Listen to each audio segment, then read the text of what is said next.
Volume 4 Opening A Chestnut Burr Illustrated. This book is affectionately dedicated to my wife. Preface. In sending this, my fourth venture, out upon the uncertain waters of public opinion, I shall say but few words of preface.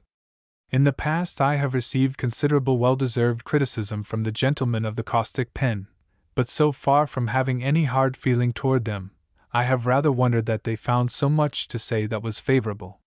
How they will judge this simple October story, if they think it worth while to judge it at all, I leave to the future, and turn to those for whom the book was really written.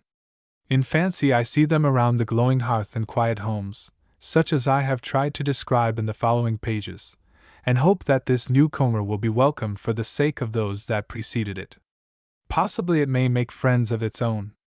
From widely separated parts of the country, and from almost every class, I have received many and cordial assurances that my former books were sources not only of pleasure, but also of help and benefit, and I am deeply grateful for the privilege of unobtrusively entering so many households, and saying words on that subject which is inseparable from happiness in both worlds. I think the purpose of the book will become apparent to the reader. The incidents and characters are mainly imaginary. Observation has shown me that there are many in the world, like my hero, whose condition can be illustrated by the following lines. Were some great ship all out of stores, when halfway o'er the sea, fit emblem of too many lives, such vessel doomed would be. Must there not be something fatally wrong in that scheme of life which finds an air of eternity weary, listless, discouraged, while yet in the dawning of existence? It is not in perishing things, merely, to give back the lost zest. But a glad zest and hopefulness might be inspired even in the most jaded and ennui cursed, were there in our homes such simple, truthful natures as that of my heroine, and in the sphere of quiet homes, not elsewhere, I believe that woman can best rule and save the world. Highland Falls, New York, September, 1874. Chapter 1 A Hero but Not Heroic. Chapter 2 Opening A Chestnut Burr. Chapter 3 Morbid Brooding. Chapter 4 How Miss Walton Managed People. Chapter 5 Was It an Accident? Chapter 6 Unexpected Chestnut Burrs. Chapter 7 A Conspiracy. Chapter 8 Witchcraft. Chapter 9 Miss Walton Recommends a Hobby. Chapter 10 A Plot Against Miss Walton. Chapter 11 A Drinking Song at a Prayer Meeting. Chapter 12 Foiled in One Direction. Chapter 13 Interpreting Chestnut Burrs. Chapter 14 A Well-Meaning Man. Chapter 15 Miss Walton's Dream. Chapter 16 An Accident in the Mountains. Chapter 17 Promise or Die. Chapter 18 In the Depths. Chapter 19 Miss Walton Made of Different Clay from Others. Chapter 20 Miss Walton Made of Ordinary Clay. Chapter 21 Passion and Penitence. Chapter 22 Not a Heroine, but a Woman. Chapter 23 Gregory's Final Conclusion. Chapter 24 The Worm-Infested Chestnut. Gregory tells the worst. Chapter 25 The Old Home in Danger. Gregory retrieves himself. Chapter 26 Changes in Gregory. Chapter 27 Pleading for Life and Love. Chapter 28 What a Lover Could Do. Chapter 29 Deepening Shadows. Chapter 30 Kept from the Evil. Chapter 31 Live. Annie's Appeal. Chapter 32 At Sea. A Mysterious Passenger. Chapter 33 A Collision at Sea. What a Christian Could Do. Chapter 34 Unmasked. Chapter 35 A Chestnut Burr and a Home. Chapter 1 A Hero, but Not Heroic. Shall I ever be strong in mind or body again? Said Walter Gregory, with irritation, as he entered a crowded Broadway omnibus. The person thus querying so despairingly with himself was a man not far from 30 years of age, but the lines of care were furrowed so deeply on his handsome face, that dismal, lowering morning, the 1st of October, that he seemed much older. Having wedged himself in between two burly forms that suggested thrift downtown and good cheer on the avenue, he appears meager and shrunken in contrast. He is tall and thin. His face is white and drawn, instead of being ruddy with health's rich, warm blood. There is scarcely anything remaining to remind one of the period of youth, so recently vanished. Either is there the dignity, nor the consciousness of strength, that should come with mature years. His heavy, light-colored mustache and pallid face gave him the aspect of a blasé man of the world who had exhausted himself and life at an age when wisely directed manhood should be just entering on its richest pleasures. And such an opinion of him, with some hopeful exceptions and indications, would be correct. The expression of irritation and self-disgust still remaining on his face as the stage rumbles downtown is a hopeful sign. His soul at least is not surrounded by a Chinese wall of conceit. However perverted his nature may be, it is not a shallow one, and he evidently has a painful sense of the wrongs committed against it. Though his square jaw and the curve of his lip indicate firmness, one could not look upon his contracted brow and half-despairing expression, as he sits oblivious of all surroundings, without thinking of a ship drifting helplessly and in distress. There are encouraging possibilities in the fact that from those windows of the soul, his eyes, a troubled rather than an evil spirit looks out. A close observer would see at a glance that he was not a good man, but he might also note that he was not content with being a bad one. There was little of the rigid pride and sinister hardness or the conceit often seen on the faces of men of the world who have spent years in spoiling their manhood, and the sensual phase of coarse dissipation was quite wanting. You will find in artificial metropolitan society many men so emasculated that they are quite vain of being blasé, fools that with conscious superiority smile disdainfully at those still possessing simple, wholesome taste for things which they in their indescribable accent characterize as a bore. But Walter Gregory looked like one who had early found the dregs of evil life very bitter, and his face was like that of nature when smitten with untimely frosts. He reached his office at last, and wearily sat down to the routine work at his desk. Instead of the intent and interested look with which a young and healthy man would naturally enter on his business, he showed rather a dogged resolution to work whether he felt like it or not, and with harsh disregard of his physical weakness. The world will never cease witnessing the wrongs that men commit against each other, but perhaps if the wrongs and cruelties that people inflict on themselves could be summed up, the painful aggregate would be much larger. As Gregory sat bending over his writing, rather from weakness than from a stooping habit, his senior partner came in, and was evidently struck by the appearance of feebleness on the part of the young man.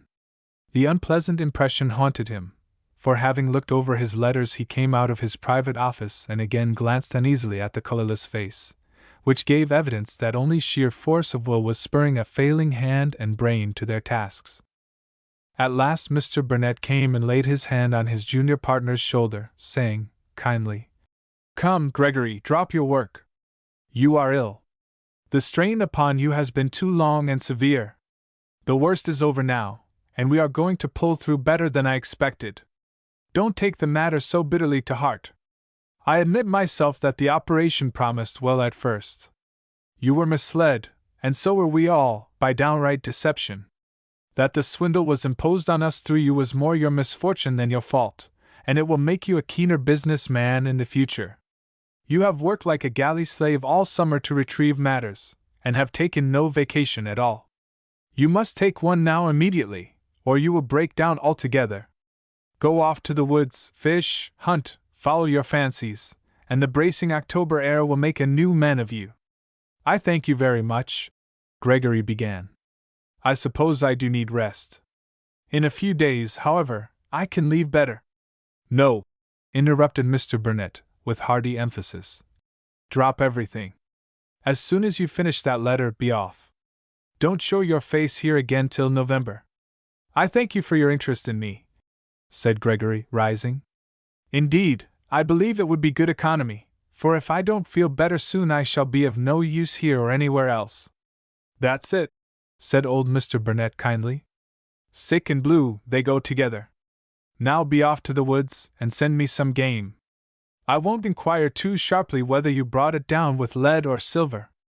Gregory soon left the office, and made his arrangements to start on his trip early the next morning. His purpose was to make a brief visit to the home of his boyhood and then to go wherever a vagrant fancy might lead.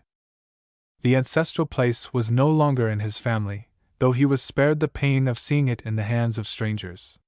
It had been purchased a few years since by an old and very dear friend of his deceased father, a gentleman named Walton. It had so happened that Gregory had rarely met his father's friend, who had been engaged in business at the West, and of his family he knew little more than that there were two daughters, one who had married a Southern gentleman, and the other, much younger, living with her father. Gregory had been much abroad as the European agent of his house, and it was during such absence that Mr. Walton had retired from business and purchased the old Gregory homestead. The young man felt sure, however, that though a comparative stranger himself, he would, for his father's sake, be a welcome visitor at the home of his childhood. At any rate, he determined to test the matter. For the moment he found himself at liberty, he felt a strange and an eager longing to revisit the scenes of the happiest portion of his life. He had meant to pay such a visit in the previous spring, soon after his arrival from Europe, when his elation at being made partner in the house which he so long had served as clerk reached almost the point of happiness. Among those who had welcomed him back was a man a little older than himself, who, in his absence, had become known as a successful operator in Wall Street. They had been intimate before Gregory went abroad, and the friendship was renewed at once.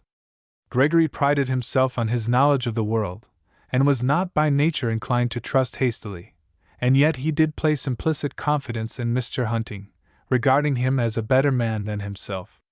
Hunting was an active member of a church, and his name figured on several charities, while Gregory had almost ceased to attend any place of worship, and spent his money selfishly upon himself, or foolishly upon others, giving only as prompted by impulse.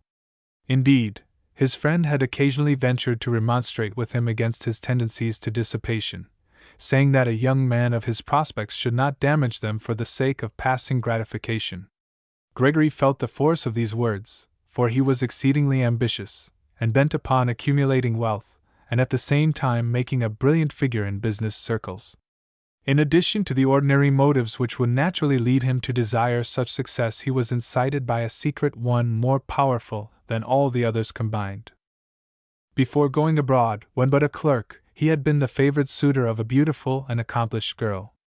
Indeed, the understanding between them almost amounted to an engagement, and he reveled in a passionate, romantic attachment at an age when the blood is hot, the heart enthusiastic, and when not a particle of worldly cynicism and adverse experience had taught him to moderate his rose-hued anticipations. She seemed the embodiment of goodness, as well as beauty and grace, for did she not repress his tendencies to be a little fast? Did she not, with more than sisterly solicitude, counsel him to shun certain florid youth whose premature blossoming indicated that they might early run to seed? And did he not, in consequence, cut Guy Bonner, the jolliest fellow he had ever known? Indeed, more than all, had she not ventured to talk religion to him, so that for a time he had regarded himself as in a very hopeful frame of mind, and had been inclined to take a mission class in the same school with herself? How lovely and angelic she had once appeared, stooping in elegant costume from her social height to the little ragamuffins of the street that sat gaping around her. As he gazed adoringly, while waiting to be her resort home, his young heart had swelled with the impulse to be good and noble also. But one day she caused him to drop out of his roseate clouds. With much sweetness and resignation, and with appropriate sighs, she said that it was her painful duty to tell him that their intimacy must cease, that she had received an offer from Mr. Grobb, and that her parents, and indeed all her friends, had urged her to accept him. She had been led to feel that they, with their riper experience and knowledge of life, knew what was best for her, and therefore she had yielded to their wishes and accepted the offer. She was beginning to add, in a sentimental tone, that had she only followed the impulses of her heart, when Gregory, at first too stunned and bewildered to speak, recovered his senses and interrupted with, "Please don't speak of your heart, Miss Bentley. Why mention so small a matter? Go on with your little transaction by all means. I am a business man myself, and can readily understand your motives." And he turned on his heel and strode from the room, leaving Miss Bentley ill at ease. The young man's first expression of having received, as it were, a staggering blow, and then his bitter satire, made an impression on her cotton and wool nature, and for a time her proceedings with Mr. Grobb did not wear the aspect in which they had been presented by her friends. But her little world so confidently and continually reiterated the statement that she was making a splendid match, that her qualms vanished, and she felt that what all asserted must be true, and so entered on the gorgeous preparations as if the wedding were all and the man nothing. It is the custom to satirize or bitterly denounce such girls, but perhaps they are rather to be pitied. They are the natural products of artificial society, wherein wealth, show, and the social eminence which is based on dress and establishment are held out as the prizes of a woman's existence. The only wonder is that so much heart and truth assert themselves among those who all their life have seen wealth practically worshipped, and worth, ungilded, generally ignored. From ultra-fashionable circles a girl is often seen developing into the noblest womanhood, while narrow, mercenary natures are often found where far better things might have been expected. If such girls as Miss Bentley could only be kept in quiet obscurity, like a bale of merchandise till wanted, it would not be so bad. But some of them are such brilliant belles and incorrigible coquettes that they are like certain Wall Street speculators who threaten to break the street in making their own fortunes. Some natures can receive a fair lady's refusal with a good-natured shrug, as merely the result of a bad venture, and hope for better luck next time, but to a greater number this is impossible, especially if they are played with and deceived. Walter Gregory preeminently belonged to the latter class. In early life he had breathed the very atmosphere of truth, and his tendency to sincerity ever remained the best element of his character. His was one of those fine-fibred natures most susceptible to injury. Up to this time his indiscretions had only been those of foolish, thoughtless youth, while aiming at the standard of manliness and style in vogue among his city companions. High-spirited young fellows, not early braced by principle, must pass through this phase as in babyhood they cut their teeth. If there is true metal in them, and they are not perverted by exceptionally bad influences, they outgrow the idea that to be fast and foolish is to be men as naturally as they do their roundabouts. What a man does is often not so important as the state of the heart that prompts the act. In common parlance, Walter was as good-hearted a fellow as ever breathed. Indeed, he was really inclined to noble enthusiasms. If Miss Bentley had been what he imagined her, she might have led him swiftly and surely into true manhood, but she was only an adept at pretty seeming with him, and when Mr. Grobb offered her his vast wealth, with himself as the only encumbrance, she acted promptly and characteristically. But perhaps it can be safely said that in no den of iniquity in this city could Walter Gregory have received such moral injury as poisoned his very soul when, in Mr. Bentley's elegant and respectable parlor, the angel he worshipped explained how she was situated, and from a sense of duty, stated her purpose to yield to the wishes of her friends. Gregory had often seen Mr. Grobb, but had given him no thought, supposing him some elderly relative of the family. That this was the accepted suitor of the girl who had, with tender, meaning glances, sung for him sentimental ballads, who had sweetly talked to him of religion and mission work, seemed a monstrous perversion. Call it unjust, unreasonable, if you will, yet it was the most natural thing in the world for one possessing his sensitive, intense nature to pass into harsh, bitter cynicism, and to regard Miss Bentley as a typical girl of the period. A young man is far on the road to evil when he loses faith in woman. During the formative period of character she is, of earthly influences, the most potent in making or marring him. A kind refusal, where no false encouragement has been given, often does a man good, and leaves his faith intact. But an experience similar to that of young Gregory is like putting into a fountain that which may stain and embitter the waters of the stream in all its length. At the early age of 22 he became what is usually understood by the phrase, a man of the world. Still his moral nature could not sink into the depths without many a bitter outcry against its wrongs. It was with no slight effort that he drowned the memory of his early home and its good influences. During the first 2 or 3 years he occasionally had periods of passionate remorse, and made spasmodic efforts toward better things. But they were made in human strength, and in view of the penalties of evil, rather than because he was enamored of the right. Some special temptation would soon sweep him away into the old life, and thus, because of his broken promises and repeated failures, he at last lost faith in himself also, and lacked that self-respect without which no man can cope successfully with his evil nature and an evil world. Living in a boarding house, with none of the restraints and purifying influences of a good home, he formed intimacies with brilliant but unscrupulous young men. The theater became his church, and at last the code of his fast, fashionable set was that which governed his life. He avoided gross, vulgar dissipation, both because his nature revolted at it, and also on account of his purpose to permit nothing to interfere with his prospects of advancement in business. He meant to show Miss Bentley that she had made a bad business speculation after all. Thus ambition became the controlling element in his character, and he might have had a worse one.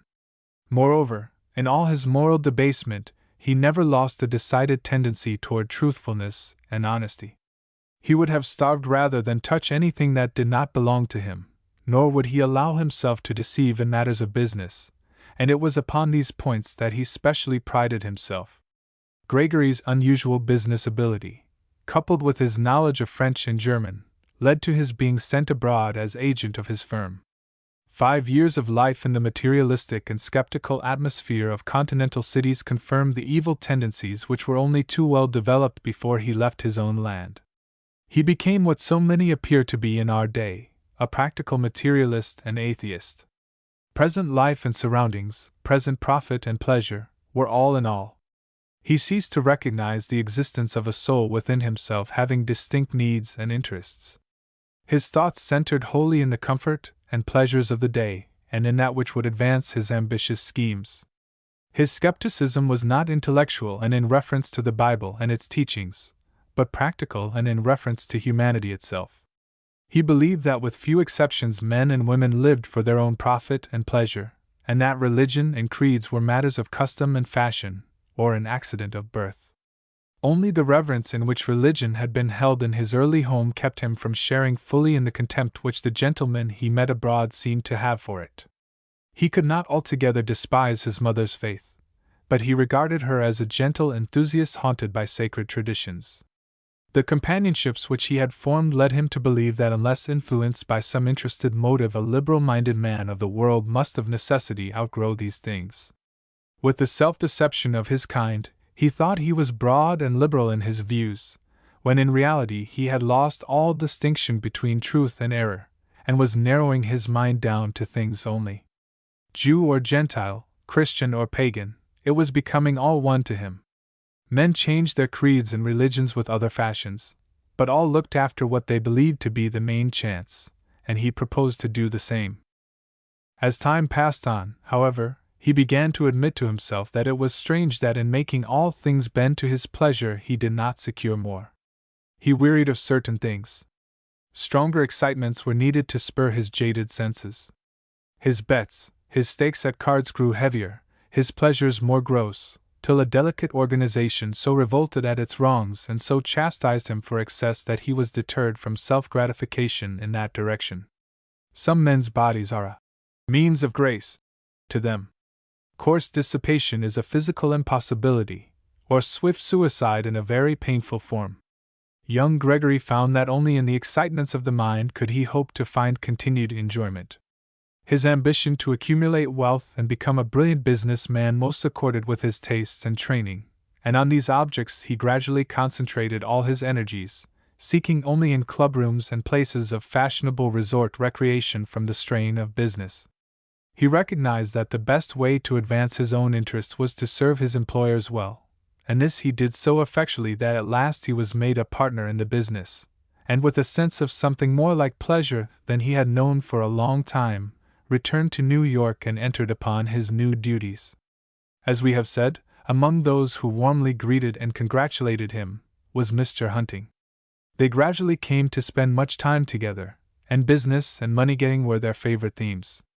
Gregory saw that his friend was as keen on the track of fortune as himself, and that he had apparently been much more successful.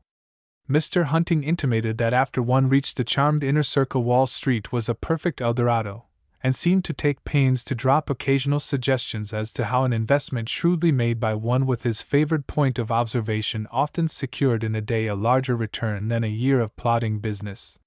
These remarks were not lost on Gregory, and the wish became very strong that he might share in some of the splendid hits by which his friend was accumulating so rapidly. Usually Mr. Hunting was very quiet and self-possessed, but one evening in May he came into Gregory's rooms in a manner indicating not a little excitement and elation. "Gregory," he exclaimed, "I am going to make my fortune." "Make your fortune! You are as rich as Croesus now. The past will be as nothing. I've struck a mine rather than a vein. It's a pity some of your friends could not share in your luck. Well, if you can. This is so large, and such a good thing, that I have concluded to let a few intimates go in with me. Only all must keep very quiet about it. and he proposed an operation that seemed certain of success as he explained it.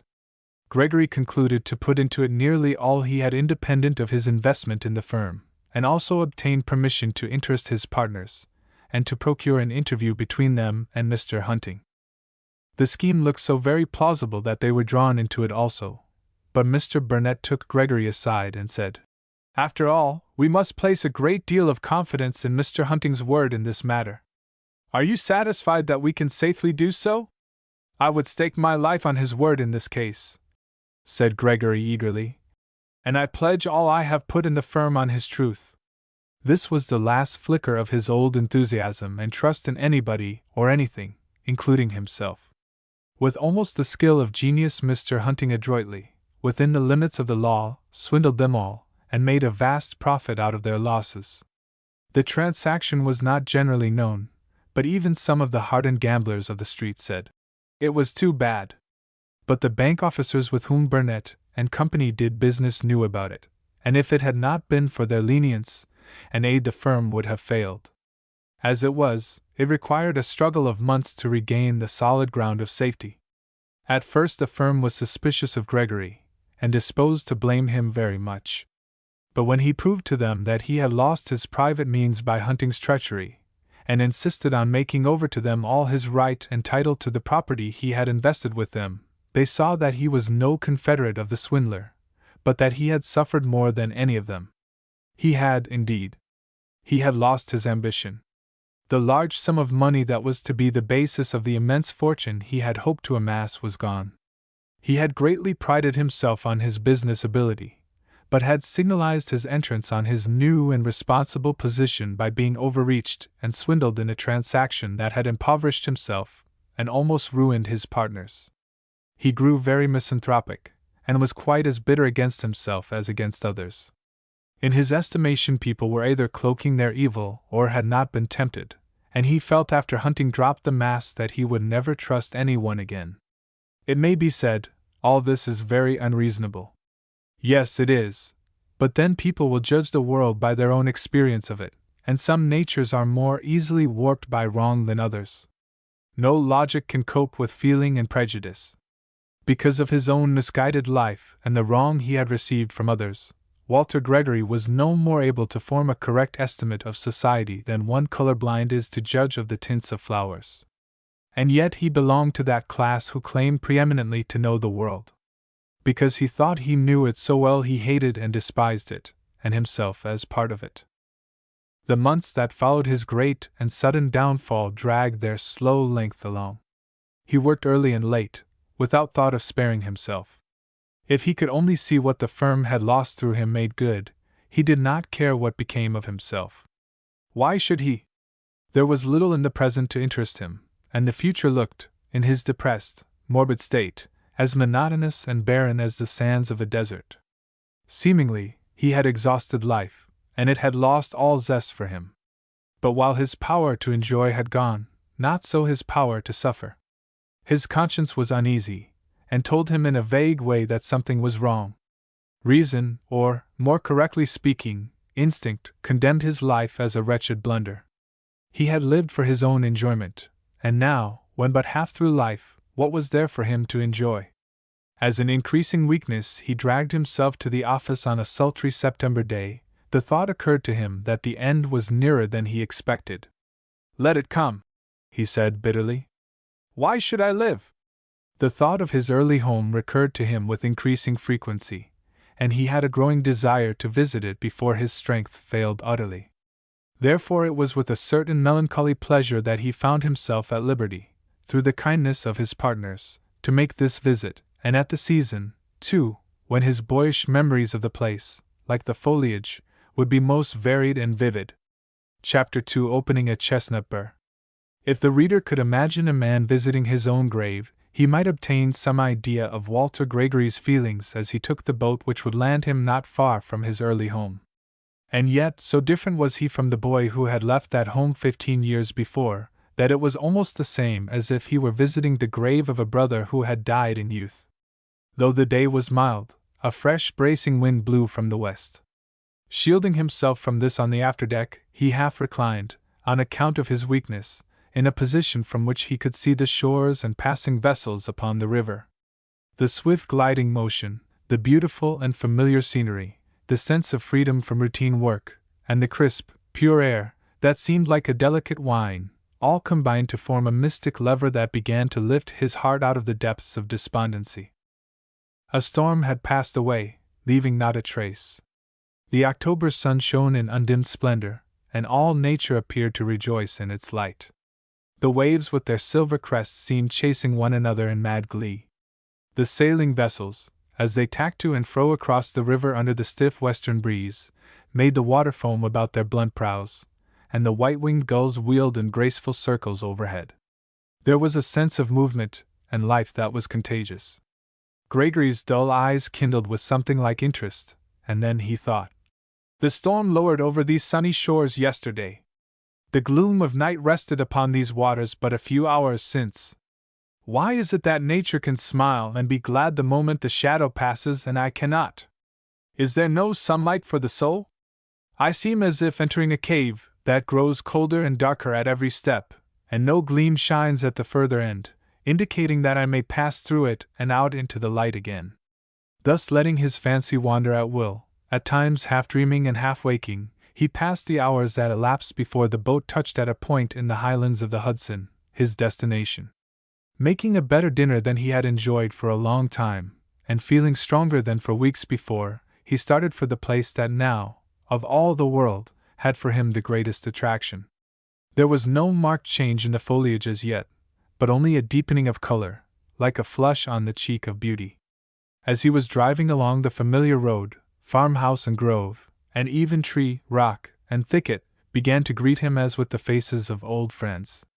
At last he saw, nestling in a wild, picturesque valley, the quaint outline of his former home. His heart yearned toward it, and he felt that next to his mother's face no other object could be so welcome. "Slower, please," he said to the driver. Though his eyes were moist, and at times dim with tears, not a feature in the scene escaped him. When near the gateway he sprung out with a lightness that he would not have believed possible the day before, and said, "Come for me at 5. For a little time he stood leaning on the gate. 2 children were playing on the lawn, and it almost seemed to him that the elder, a boy of about 10 years, might be himself, and he a passing stranger, who had merely stopped to look at the pretty scene. "Oh, that I were a boy like that one there! Oh, that I were here again as of old!" he sighed. "How unchanged it all is, and I so changed! It seems as if the past were mocking me. That must be either playing with my little sister. Mother must be sewing in her cheery south room, and father surely is taking his after-dinner nap in the library. Can it be that they are all dead save me? And that this is but a beautiful mirage?" He felt that he could not meet anyone until he became more composed, and so passed on up the valley. Before turning away he noticed that a lady come out at the front door. The children joined her, and they started for a walk. Looking wistfully on either side, Gregory soon came to a point where the orchard extended to the road. A well-remembered fall pippin tree hung its laden boughs over the fence, and the fruit looked so ripe and golden in the slanting rays of October sunlight that he determined to try one of the apples and see if it tasted as of old. As he climbed upon the wall, a loose stone fell clattering down and rolled into the road. He did not notice this, but an old man dozing in the porch of a little house opposite did. As Gregory reached up his cane to detach from its spray a great yellow-cheeked fellow, his hand was arrested, and he was almost startled off his perch by such a volley of oaths as shocked even his hardened ears. Turning gingerly around so as not to lose his footing, he faced this masked battery that had opened so unexpectedly upon him, and saw a white-haired old man balancing himself on one crutch and brandishing the other at him. "Stop knocking down that wall and fill in! The road was stuns you!" shouted the venerable man, in tones that indicated anything but the calmness of age. "Let John Walton's apples alone, you thief! What do you mean by robbing in broad daylight, right under a man's nose?" Gregory saw that he had a character to deal with, and to divert his mind from thoughts that were growing too painful, determined to draw the old man out, so he said, "Is not taking things so openly a rather honest way of robbing? Get down, I tell yer!" cried the guardian of the orchard. Suppose 'tis, it's Robin arter all. So now move on, and none of your cussed impudence. But you call them John Walton's apples, said Gregory, eating one with provoking coolness. What have you got to do with them? And why should you care? Now look here, stranger, you're an infernal mean cuss to ask such questions. Ain't John Walton my neighbor? And a good neighbor, too? Do ye suppose a well-meaning man like myself would stand by and see a neighbor robbed? And of all others, John Walton? Don't you know that robbing a good man brings bad luck, you thunderin' fool? But I've always had bad luck, so I needn't stop on that account, retorted Gregory, from the fence. I believe it, and you allers will, vociferated the old man. And I'll tell you why. I know from the cut of your jib that yer've allers been eating forbidden fruit. If you lived now a good square life like Squire Walton and me, you'd have no reason to complain of your luck. If I could get a clip at yer with this crutch, I'd give yer suthin' else to complain of. If yer had any decency, yer wouldn't stand there a-jibing at a lame old man. Gregory took off his hat with a polite bow and said, I beg your pardon. I was under the impression that you were doing the cussing. I shall come and see you soon, for somehow it does me good to have you swear at me. I only wish I had as good a friend in the world as Mr. Walton has in you. With these words he sprung from the fence on the orchard side, and made his way to the hill behind the Walton residence, leaving the old man mumbling and muttering in a very profane manner. Like enough it was somebody visitin' at the Waltons, and I've made a fool of myself after all. What's worse, that poor little Miss Yulie will hear I've been swearin' agin, and there'll be another awful prayin' time. What a cussed old fool I be, to promise to quit swearin'. I know I can't. What's the good o' stoppin'? It's inside, and might as well come out. The Lord knows I don't mean no disrespect to him. It's only one of my ways. He knows well enough that I'm a good neighbor, and what's the harm in a little cussin'? And so the strange old man talked on to himself in the intervals between long pulls at his pipe. By the time Gregory reached the top of the hill his strength was quite exhausted, and panting, he sat down on the sunny side of a thicket of cedars, for the late afternoon was growing chilly. Beneath him lay the one oasis in a desert world. With an indescribable blending of pleasure and pain, he found himself tracing with his eye every well-remembered path, and marking every familiar object. Not a breath of air was stirring, and it would seem that nature was seeking to impart to his perturbed spirit, full of the restless movement of city life and the inevitable disquiet of sin, something of her own calmness and peace. The only sounds he heard seemed a part of nature's silence, the tinkle of cowbells, the slumbrous monotone of water as it fell over the dam, the grating notes of a katydid, rendered hoarse by recent cool nights, in a shady ravine near by, and a black cricket chirping at the edge of the rock on which he sat. These were all. And yet the sounds, though not heard for years, seemed as familiar as the mother's lullaby that puts a child to sleep, and a delicious sense of restfulness stole into his heart. The world in which he had so greatly sinned and suffered might be another planet, it seemed so far away. Could it be that in a few short hours he had escaped out of the hurry and grind of New York into this sheltered nook? Why had he not come before? Here was the remedy for soul and body, if any existed. Not a person was visible on the place, and it seemed that it might thus have been awaiting him in all his absence, and that now he had only to go and take possession. So our home in heaven awaits us, Mother used to say, he thought, while we are such willing exiles from it. I would give all the world to believe as she did. He found that the place so inseparably associated with his mother brought back her teachings, which he had so often tried to forget. I wish I might bury myself here, away from the world, he muttered, for it has only cheated and lied to me from first to last. Everything deceived me, and turned out differently from what I expected. These loved old scenes are true and unchanged, and smile upon me now as when I was here a happy boy. Would to heaven I might never leave them again! He was startled out of his reverie by the sharp bark of a squirrel that ran chattering and whisking its tail in great excitement from limb to limb in a clump of chestnuts near.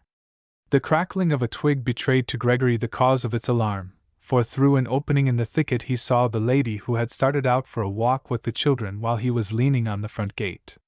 Shrinking further behind the cedars, he proposed to reconnoiter a little before making himself known. He observed that she was attired in a dark, close-fitting costume suitable for rambling among the hills. At first he thought that she was pretty, and then that she was not. His quick, critical eye detected that her features were not regular, that her profile was not classic. It was only the rich glow of exercise and the jaunty gypsy hat that had given the first impression of something like beauty. In her right hand, which was unloved, she daintily held, by its short stem, a chestnut burr which the squirrel in its alarm had dropped, and now, in its own shrill vernacular, was scolding about so vociferously. She was glancing around for some means to break it open, and Gregory had scarcely time to notice her fine dark eyes, when, as if remembering the rock on which he had been sitting, she advanced toward him with a step so quick and elastic that he envied her vigor. Further concealment was now impossible. Therefore, with easy politeness, he stepped forward and said, "Let me open the burr for you, Miss Walton." She started violently at the sound of his voice, and for a moment reminded him of a frightened bird on the eve of flight. "Pardon me for so alarming you," he hastened to say, "and also pardon a seeming stranger for addressing you informally. My name may not be unknown to you, although I am in person. It is Walter Gregory." She had been so startled that she could not immediately recover herself, and still stood regarding him doubtfully, although with manner more assured. "Come," said he, smiling and advancing toward her with the quiet assurance of a society man. "Let me open the burr for you, and you shall take its contents in confirmation of what I say. If I find sound chestnuts in it, let them be a token that I am not misrepresenting myself. If my test fails, then you may justly ask for better credentials." Half smiling, and quite satisfied from his words and appearance in advance, she extended the burr toward him. But as she did so, it parted from the stem, and would have fallen to the ground had he not, with his unloved hand, caught the prickly thing. His hand was as white and soft as hers, and the sharp spine stung him sorely, yet he permitted no sign of pain to appear upon his face. "Ah!" exclaimed Miss Walton, "I fear it hurt you." He looked up humorously and said, "An augury is a solemn affair, and no disrespect must be allowed to nature's oracle, which in this case is a chestnut burr." And he speedily opened it. "There!" he said triumphantly. "What more could you ask? Here are two solid, plump chestnuts, with only a false, empty form of shell between them. And here, like the solid nuts, are two people entitled to each other's acquaintance, with only the false formality of an introduction, like the empty shell, keeping them apart. Since no mutual friend is present to introduce us, has not nature taken upon herself the office through this chestnut burr? But perhaps I should further nature's efforts by giving you my card." As Miss Walton regained composure, she soon proved to Gregory that she was not merely a shy country girl. At the close of his rather long and fanciful speech she said, genially extending her hand, "My love for nature is unbounded, Mr. Gregory, and the introduction you have so happily obtained from her weighs more with me than any other that you could have had. Let me welcome you to your own home, as it were. But see, your hand is bleeding, where the burr pricked you. Is this an omen also? If our first meeting brings bloody wounds, I fear you will shun further acquaintance." There was a spice of bitterness in Gregory's laugh, as he said, "People don't often die of such wounds. But it is a little odd that in taking your hand I should stain it with my blood. I am inclined to drop the burr after all, and base all my claims on my practical visiting card. You may come to look upon the burr as a warning, rather than an introduction, and order me off the premises." "It was an omen of your choice," replied Miss Walton, laughing. "You have more to fear from it than I. If you will venture to stay, you shall be most welcome. Indeed, it almost seems that you have a better right here than we, and your name has been so often heard that you are no stranger. I know Father will be very glad to see you, for he often speaks of you, and wonders if you are like his old friend, the dearest one, I think, he ever had. How long have you been here?" "Well, I have been wandering about the place much of the afternoon. I need not ask you why you did not come in at once," she said gently. "Seeing your old home after so long an absence is like meeting some dear friend. One naturally wishes to be alone for a time. But now I hope you will go home with me." He was surprised at her delicate appreciation of his feelings, and gave her a quick, pleased look, saying, Nature has taught you to be a good interpreter, Miss Walton. You are right. The memories of the old place were a little too much for me at first, and I did not know that those whom I met would appreciate my feelings so delicately. The two children now appeared, running around the brow of the hill, the boy calling in great excitement, "Aunt Annie, oh! Aunt Annie, we've found a squirrel hole!" We chased him into it. Can't Susie sit by the hole and keep him in, while I go for a spade to dig him out? Then they saw the unlooked-for stranger, who at once rivaled the squirrel hole in interest, and with slower steps and curious glances they approached. "These are my sister's children," said Miss Walton simply. Gregory kindly took the boy by the hand and kissed the little girl, who looked half frightened and half pleased, as a very little maiden should, while she rubbed the cheek that his mustache had tickled. "Do you think we can get the squirrel, Aunt Annie?" again asked the boy. "Do you think it would be right, Johnny, if you could?" she asked. "Suppose you were the squirrel in the hole, and one big monster, like Susie here, should sit by the door, and you heard another big monster say, 'Wait till I get something to tear open his house with.' How would you feel?" "I won't keep the poor little squirrel in his hole," said sympathetic Susie. But the boy's brow contracted, and he said sternly, "Squirrels are nothing but robbers, and their holes are robbers' dens. They take half our nuts every year." Miss Walton looked significantly at Gregory, and laughed, saying, "There it is, you see, man and woman." A momentary shadow crossed his face, and he said abruptly, "I hope Susie will be as kindly in coming years." Miss Walton looked at him curiously as they began to descend the hill to the house.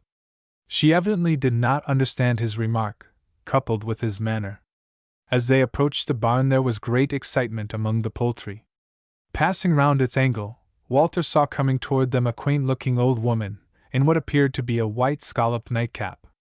She had a pan of corn in her hand, and was attended by a retinue that would have rejoiced an epicure's heart. Chickens, ducks, geese, turkeys, and guinea fowls thronged around and after her with an intentness on the grain and a disregard of one another's rights and feelings that reminded one unpleasantly of political aspirants just after a presidential election. Johnny made a dive for an old gobbler, and the great red-wattled bird dropped his wings and seemed inclined to show fight, but a reluctant armistice was brought about between them by the old woman screaming, "Master Johnny, and ye let not the fowls alone, ye'll ha na apples roast the night." Susie clung timidly to her auntie's side as they passed through these clamorous candidates for holiday honors, and the young lady said kindly, "You have a large family to look after, Zibby, but I'm afraid we'll lessen it every day now." "Indeed, and ye will, and it goes egg in the grain to wring the necks of them that I've nursed from the shell," said the old woman, rather sharply. "It must be a great trial to your feelings," said Miss Walton, laughing. "But what would you have us do with them, Zibby? You don't need them all for pets."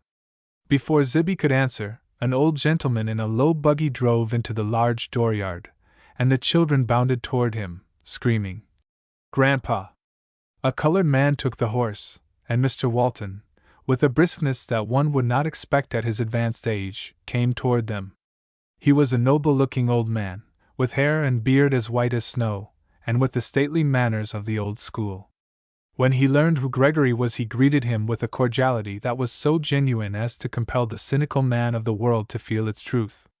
Mr. Walton's eyes were turned so often and wistfully on his face that Gregory was embarrassed.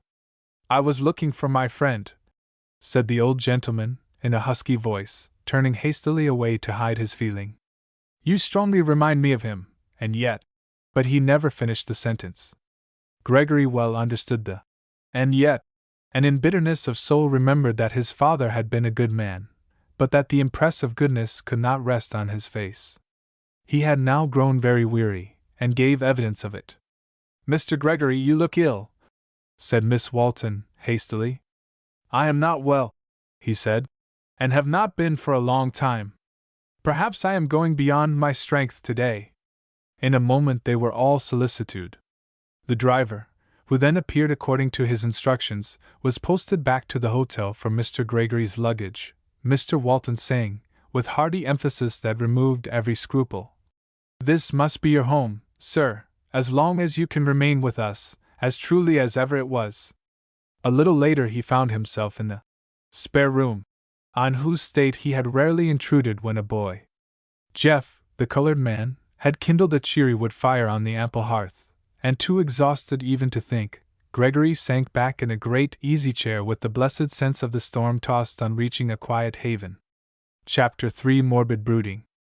To the millions who are suffering in mind or body there certainly come in this world moments of repose, when pain ceases, and the respite seems so delicious in contrast that it may well suggest the rest that remaineth.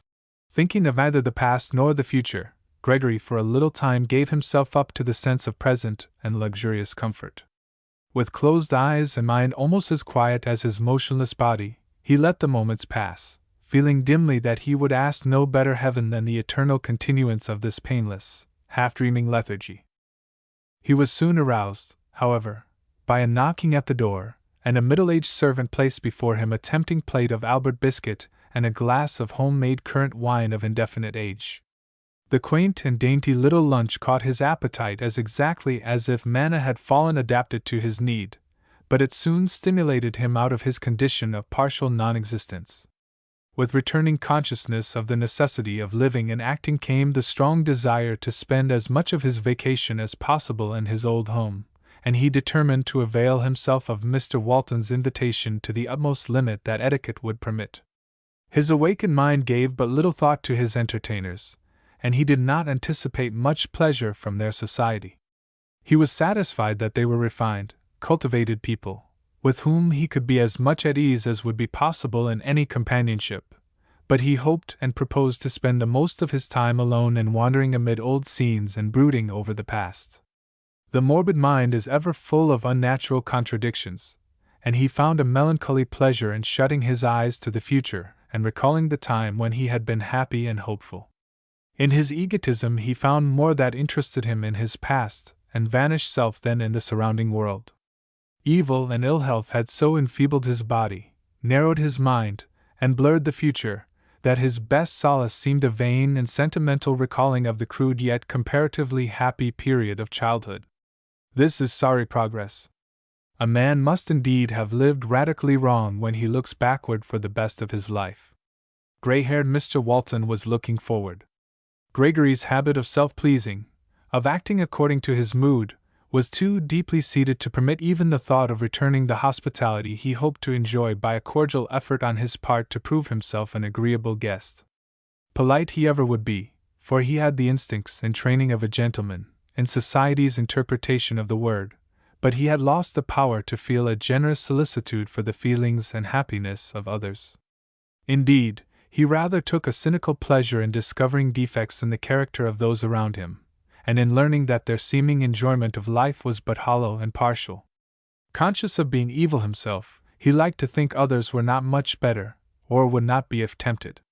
Therefore, with a gloomy skepticism, he questioned all the seeming happiness and goodness he saw. "It is either unreal or untried," he was wont to say bitterly. About 7 o'clock, Hannah, the waitress, again appeared, saying, "Supper is ready, but the ladies beg you will not come down unless you feel able. I can bring up your tea if you wish." Thinking first and only of self, he at once decided not to go down.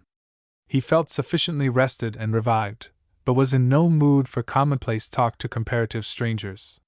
His cozy chair, glowing fire, and listless ease were much better than noisy children, inquisitive ladies, and the unconscious reproach of Mr. Walton's face, as he would look in vain for the lineaments of his lost friend. Therefore he said suavely, "Please say to the ladies that I am so wearied that I should make but a dull companion, and so for their sakes, as well as my own, had better not leave my room this evening. It is the perfection of art and selfishness to make it appear as if you were thinking only of others." This was the design of Walter's polite message. Soon a bit of tender steak, a roast potato, tea, and toast were smoking appetizingly beside him, and he congratulated himself that he had escaped the bore of company for one evening. Notwithstanding his misanthropy and cherished desolation, the supper was so inviting that he was tempted to partake of it heartily. Then, encasing himself in his ample dressing gown, he placed his slippered feet on the fender before a cheery fire, lighted a choice Havana, and proceeded to be miserable after the fashion that indulged misery often affects. Hannah quietly removed the tea tray, and Mr. Walton came up and courteously inquired if there was anything that would add to his guest's comfort. After a few hours of rest and quiet, I hope I shall be able to make a better return for your hospitality, Gregory rejoined, with equal politeness. Oh, do not feel under any obligation to exert yourself, said kind Mr. Walton. In order to derive full benefit from your vacation, you must simply rest and follow your moods. This view of the case suited Gregory exactly, and the prospect of a visit at his old home grew still more inviting. When he was left alone, he gave himself up wholly to the memories of the past. At first it was with a pleasurable pain that he recalled his former life. With an imagination naturally strong he lived it all over again, from the date of his first recollections. In the curling flames and glowing coals on the hearth a panorama passed before him. He saw a joyous child, a light-hearted boy, and a sanguine youth, with the shifting and familiar scenery of well-remembered experience. Time softened the pictures, and the harsh, rough outlines which exist in every truthful portraiture of life were lost in the haze of distance. The gentle but steady light of mother love, and through her a pale, half-recognized reflection of the love of God, illumined all those years, and his father's strong, quiet affection made a background anything but dark. He had been naturally what is termed a very good boy, full of generous impulses. There had been no lack of ordinary waywardness or of the faults of youth, but they showed a tendency to yield readily to the correcting influence of love. Good impulses, however, are not principles, and may give way to stronger impulses of evil. If the influences of his early home had alone followed him, he would not now be moodily recalling the past as the exiled convict might watch the shores of his native land recede. And then, as in his prolonged reverie the fire burned low, and the ruddy coals turned to ashes, the past faded into distance, and his present life, dull and leaden, rose before him, and from regretful memories that were not wholly painful he passed to that bitterness of feeling which ever comes when hope is giving place to despair.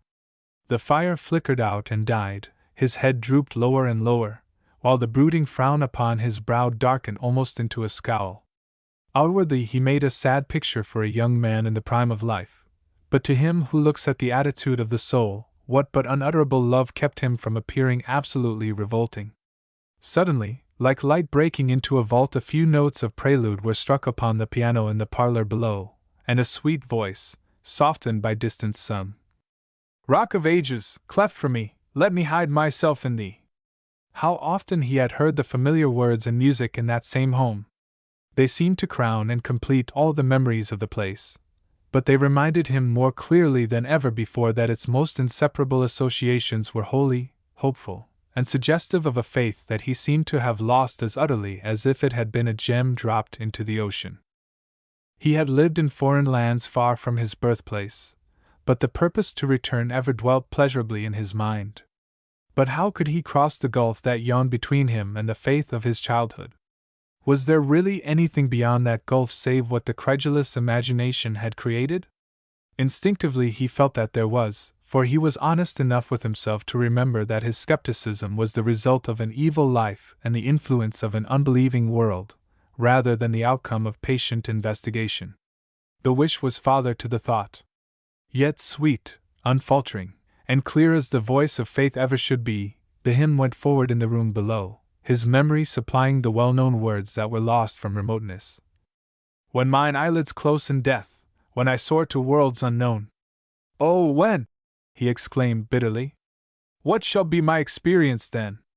If I continue to fail in health as I have of late, I shall know cursedly soon. That must be Miss Walton singing. Though she does not realize it, to me this is almost as cruel mockery as if an angel sang at the gates of hell." The music ceased, and the monotone of one reading followed. "Family prayers as of old," he muttered. "How everything conspires today to bring my home life back again!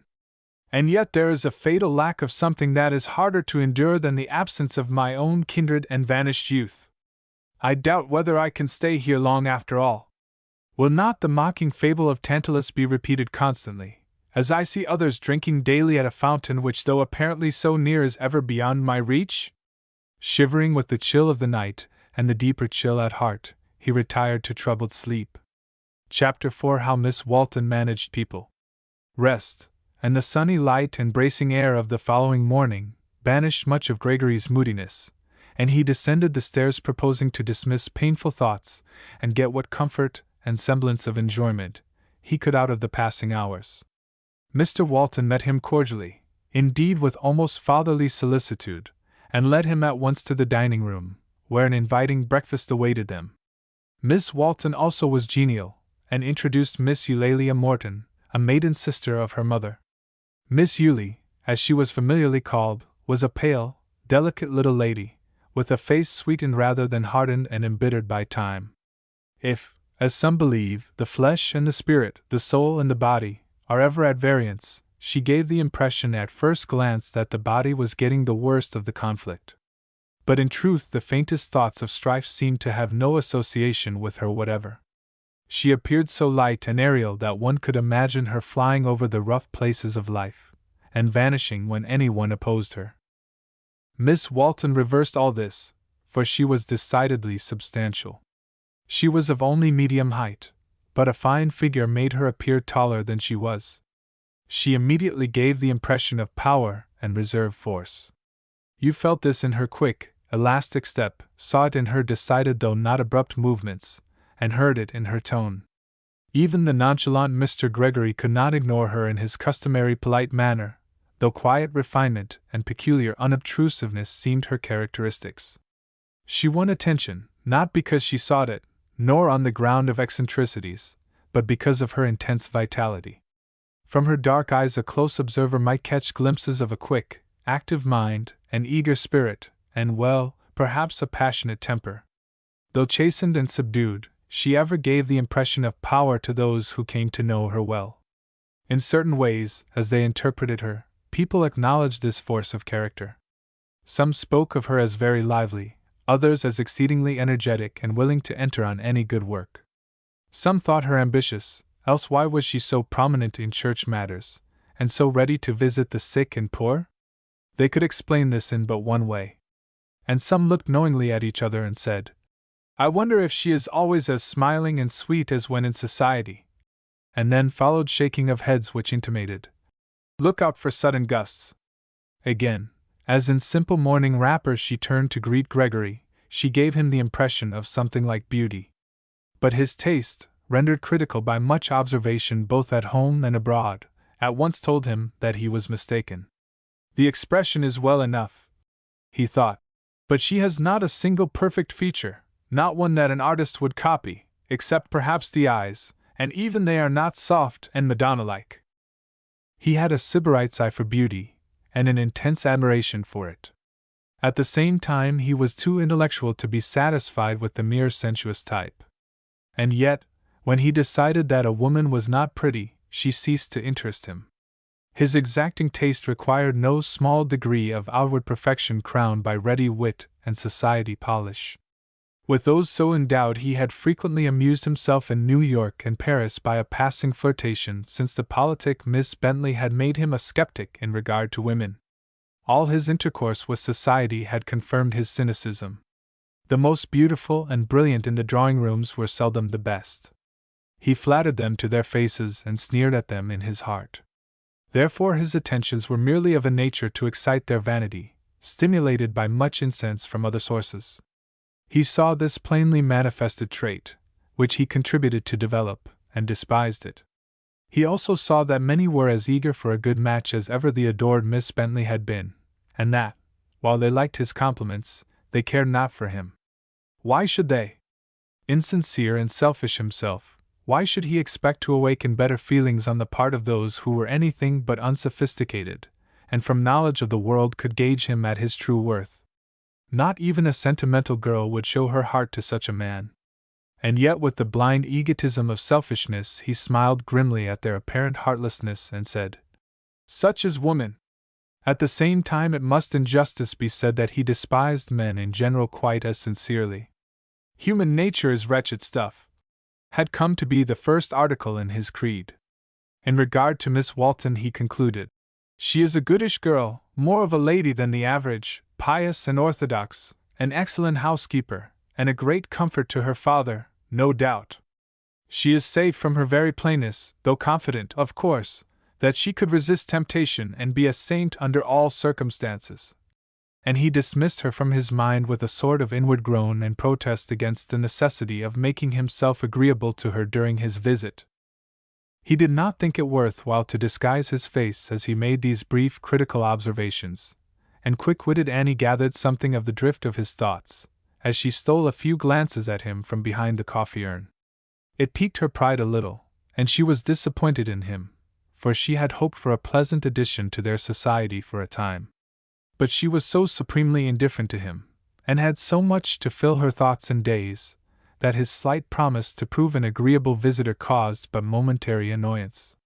Yet the glimmer of a smile flitted across her face as she thought, "He may find himself slightly mistaken in me, after all. His face seems to say, no doubt she is a good young woman, and well enough for this slow country place, but she has no beauty, no style. I think I can manage to disturb the even current of his vanity, if his visit is long enough, and he shall learn at least that I shall not gape admiringly at his artificial metropolitan airs." Her manner toward Gregory remained full of kindness and grace, but she made no effort to secure his attention and engage him in conversation, as he had feared she would do. She acted as if she were accustomed to see such persons as himself at her father's breakfast table every morning, and though habitually wrapped up in his own personality, he soon became dimly conscious that her course toward him was not what he had expected. Miss Yulie was all solicitude in view of his character of invalid, and the children looked at him with curious eyes and growing disapprobation. There was nothing in him to secure their instinctive friendship, and he made no effort to win their sympathies. The morning meal began with a reverent looking to heaven for God's blessing on the gifts which were acknowledged as coming from him, and even Gregory was compelled to admit that the brief rite did not appear like a careless signing of the cross, or a shriveled form from which spirit and meaning had departed, but a sincere expression of loving trust and gratitude. During the greater part of the meal, Mr. Walton dwelt on the circumstances that had led to his friendship with Gregory's father, but at last the conversation flagged a little, since the young man made so slight effort to maintain it. Suddenly Mr. Walton turned to his daughter and said, "By the way, Annie, you have not told me where you found Mr. Gregory, for my impression is that you brought him down from the hills." "I was about to say that I found him in a chestnut burr," replied Annie, with a twinkle in her eye. "At least I found a stranger by the cedar thicket, and he proved from a chestnut burr who he was, and his right to acquaintance, with a better logic than I supposed him capable of." "Indeed?" asked Gregory, quickly, feeling the prick of her last words. "On what grounds were you led to estimate my logic so slightingly?" "On merely general grounds, but you see I am open to all evidence in your favor. City life no doubt has great advantages, but it also has greater drawbacks." "What are they?" "I cannot think of them all now. Suffice it to say that if you had always lived in the city you could not have interpreted a chestnut burr so gracefully. Many there seem to forget nature's lore. But may they not learn other things more valuable?" Miss Walton shook her head, and said, with a laugh, "An ignorant exhorter once stated to his little schoolhouse audience that Paul was brought up at the foot of the hill Gamaliel. I almost wish he were right, for I should have had more confidence in the teachings of the hill than in those of the narrow-minded Jewish rabbi. And yet you regard Paul as the very chief of the apostles. He became such after he was taught of him who teaches through the hills and nature generally." "My daughter is an enthusiast for nature," remarked Mr. Walton. "If the people are the same as when I was here a boy, the hills have not taught the majority very much," said Gregory, with a French shrug. "Many of them have a better wisdom than you think," answered Annie quietly. "In what does it consist?" "Well, for one thing they know how to enjoy life and add to the enjoyment of others." Gregory looked at her keenly for a moment, but saw nothing to lead him to think that she was speaking on other than general principles. But he said, a little moodily, as they rose from the table, "That certainly is a better wisdom than is usually attained in either city or country." "It is not our custom to make company of our friends," said Mr. Walton cordially. "We hope you will feel completely at home, and come and go as you like, and do just what you find agreeable. We dine at 2, and have an early supper on account of the children. There are 1 or 2 fair saddle horses on the place, But if you do not feel strong enough to ride, Annie can drive you out, and I assure you she is at home in the management of a horse." "Yes, indeed," echoed the little boy. "And Annie can manage anything or anybody." "That is a remarkable power," said Gregory, with an amused look and a side glance at the young girl. "How does she do it?" "Oh, I don't know," replied the boy. "She makes them love her, and then they want to do as she says." A momentary wrathful gleam shot from Annie's eyes at her indiscreet little champion, but with heightened color she joined in the laugh that followed. Gregory had the ill grace to say with a sort of mocking gallantry, as he bowed himself out, "It must be delightful to be managed on such terms." Chapter 5. Was it an accident? Putting on a light overcoat, for the morning air was sharp and bracing, Gregory soon found himself in the old square garden. Though its glory was decidedly on the wane, it was as yet unnipped by the frost. It had a neatness and an order of its own that were quite unlike those where nature is in entire subordination to art. Indeed, it looked very much as he remembered it in the past, and he welcomed its unchanged aspect. He strolled to many other remembered boyish haunts, and it seemed that the very lichens and mosses grew in the same places as of old, and that nature had stood still and awaited his return. And yet every familiar object chided him for being so changed, and he began to find more of pain than pleasure, as this contrast between what he had been and what he might have been was constantly forced upon him. "Oh, that I had never left this place!" he exclaimed bitterly. "It would have been better to stay here and drudge as a day laborer. What has that career out in the world to which I looked forward so ardently amounted to? The present is disappointment and self-disgust, the future an indefinite region of fears and forebodings, and even the happy past is becoming a bitter mockery by reminding me of what can never be again." Wearied and despondent, he moodily returned to the house and threw himself on a lounge in the parlor. A smoldering wood fire upon the hearth softened the air to summer temperature. The heat was grateful to his chilled, bloodless body, and gave him a luxurious sense of physical comfort, and he muttered, "I had about resolved to leave this place with its memories that are growing into torment, but I suppose it would be the same anywhere else. I am too weak and ill to face new scenes and discomfort. A little animal enjoyment and bodily respite from pain seem about all that is left to me of existence, and I think I can find these here better than elsewhere.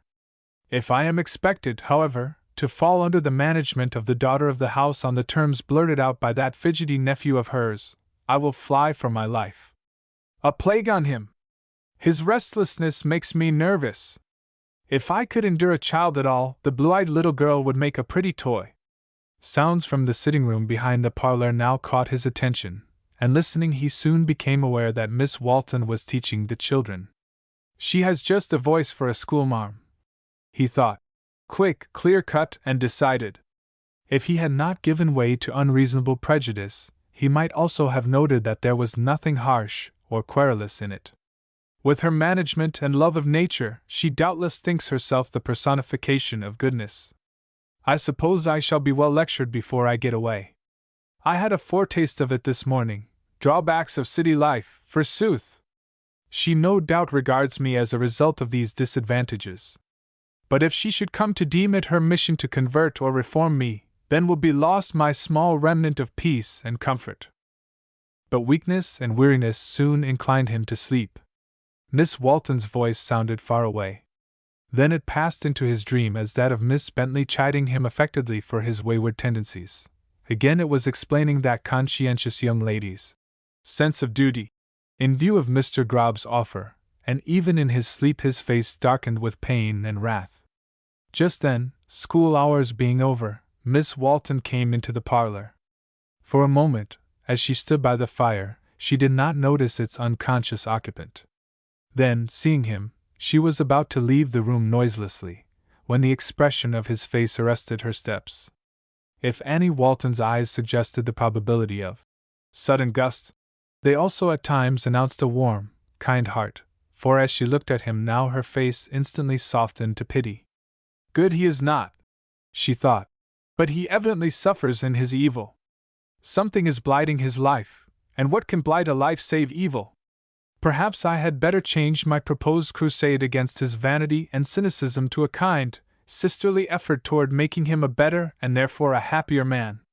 It will soon come out in conversation that I have long been the same as engaged to another, and this will relieve me of absurd suspicions of designs upon him. If I could win a friendly confidence on his part, I'm sure I could tell him some wholesome truths, for even an enemy could scarcely look on that face without relenting. There was nothing slow or cumbrous about Annie. These thoughts had flashed through her mind during the brief moment in which her eyes softened from surprise into sympathy as they caught the expression of Gregory's face. Then, fearing to disturb him, with silent tread she passed out to her wonted morning duties. How seemingly accidental was that visit to the parlor! Its motive indefinite and forgotten. Apparently it was but a trivial episode of an uneventful day, involving no greater catastrophe than the momentary rousing of a sleeper who would doze again. But what day can we with certainty call uneventful? And what episode trivial? Those half-aimless, purposeless steps of Annie Walton into the quiet parlor might lead to results that would radically change the endless future of several lives. In her womanly, pitying nature, had not God sent his angel? If a viewless, ministering spirit, as the sinful man's appointed guardian, was present, as many believe is the case with everyone, how truly he must have welcomed this unselfish human companionship in his loving labor to save life. For only they who rescue from sin truly save life. And yet the sleeper, even in his dreams, was evidently at war with himself, the world, and God. He was an example of the truth that good comes from without, and not from within us. It is heaven stooping to men, heaven's messengers sent to us, truth quickened in our minds by heavenly influence, even as sunlight and rain awaken into beautiful life the seeds hidden in the soil, and above all, impulses direct from God, that steal into our hearts as the south wind penetrates ice-bound gardens in spring. But, alas! Multitudes like Walter Gregory blind their eyes and steel their hearts against such influences. God and those allied to him long to bring the healing of faith and love to his wounded spirit.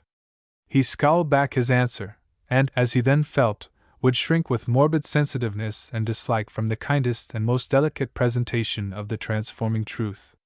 But the divine love is ever seeking to win our attention by messengers innumerable, now by the appalling storm, again by a summer sunset, now by an awful providence, again by a great joy, at times by stern prophets and teachers, but more often by the gentle human agencies of which Annie was the type. As with pitying face she bent over the worn and jaded man of the world and hoped and prayed that she might be able to act the part of a true sister toward him. Thorny and guarded was every avenue to his heart, and yet her feminine tact, combined with the softening and purifying influence of his old home, might gain her words acceptance, where the wisest and most eloquent would plead in vain. After dinner he again hastened forth for a walk, his purpose being to avoid company, for he was so moody and morbid, so weak, nervous, and irritable, that the thought of meeting and decorously conversing with those whose lives and character were a continual reproach to him was intolerable. Then he had the impression that the keen-eyed, plain-featured Miss Walton, as he characterized her in his mind, would surely commence discoursing on moral and religious subjects if he gave her a chance, and he feared that if she did, he would say or do something very rude, and confirm the bad impression that he was sure of having already made. If he could have strolled into his club, and among groups engaged with cards, papers, and city gossip, he would have felt quite at home. Ties formed at such a place are not very strong as a usual thing, and the manner of the world can isolate the members and their real life completely, even when the rooms are thronged. As Gregory grew worn and thin and his pallor increased, as he smoked and brooded more and more apart, his companions would shrug their shoulders significantly and whisper, "It looks as if Gregory would go under soon. Something's the matter with him." At first good-natured men would say, "Come, Gregory, take a hand with us," but when he complied it was with such a listless manner that they were sorry they had asked him. At last, beyond mere passing courtesies, they had come to leave him very much alone, and in his unnatural and perverted state this was just what he most desired. His whole being had become a diseased, sensitive nerve, shrinking most from any effort toward his improvement, even as a finger pointed at a festering wound causes anticipatory agonies. At the club he would be let alone, but these good people would take an interest in him, and might even talk religion, and probe with questions and surmises. If they did, he knew, from what he had already seen of them, that they would try to do it delicately and kindly, but he felt that the most considerate efforts would be like the surgical instruments of the Dark Ages. He needed good, decisive, heroic treatment. But who would have the courage and skill to give it? Who cared enough for him to take the trouble? Not merely had Annie Walton looked with eyes of human pity upon his sin-marred visage that morning. The divine personality, enthroned in the depths of her soul and permeating her life, looked commiseratingly forth also. Could demons glare from human eyes and God not smile from them? As Annie thought much of him after her stolen glance in the morning, she longed to do that which he dreaded she would try to do, attempt his reformation. Not that she cared for him personally, or that she had grown sentimentally interested in his Byronic style of wretchedness. So far from it, her happy and healthful nature was repelled by his diseased and morbid one. She found him what girls call a disagreeable man, but she yearned toward a sinning, suffering soul, found in any guise. It was not in her woman's heart to pass by on the other side. Chapter 6: Unexpected Chestnut Burrs.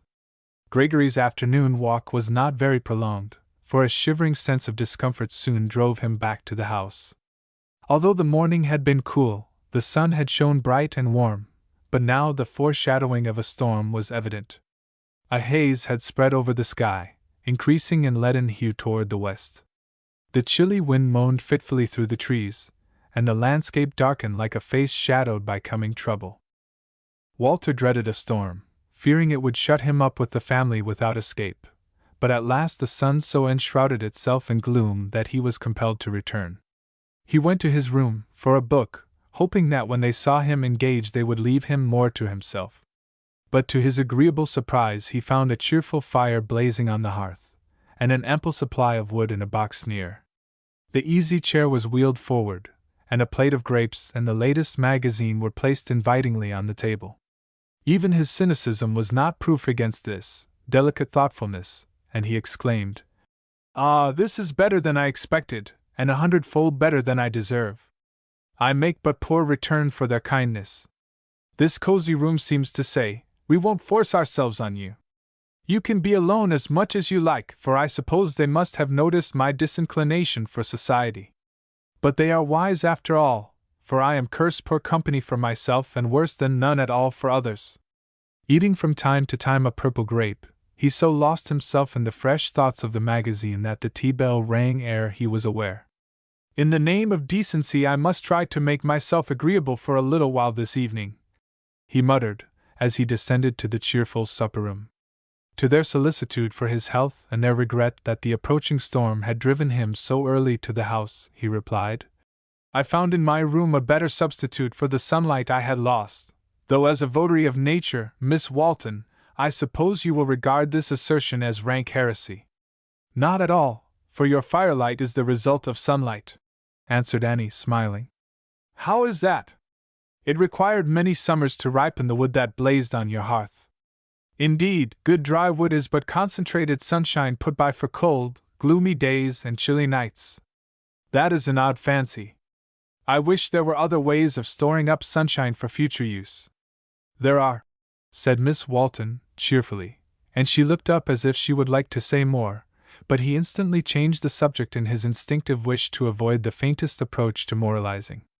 Still, conversation continued brisk till Mr. Walton asked suddenly, "By the way, Mr. Gregory, have you ever met Mr. Hunting of Wall Street?" There was no immediate answer, and they all looked inquiringly at him. To their surprise his face was darkened by the heaviest frown. After a moment he said, with peculiar emphasis, "Yes, I know him well." A chill seemed to fall on them after that, and he, glancing up, saw that Annie looked flushed and indignant, Miss Yulie pained, and Mr. Walton very grave. Even the little boy shot vindictive glances at him. He at once surmised that Hunting was related to the family, and was oppressed with the thought that he was fast losing the welcome given him on his father's account. But in a few moments Annie rallied and made unwonted efforts to banish the general embarrassment, and with partial success, for Gregory had tact and good conversational powers if he chose to exert them. When, soon after, they adjourned to the parlor, outward serenity reigned. On either side of the ample hearth, on which blazed a hickory fire, a table was drawn up. An easy chair stood invitingly by each, with a little carpet bench on which to rest the feet. "Take one of these," said Mr. Walton cordially, "and join me with a cigar. The ladies of my household are indulgent to my small vices. And I will send for your magazine," said Annie, "and then you can read and chat according to your mood. U.G. that we do not intend to make a stranger of you. For which I am very glad.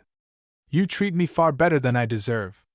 Instead of some deprecatory remark, Annie gave him a quick, half-comical look which he did not fully understand. "There is more in her than I at first imagined," he thought. Seated with the magazine, Gregory found himself in the enjoyment of every element of comfort. That he might be under no constraint to talk, Annie commenced speaking to her father and Miss Yulie of some neighborhood affairs, of which he knew nothing. The children and a large greyhound were dividing the rug between them. The former were chatting in low tones and roasting the first chestnuts of the season on a broad shovel that was placed on the glowing coals. The dog was sleepily watching them lest in their quick movements his tail should come to grief. Gregory had something of an artist's eye, and he could not help glancing up from his reading occasionally, and thinking what a pretty picture the roomy parlor made. "Annie," said Mr. Walton, after a little while, "I can't get through this article with my old eyes. Won't you finish it for me? Shall we disturb you, Mr. Gregory?" "Not at all."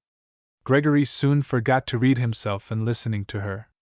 Not that he heard the subject matter with any interest, but her sweet, natural tones and simplicity arrested and retained his attention. Even the statistics and the prose of political economy seemed to fall from her lips in musical cadence, and yet there was no apparent effort and not a thought of effect. Walter mused as he listened. "I should like to hear some quiet, genial book read in that style, though it is evident that Miss Walton is no tragedy queen." Having finished the reading, Annie started briskly up and said, "Come, little people, your chestnuts are roasted and eaten. It's bedtime. The turkeys and squirrels will be at the nut trees long before you tomorrow unless you scamper off at once." "Oh, Aunt Annie," chimed their voices, "you must sing us the chestnut song first, you promised to." "With your permission, Mr. Gregory, I suppose I must make my promise good," said Annie. "I join the children in asking for the song," he replied, glad to get them out of the way on such easy conditions, though he expected a nursery ditty or a juvenile hymn from some Sabbath school collection, wherein healthy, growing boys are made to sing. "I want to be an angel. Moreover," he added, "I have read that one must always keep one's word to a child. Which is a very important truth, do you not think so? Since you are using the word truth so prominently, Miss Walton, I must say that I have not thought much about it. But I certainly would have you keep your word on this occasion." "And Annie always keeps her word," said Johnny, rather bluntly. By some childish instinct he divined that Gregory did not appreciate Aunt Annie sufficiently, and this added to his prejudice. "You have a stout little champion there," Gregory remarked. "I cannot complain of his zeal," she answered significantly, at the same time giving the boy a caress. "Mr. Gregory, this is a rude country ballad, and we are going to sing it in our accustomed way, even though it shock your city ears. Johnny and Susie, you can join in the chorus." And she sang the following simple October glee. "Katydid, your throat is sore, you can chirp this fall no more. Robin redbreast, summer's past, did you think 'twould always last? Fly away to sunny climes, lands of oranges and limes. With the squirrels we shall stay and put our store of nuts away. Oh, the spiny chestnut burrs! Oh, the prickly chestnut burrs! Harsh without, but lined with down, and full of chestnuts, plump and brown. Sorry are we for the flowers, we shall miss our summer bowers. Still we welcome frosty Jack, stealing now from Greenland back. And the burrs will welcome him. When he knocks, they'll let him in. They don't know what Jack's about, soon he'll turn the chestnuts out. Oh, the spiny, etc. Turkey gobbler, with your train, you shall scratch the leaves in vain. Squirrel, with your whisking tail, your sharp eyes shall not avail. In the crisp and early dawn, scampering across the lawn, we will beat you to the trees, come you then when you please. Oh, the spiny, etc. Gregory's expression as she played a simple prelude was one of endurance, but when she began to sing the changes of his face were rapid. First he turned toward her with a look of interest, then of surprise. Miss Yuley could not help watching him, for, though she was well on in life, just such a character had never risen above her horizon. Too gentle to censure, she felt that she had much cause for regret.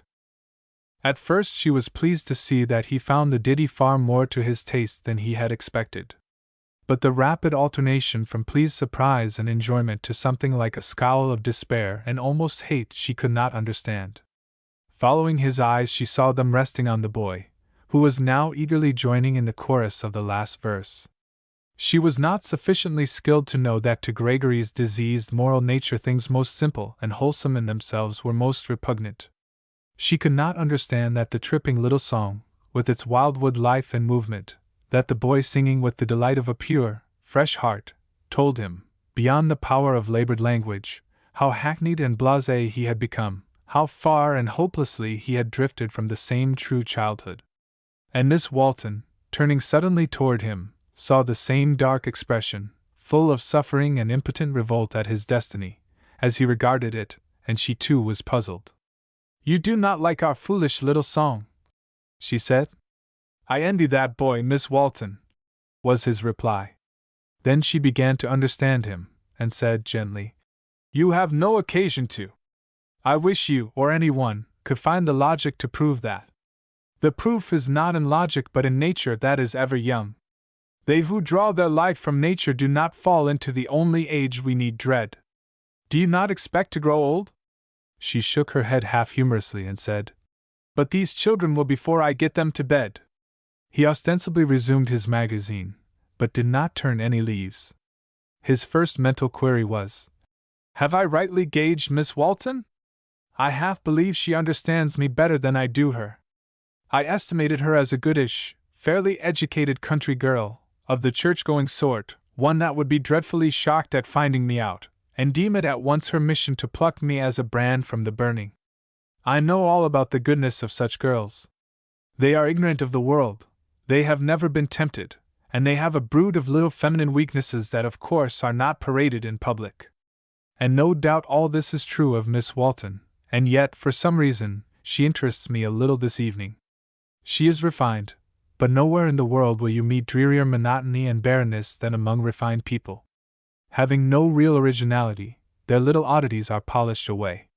In Miss Walton I am beginning to catch glimpses of vistas unexplored, though perhaps I am a fool for thinking so. What a peculiar voice she has! She would make a poor figure, no doubt, in an opera, and yet she might render a simple aria very well. But for songs of nature and ballads I have never heard so sympathetic a voice. It suggests a power of making music a sweet home language instead of a difficult, high art, attainable by few. Really, Miss Walton is worth investigation, for no one with such a voice can be utterly commonplace. Strange as it is, I cannot ignore her. Though she makes no effort to attract my attention, I am ever conscious of her presence. Chapter 7: A Conspiracy. When Miss Walton returned to the parlor, her father said, "Annie, I am going to trespass on your patience again." She answered with a little piquant gesture, and was soon reading in natural, easy tones, without much stumbling, what must have been Greek to her. Gregory watched her with increasing interest, and another question than the one of finance involved in the article was rising in his mind. Is this real? Is this seeming goodness a fact? It was the very essence of his perverted nature to doubt it. Now that his eyes were opened, and he closely observed Miss Walton, he saw that his prejudices against her were groundless. Although not a stylish, pretty woman, she was evidently far removed from the goodish, commonplace character that he could regard as part of the furniture of the house, useful in its place, but of no more interest than a needful piece of cabinet work. Nor did she assert herself as do those aggressive, lecturing females who deem it their mission to set everybody right within their sphere. And yet she did assert herself, but he was compelled to admit that it was like the summer breeze or the perfume of a rose. He had resolved that very day to avoid and ignore her as far as possible, and yet, before the first evening in her presence was half over, he had left a magazine story unfinished. He was watching her, thinking and surmising about her, and listening, as she read, to what he did not care a straw about.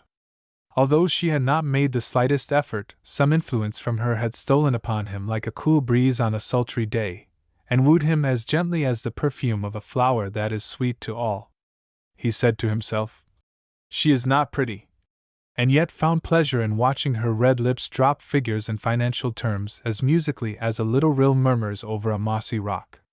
From behind his magazine he studied the group at the opposite table, but it was with the pain which a despairing swimmer, swept seaward by a resistless current, might feel in seeing the safe and happy on the shore.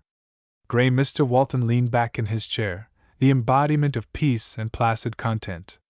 The subject to which he was listening and kindred topics had so far receded that his interest was that of a calm, philosophic observer, and Gregory thought, with a glimmer of a smile, "He is not dabbling in stocks, or he could not maintain that quiet mien." His habits of thought as a business man merely made it a pleasure to keep up with the times. In fact, he was in that serene borderland between the two worlds where the questions of earth are growing vague and distant, and those of the better country, more real and engrossing, for Gregory observed, later in the evening, that he took the family Bible with more zest than he had bestowed on the motive power of the world. It was evident where his most valued treasures were stored. With a bitter sigh, Gregory thought, "I would take his gray hairs if I could have his peace and faith." Miss Yulie, to whom he gave a passing glance, seemed even less earthly in her nature. Indeed, it appeared as if she had never more than half belonged to the material creation. Slight, ethereal, with untroubled blue eyes, and little puff curls too light to show their change to gray, she struck Gregory unpleasantly, as if she were a connecting link between gross humanity and spiritual existence, and his eyes reverted to Miss Walton, and dwelt with increasing interest on her. There at least were youth, health, and something else. What was it in the girl that had so strongly and suddenly gained his attention? At any rate, there was nothing about her uncanny and spirit-like. He did not understand her. Was it possible that a young girl, not much beyond 20, was happy in the care of orphan children, in the quiet humdrum duties of housekeeping, and in reading stupid articles through the long, quiet evenings, with few excitements beyond church-going, rural tea-drinkings, and country walks and rides? With a grim smile he thought how soon the bells he had admired would expire under such a regimen. Could this be good acting because a guest was present? If so, it was perfect, for it seemed her daily life. "I will watch her," he thought. "I will solve this little feminine enigma. It will divert my mind, and I've nothing else to do. My daughter spoils me, you see, Mr. Gregory," said Mr. Walton, starting up as Annie finished a theory that would make every one rich by the printing press process. "Don't plume yourself, Papa," replied Annie archly. "I shall make you do something for me to pay for all this." With a humorous look he replied, "No matter, I have the best of the bargain, for I should have to do the something anyway. But what do you think of this theory, sir?" And he explained, not knowing that Walter had been listening. The gentlemen were soon deep in the mysteries of currency and finance, topics on which both could talk well. Annie listened with polite attention for a short time.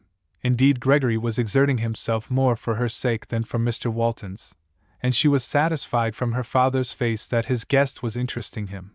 But as the subject was mainly unintelligible to her, she soon turned with real zest to Miss Yulie's fancy work, and there was an earnest whispered discussion in regard to the right number of stitches. Walter noted this and sneeringly thought, with a masculine phase of justice often seen, "That's like a woman. She drops one of the deepest and most important subjects of the day." And he might have added, "as explained by me, and gives her whole soul to a bit of thread lace." And he soon let Mr. Walton have the discussion all his own way. In furtherance of his purpose to draw Annie out, he said, rather banteringly, "Miss Walton, I am astonished that so good a man as your father should have as an ardent friend the profane and disreputable character that I found living in the cottage opposite on the day of my arrival." "Profane, I admit he is," she replied, "but not disreputable.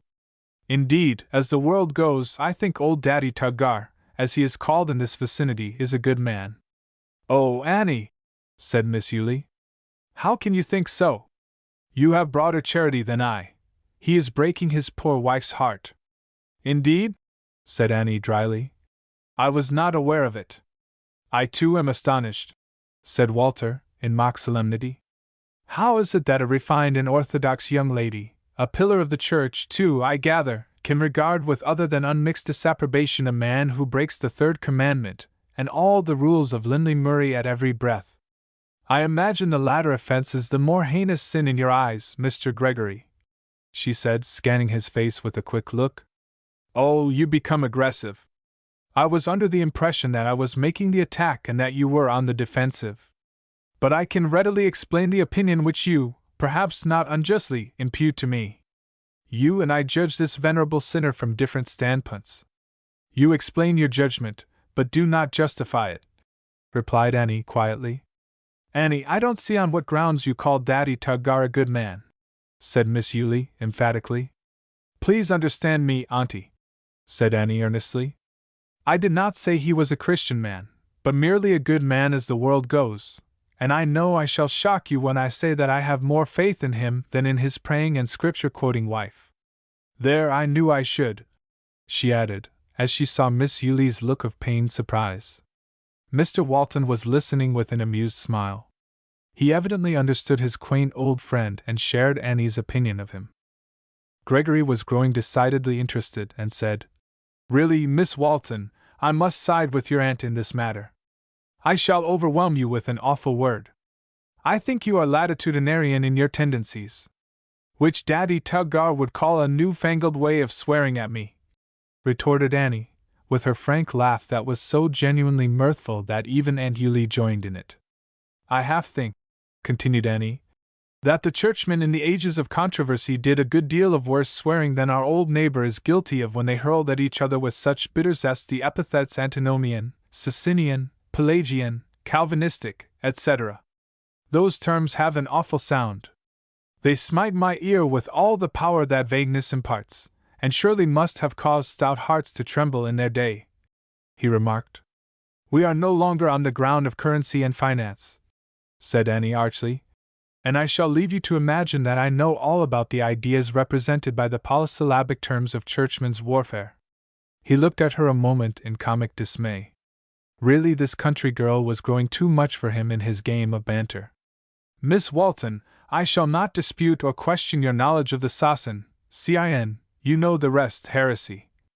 Alas, put in Annie quietly, I do know all about the sin heresy. I can say that honestly. I am somewhat inclined to doubt that, he said quickly, then added, in sudden and mock severity, Miss Walton, if I were a judge upon the bench I should charge that you were evading the question and befogging the case. The point at issue is, how can you regard Daddy Tuggar as a good man? As evidence against him I can affirm that I do not remember to have had such a good square cursing in my life, and I have received several. This last expression caused Miss Yulie to open her eyes at him. Not for your sake, sir, said Annie, with a keen yet humorous glance at him, who as judge on the bench have in your pocket a written verdict, I fear, but for Aunt Julie's I will give the reasons for my estimate. I regard her in the light of an honest jury. In the first place, the term you used, square, applies to him. I do not think he could be tempted to do a dishonest thing, and that, as the world goes, is certainly a good point. And as the church goes, too, he added cynically. He is a good neighbor, and considerate of the rights of others. He can feel, and is not afraid to show a sincere indignation when seeing a wrong done to another. I can vouch for that. I shall steal no more of your apples, Mr. Walton. There is not a particle of hypocrisy about him. I wish I could think the same of his wife. For some reason she always gives me the impression of insincerity. If I were as good as you are, Auntie, perhaps I should not be so suspicious. One thing more, and my eulogy of Daddy, the only one he will ever receive, I fear, is over. He is capable of sincere friendship, and that is more than you can say of a great many. It is indeed, said Gregory, with bitter emphasis. I should be willing to take my chances with Daddy Tuggar in this or any other world. You had better not, she answered, now thoroughly in earnest. Why so? I should think memories of this place would make my meaning clear, she replied gently. Gregory's face darkened, and he admitted to himself that most unexpectedly she had sent an arrow home, and yet he could take no exception. His indifference toward her had vanished now. So far from regarding her as a dull, good, country girl with a narrow horizon of little feminine and commonplace interests, he began to doubt whether he should be able to cope with her in the tilt of thought. He saw that she was quick, original, and did her own thinking, that in repartee she hit back unexpectedly, in flashes, as the lightning strikes from the clouds. He could not keep pace with her quick intuition. Moreover, in her delicate reference to his parents' faith she had suggested an argument for Christianity that he had never been able to answer. For a little time she had caused him to forget his wretched self, but her last remark had thrown him back on his old doubts, fears, and memories. As we have said, his cynical, despondent expression returned, and he silently lowered at the fire. Annie had too much tact to add a word. He must be hurt, well probed indeed, before he can be well, she thought. Country bedtime had now come, and Mr. Walton said, Mr. Gregory, I trust you will not find our custom of family prayers distasteful. The absence of such a custom would seem strange to me in this place, he replied, but he did not say whether it would be agreeable or distasteful. Annie went to the piano as if it were a habit, and after a moment chose the tender hymn. Come, ye disconsolate. At first, in his morbid sensitiveness, he was inclined to resent this selection as aimed at him, but soon he was under the spell of the music and the sentiment, which he thought had never before been so exquisitely blended. Miss Walton was not very finished or artistic in anything. She would not be regarded as a scholar, even among the girls of her own age and station, and her knowledge of classical music was limited. But she was gifted in a peculiar degree with tact, a quick perception, and the power of interpreting the language of nature and of the heart. She read and estimated character rapidly. Almost intuitively she saw people's needs and weaknesses, but so far was she from making them the ground of satire and contempt that they awakened her pity and desire to help. In other words, she was one of those Christians who in some degree catch the very essence of Christ's character, who lived and died to save. She did not think of condemning the guilty and disconsolate man that brooded at her fireside, but she did long to help him. I may never be able to say such words to him directly, she thought, but I can sing them, and if he leaves our home tomorrow he shall hear the truth once more. And she did sing with tenderness and feeling. In rendering something that required simplicity, nature, and pathos, no prima donna could surpass her, for while her voice was not powerful, and had no unusual compass, it was as sweet as that of a thrush in May. Only deaf ears and a stony heart could have remained insensible, and Gregory was touched.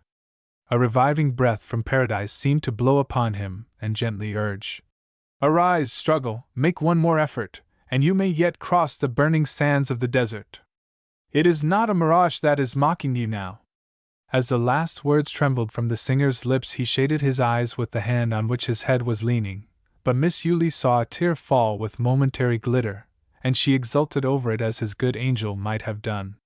If penitent tears could be crystallized they would be the only gems of earth that angels would covet, and perhaps God's co-workers here will find those that they cause to flow on earth, set as gems in their crown of glory that fadeth not away.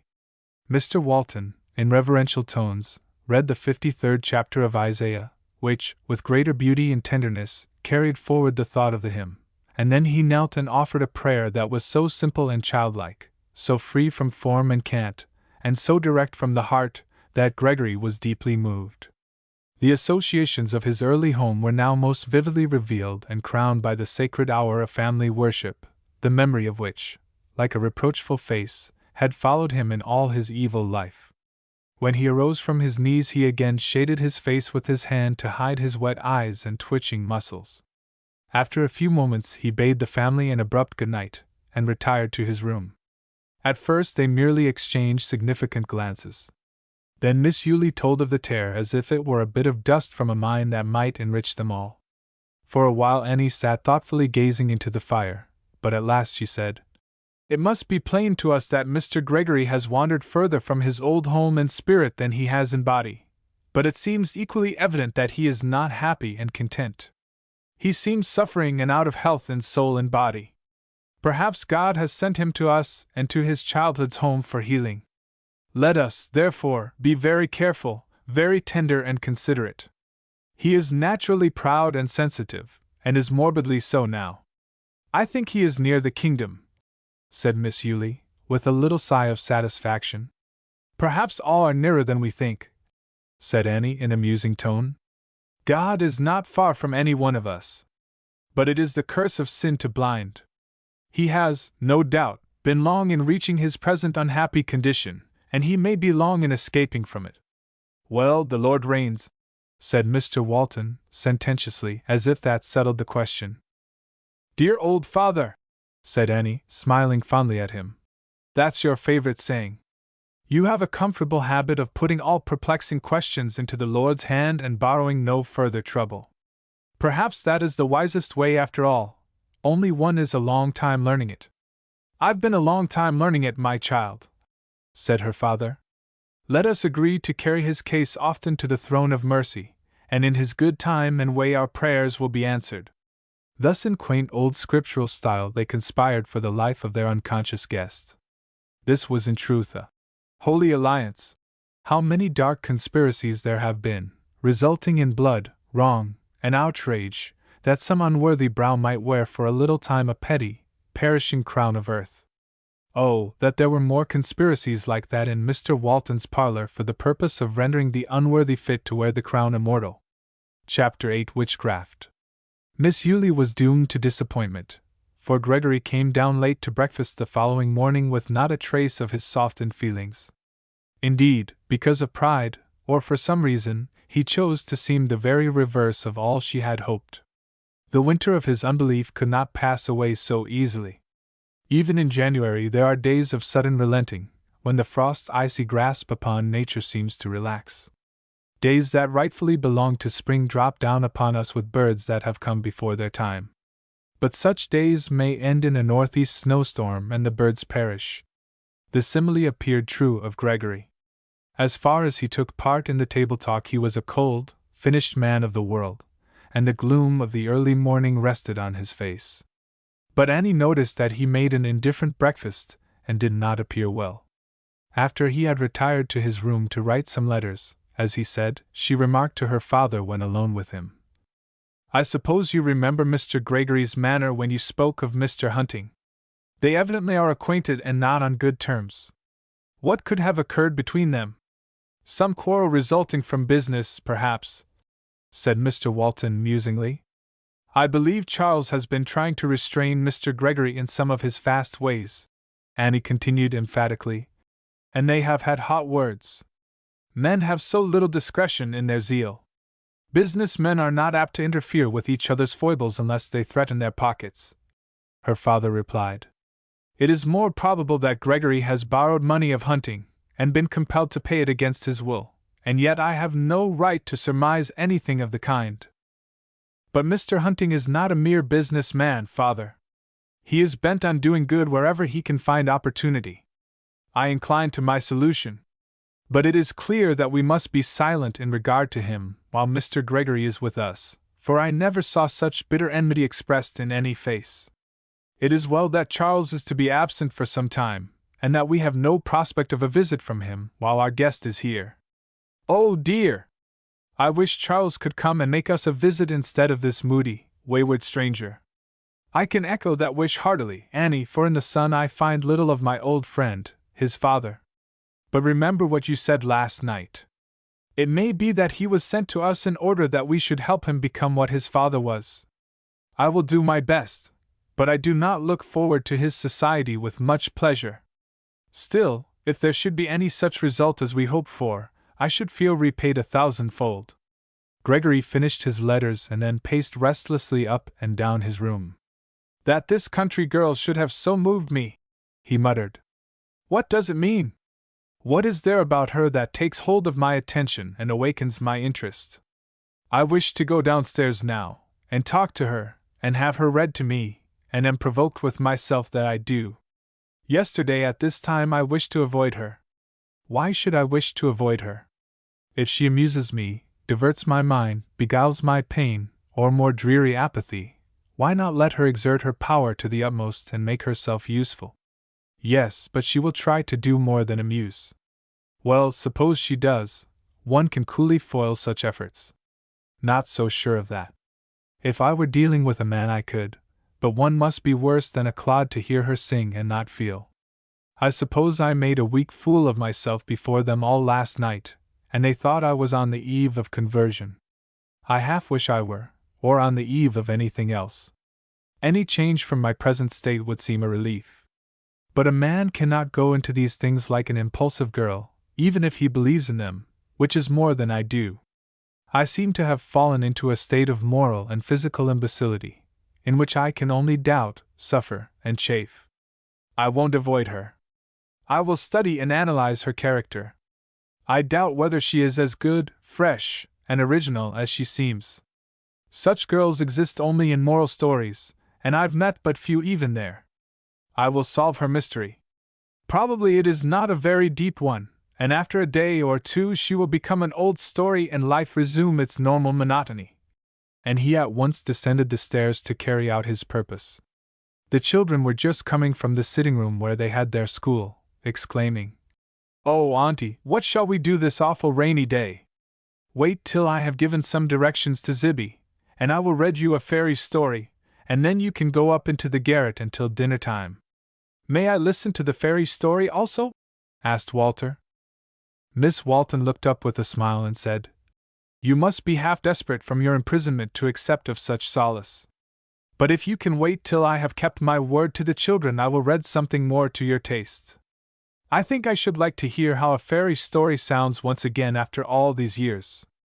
As Shakespeare may sound to us some time in the future," she replied, smiling. "I can't believe we shall ever outgrow Shakespeare," he said. "I can believe it, but cannot understand how it is possible. As yet I am only growing up to Shakespeare.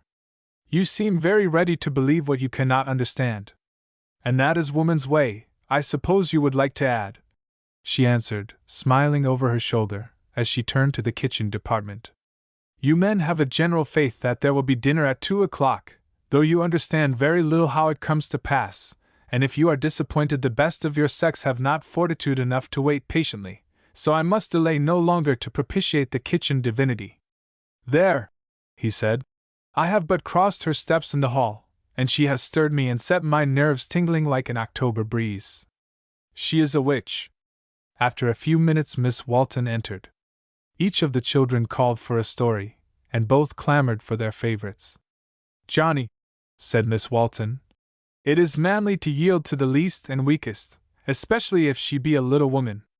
The boy thought a moment, and then with an amusing assumption of dignity said, "You may read Susie's story first, Auntie." Susie promised Johnny that his story shall be read first next time, which Susie promptly did with a touch of the womanly grace which accompanies favors bestowed after the feminine will has triumphed. "Now, little miniature man and woman, listen!" And their round eyes were ready for the world of wonders. And this child of nature was at the same time showing Gregory a world as new and strange, a world that he had caught glimpses of when a boy, but since had lost hopelessly. She carried the children away into fairyland. She suggested to him a life in which simplicity, truth, and genuine goodness might bring peace and hope to the heart. "Well, what do you think of the fairy story?" she asked after she had finished and the children had drawn sighs of intense relief at the happy denouement, in which the ugly ogre was slain and the prince and princess were married. "I did not hear it," he said. "That's complimentary. But you appeared listening very closely.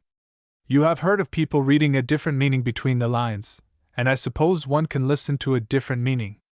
And what could you find between the lines of this fairy tale?" she asked with interest. "It would be difficult for me to explain, something too vague and indefinite for words, I fear. But if you will read me something else, I will listen to the text itself." "Come, children, scamper off to the garret," said Annie, "and remember you are nearer heaven up there, and so must be very kind and gentle to each other. You will fill those youngsters' heads with beautiful superstitions. Superstition and faith are not so very far apart, though so unlike. Yes, it is hard to tell where one leaves off and the other begins. Is it? Isn't it? I don't like to contradict you, sir. You have contradicted me, and I suppose it is manly to yield to a lady.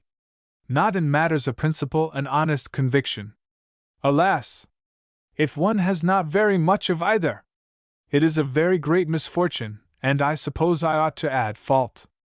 I have no doubt it is a misfortune, Miss Walton, but you are not reading. Well, make your choice.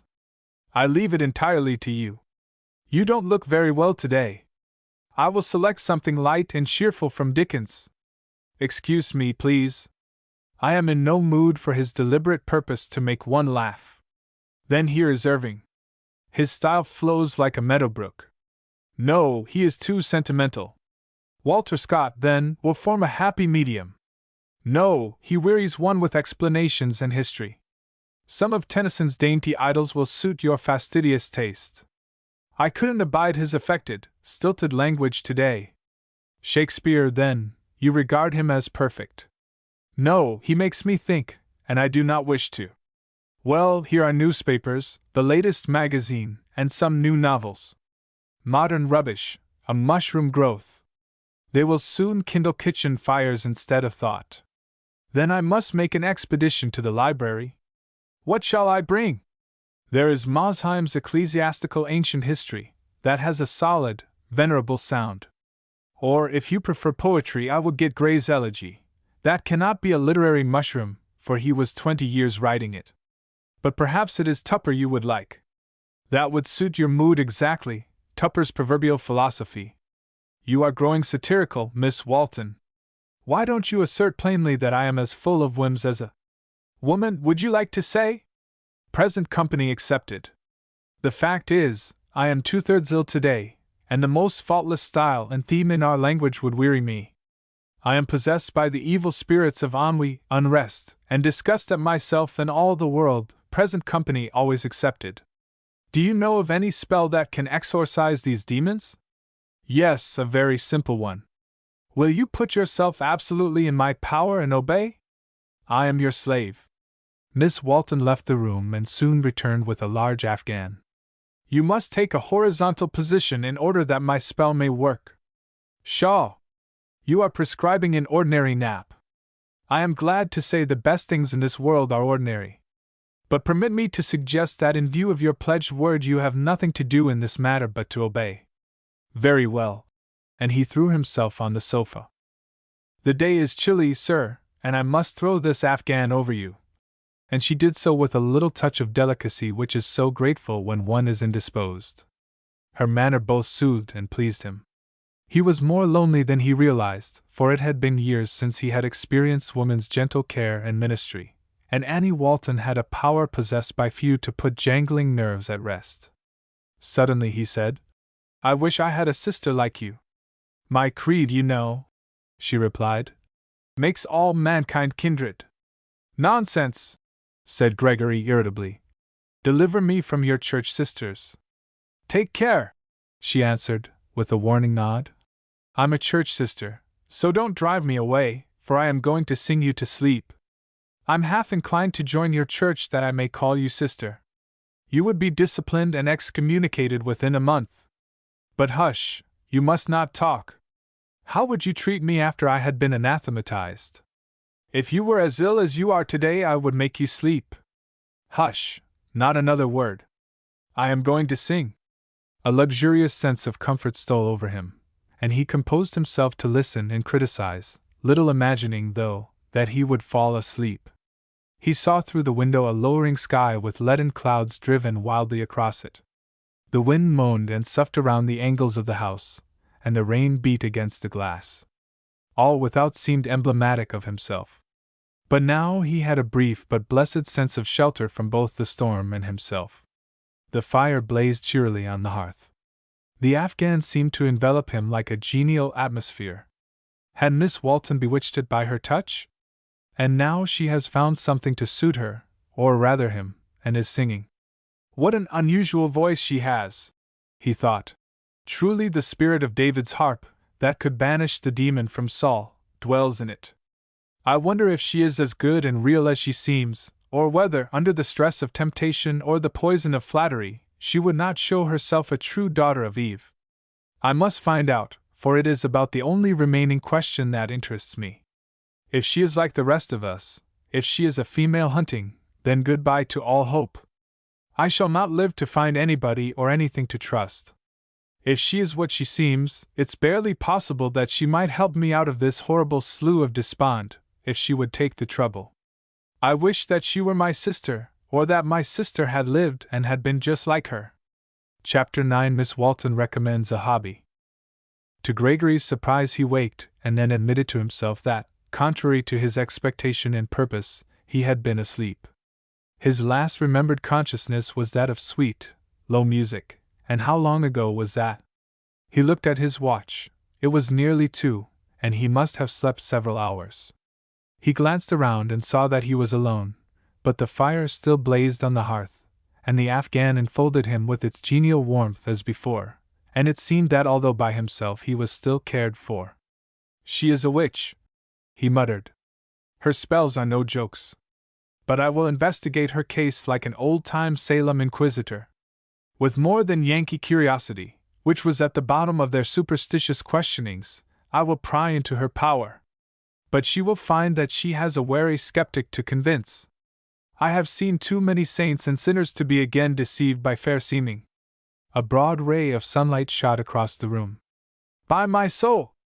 It's clearing off. Is this her work also? Has she swept away the clouds with her broomstick? And there goes the dinner bell, too." And he went to his room 2 steps at a time, as he had done when a boy. Annie, coming out of the sitting room at that moment, smiled and said, "He must be better." "At the table?" she asked. "How do you find yourself now?" "Much given to appetite."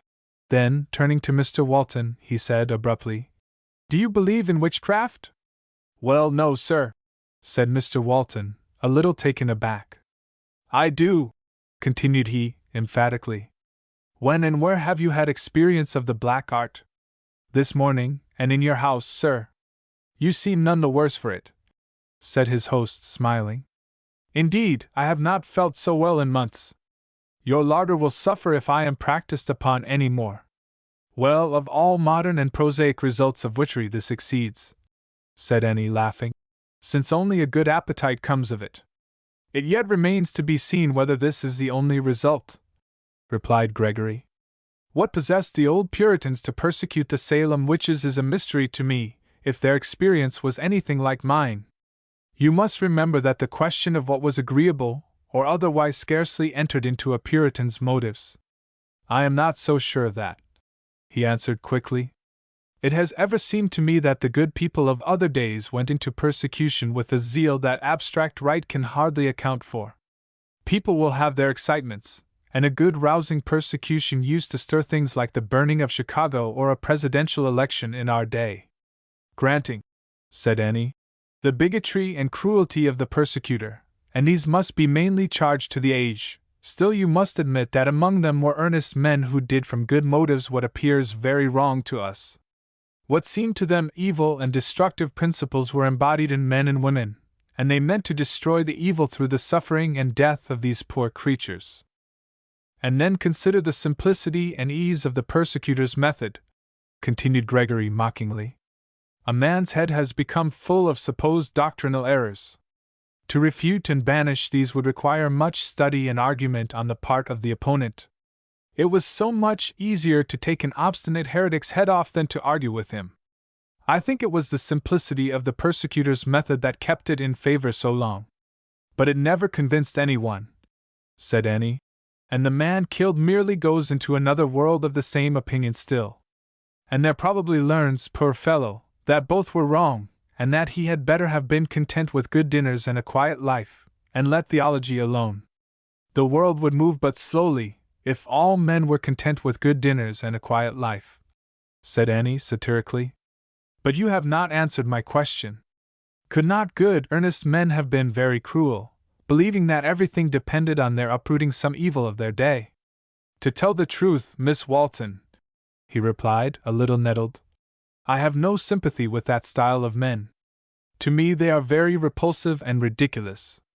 They remind me of the breathless, perspiring politicians of our time, who buttonhole you and assert that the world will come to an end unless John Smith is elected. To me, the desperate earnestness of people who imagine it their mission to set the world right is excessively tiresome. For one man or 1,000 to proclaim that they speak for God and embody truth, and that the race should listen and obey, is the absurdity of arrogance. If we were to agree with you, should we not have to say that the prophets should have kept their visions to themselves, and that Luther should have remained in his cell, and Columbus have coasted along shore and not insisted on what was to all the world an absurdity? Come, Miss Walton, said Gregory, with a vexed laugh as they rose from the table. You are a witch. I am willing to argue with flesh and blood, but I would rather hear you sing. Still, since you have swept away these clouds so I can have my ramble, I will forgive you for unhorsing me in our recent tilt. If you would mount some good honest hobby and ride it hard, I doubt whether any one could unhorse you, she replied in a low tone, as she accompanied him to the parlor. Men with hobbies are my detestation, Miss Walton. Nevertheless, they are the true knights-errant of our age.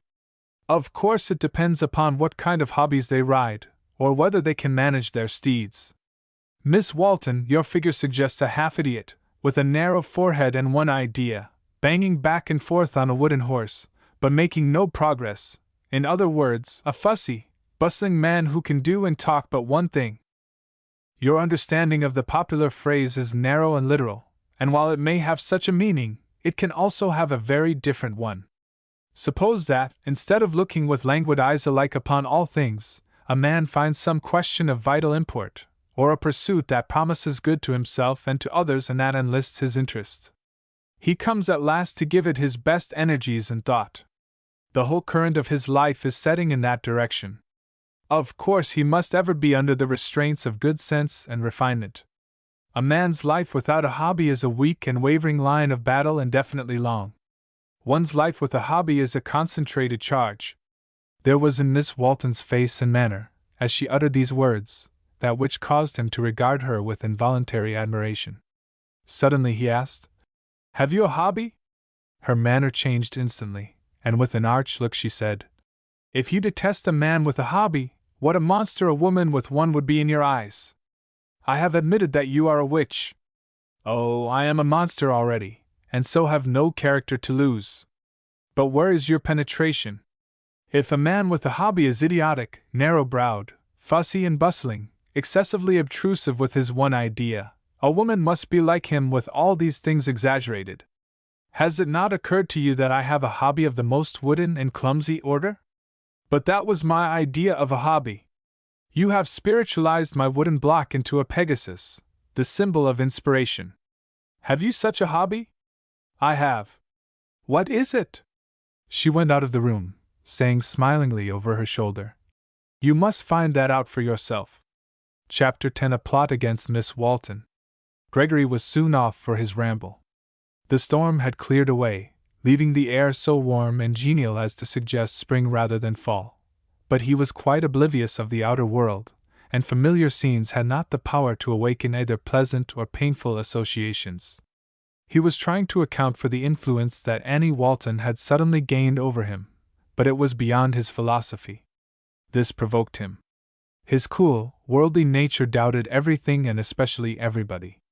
He believed in the inherent weakness of humanity, and that if people were exceptionally good it was because they had been exceptionally fortunate in escaping temptation.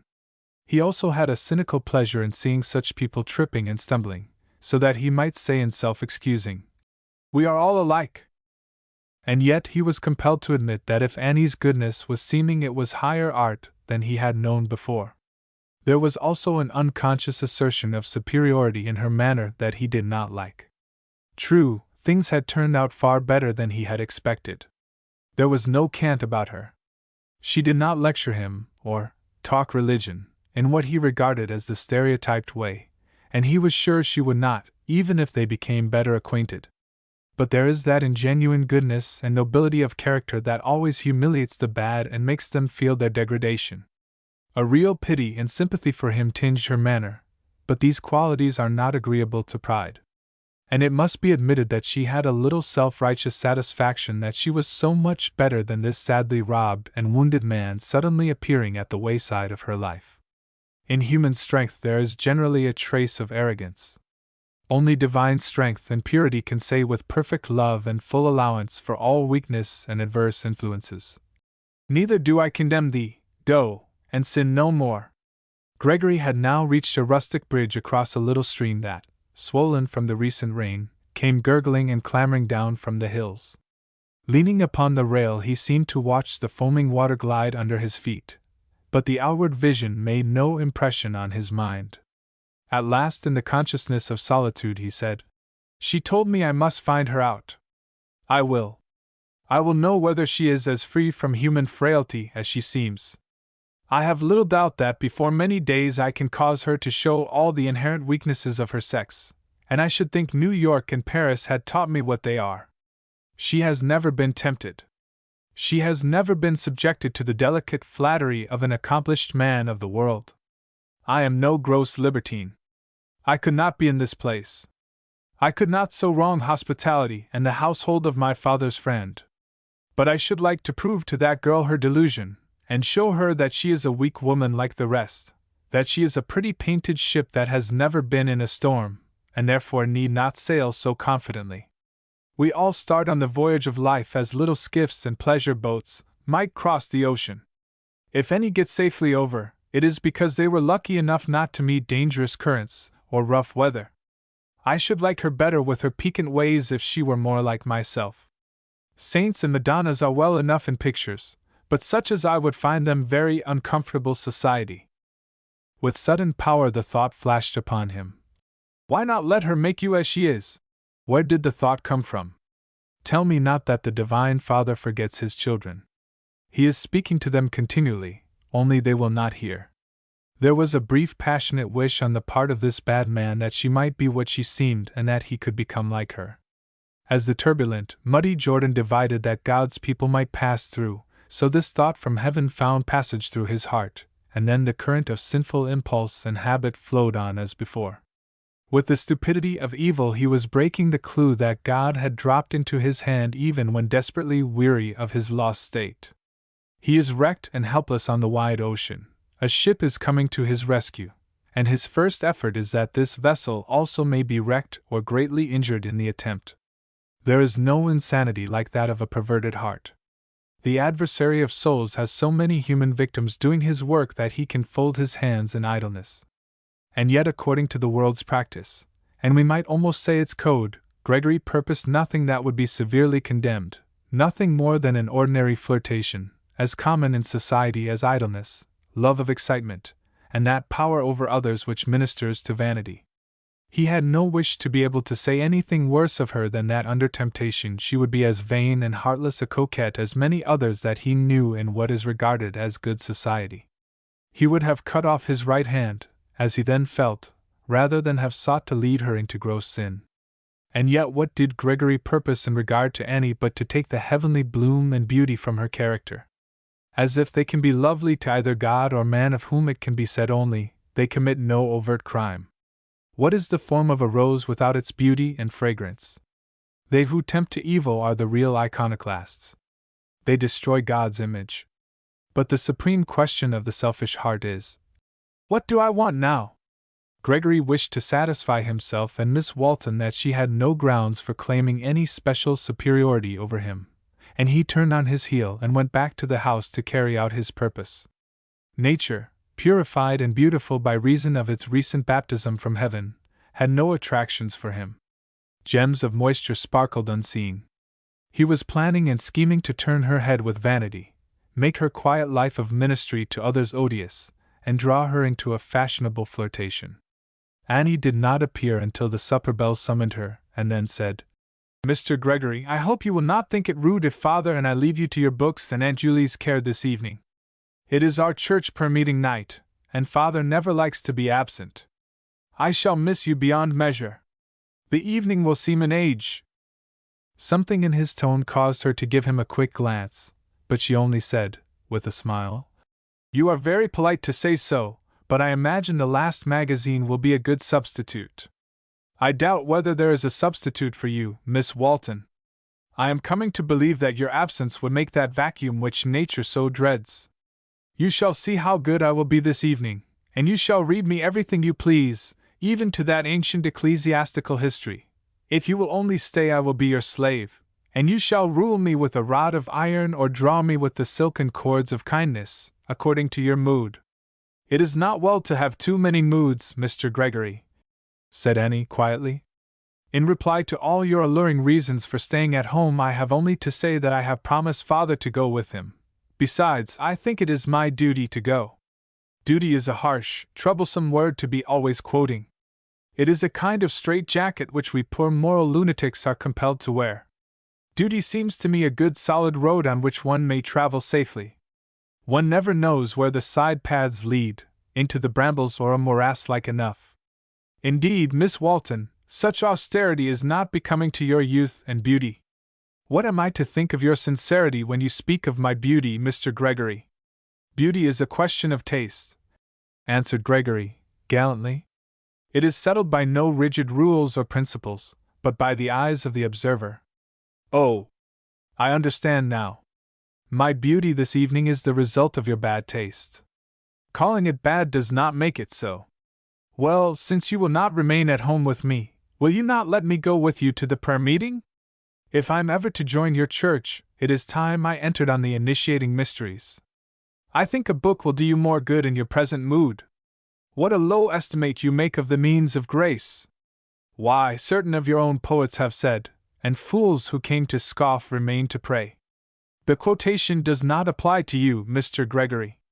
For, even if you can doubt the power and truth of Christianity, the memory of your childhood will prevent you from scoffing at it.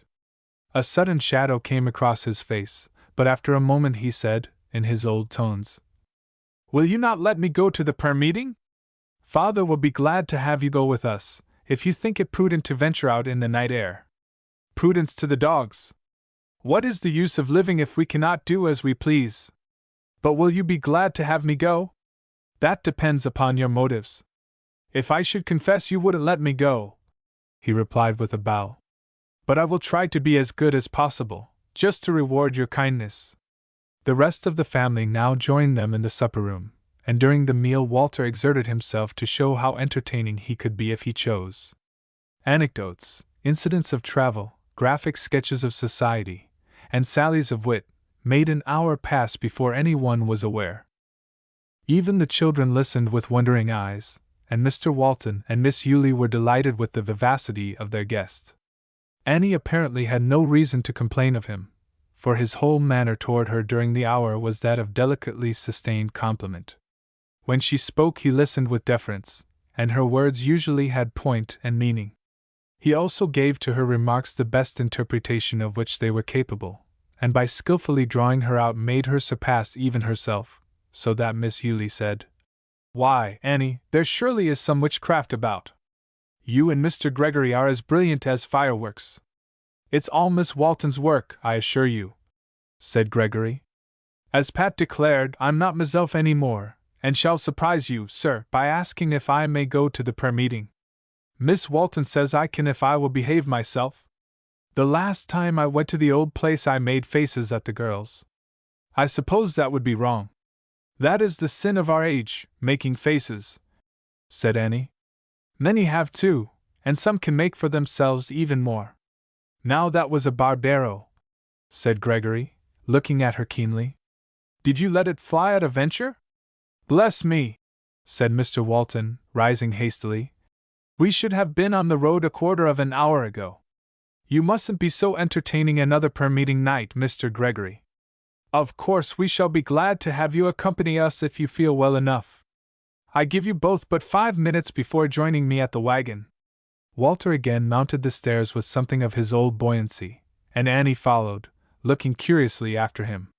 It was not in human nature to be indifferent to that most skillful flattery which can be addressed to woman, the recognition of her cleverness, and the enhancing of it by adroit and suggestive questions, and yet all his manner was tinged by a certain insincere gallantry, rather than by a manly, honest respect. She vaguely felt this, though she could not distinctly point it out. He puzzled her. What did he mean, and at what was he aiming? Chapter 11. A drinking song at a prayer meeting. Having failed in his attempt to induce Annie to remain at home, Gregory resolved that the prayer meeting should not be one of quiet devotion.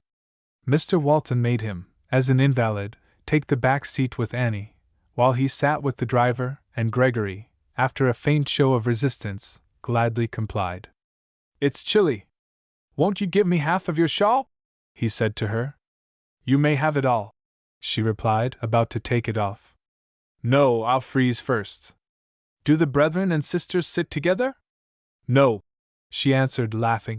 "We have got in the queer way of dividing the room between us, and the few men who attend sit on one side and we on the other." "Oh, it's almost a female prayer meeting then. Do the sisters pray?"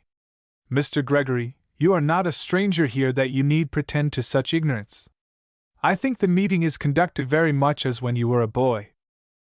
With this most interesting difference, that you will be there and will sing, I hope. Miss Walton, where did you learn to sing?" "Mainly at home." "I should think so. Your voice is as unlike that of a public singer as you are unlike the singer herself. It must seem very tame to you." "It seems very different. We have an artificial flower department in our store. There is no lack of color and form there, I assure you, but after all I would prefer your rose garden in June." "But you would probably prefer your artificial flower department the rest of the year," said Annie, laughing. "Why so? Our roses are annuals and are only prosaic briars after their bloom. Imagine them hybrid perpetuals and monthlies and you have my meaning. But your resemblance to a rose extends even to its thorns. Your words are a little sharp sometimes. In the thorns the resemblance begins and ends, Mr. Gregory.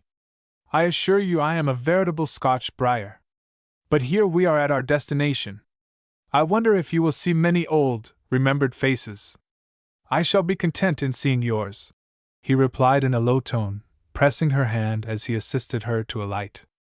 If he could have seen the expression of her face in the darkness, it would have satisfied him that she did not receive that style of compliment like many of the belles of his acquaintance, who would take the small change of flattery with the smiling complacency of a public doorkeeper. They were late. The good old pastor was absent, and one of the brethren was reading a chapter in the Bible. Gregory took a seat where he could see Annie plainly, and she sat with her side face toward him. He watched her keenly, in order to see if she showed any consciousness of his presence. The only evidence in his favor was a slight flush and a firmness about the lips, as if her will was asserting itself. But soon her face had the peaceful and serious expression becoming the place and hour, and he saw that she had no thoughts for him whatever.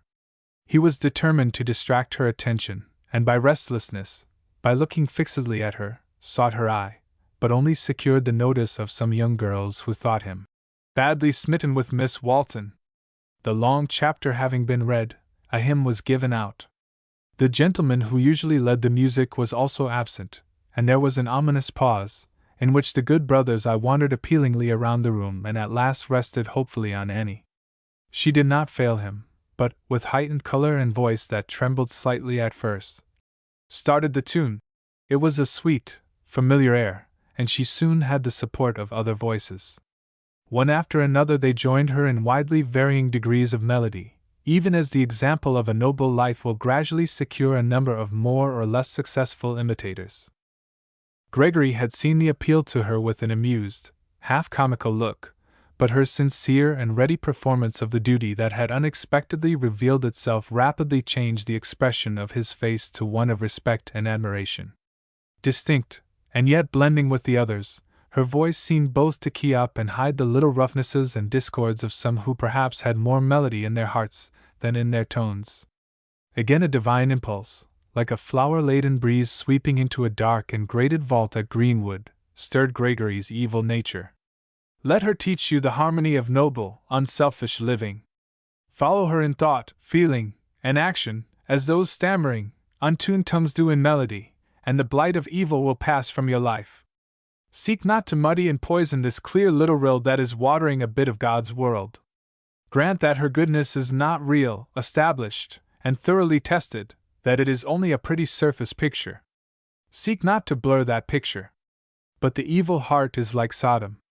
Good angel thoughts may come to it, but they are treated with violence and driven out. His habit of cynical doubt soon returned, and his purpose to show Miss Walton that she was a weak, vain woman after all became stronger than ever. It seemed to have come to this, that his salvation depended on, not what Miss Walton could say or do directly in his behalf, but upon her maintenance of a character that even a skeptical world must acknowledge as inspired by heaven, and this, too, against a tempter of unusual skill and tact. She might sing with resistless pathos, and argue and plead with Paul's logic and eloquence. His nature might be stirred for a moment as a stagnant pool is agitated by the winds of heaven, and like the pool, he would soon settle back into his old apathy. But if she could be made to show weakness, to stumble and fall, it would confirm him in his belief that goodness, if it really existed, was accidental, that those whose lives were apparently free from stain deserved no credit, because untempted, and that those who fell should be pitied rather than blamed, since they were unfortunate rather than guilty. Anything that would quiet and satisfy his conscience in its stern arraignment of his evil life would be welcome. The more he saw of Miss Walton, the more he felt that she would be a fair subject upon whom to test his favorite theory. Therefore, by the time one of the brethren present had finished his homely exhortation, he was wholly bent upon carrying out his plan. But Miss Walton sat near, as innocently oblivious of this plot against her as Eve of the serpent's guile before the tempter and temptation came into fatal conjunction. What thoughts for and against each other may dwell utterly hidden and unknown in the hearts of those so near that their hands may touch. Conspiracies to compass the death that is remediless may lurk just behind eyes that smile upon us. Of course, Gregory desired no such fatal result to follow his little experiment. Few who for their own pleasure, profit, or caprice tempt others wish the evil to work on to the bitter end. They merely want a sufficient letting down of principle and virtue for the accomplishment of their purpose, and then would prefer that the downward tendency should cease or be reversed. The merchant who requires dishonorable practices of his clerk wishes him to stop at a point which, in the world's estimation, is safe. And those who, like Gregory, would take the bloom from woman's purity and holiness in thought and action, that they may enjoy a questionable flirtation, would be horrified to see that woman drop into the foul gulf of vice. With the blind egotism of selfishness, they wish merely to gratify their present inclinations, ignoring the consequences. They are like children who think it would be sport to see a little cataract falling over a Holland dike. Therefore, when the tide is in, they open a small channel, but are soon aghast to find that the deep sea is overwhelming the land. Gregory, as is usual with his kind, thought only of his own desires. When he had accomplished these, Miss Walton must take care of herself. When from seeming a sweet, pure woman she had, by a little temptation, proved to be capable of becoming a vain flirt, he would go back to business and dismiss her from his thoughts with the grim chuckle. She is like the rest of us. And thus Annie was destined to meet her mother Eve's experience, and with the energy and promptness of evil, Gregory was keenly on the alert for anything to further his purpose. It would seem that the satanic ally in such schemes does not permit opportunity to be wanting long. The leader of the meeting again selected a hymn, but of a peculiar meter. He read only 2 lines, and then looked expectantly toward Annie, who could not at the moment think of a tune that would answer, and while with knit brows she was bending over her book, to her unbounded surprise she heard the hymn started by a clear, mellow tenor voice. Looking up, she saw Gregory singing as gravely as a deacon. She was sufficiently a musician to know that the air did not belong to sacred music, though she had never heard it before.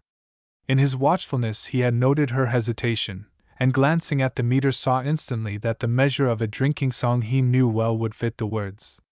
This fell out better than he had hoped, and with the thought, "I will jostle her out of her dignity now," he began singing without any embarrassment, though every eye was upon him. He had been out in the world long enough for that. As Annie turned with a shocked and half-frightened expression toward him, his eyes met hers with a sudden gleam of drollery which was irresistible, and he had the satisfaction of seeing her drop her head to conceal a smile. But he noticed, a moment later, that her face became grave with disapprobation. Having sung a stanza, he looked around with an injured air, as if reproaching the others for not joining in with him. "The tune is not exactly familiar to us," said the good man leading the meeting.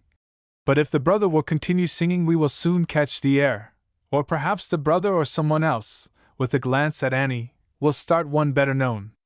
Gregory deliberately turned over the leaves, and to the tune of Old Hundred started a hymn commencing: Unveil thy bosom, faithful tomb, take this new treasure to thy trust, and give these sacred relics room to slumber in the silent dust. Annie had a keen sense of the ludicrous, and the transition from what he had been singing to the funereal and most inappropriate words was almost too much for her. To her impotent anger and self-disgust she felt a hysterical desire to laugh, and only controlled herself by keeping her head down and her lips firmly pressed together during the remainder of the brief service. Even others who did not know Gregory could not prevent a broad smile at the incongruous hymn he had chosen, but they unitedly wailed it through, for he persisted in singing it all in the most dirge-like manner. They gave him credit for doing the best he could, and supposed his unhappy choice resulted from haste and embarrassment. In the spontaneity of social meetings people become accustomed to much that is not harmonious. Mr. Walton was puzzled. His guest was certainly appearing in an unexpected role, and he feared that all was not right. After the meeting the brethren gathered round Gregory and thanked him for his assistance, and he shook hands with them and the elderly ladies present with the manner of one who might have been a pillar in the temple. Many of them remembered his father and mother, and supposed their mantle had fallen on him. An ancient mother in Israel thanked him that he had started a tune that they all could sing, instead of the new-fangled ones the young people are always getting up nowadays. But, said she, I wish you could learn us that pretty one you first sang, for it took my fancy amazingly. I think I must have heard it before somewhere. Gregory gave Annie another of his suggestive glances, that sent her out hastily into the darkness, and a moment later he joined her at the carriage steps. Chapter 12 Foiled in One Direction. Gregory lifted Miss Walton very tenderly into the carriage and took his place by her side, while her father was detained by some little matter of business. I am not an invalid, said Annie, rather curtly. Indeed you are not, Miss Walton. From your superabundance you are even giving life to me. I thought from your manner you feared I was about to faint, she answered dryly. Mr. Walton joined them, and they started homeward. Come, Miss Annie, said Gregory, addressing her thus for the first time. Why so distant? Was I not called a brother in the meeting? If I am a brother you are a sister. I told you I would secure this relationship. She did not answer him. I think it was too bad, he continued, that you did not second my efforts better. You would not help me sing either of the tunes I started. Mr. Gregory, said Annie emphatically, I will never go to a prayer meeting with you again. What a rash resolve! But I confess that I preferred to have you stay at home with me. You have spoiled the whole evening for me. And you spoiled mine. So we are quits, he replied laughingly. No, we are not. How can you turn sacred things into a jest? I was possessed to see a smile light up the awful gravity of your face, and I feel amply repaid in that I succeeded. It was a delicious bit of sunshine on a cloudy day, and I am provoked at myself beyond measure that I could have laughed like a silly child. But did you not like the first tune I sang? Old Hundred was selected in deference to the wishes of the meeting. No, I did not like it. It was not suitable to the place and words. Though I never heard it before, its somewhat slow movement did not prevent it from smacking of something very foreign to a prayer meeting. A most happy and inspired expression. Many a time I have smacked my lips when it was being sung over the best of wine. Was it a drinking song then? She asked quickly. What will you do with me if I say it was? Mr. Gregory, I would not have thought this even of you. Even of me? That is complimentary. I now learn what a low estimate you have of me. But see how unjust you are. The musical commissaries of the church militant are ever saying, it's a pity the devil should have all the good music, and so half the Sunday school tunes, and many sung in churches, have had a lower origin than my drinking song. I assure you that the words are as fine as the air.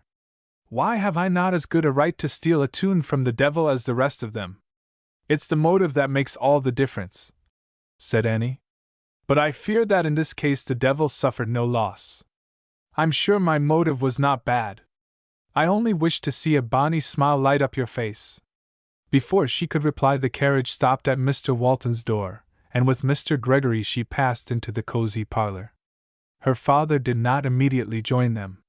As Gregory looked at her while she took off her wraps, he thought, "By Jove! She's handsome if she is not pretty." In fact, Annie's face at that time would have attracted attention anywhere. The crisp air had given her a fine color. Her eyes glowed with suppressed excitement and anger, while the firm lines about the mouth indicated that when she spoke it would be decidedly. In spite of herself, the audacity, cleverness, and wickedness of this stranger had affected her greatly. As he threw off his moodiness, as he revealed himself by word and action, she saw that he was no ordinary character, but a thorough man of the world, and with some strange caprices. The suspicion crossed her mind that he might be not only in peril himself but also a source of danger. She had determined during the ride home that even though he meant no slur upon sacred things, he should carry his mocking spirit no more into them. Therefore, after a moment's thought, she turned toward him with a manner of mingled frankness and dignity, and said, "Mr. Gregory, I regret what has occurred this evening. I have a painful sense of the ludicrous, and you have taken unfair advantage of it. I am usually better and happier for going to our simple little meeting, but now I can think of the whole hour only with pain. I think I am as mirth-loving as the majority of my age, and perhaps more so.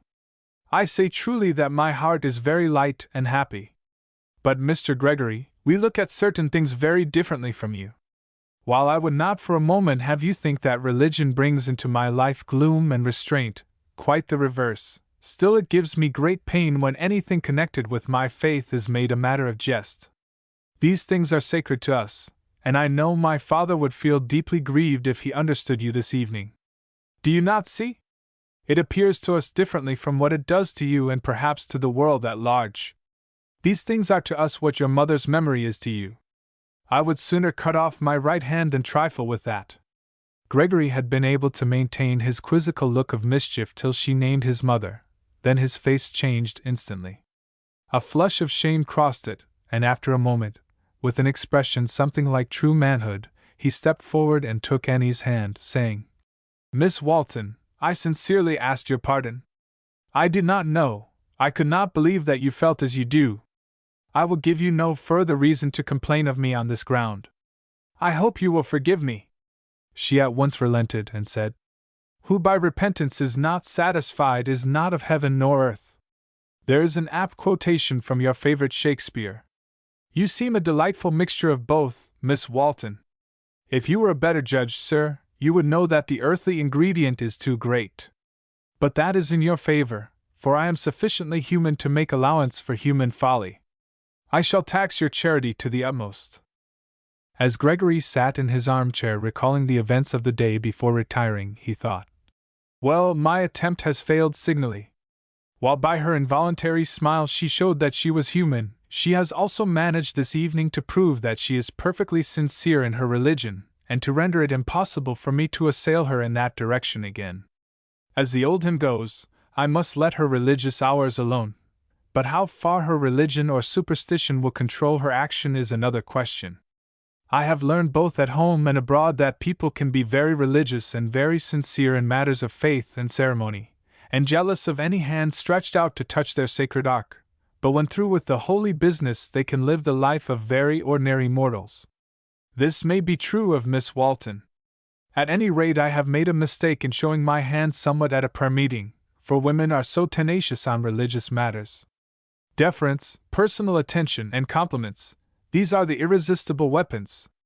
These inflate pride and vanity to such a degree that a miserable collapse is necessary.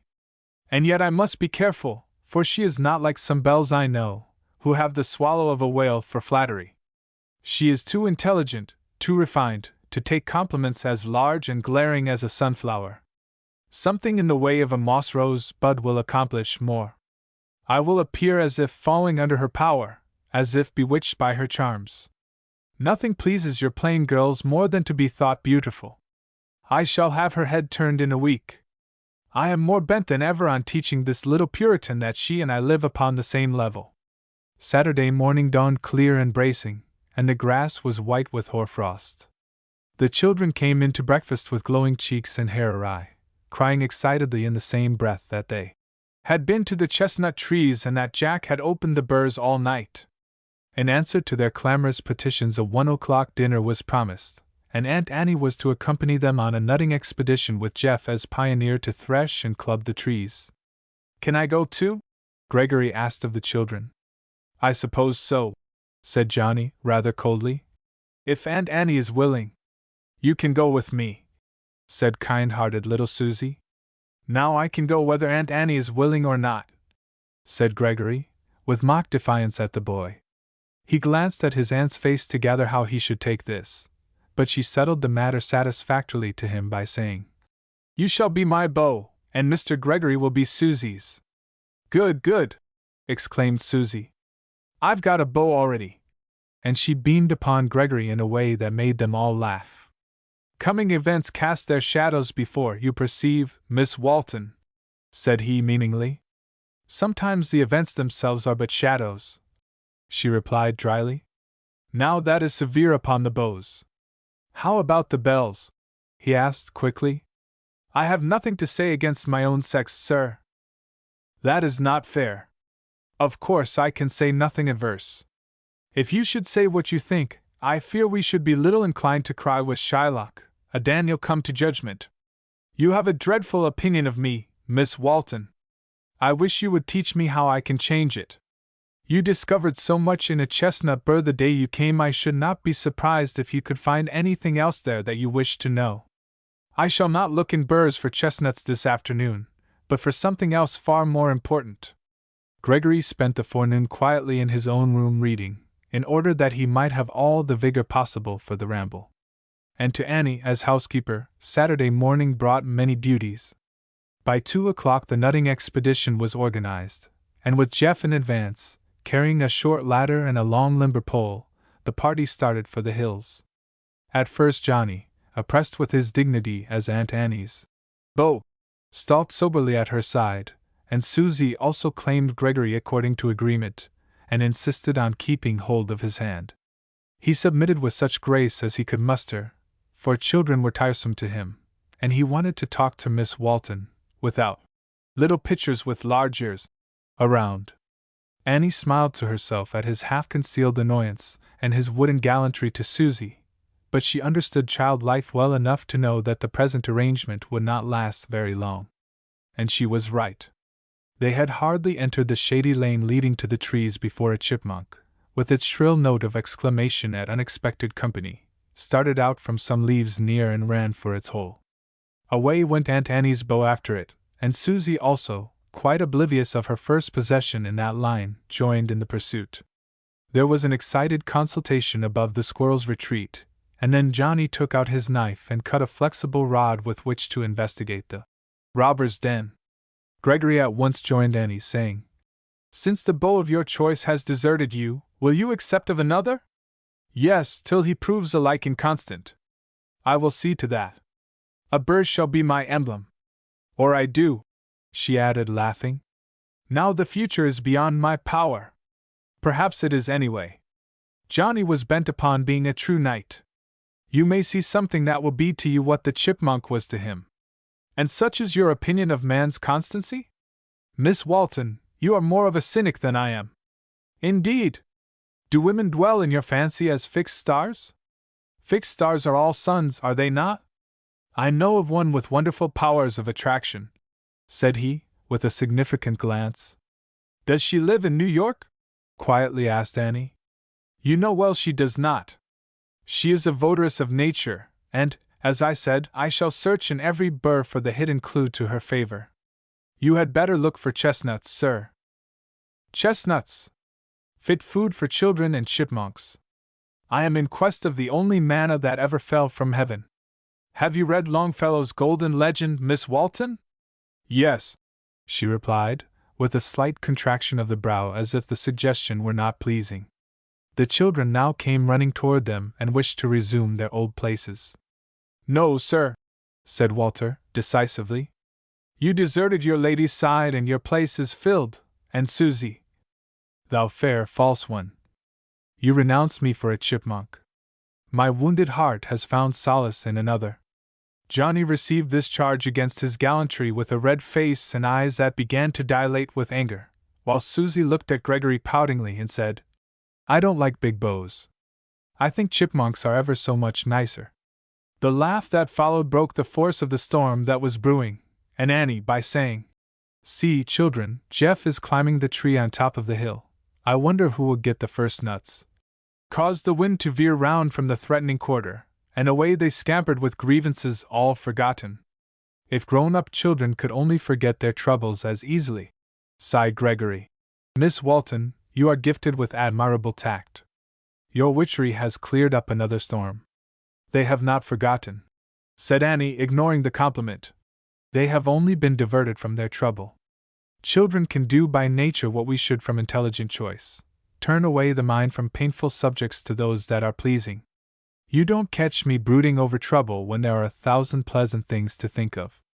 That is easier said than done, Miss Walton. I read on your smooth brow that you have had few serious troubles, and, as you say, you have 1,000 pleasant things to think of. But with others it may be very different. Some troubles have a terrible magnetism that draws the mind back to them as if by a malign spell, and there are no pleasant things to think of. No pleasant things? Why, Mr. Gregory, the universe is very wide. Present company excepted, replied he gallantly. But what do I care for the universe? As you say, it is very wide, a big, uncomfortable place, in which one is afraid of getting lost. I am not, said Annie gently. How so? It's all my father's house. I am never for a moment lost sight of. Wherever I am like a little child playing outside the door while its mother, unseen, is watching it from the window. He looked at her keenly to see if she were perfectly sincere. Her face had the expression of a child, and the thought flashed across him: if she is so watched and guarded, how vain are my attempts. But he only said with a shrug, It would be a pity to dissipate your happy superstition, Miss Walton, but after what I have seen and experienced in the world it would seem more generally true that the mother forgot her charge, left the window, and the child was run over by the butcher's cart. Do you think it vain confidence, said Annie earnestly, when I say that you could not dissipate what you term my superstition, any more than you could argue me out of my belief in my good old father's love? Chapter 13 Interpreting Chestnut Burrs. The conversation had taken a turn that Gregory wished to avoid, so he said, Miss Walton, you regard me as wretched authority on theology, and therefore my opinions will go for nothing. Suppose we join the children on the hill, for I am most anxious to commence the search for the clue to your favor. Give me your hand, that as your attendant I may at least appear to assist you in climbing, though I suppose you justly think you could help me more than I can you. And if I can, why should I not? Asked Annie kindly. Indeed, Miss Walton, I would crawl up first. But thanks to your reviving influences, I am not so far gone as that. Then you would not permit a woman to reach out a helping hand to you? Talk not against Turks and Arabs. How do Christian men regard us? But you look upon me as a heathen. Beg your pardon, I do not. Miss Walton, give your honest opinion of me, just what you think. Will you do the same of me? Oh, certainly. No, do not answer in that tone. On your honor. Gregory was now caught. If he agreed, he must state his doubts of her real goodness, his low estimate of women in general, which led to his purpose to tempt her. This would not only arm her against his efforts, but place him in a very unpleasant light. I beat a retreat, Miss Walton. I am satisfied that your opinion would discourage me utterly. You need have no fears of that kind, she said. Although my opinion would not be flattering, it would be most encouraging. No, Miss Walton, I am not to be caught. My every glance and word reveal my opinion of you, while yours of me amounts to what I used to hear years ago. You are a bad boy now, but may become a good one. Come, give me your hand. As she complied, she gave him a quick, keen look. Her intuition told her of something hidden, and he puzzled her. Her hand was unloved, and he thought, when have I clasped such a hand before? It could help a Hercules. At any rate, he would like to hold it, for it is alive. There is as much diversity of character in hands as in faces. Some are very white and shapely, and a diamond flashes prettily upon them, but having said this, you have said all. Others suggest honest work and plenty of it, and for such the sensible will ever have a genuine respect. There are some hands that make you think of creatures whose blood is cold. A lady's hand in society often suggests feebleness, lack of vitality. It is a thing to touch decorously, and if feeling betray you into giving a hearty grasp and pressure, you find that you are only causing pain and reducing the member to a confused jumble of bones and sinews. There are hands that suggest fancy work, light crochet needles, and neuralgia. Annie's hand was not one that a sculptor would care to copy, though he would find no great fault with it. But a sculptor would certainly take pleasure in shaking hands with her, the pleasure that is the opposite of our shrinking from taking the hand of the dead. It was soft and delicate to the pressure, and yet firm. It reminded one of silk drawn over steel, and was all electric and throbbing with life. You felt that it could give you the true grasp of friendship, that it had power to do more than barely cling to something, that it could both help and sustain, yet its touch would be gentleness itself beside the couch of suffering. When they had reached the brow of the hill, he was much more exhausted than she, and sat down panting. "Miss Walton," he asked, "do you not despise a feeble man? What kind of feebleness do you mean?" "The weakness that makes me sit pale and panting here, while you stand there glowing with life and vigor, a veritable Hebe. All your compliments cannot balance that imputation against me. Such weakness awakens my pity, sympathy, and wish to help. Ah! The emotions you would bestow on a beggar, very agreeable to a man. Well, what kind of feebleness do you despise?" "I think I should despise a feeble, vacillating Hercules most of all, a burly, assuming sort of person, who could be made a tool of, and led to do what he knew to be mean and wrong." "You must despise a great many people then." "No, I do not. Honestly, Mr. Gregory, I have no right to despise anyone. I was only giving the reverse of my ideal man. But I assure you I share too deeply in humanity's faults to be very critical. I am delighted to hear, Miss Walton, that you share in our fallen humanity, for I was beginning to doubt it, and you can well understand that I should be dreadfully uncomfortable in the presence of perfection. If you could escape all other sources of discomfort as surely as this one, you would be most happy," replied Annie, with heightened color. "I shall ever think you are satirical when you speak in such style.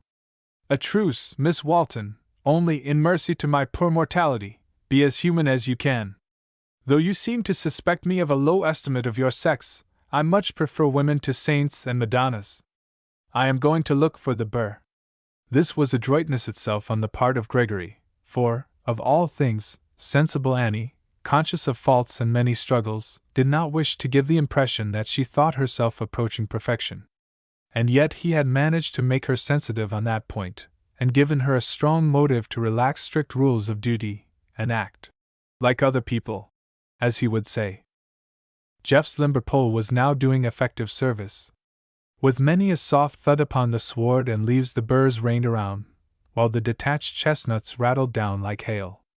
The children were careering about this little tempest of Jeff's manufacture in a state of wild glee, dodging the random burrs, and snatching what nuts they could in safety on the outskirts of the prickly shower. At last the tree was well thrashed, and bad the appearance of a schoolboy bully who, after bristling with threats and boasts for a long time, suddenly meets his master and is left in a very meek and plucked condition. But the moment Jeff's pole ceased its sturdy strokes, there was a rush for the spoils, the children awakening the echoes with their exclamations of delight as they found the ground covered with what was more precious to them than gold. Even Gregory's sluggish pulses tingled and quickened at the well-remembered scene, and he felt a little of their excitement. For the moment he determined to be a boy again, and running into the charmed circle, picked away as fast as any of them till his physical weakness painfully reminded him that his old tireless activity had passed away, perhaps forever. He leaned against the trunk of the tree and noted with something of an artist's eye the pretty picture. The valley beneath was beginning to glow with the richest October tints, in the midst of which was his old home, that to his affection seemed like a gem set in gold, ruby, and emerald. The stream appeared white and silvery as seen through openings of the bordering trees, and in the distance the purple haze and mountains blended together, leaving it uncertain where the granite began, as in Gregory's mind fact and fancy were confusedly mingling in regard to Miss Walton. And he soon turned from even that loved and beautiful landscape to her as an object of piquant interest, and the pleasure of analyzing and testing her character, and, well, some hidden fascination of her own, caused a faint stir of excitement at his heart, even as the October air and exercise had just tinged his pale cheeks. But Miss Walton reminded him of a young sugar maple that he had noticed, all aflame, from his window that morning, so rich and high was her color, as, still intent upon the thickly scattered nuts, she followed the old unspent childish impulse to gather now as she had done when of Susie's age. With a half-wondering smile Gregory watched her intent expression, so like that of the other children, and thought, "Well, she is the freshest and most unhackneyed girl I have ever met for one who knows so much. It seems true, as she said, that she draws her life from nature and will never grow old. Now she is a child with those children, looking and acting like them. A moment later she will be a self-possessed young lady, with a quick, trained intellect that I can scarcely cope with. And yet in each and every character she seems so real and vital that even I, in spite of myself, feel compelled to admit her truth. Her life is like a glad, musical mountain stream, while I am a stagnant pool that she passes and leaves behind. I wonder if it is possible for one life to be awakened and quickened by another. I wonder if her vital force would be strong enough to drag another on who had almost lost the power to follow. It is said that young fresh blood can be infused directly into the veins of the old and feeble. Can the same be true of moral forces, and a glad zest and interest in life be breathed into the jaded, cloyed, ennui-cursed spirit of one who regards existence with dull eye, sluggish pulse, and heart of lead? It seems to me that if any one could have such power it would be that girl there with her intense vitality and subtle connection with nature, which, as she says, is ever young and vigorous. And yet I propose to reveal her to herself as a weak, vain creature, whose fair seeming like a pasteboard castle falls before the breath of flattery. By Jove, I half hope I shan't succeed, and yet to satisfy myself I shall carry the test to the utmost limit." In her absorbed search for nuts, Annie had approached the trunk of the tree, and was stooping almost at Gregory's feet without noticing him. Suddenly she turned up a burr whose appearance so interested her that she stood up to examine it, and then became conscious of his intent gaze. "There you stand," she said, "cool and superior, criticizing and laughing at me as a great overgrown child. If you had looked more closely you would have seen anything rather than cool criticism in my face. I wish you could tell me your secret, Miss Walton. What is your hidden connection with nature that her strong, beautiful life flows so freely into yours? You would not believe me if I told you." "Indeed, Miss Walton, I should be inclined to believe anything you told me, you seem so real. But pardon me, you have in your hand the very burr I have been looking vainly for. Perhaps in it I may find the coveted clue to your favor. It may winningly suggest to you my meaning, while plain, bald words would only repel. If I could only interpret nature as you breathe her spirit I might find that the autumn leaves were like illuminated pages, and every object, even such an insignificant one as this burr, an inspired illustration. When men come to read nature's open book, publishers may despair. If I wished to tell you how I would dwell in your thoughts, what poet has written anything equal to this half-open burr? It portrays our past, it gives our present relations, and suggests the future. Only, like all parables, it must not be pressed too far, and too much prominence must not be given to some mere detail. These prickly outward-pointing spines represent the reserve and formality which keep comparative strangers apart. But now the burr is half open, revealing its heart of silk and down. So if one could get past the barriers which you, alike with all, turn toward an indifferent or unfriendly world, a kindliness would be found that would surround a cherished friend as these silken sides envelop this sole and favored chestnut. Again, note that the burr is half open, indicating, I hope, the progress we have made towards such friendship. I have no true friend in the wide world that I can trust, and I would like to believe that your regard, like this burr, is opening toward me. The final suggestion that I should draw may seem selfish, and yet is it not natural? This chestnut dwells alone in the very center of the burr. We do not like to share a supreme friendship. There are some in whose esteem we would be first. When Gregory finished he was half frightened at his words, for in developing his fanciful parallel in the bold style of gallantry he had learned to employ toward the belles of the ballroom, and from a certain unaccountable fascination that Annie herself had for him, he had said more than he meant. Good heavens! He thought. If she should take this for a declaration and accept me on the spot, I should then be in the worst scrape of my sorry life. Miss Walton's manner rather puzzled him. Her heightened color and quickened breathing were alarming, while the contraction of her brow and the firmness of her lips, together with an intent look on the chestnut in the center of the burr, rather than a languishing look at him, or at nothing, were more assuring. She perplexed him still more when, as her only response to all this sentiment, she asked, "Mr. Gregory, will you lend me your penknife?" Without a word he handed it to her, and she at the same time took the burr from his hand, and daintily plucking out the chestnut tossed the burr rather contemptuously away. "Mr. Gregory, if I understand your rather far-fetched and forced interpretation of this little parable of nature, you chose to represent yourself by this great lonely chestnut occupying the space where three might have grown. On observing this emblematic nut closely, I detect something that may also have a place in your parable." And she pushed aside the little quirl at the small end of the nut, which partially concealed the wormhole, and cutting through the shell showed the destroyer in the very heart of the kernel. There was nothing far-fetched in this suggestion of nature, and he saw, and he understood that Miss Walton saw, evil enthroned in the very depths of his soul. The revelation of the hateful truth was so sudden and sharp that his face darkened with involuntary pain and anger. It seemed to him that by the simple act of showing him the worm-infested chestnut, she had rejected anything approaching even friendship, and had also given him a good but humiliating reason why. He lost his self-possession and forgot that he deserved a stinging rebuke for his insincerity. He would have turned away in coldness and resentment.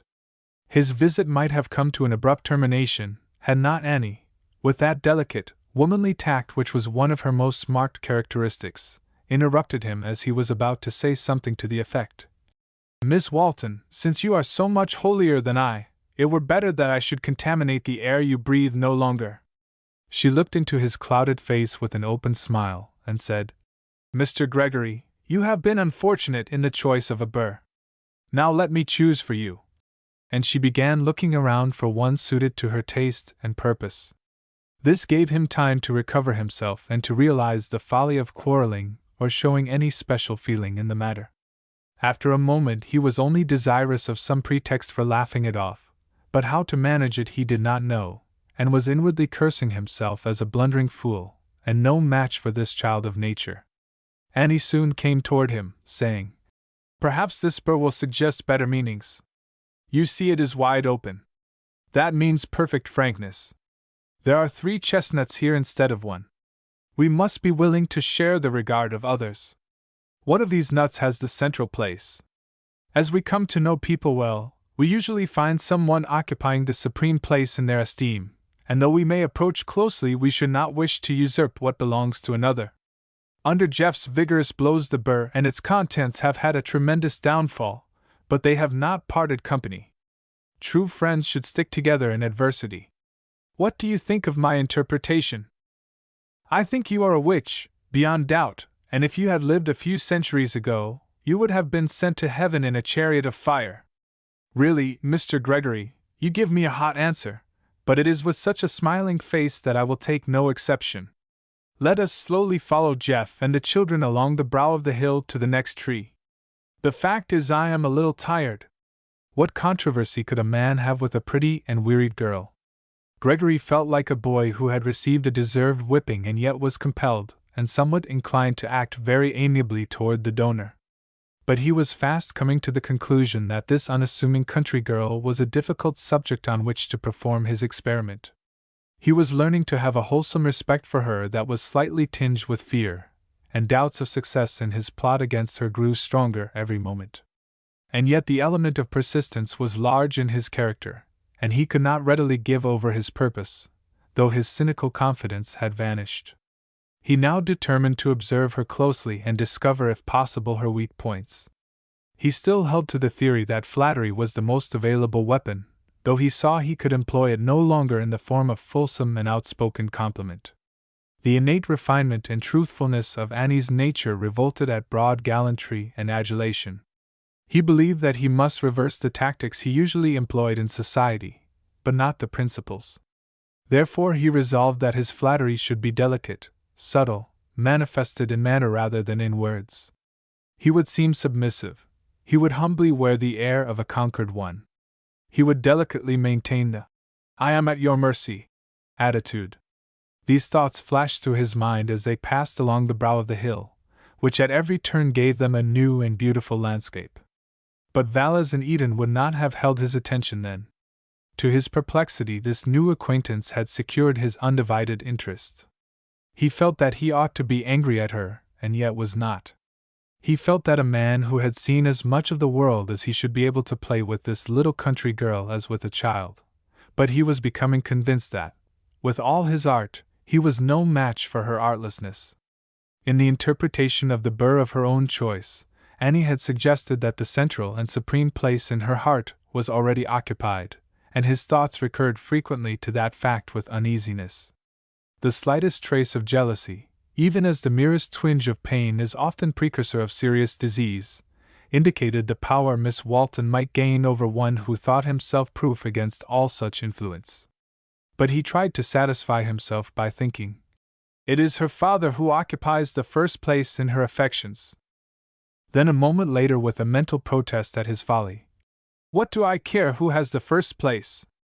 It's well I do not, for she would not permit such a reprobate as I, with evil in my heart like that cursed worm in the chestnut, to have any place worth naming, unless I can introduce a little canker of evil in her heart also.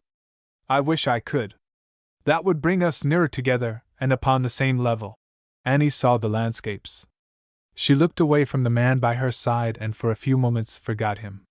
The scenes upon which she was gazing were associated with another, and she ardently wished that that other and more favored one could exchange places with Gregory. Her eyes grew dreamy and tender as she recalled words spoken in days gone by, when, her heart thrilling with a young girl's first dream of love, she had leaned upon Charles Hunting's arm, and listened to that sweetest music of earth, all the more enchanting when broken and incoherent, and Hunting, with all his coolness and precision in Wall Street, had been excessively nervous and unhappy in his phraseology upon one occasion, and tremblingly glad to get any terms from the girl who seemed a child beside him. Annie would not permit an engagement to take place. Hunting was a distant relative. She had always liked him very much, but was not sure she loved him. She was extremely reluctant to leave her father, and was not ready for a speedy marriage, so she frankly told him that he had no rival, nor was there a prospect of any, but she would not bind him, or permit herself to be bound at that time. If they were fated for each other, the way would eventually be made perfectly clear. He was quite content, especially as Mr. Walton gave his hearty approval to the match, and he regarded the understanding as a virtual engagement. He wanted Annie to wear the significant ring, saying that it should not be regarded as binding, but she declined to do so. Nearly 2 years had passed, and while she put him off, she satisfied him that he was steadily gaining the place that he wished to possess in her affections.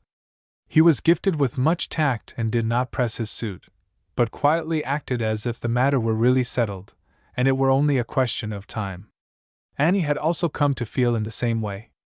She did not see a very great deal of him, though he wrote regularly, and his letters were admirable. He became her ideal man and dwelt in her imagination as a demigod. To the practical mind of this American girl, his successes in the vast and complicated transactions of business were as grand as the achievements of any hero. Her father had been a merchant, and she inherited a respect for the calling. Her father also often assured her that her lover bade fair to lead in commercial circles. "Hunting has both nerve and prudence," he was wont to say, and to impetuous Annie these qualities, combined with Christian principles, formed her very ideal man. Her lover took great pains not to undeceive her as to his character, and indeed, with the infatuation of his class, hoped that, when he had amassed a fortune that glittered ever just before him, he could assume, in some princely mansion, the princely, knightly soul with which she had endowed him. So he did not press matters. Indeed, in his rapid accumulation of money he scarcely wished any interruption, and Annie thought all the more of him that he was not dawdling around making love half the time. There was also less danger of disenchanting her by his presence, for woman's perception is quick. But now she inwardly contrasted her strong, masterful knight, sans père et sans reproche, as she believed, with the enfeebled, shrunken man at her side. Gregory suffered dreadfully by the comparison. The worm-eaten chestnut seemed truly emblematic, and in spite of herself her face lighted up with exultation and joy that the man of her choice was a man, and not one upon whom she could not lean for even physical support. Gregory caught her expression and said quickly, "Your face is full of sudden gleams. Tell me what you are thinking about." She blushed deeply in the consciousness of her thoughts, but after a moment said, "I do not believe in the confessional." He looked at her keenly, saying, "I wish you did, and that I were your father confessor." She replied, laughing, "You are either old nor good enough. If I were of that faith I should require one a great deal older and better than myself. But here we are at our second tree, which Jeff has just finished. I am going to be a child again and gather nuts as before. I hope you will follow suit, and not stand leaning against the tree laughing at me." Chapter 14. A Well-Meaning Man. The western horizon vied with the autumn foliage as at last they turned homeward. Their path led out upon the main road some distance above the house, and laden with the spoils that would greatly diminish the squirrels' hoard for the coming winter, they sauntered along slowly, from a sense of both weariness and leisure. They soon reached the cottage of the lame old man who had fired such a broadside of lurid words at Gregory, as he stood on the fence opposite. With a crutch under one arm and leaning on his gate, Daddy Tuggar seemed awaiting them, and secured their attention by the laconic salutation, "Evenin'." "Why, Daddy," exclaimed Annie, coming quickly toward him, "I am real glad to see you so spry and well. It seems to me that you are getting young again." And she shook the old man's hand heartily. "Now don't praise my old graveyard of a body, Miss Annie. My spirit is pert enough, but it's all buried up in this old clumsy, half-dead carcass. The worms will close their mortgage on it pretty soon." "But they haven't a mortgage on your soul," said Annie in a low tone. "You remember what I said to you a few days ago." "Now bless you, Miss Annie, but it takes you to put in a word in season. The Lord knows I'm a well-meaning man, but I can't seem to get much further. I've had an awful fall from grace, my wife says. I did try to stop swearing, but that chap there—" "Oh, excuse me," interrupted Annie. "Mr. Gregory, this is our friend and neighbor Mr. Tuggar. I was under the impression that you were acquainted," she added, with a mischievous look at her companion. "We are. I have met this gentleman before," he replied, with a wry face. "Pardon the interruption, Mr. Tuggar, and please go on with your explanation. Mr. Gregory, I owe you apology. I'm a well-meaning man, and if I do anyone a wrong I'm willing to own it up and do the square thing. But I meant right by you and I meant right by John Walton when I thought you was stealing his apples.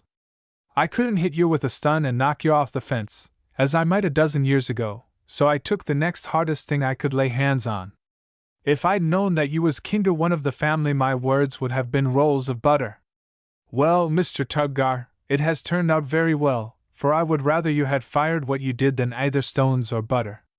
Now my wife would say that that speech showed you was totally depraved, and this brings me back to my fall from grace. Now yer see, to please my wife some and Miss Yulie more, I was trying cussed hard to stop swearing." "Didn't you try a little for my sake, too?" interrupted Annie. "Lord bless you, child, I don't have to try when you're around, for I don't think swearing. Most folks row me, and I get a thinkin' swearin', and then 'fore I know it busts right out. You could take the wickedest cuss livin' to heaven in spite of himself if you would stay right by him all the time. I should rile you, too, if I were with you long, for I get riled myself sometimes." "Do you now?" asked Mr. Tuggar, looking at her admiringly. "Well, I'm mighty glad to hear it." "Oh, Daddy! Glad to hear that I do wrong?" "Can't help it, Miss Annie. I kinder like to know you're a little bit of a sinner. 'Tain't often I meet with a sinner, and I kind o' like 'em. My wife says she's a great sinner, but she means she's a great saint. 'Twouldn't do for me to tell her she's a sinner. Then Miss Yulie says she's a great sinner, and between you and me that's the only fib I ever caught Miss Yulie in." "Good Lord!" There's no more sin in Miss Yuli's heart than there is specks of dirt on the little white ruff she wears about her neck that looks like the snow we had last April around the white hyacinths. She's kind of a half-spirit anyhow. Now your goodness, Miss Annie, is another kind. Your cheeks are so red, and eyes so black, and arms so round and fat, I've seen 'em when you was over here a-beatin' up good things for the old man, that you make me think of red and pink posies. I kinder think you might be a little bit of a sinner, just enough, you know, to make you understand how I and him there can be mighty big ones, and not be too hard on us for it. Mr. Tuggar, you are the man of all others to plead my cause. Now look here, young gentleman, you must do your own pleadin'. It would be a sinful waste of time though, as my wife would say, Miss Annie? I never had no luck at pleadin' but once, and that was the worst luck of all. Annie's face might well suggest red posies during the last remarks, and its expression was divided between a frown and a laugh. But I want you to understand, continued Daddy Tuggar, straightening himself up with dignity, and addressing Gregory, that I'm not a mean cuss. All who know me know I'm a well-meanin' man. I try to do as I'd be done by. If I'm going through a man's field and find his bars down, so the cattle would get in the corn, I'd put 'em up. Yes, Daddy, that is what you always say, interrupted Annie. But you can't go through the fields any more and put up bars. You should try to do the duties that belong to your present state. But I've got the spirit to put up a man's bars, and it's all the same as if I did put 'em up, answered the old man, with some irritation. Miss Yuli and the rest of yer is allers sayin' we must have the spirit of willingness to give up the whole world and suffer martyrdom on what looks in the picture like a big gridiron. She says we must have the spirit of them who was cold and hungry and the lions eat up and was sawn in 2 pieces and had an awful time generally for the sake of the Lord, and that's the way the Christians manage it nowadays. My wife gets all the money she can and keeps it, but she says she has the spirit to give up the whole world. I wish she'd give up enough of it to keep me in good terbacker. Mighty few nice bits would the old man get, wasn't it, for you and Miss Yuli? Then I watched the good people go into church, mazin' few out wet Sundays. But no doubt they've all got the spirit to go. They would just as lief be sawn in 2 pieces and spirit as not, if they can only sleep late in the mornin' and have a good dinner and save their Sunday go to meetin' clothes from gettin' wet. It must be so, for the Lord gets mighty little worship out of the church on rainy Sundays. If it wasn't for you and Miss Yuli, I don't know what would become of the old man and all the rest of the sick and feeble folks around here. I ask my wife why she doesn't go to see 'em sometimes. She says she has the spirit to go, but she hasn't time and strength. So I have the spirit to put up a man's bars while I sit here and smoke, and what's more, Miss Annie, I did it as long as I was able. You did indeed, Daddy, and though unintentionally, you have given me a good lesson. We little deserve to be mentioned with those Christians who in olden times suffered the loss of all things, and life itself. Lord bless you, child, I didn't mean you. Whether you've got the spirit to do a thing or not, you're allers do it, and in a sweet, natural way, as if you couldn't help it. When my wife enters on a good work, it makes me think of a funeral. I'm mazin' glad you didn't live in old times, 'cause the lions would have got you sure enough. Though, if it had to be, I would kinder like to have been the lion. And the old man's eyes twinkled humorously, while Gregory laughed heartily. Oh, Daddy Tuggar! Exclaimed Annie. That is the most awful compliment I ever received. If you, with your spirit, were the only lion I had to deal with, I should never become a martyr.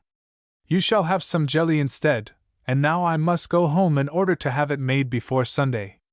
Wait a moment, said Gregory. You were about to tell us how I caused you to fall from grace. So I was, and I've been going round Robin Hood's barn ever since. Well, I'd been holdin' in on my swearin' a long time, 'cause I promised Miss Yuli I'd stop if I could. My wife said I was in quite a hopeful state, while I felt all the time as if I was sort of bottled up and the cork might fly out any minute. Miss Yuli, she came and rejoiced over me that mornin', and my wife, she looked so solemn, she allers does when she says she feels glad, that somehow I got nervous, and then my wife went to the store and didn't get the kind of tobacco I sent for, and I knew the cork was going to fly out. I was smokin' and in a sort of a doze, when the first thing I knowed a big stun rolled into the road, and there I saw a strange chap, as I thought, a-stealin' John Walton's apples and knockin' down the fence. If they'd have been my apples I might have held in a little longer, but John Walton's, it was like a dam given way. It was, indeed, said Gregory, significantly. It was like several. I knowed my wife heard me, and if she'd come right out and said, "You've made a cussed old fool of yourself," I think I would have felt better. I knowed she was going to speak about it and lament over it, and I wanted her to do it right away, but she put it off, and kept me on pins and needles for ever so long. At last she said with solemn joy, "Thomas Tuggar, I told Miss Yulie I feared you was still in a state of nature, and alas! I am right, but how she'll mourn, how great will be her disappointment, when she hears," and then I fell into a state of nature again. Now, Miss Annie, if the Lord, Miss Yulie, and you all could only see I'm a well-meanin' man, and that I don't mean no disrespect to anybody, that it's only one of my old, rough ways that I learned from my father, and mother too, for that matter, I'm sorry to say, and have followed so long that it's bred in the bone, it would save a heap of worry. One must have some way of lettin' off steam. Now my wife she purses up her mouth so tight you couldn't stick a pin in it when she's riled. I often say to her, "Do explode. Open your mouth and let it all out at once," but she says it is not becoming for such as her to explode, but it will come out all the same, only it's like one of your cold northeast, drizzlin', fizzlin' rainstorms. And now I've made a clean breast of it, I hope you'll kinder smooth matters over with Miss Yulie, and I hope you, sir, will just think of what I said as spoken to a stranger and not a friend of the family. Give me your hand, Mr. Tuggar. I hope we shall be the best of friends. I am coming over to have a smoke with you, and see if I can't fill your pipe with some tobacco that is like us both, in a state of nature. A white-faced woman appeared at the door, and courtesying low to Miss Walton, called, "Husband, it's too late for you to be out. I fear your health will suffer." "She's bound up in me, you see," said the old man, with a curious grimace. "Nothing but the reading of my will ever comfort her when I die." "Daddy, Daddy," said Annie reproachfully, "have charity. Good night, I will send you something nice for tomorrow." An amused smile lingered on Gregory's face as they pursued their way homeward, now in the early twilight, but Annie's aspect was almost one of sadness. After a little he said, "Well, he is one of the oddest specimens of humanity I ever met." She did not immediately reply, and he, looking at her, caught her expression. "Why is your face so clouded, Miss Annie?" he asked. "You are not given to Mrs. Tuggar's style of solemn joy?" "What a perplexing mystery life is after all," she replied absently. "I really think poor old Daddy Tuggar speaks truly. He is a well-meaning man, but he and many others remind me of one not having the slightest ear for music trying to catch a difficult harmony." "Why is the harmony so difficult?" asked Gregory bitterly.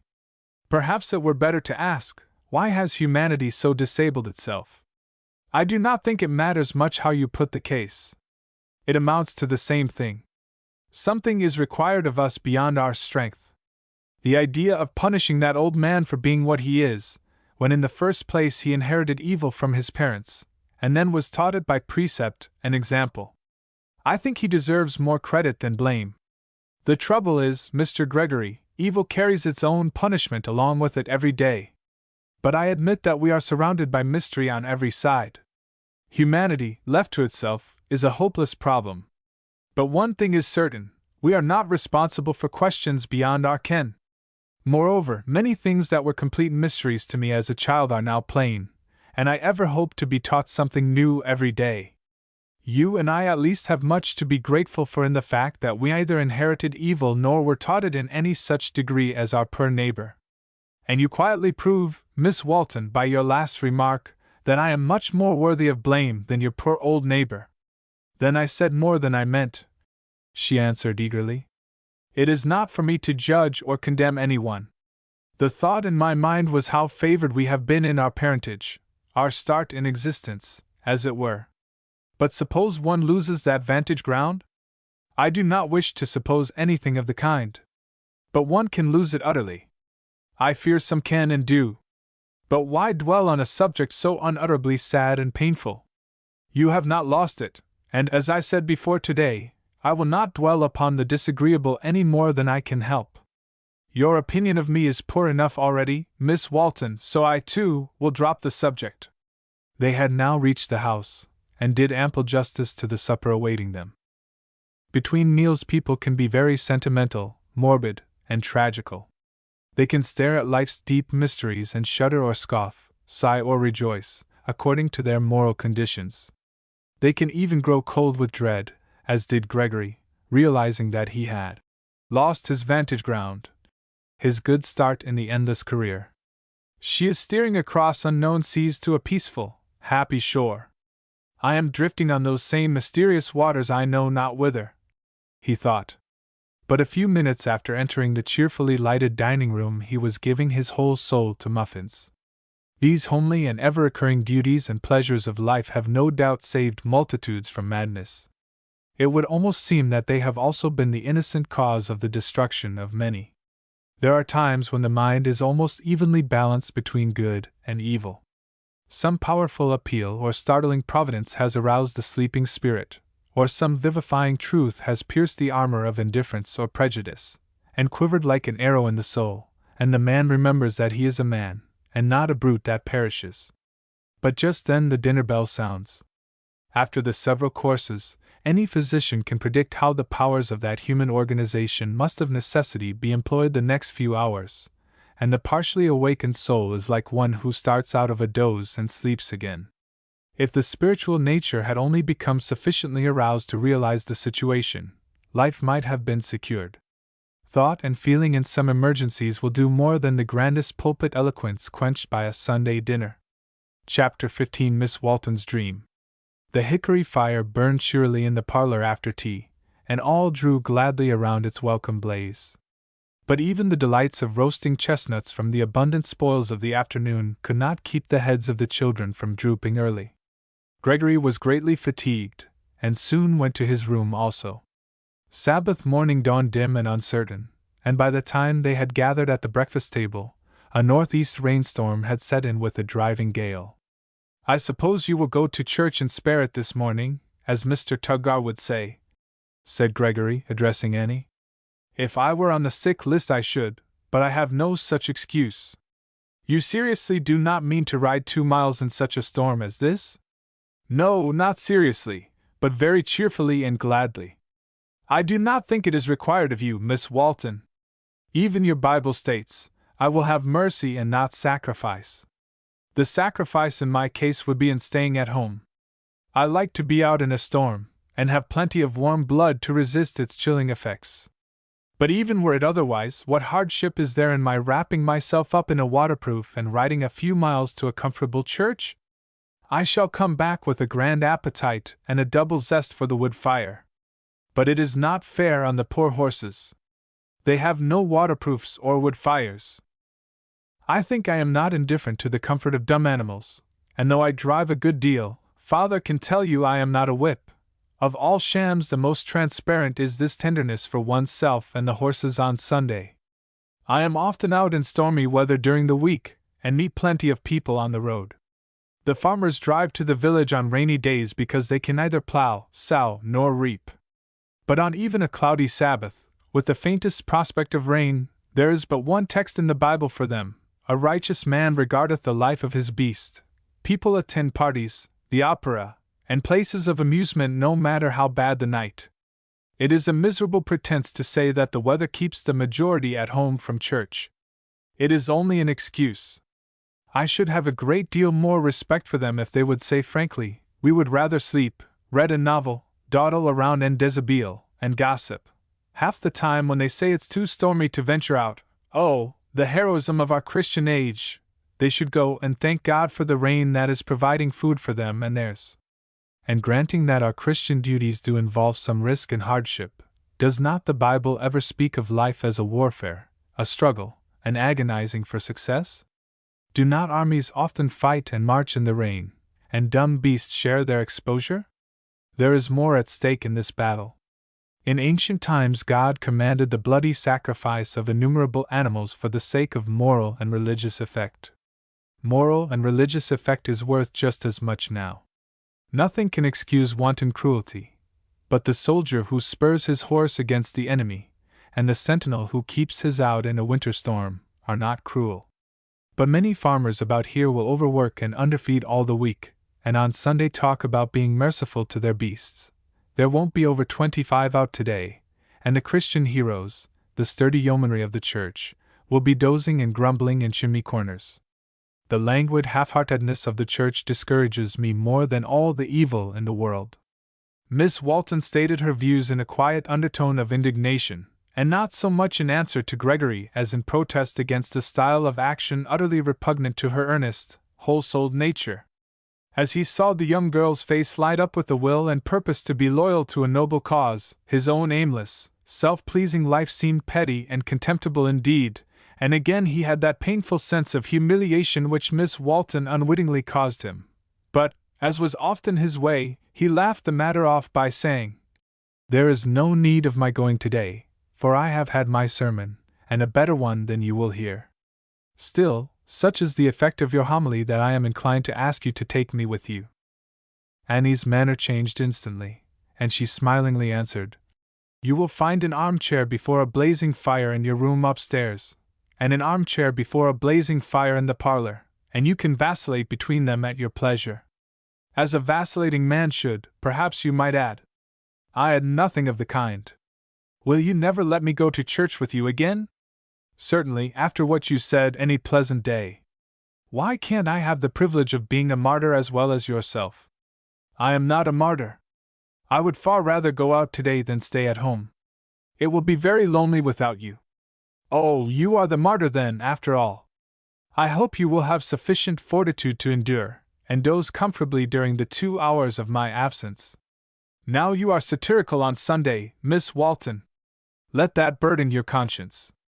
I'm going to ask your father if I may go." "Of course you will act at your pleasure," said Mr. Walton. "But I think, in your present state of health, Annie has suggested the wiser and safer thing to do. I should probably be ill on your hands if I went, so I submit, but I wish you to take note, Miss Walton, that I have the spirit to go."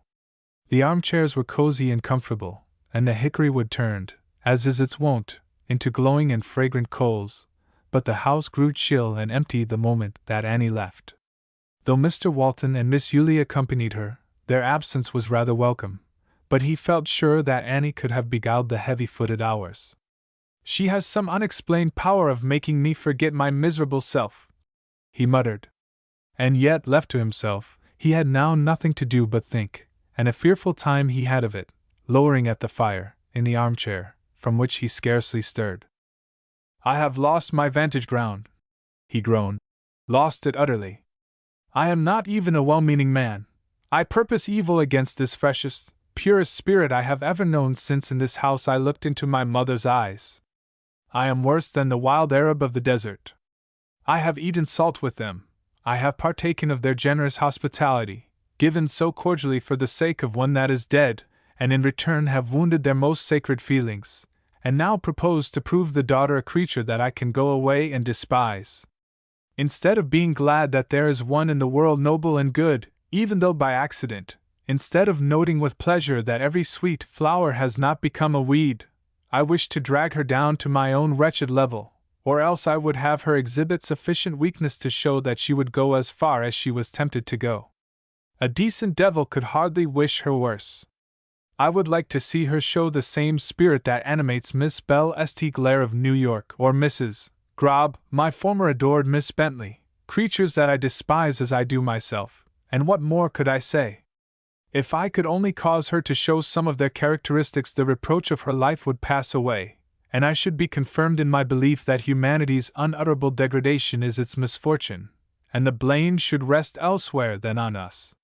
How absurd to blame water for running downhill! Give man or woman half a chance, that is, before habits are fixed, and they plunge faster down the inclined moral plane. And the plague of it is, this seeming axiom does not satisfy me. What business has my conscience, with a lash of scorpion stings, to punish me this and every day that I permit myself to think? Did I not try for years to be better?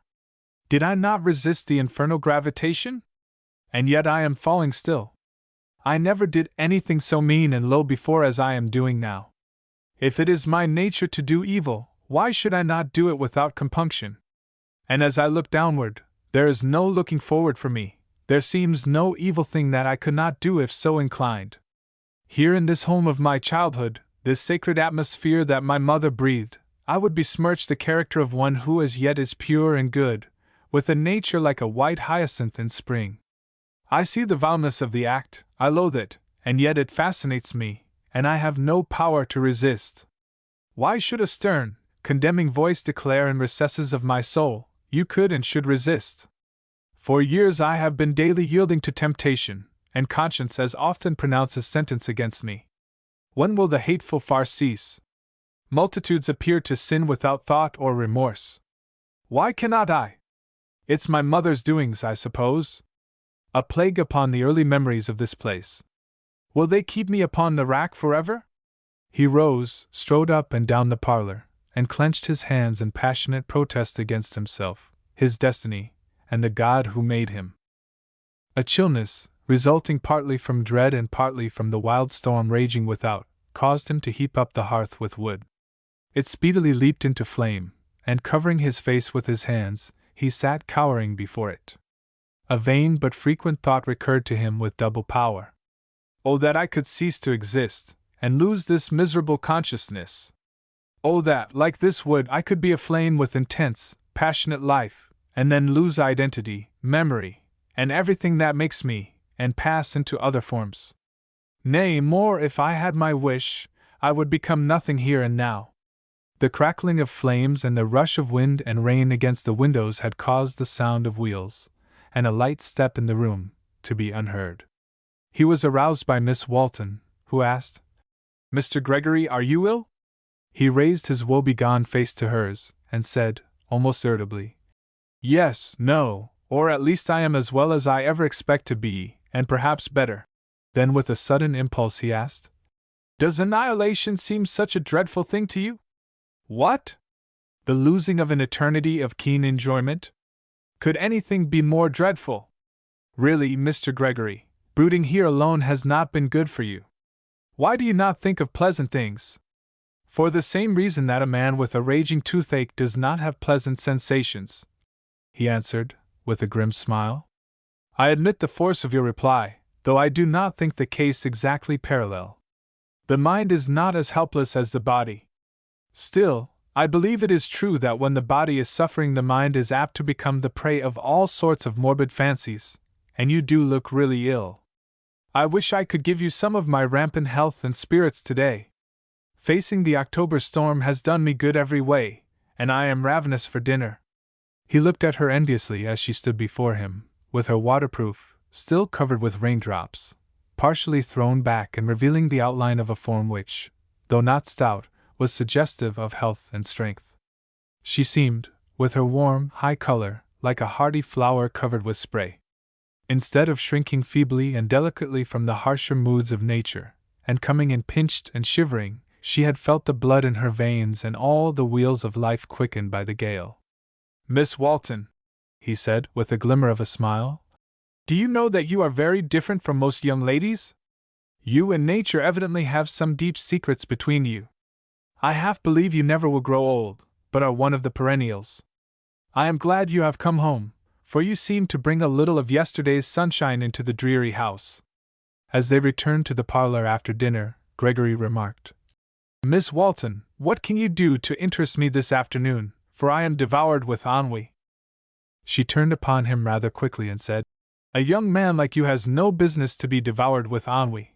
Why not engage in some pursuit, or take up some subject that will interest you and stir your pulse?" With a touch of his old mock gallantry he bowed and said, "In you I see just the subject, and am delighted to think I'm going to have you all to myself this rainy afternoon." With a half-vexed laugh and somewhat heightened color she answered, "I imagine you won't have me all to yourself long." She had hardly spoken the words before the children bounded in, exclaiming, "Now, Aunt Annie, for our stories. You see, Mr. Gregory, here are previous and counter-claims already. I wish I knew of some way of successfully disputing them. It would be difficult to find. Well, come, little people, we will go into the sitting room and not disturb Mr. Gregory. Now, I protest against that, he said. You might at least let me be one of the children. But the trouble is, you won't be one, but will sit by criticizing and laughing at our infantile talk. Now you do me wrong. I will be as good as I can, and if you knew how long and dreary the day has been, you would not refuse. She looked at him keenly for a moment, and then said, a little doubtfully, Well, I will try for once. Run and get your favorite Sunday books, children. When they were alone, he asked, How can you permit these youngsters to be such a burden? They are not a burden, she answered. But a nurse could take care of them and keep them quiet. If their father and mother were living, they would not think keeping them quiet all their duty toward them, nor do I, to whom they were left as a sacred trust. That awful word duty rules you, Miss Walton, with a rod of iron. Do I seem like a harshly driven slave? She asked, smilingly. No, and I cannot understand you. That is because your philosophy of life is wrong. You still belong to that old school who would have it that sun, moon, and stars revolve around the earth. But here are the books, and if you are to be one of the children, you must do as I bid you, be still and listen. It was strange to Gregory how content he was to obey. He was surprised at his interest in the old Bible stories told in childish language, and as Annie stopped to explain a point or answer a question, he found himself listening as did the eager little boy sitting on the floor at her feet. The hackneyed man of the world could not understand how the true, simple language of nature, like the little brown blossoms of lichens, has a beauty of its own. At the same time, he had a growing consciousness that perhaps there was something in the reader also which mainly held his interest. It was pleasant to listen to the low, musical voice. It was pleasant to see the red lips drop the words so easily yet so distinctly, and chief of all was the consciousness of a vitalized presence that made the room seem full when she was in it, and empty when she was absent, though all others remained. He truly shared the children's regret when at last she said, Now I am tired, and must go upstairs and rest a while before supper, after which we will have some music. You can go into the sitting room and look at the pictures till the tea bell rings. Mr. Gregory, will my excuse to the children answer for you also? I suppose it must, though I have no pictures to look at. She suddenly appeared to change her mind, and said briskly, Come, sir, what you need is work for others. I have read to you, and you ought to be willing to read to me. If you please, I will rest in the armchair here instead of in my room. I will take your medicine, he said eagerly. Without a wry face, though an indifferent reader, while I think you are a remarkably good one, and let me tell you it is one of the rarest accomplishments we find. You shall also choose the book. What unaccountable amiableness, she replied, laughing. I fear I shall reward you by going to sleep. Very well, anything so I am not left alone again. I am wretched company for myself. Oh, it is not for my sake you are so good, after all. You think me a selfish wretch, Miss Walton. I think you are like myself, capable of much improvement. But I wish to rest, and you must not talk, but read.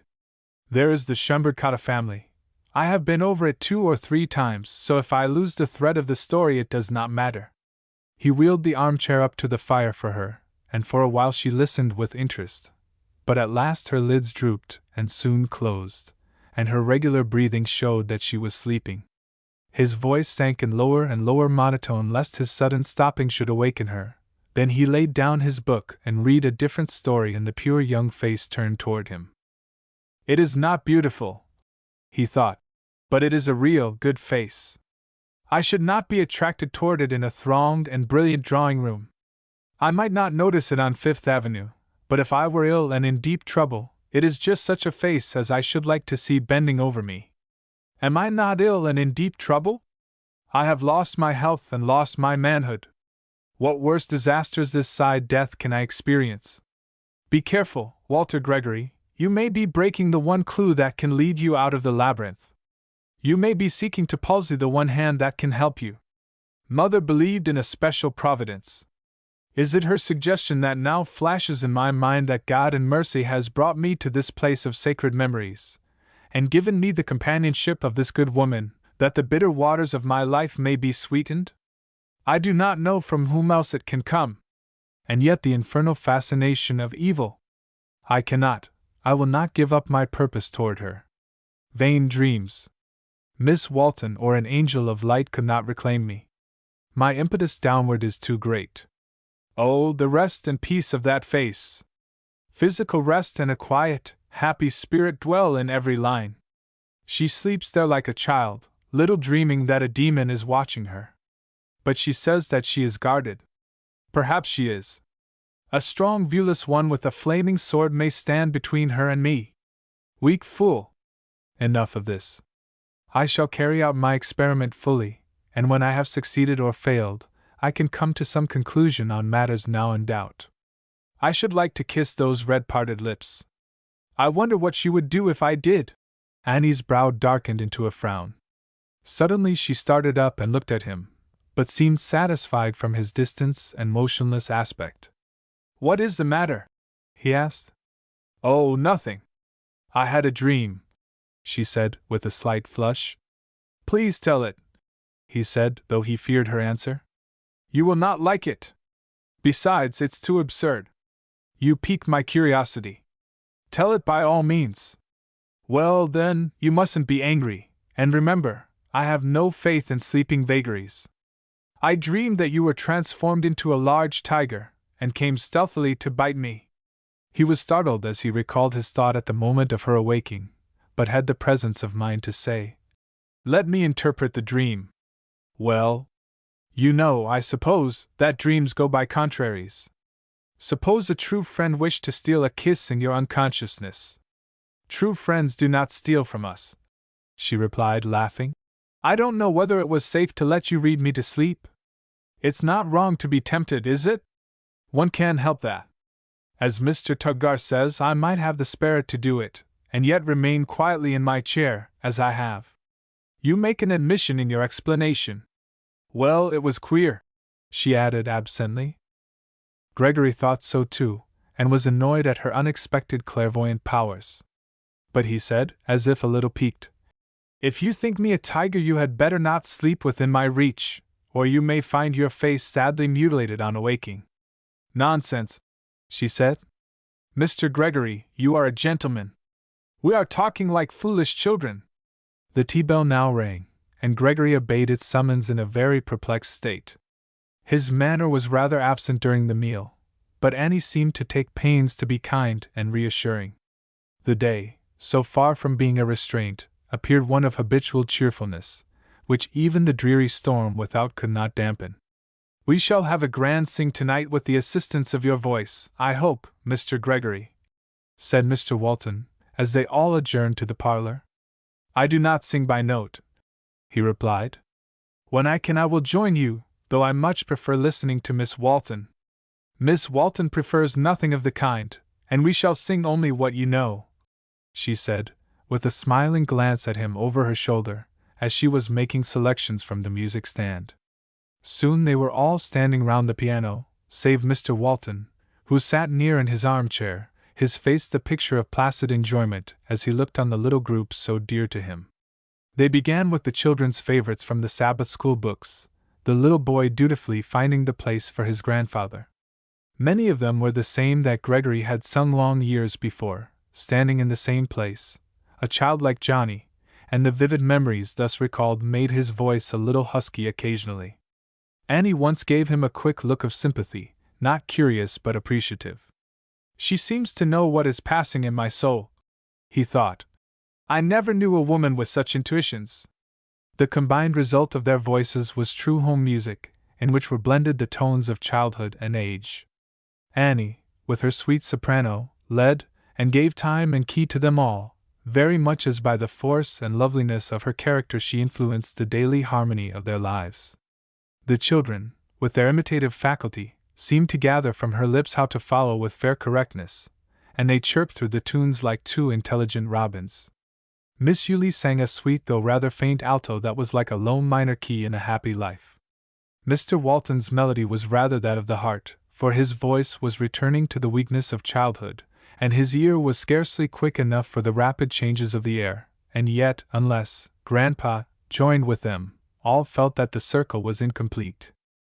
Gregory was a foreign element in the little group, almost a stranger to its personnel, and more estranged from the sacred meanings and feeling of the hour. Yet such was the power of example, so strong were the sweet home spells of this Christian family, that to his surprise he found himself entering with zest into a scene that on the Sabbath before he would have regarded as an unmitigated bore. The thought flashed across him, how some of my club acquaintances would laugh to see me standing between two children singing Sabbath school hymns. It was also a sad truth that he could go away from all present influences to spend the next Sabbath at his club in the ordinary style. When the children's hour had passed and they had been tucked away to peaceful springtime dreams, though a storm, the precursor of winter, raged without, Annie returned to the parlor and said, "Now, Mr. Gregory, we can have some singing more to your taste." "I have been one of the children today," he replied, "so you must let me off with them from any further singing myself. If you insist on playing the children's role, you must go to bed. I have some grand old hymns that I've been wishing to try with you. Indeed, Miss Walton, I am but half a man. At the risk of your contempt, I must say in frankness that my whole physical nature yearns for my armchair. But please do not call my weakness laziness. If you will sing to me just what you please, according to your mood, I for one will be grateful." "Even a dragon could not resist such an appeal," said Annie, laughing. She sat down to her piano and soon partially forgot her audience, in an old Sabbath evening habit, well known to natural musicians, of expressing her deeper and more sacred feelings in words and notes that harmonized with them. Gregory sat and listened as the young girl unwittingly revealed a new element in her nature. In her everyday life she appeared to him full of force and power, practical and resolute. To one of his sporting tastes she suggested a mettled steed whose high spirit was kept in check by thorough training. Her conversation was piquant, at times a little brusque, and utterly devoid of sentimentality. But now her choice of poetic thought and her tones revealed a wealth of womanly tenderness, and he was compelled to feel that her religion was not legal and cold, a system of duties, beliefs, and restraints, but something that seemed to stir the depths of her soul with mystic longings, and overflow her heart with love. She was not adoring the Creator, nor paying homage to a king, but as the perfume rises from a flower, so her voice and manner seemed the natural expression of a true, strong affection for God Himself, not afar off, but known as a near and dear friend. In her sweet tones there was not the faintest suggestion of the effect or style that a professional singer would aim at. She thought no more of these than would a thrush swaying on its spray in the twilight of a June evening. As unaffectedly as the bird she sang according to the inward promptings of a nature purified and made lovely by the grace of God. No one not utterly given over to evil could have listened unmoved, still less Gregory, with his sensitive, beauty-loving, though perverted nature. The spirit of David's harp again breathed its divine peace on his sin-disquieted soul. The words of old Daddy Tuggar flashed across him, and he muttered, "Yes, she could take even me to heaven, if she stayed right by me." When finally, with heartfelt sincerity, she sang the following simple words to an air that seemed a part of them, he envied her from the depths of his soul, and felt that he would readily barter away any earthly possession and life itself for a like faith. "Nearer, nearer, ever nearer, come I gladly unto thee, and the days are growing brighter with thy presence near me. Though a pilgrim, not a stranger, this thy land, and I thine own, at thy side, thus free from danger, find I paths with flowers strown. Voices varied, nature speaking, call to me on every side, friends and kindred give their greeting, in thy sunshine I abide. Though my way were flinty, thorny, were I sure it led to thee, could I pass one day forlornly, home and rest so near to me?" Then she brought the old family Bible, indicating that after that hour she was in no mood for commonplace conversation. In the hush that followed, the good old man reverently read a favorite passage, which seemed not to consist of cold, printed words, but to be a part of a loving letter sent by the Divine Father to His absent children. As such it was received by all save Gregory. He sat among them as a stranger and an alien, cut off by his own acts from those ties which make one household of earth and heaven. But such was the influence of the evening upon him, that he realized as never before his loss and loneliness. He longed intensely to share in their feelings, and to appropriate the words of love and promise that Mr. Walton read. The prayer that followed was so tender, so full of heartfelt interest in his guest, that Gregory's feelings were deeply touched. He arose from his knees, and again shaded his face to hide the traces of his emotion. When at last he looked up, Mr. Walton was quietly reading, and the ladies had retired. He rose and bade Mr. Walton good night with a strong but silent grasp of the hand. The thought flashed across him as he went to his room, that after this evening and the grasp as of friendship he had just given the father, he could not in the faintest degree meditate evil against the daughter. But so conscious was he of moral weakness, so self-distrustful in view of many broken resolutions, that he dared resolve on nothing. He at last fell into a troubled sleep with the vain, regretful thought, "Oh, that I had not lost my vantage ground! Oh, that I could live my life over again!" Chapter 16. An Accident in the Mountains. In view of her recent stormy mood, nature seemed full of regretful relentings on Monday, and, as if to make amends for her harshness, assumed something of a summer softness. The sun had not the glaring brightness that dazzles, and the atmosphere, purified by the recent rain, revealed through its crystal depths objects with unusual distinctness. "It is a splendid day for a mountain ramble," said Annie, with vivacity, at the breakfast table. "Why don't you take old Dolly in the mountain wagon, and show Mr. Gregory some of our fine views this afternoon?" asked Mr. Walton. "Nothing would please me more," said his daughter cordially. "That is, if Mr. Gregory feels equal to the fatigue." "I'd be at my last gasp if I refused such an offer," said Gregory eagerly.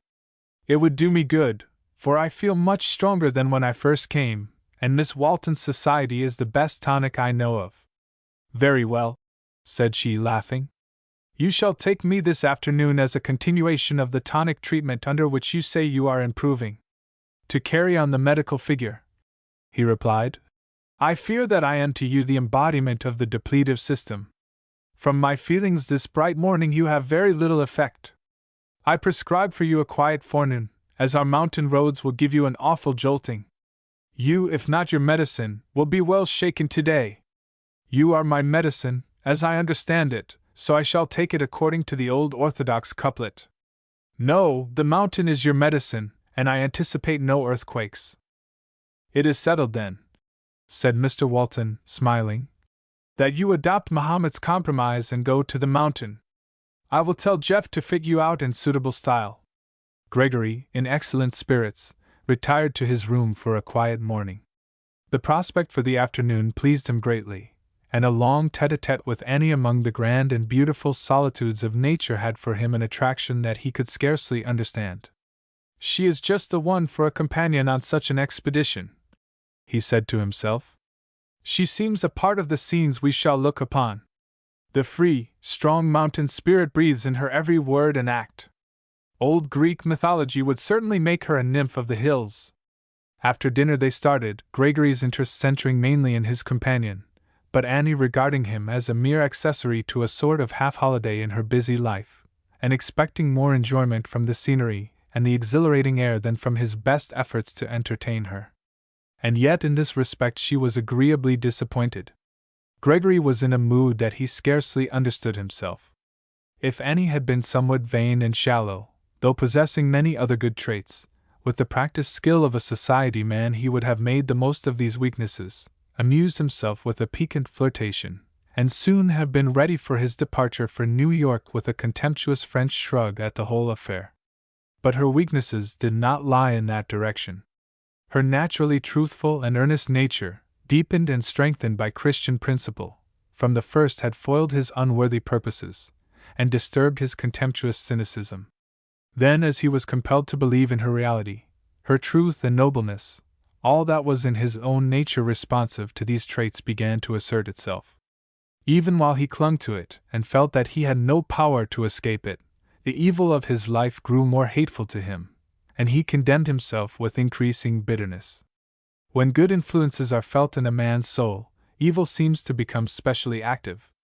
The kingdom of darkness disputes every inch of its ill-gotten power.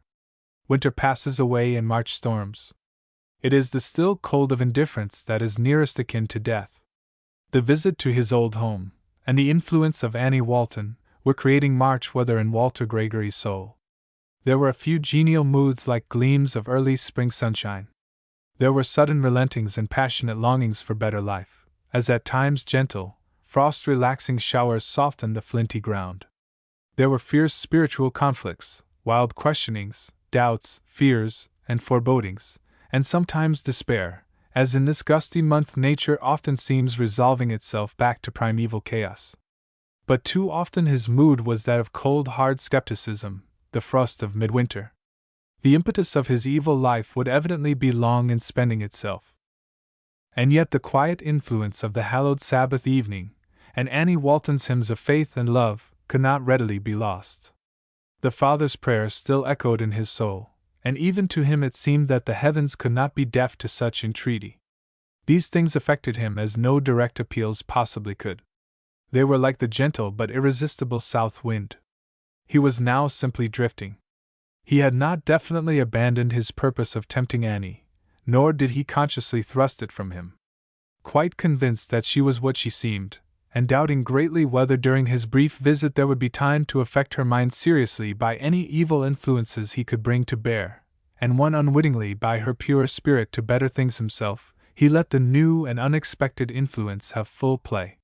He was like a man who finds himself in the current above Niagara, and gives up in despair, allowing his boat to glide onward to the fatal plunge. A breeze springs up and blows against the current. He spreads a sail and finds his downward progress checked. If the wind increases and blows steadily, he may stem the rushing tide and reach smooth, safe waters. A faint glimmering of hope began to dawn in his heart. An unexpected gale from heaven, blowing against the current of evil, made it seem possible that he too might gain the still waters of a peaceful faith. But the hope dwelt in his mind more as a passing thought, a possibility, than an expectation. In his wavering state the turn of the scales would depend mainly upon the mood of his companion. If she had been trifling and inclined to flirt, full of frivolous nonsense, bent upon having a good time in the frequent acceptation of the phrase, little recking the consequences of words or acts, as is often the case with girls in the main good-hearted and well-meaning, Gregory would have fallen in with such a mood and pushed it to the extreme. But Annie was simply herself, bright and exhilarating as the October sunshine, but as pure and strong. She was ready for jest and repartee. She showed almost a childish delight in every odd and pretty thing that met her eye, but never for a moment permitted her companion to lose respect for her. Her cheeks were like the crimson maple leaves which overhung them. Her eyes were like the dark sparkle of the little brook as it emerged from the causeway over which they drove. Her brown hair, tossed by the wind, escaped somewhat from its restraints and enhanced the whiteness of her neck, and the thought occurred to Gregory more than once. If she is not pretty, I never saw a face more pleasant to look at. The wish to gain her esteem and friendship grew stronger every moment, and he exerted himself to the utmost to please her. Abandoning utterly his gallantry, his morbid cynicism, he came out into the honest sunlight of truth, where Annie's mind dwelt, and directed the conversation to subjects concerning which, as an educated and traveled man, he could speak frankly and intelligently. Annie had strong social tastes and the fondness for companionship natural to the young, and she was surprised to find how he stimulated and interested her mind, and how much they had in common. He appeared to understand her immediately, and to lead her thoughts to new and exciting flights. It was their purpose to cross a spur of the main mountain range.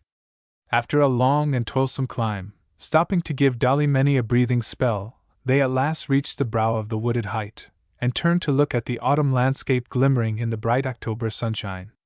It is impossible by either pen or brush to give a true picture of wide reaches of broken and beautiful country, as seen from some of the more favored points of outlook among the highlands on the Hudson.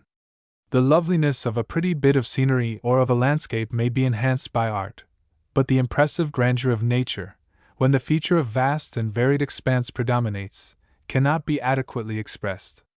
The mind itself is oppressed by the extensiveness of the scene, and tends to select some definite object, as a village, hamlet, or tree-embowered farmhouse, on which to dwell. These accord more with the finite nature of the beholder. Spires and curling wreaths of smoke suggested to Annie and Gregory many a simple altar and quiet hearth, around which gathered the homely, contented life, spiritual and domestic, of those who occupied their own little niche in the great world, and were all unburdened with thought or care for the indefinite regions that stretched away beyond their narrow circle of daily acquaintance. Only God can give to the whole of His creation the all-seeing gaze that we bestow upon some familiar seeing. His glance around the globe is like that of a mother around her nursery, with her little children grouped at her feet. The laden orchards, with men climbing long ladders, and boys in the topmost branches looking in the distance like huge squirrels, were pleasant objects to the mountain ramblers. Huskers could be discerned in the nearer cornfields, and the great yellow ears glistened momentarily in the light, as they were tossed into golden heaps. There was no hum of industry as from a manufacturing village, or roar of turbulent life as from a city, but only the quiet evidence to the eye of a life kindred to that which nature so silently and beautifully elaborates. "How insignificant we are," said Gregory gloomily. "How the great world goes right on without us.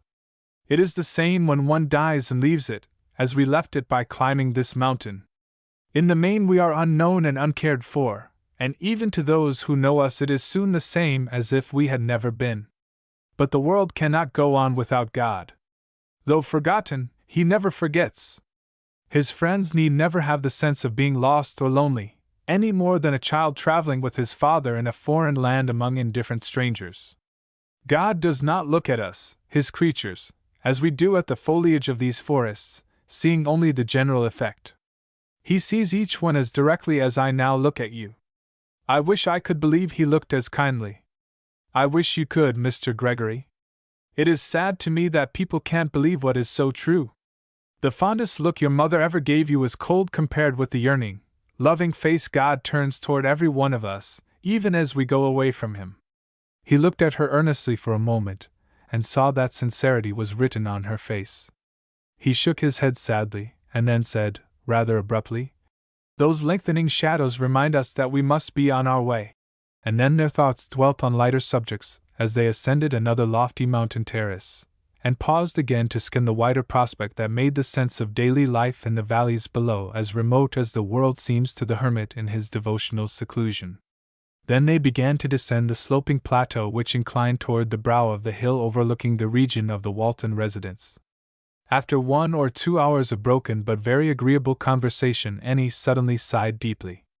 "Now, Miss Walton," said Gregory, "that sigh came from the depths. What hidden sorrow could have caused it?" With a slight flush and laugh, she said, "It was caused by a mere passing thought, like that cloud there sailing over the mountain slope.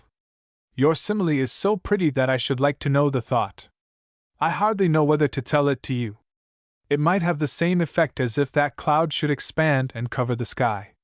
Might not the telling also have the same effect as if the cloud were dissipated altogether?" She looked at him quickly and said, "How apt your answer is! Yes, it might if you would be sensible. I do not know you so very well yet. Are you not a little ready to take offense? You do not look as if about to say anything I should resent very deeply. But I promise that the cloud shall vanish. I am not so sure about that. The cloud represents my thought, and yet I hope it may eventually vanish utterly. The thought occurred to me after the pleasant hours of this afternoon what congenial friends we might be. And that caused you to sigh so deeply?" I laid emphasis on the word might. "And why should you, Miss Annie? Why need you?" he asked eagerly. "You have shown a great deal of tact and consideration this afternoon, Mr. Gregory, in choosing topics on which we could agree, or about which it is as nice to differ a little. I wish it were the same in regard to those things that make up one's life, as it were." And she looked at him closely to see how he would take this. After a moment he said, a little bitterly, "In order to be your friend, must one look at everything through the same colored glass that you employ?" "Oh, no," she replied earnestly. "It is not fair to say that. But you seem almost hostile to all that I love best and think most of," and my sigh was rather an earnest and oft-recurring wish that it were otherwise. Again he was silent for a short time, then said, with sudden vehemence, "And I also wish it were otherwise," adding more quietly, "But it is not, Miss Walton. You know me too well, even if I wished to deceive you. And yet I would give a great deal for such a friendship as you could bestow. Why can you not give it as it is? The founder of your faith was a friend of publicans and sinners. He was indeed their friend, and has been ever since, she answered.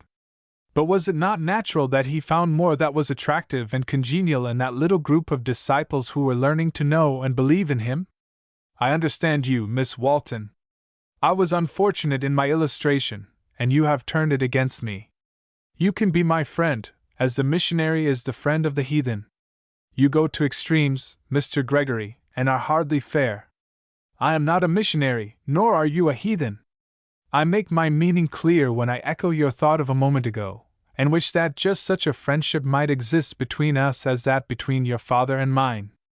I am what I am, he said, with genuine sadness. I wish you had my faith in the possibilities of the future, she replied, turning brightly toward him. But he shook his head, saying, I have about lost all faith in everything as far as I am concerned. Still, I feel that if any one could do me any good, you might, but I fear it is a hopeless task. Then he changed the subject in such a way as to show that it was painful, and that he preferred it should be dropped. After all, the cloud had overcast the sky. The inevitable separation between those guided by divine principles and those controlled by earthly influences began to dawn upon him. He caught a glimpse of the great gulf that is ever fixed between the good and evil in their deepest consciousness. The loneliness of guilt chilled and oppressed him, even with the cheery, sympathetic companion at his side.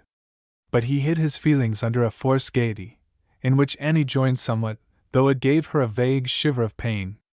She felt they had been en rapport for a little while, but now a change had come, even as the damp and chill of approaching night were taking the place of genial sunshine. Suddenly, she said, as they were riding along on the comparatively level plateau among thick copsewood and overshadowing trees that already created a premature twilight, it is strange we do not come out on the brow of the mountain overlooking our home. This road does not seem familiar either, though it is 2 or 3 years since I have been over it, and then Jeff drove. I thought I knew the way well. Can it be possible we have taken the wrong turning? I ought to be familiar with these roads, Miss Walton, but I am sorry to say I too am confused. I hunted over these hills to some extent when a boy, but did not pay much heed to the roads, as I took my own courses through the woods. I think I must be right, said Annie after a little time. The brow of the hill must be near. And they hastened the old horse along as fast as possible under the circumstances. But the road continually grew rougher and gave evidence of very little travel, and the evening deepened rapidly. At last they resolved to turn round at the first place that would permit of it, but this was not readily found, there being only a single-wheel track, which now stretched away before them like a narrow cut between banks of foliage, that looked solid in the increasing darkness. The road also was full of rocks, loose stones, and deep ruts, over which the wagon jolted painfully. With a less sure-footed horse than Dolly they would soon have come to grief. Gregory was becoming greatly fatigued, though he strove to hide it, and both were filled with genuine uneasiness at the prospect before them. To make matters seemingly desperate, as they were descending a little hill, a four-wheel caught between 2 stones and was wrenched sharply off. Quick, agile Annie sprang as she felt the wagon giving, but Walter was thrown out among the brushwood by the roadside. Though scratched and bruised, he was not seriously hurt, and as quickly as possible came to the assistance of his companion.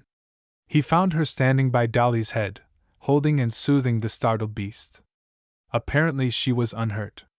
They looked searchingly at the dusky forest, their broken vehicle, and then at each other. Words were unnecessary to explain the awkwardness of their situation. Chapter 17. Promise or Die. While they were thus standing irresolute after the accident, suddenly a light glimmered upon them. It appeared to come from a house standing a little off from the road. "Shall I leave you here and go for assistance?" asked Walter. "I think I would rather go with you. Dolly will stand, and I do not wish to be left alone." They soon found a grassy path leading to a small house, from which the light shone but faintly through closely curtained windows. They met no one, nor were their footsteps heard till they knocked at the door. A gruff voice said, "Come in," and a huge bulldog started up from near the fire with a savage growl. They entered. A middle-aged man with his coat off sat at work with his back toward them. He rose hastily and stared at them with a strangely blended look of consternation and anger. "Call off your dog," said Gregory sharply. "Down, Bull," said the man, harshly, and the dog slunk growling into a corner, but with a watchful, ugly gleam in his eyes. The man's expression was quite as sinister and threatening. "Who are you, and what do you want?"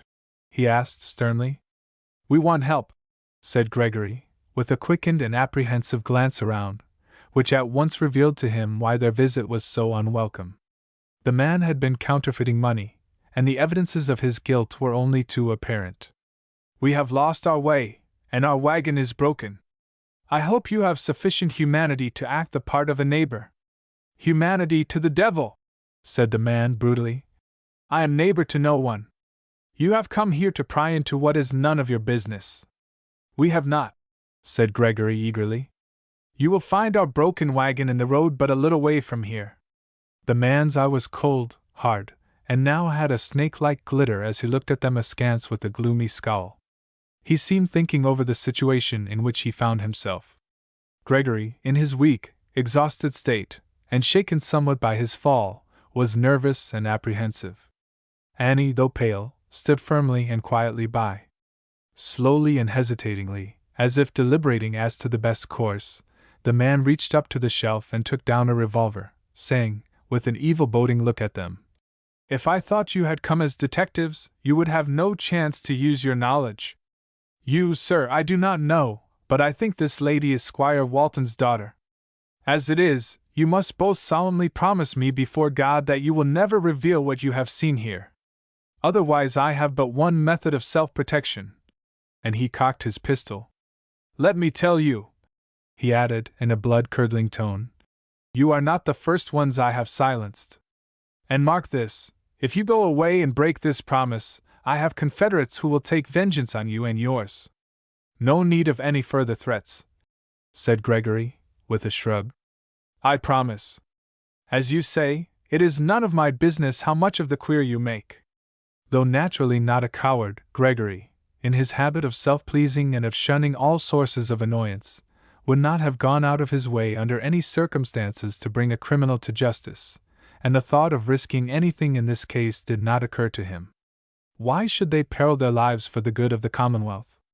If he had been alone and escaped without further trouble, he would have thought of the matter afterward as of a crime recorded in the morning paper, with which he had no concern, except perhaps to scrutinize more sharply the currency he received. But with conscientious Annie it was very different.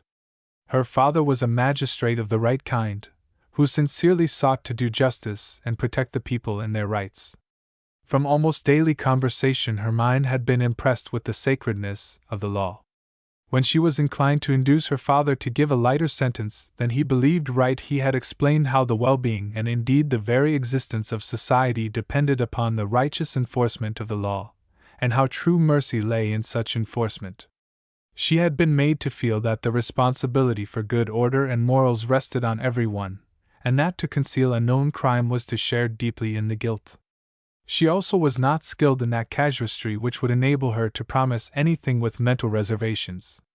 The shock of their savage and threatening reception had been severe, but she was not at all inclined to be hysterical, and though her heart seemed to stand still with a chill of dread which deepened every moment as she realized what would be exacted of her, she seemed more self-possessed than Gregory. Indeed, in the sudden and awful emergencies of life, woman's fortitude is often superior to man's, and Annie's faith was no decorous and conventional profession for Sabbath uses, but a constant and living reality. She was like the maidens of martyr days, who tremblingly but unhesitatingly died for conscience' sake. While there was no wavering of purpose, there was an agony of fear and sorrow, as, after the momentary confusion of mind caused by the suddenness of the occurrence, the terrible nature of the ordeal before her became evident. Through her father she had heard a vague rumor of this man before. Though he lived so secluded and was so reticent, his somewhat mysterious movements had awakened suspicion. But his fierce dog and his own manner had kept all obtrusive curiosity at a distance. Now she saw her father's worst fears and surmises realized. But the counterfeiter at first gave all his attention to her companion, thinking that he would have little trouble with a timid girl, and after Gregory's ready promise, looked searchingly at him for a moment, and then said, with a coarse, scornful laugh, "No fear of you. You will keep your skin whole.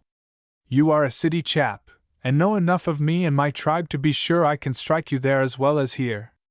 I can trust to your fears, and don't wish to shed blood when it is unnecessary. And now this girl must make the same promise. Her father is a magistrate, and I intend to have no posse of men up here after me tomorrow." "I can make no such promise," said Annie in a low tone. "What?" exclaimed the man, harshly, and a savage growl from the dog made a kindred echo to his tone. Deathly pale, but with firm bearing, Annie said, "I cannot promise to shield crime by silence. I should be a partaker in your guilty secrets." "Oh, for God's sake, promise!" cried Gregory, in an agony of fear, but in justice it must be said that it was more for her than for himself. "For God's sake, I cannot promise." The man stepped menacingly toward her, and the great dog also advanced unchecked out of his corner. "Young woman," he hissed in her ear, "you must promise or die. I have sworn never to go to prison again if I wade knee-deep in blood." There came a rush of tears to Annie's eyes.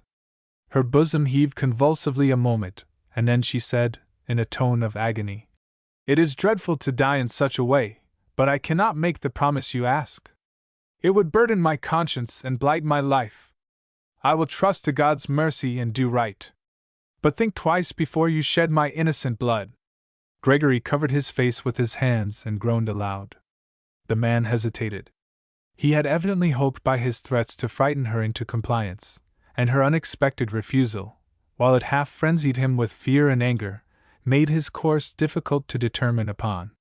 He was not quite hardened enough to slay the defenseless girl as she stood so bravely before him, and the killing of her would also involve the putting of Gregory out of the way, making a double murder that would be hard to conceal. He looked at the dog, and the thought occurred that by turning them out of doors and leaving them to the brute's tender mercies their silence might be effectually secured. It is hard to say what he would have done, left to his own fears and evil passions. But a moment after Annie had spoken, the doors opened and a woman entered with a pail of water, which she had just brought from a spring at some little distance from the house. "What does this mean?" she asked, with a quick, startled glance around. "It means mischief to all concerned," said the man, sullenly. "This is Miss Walton," said the woman, advancing. "Yes," exclaimed Annie, and she rushed forward and sobbed out, "Save me from your husband. He threatened to take my life." "My husband!" said the woman, with intense bitterness, turning toward the man. "Do you hear that, Vite? Quiet your fears, young lady. Do you remember the sick, weary woman that you found one hot day last summer by the roadside? I was faint, and it seemed to me that I was dying. I often wish to, but when it comes to the point and I look over into the black gulf, I'm afraid." "But woman," interrupted the man, harshly. "Be still," she said, imperiously waving her hand. "Don't rouse the devil you can't control." Then turning to Annie, she continued, "I was afraid then. I was in an agony of terror. I was so weak that I could scarcely do more than look appealingly to you and stretch out my hands. Most ladies would have said, 'She's drunk,' and passed contemptuously on. But you got out of your wagon and took my cold hand. I whispered, 'I'm sick, for God's sake help me,' and you believed me and said, 'I will help you, for God's sake and your own.' Then you went to the carriage, and got some cordial which you said was for another sick person, and gave me some, and when I revived, you half carried me and half lifted me into your nice covered little wagon that kept the burning sun off my head. And you took me miles out of your way to a little house which I falsely told you was my home. I heard that you afterward came to see me. You spoke kindly. When I could speak, I said that I was not fit for you to touch, and you answered that Jesus Christ was glad to help touch any human creature, and that you were not better than he. Then you told me a little about him, but I was too sick to listen much. God knows I've got down about as low as any woman can. I dare not pray for myself, but since that day I've prayed for you. And mark what I say, Vite," she added, her sad, weird manner changing to sudden fierceness, "not a hair of this lady's head shall be hurt. But these two will go and blab on us, said the man angrily. At least the girl will. She won't promise to keep her secret. I have no fears for the man. I can keep him quiet. Why won't you promise? Asked the woman gently, but with surprise. Because I cannot, said Annie earnestly, though her voice was still broken by sobs. When we hide crime, we take part in it. And would you rather die than do what you thought wrong? It were better, said Annie.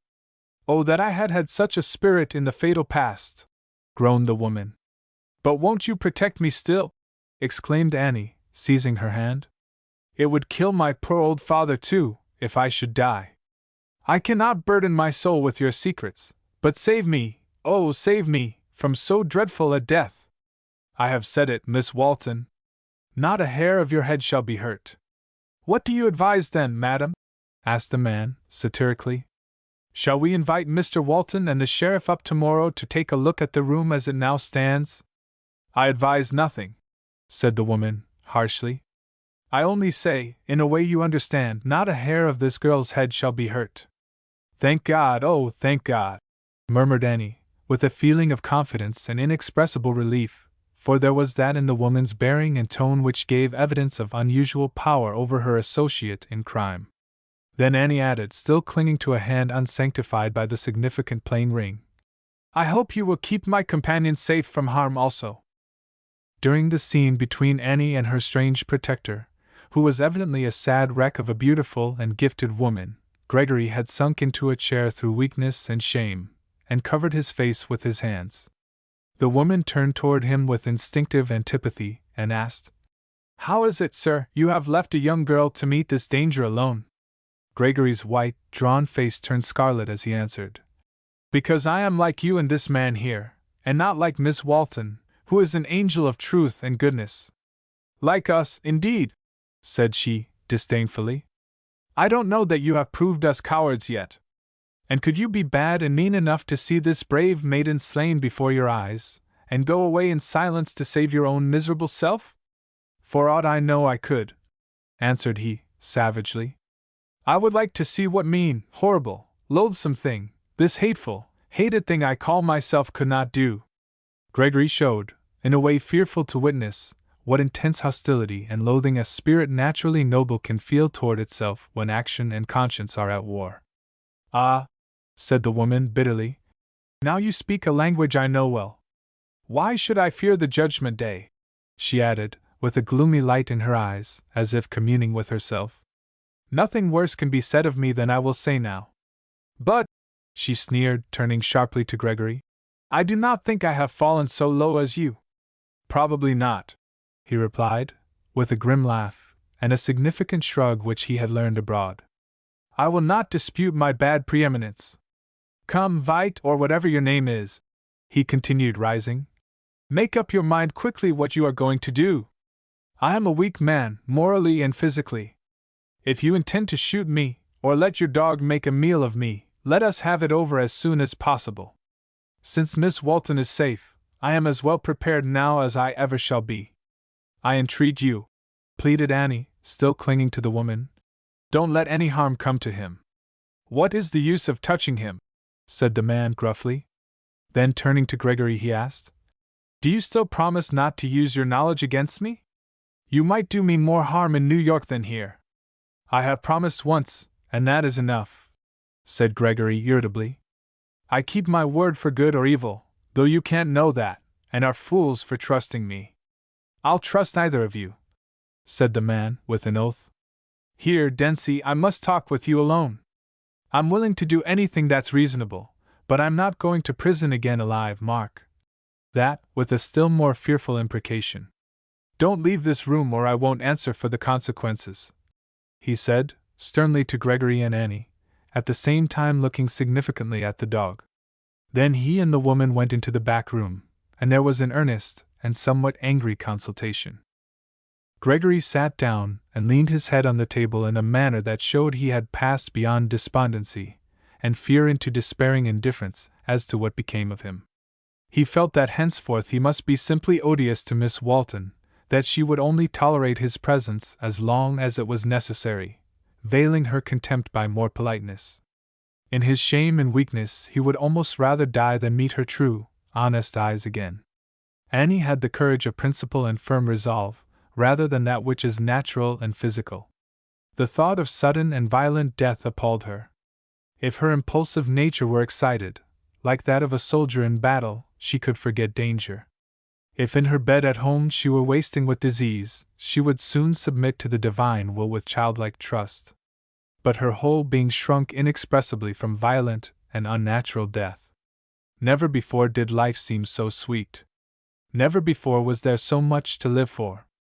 She could have been a martyr in any age and in any horrible form for conscience' sake, but she would have met her fate tremblingly, shrinkingly, and with intense longings for life. And yet, with all this instinctive dread, her trust in God and His promises would not fail. But instead of standing calmly erect on her faith, and confronting destiny, it was her nature, in such terrible emergencies, to cling in loving and utter dependence, and obey. She therefore in no respect shared Gregory's indifference, but was keenly alive to the situation. At first, with her hand upon her heart to still its wild throbbings, she listened intently, and tried to catch the drift of the fateful conference within. This being vain, her eyes wandered hurriedly around the room.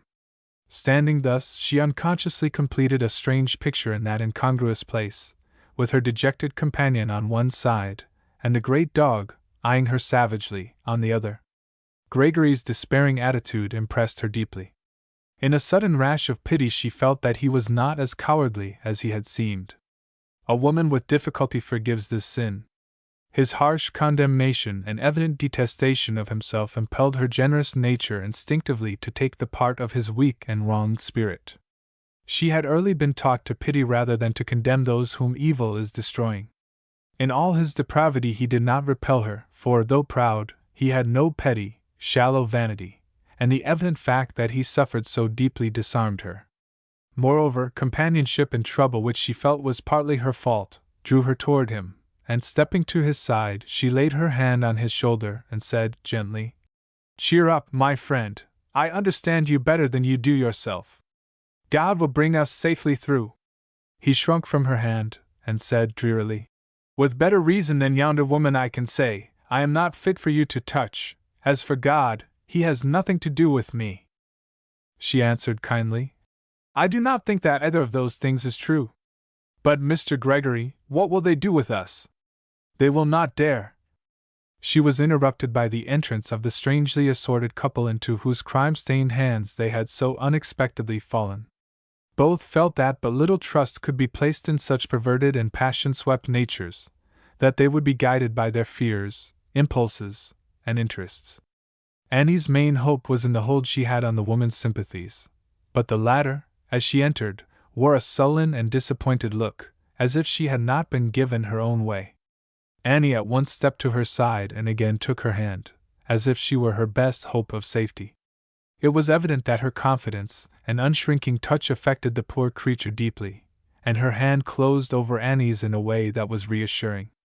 "I suppose you would scarcely like to trust yourselves to me or my dog," said the man, with a grim laugh.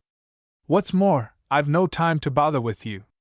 Since my companion here feels she owes you something, Miss Walton, she can now repay you 100-fold. But follow her directions closely, as you value your lives." And he left the house with the dog. Soon after, they heard in the forest what seemed the note of the whippoorwill repeated 3 times, but it was so near and importunate that Annie was startled, and the woman's manner indicated that she was not listening to a bird. After a few moments she said gloomily, "Miss Walton, I promise you should receive no harm, and I will keep my word.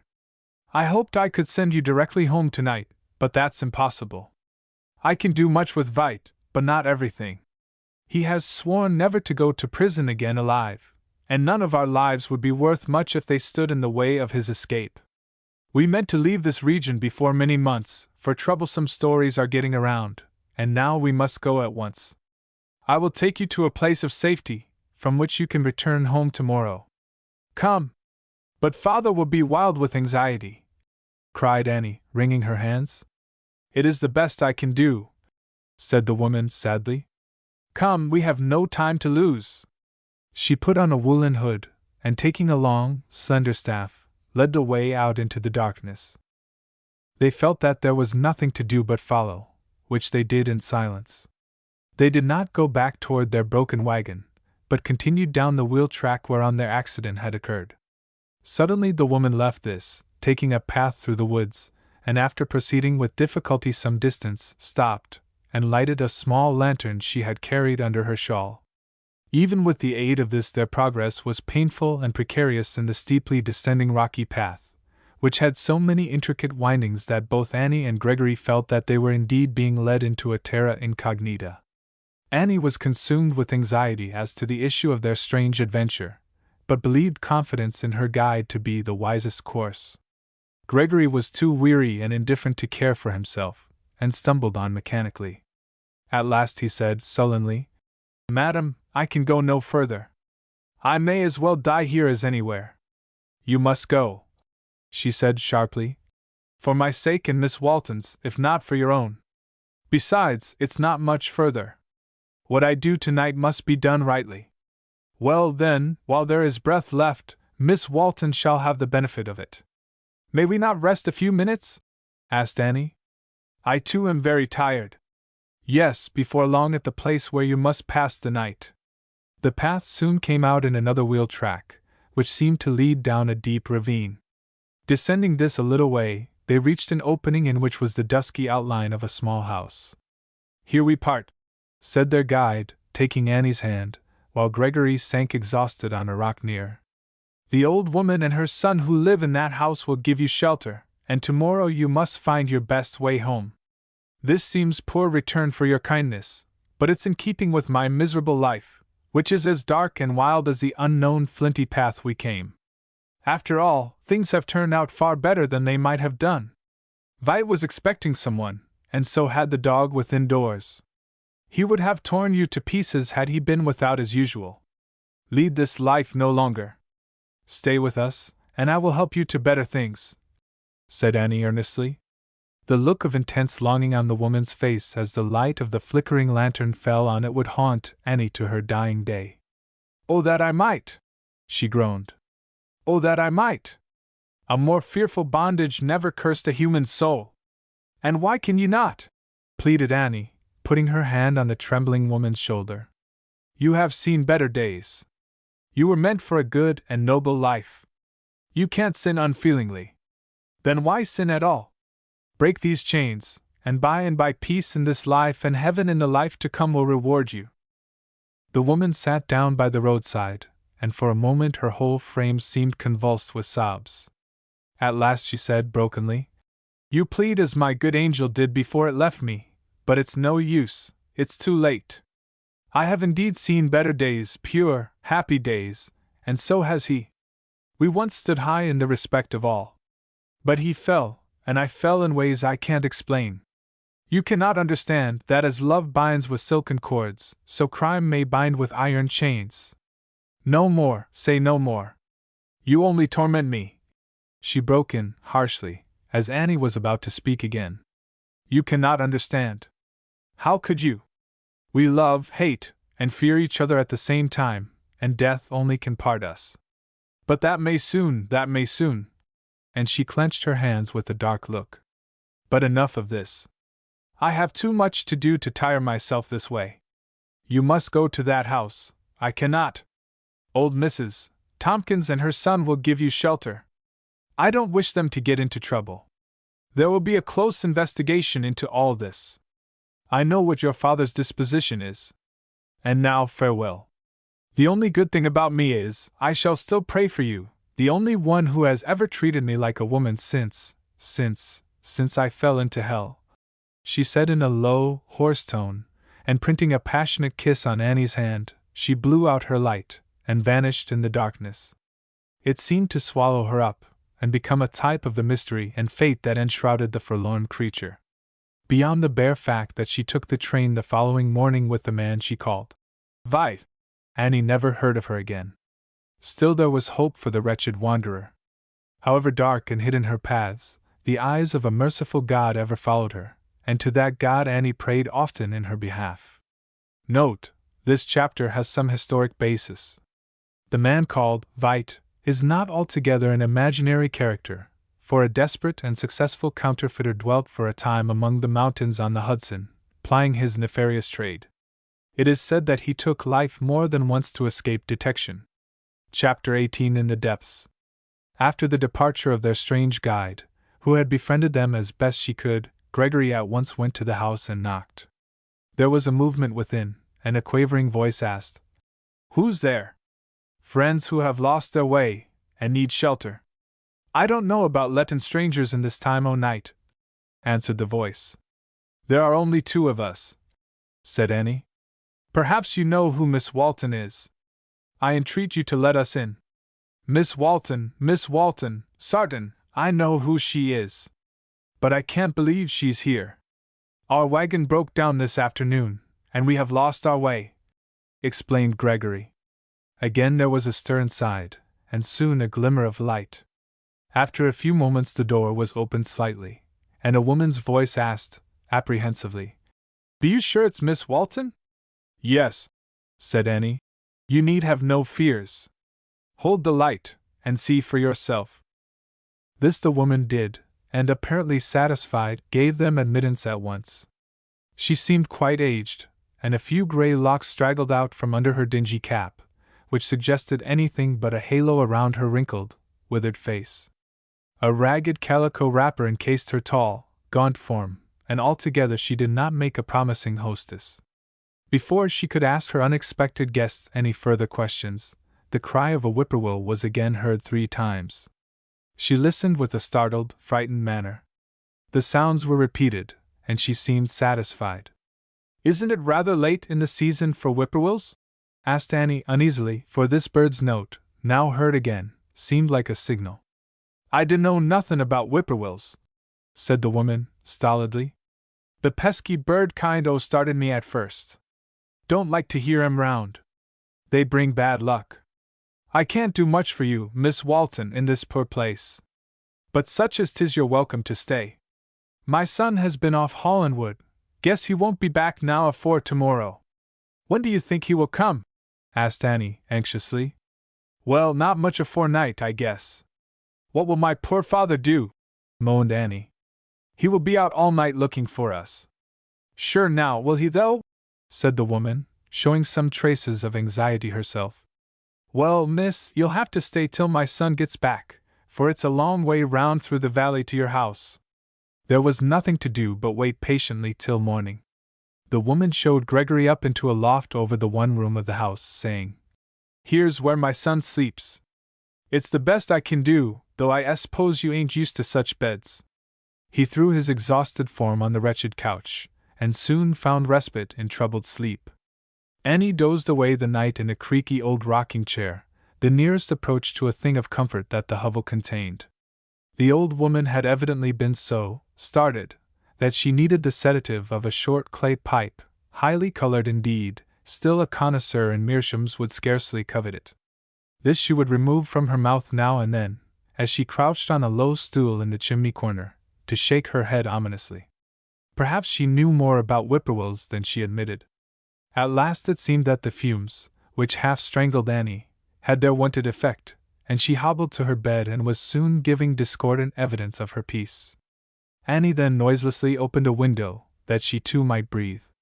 When Gregory waked next morning, it was broad day. He felt so stiff and ill he could scarcely move, and with difficulty made his way to the room below. The old woman was at the stove, frying some sputtering pork, and its rank odor was most repulsive to the fastidious habitué of metropolitan clubs. "Where is Miss Walton?" he asked, in quick alarm. "Only gone to the spring after water," replied the woman shortly. "Why didn't you get up and get it for her?" "I would if I had known," he muttered, and he escaped from the intolerable air of the room to the door, where he met Annie, fresh and rosy from her morning walk and her toilet at the brook that brawled down the ravine. "Mr. Gregory, you are certainly ill," she exclaimed. "I am so sorry it has all happened."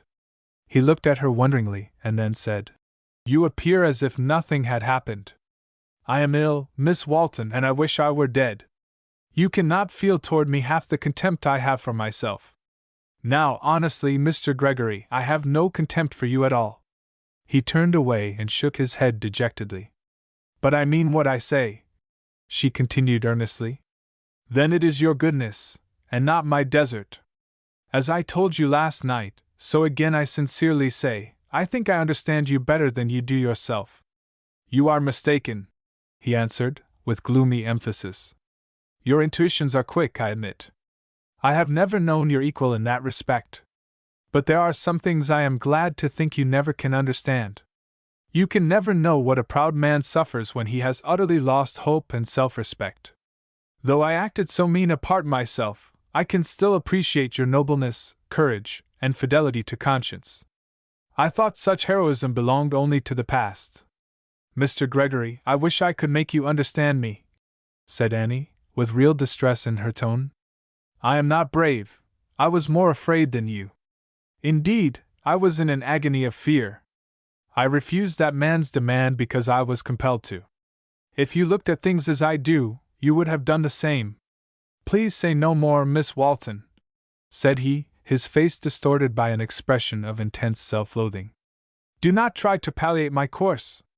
I would much rather you would call my cowardly selfishness and lack of principle by their right names. The best thing I can do for the world is to get out of it, and from present feelings, this good riddance will soon occur. Will you excuse me if I sit down? And he sank upon the doorstep in utter weakness. Annie had placed her pail of water on the doorstep and forgotten it in her wish to cheer and help this bitterly wounded spirit. Mr. Gregory, she said earnestly, you are indeed ill in body and mind, and you take a wrong and morbid view of everything. My heart aches to show you how complete and perfect a remedy there is for all this. It almost seems as if you were dying from thirst with that brook yonder running. There is no remedy for me, interrupted he, almost harshly. Then he added in a weary tone, pressing his hand on his throbbing brow. Forgive me, Miss Walton, you see what I am. Please waste no more thought on me. If you want any breakfast today, you'd better bring that water, called the old woman from within. Annie gave him a troubled, anxious look, and then silently carried in the pail. Have you any tea? She asked, not liking the odor of the coffee. Mighty little, was the short answer. Please let me have some, and I will send you a pound of our best in its place, said Annie. I ain't such a fool as to lose that bargain. And the old woman hobbled with alacrity to a cupboard. But to Annie's dismay, the hidden treasure had been hoarded too near the even more prized tobacco, and seemed redolent of the rank odor of some unsavory preparation of that remarkable weed which is conjured into so many and such diverse forms. But she brewed a little as best she could before eating any breakfast herself, and brought it to Gregory as he still sat on the step, leaning against the doorpost. Please swallow this as medicine, she said. Indeed, Miss Walton, I cannot, he replied. Please do, she urged, as a favor to me. I made it myself, and I can't eat any breakfast till I have seen you take this. He at once complied, though with a wry face. There, said she, with a touch of playfulness. I have seldom received a stronger compliment. After this compliance, I think I could venture to ask anything of you. The tea is like myself, he answered. You brought to its skilled hands and pure spring water, and yet, from the nature of the thing itself, it was a villainous compound. Please don't ask me to take any more. Perhaps you have heard an old saying, like dislikes like.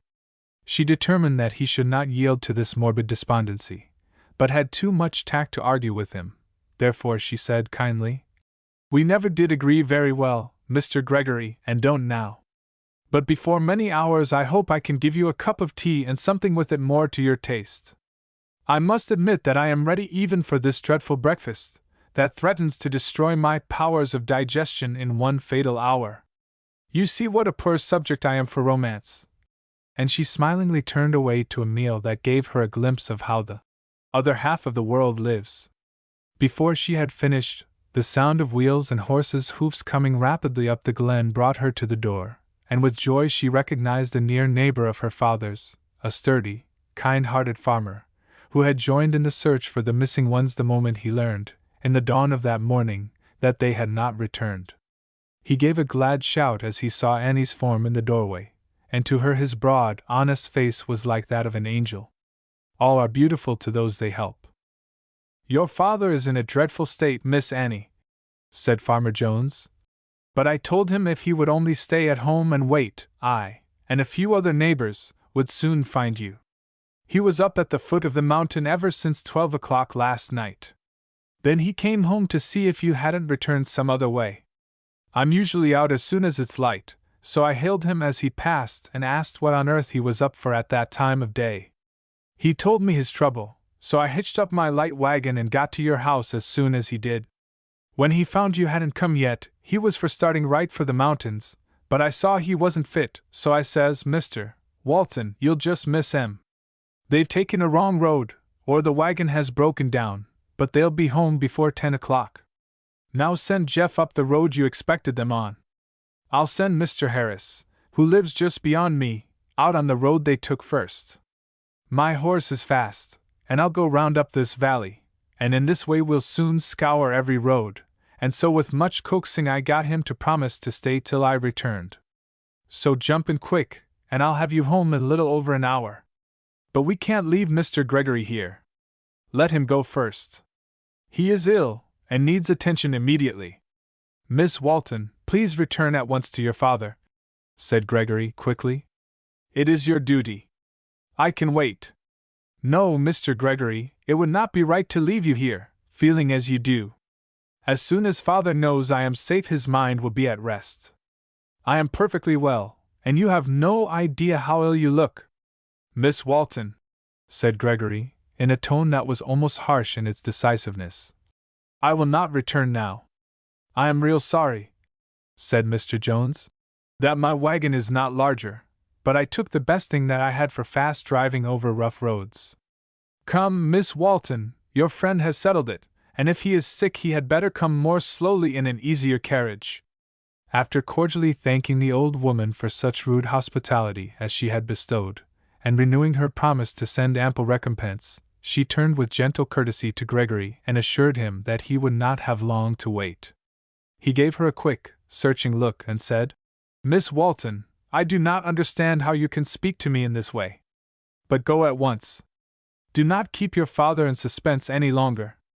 I hope we shall find you better when we come for you, she said kindly.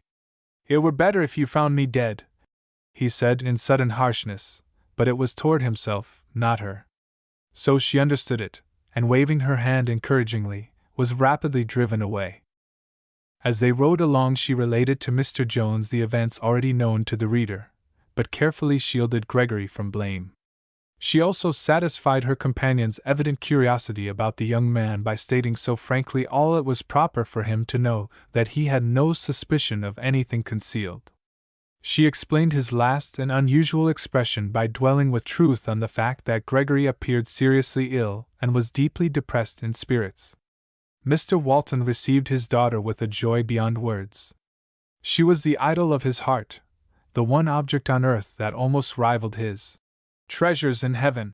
His mind had dwelt in agonized suspense on 1,000 possibilities of evil during the prolonged hours of her absence, and now that he clasped her again, and was assured of her safety, he lifted his eyes heavenward with overflowing gratitude in his heart.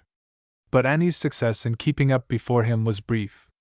The strain had been a little too severe. She soon gave way to nervous prostration and headache, and was compelled to retire to her room instead of returning for Gregory, as she had intended. But he was promptly sent for, Miss Yulie going in her place, and taking every appliance possible for his comfort. She found him in Mrs. Tompkins's hovel, sitting in the creaky armchair that Annie had occupied the night before, and enduring with a white, grim face the increasing suffering of his illness. He seemed to have reached the depths of despair, and believing the end near, determined to meet it with more than Indian stoicism. Many, in their suicidal blindness and remorse, pass sentence upon themselves, and weakly deliver their souls into the keeping of that inexorable jailer, despair, forgetting the possibilities, nay, certainties, of good that ever dwell in God. If man had no better friend than himself, his prospects would be somber indeed. Many a one has condemned himself and sunk into the apathy of death, but he who came to seek and to save the lost has lifted him with the arms of forgiving love, and helped him back to the safety and happiness of the fold.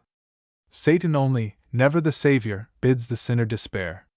But poor Gregory was taking advice from his enemy and not from his friend. During the long hours of pain and almost mortal weakness of that dreary morning, he acknowledged himself vanquished, utterly defeated in the battle of life.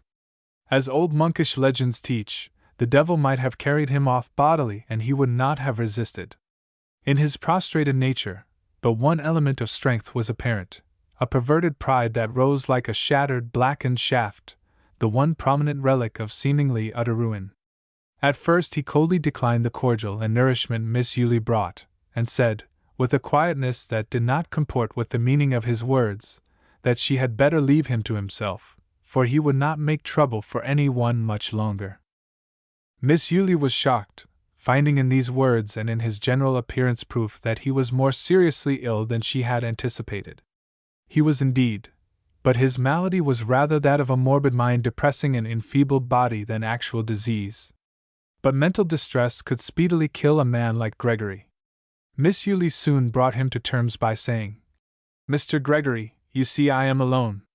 Mr. Walton was too exhausted to accompany me, and Annie did not send any of the neighbors, as she thought the presence of strangers would be irksome to you.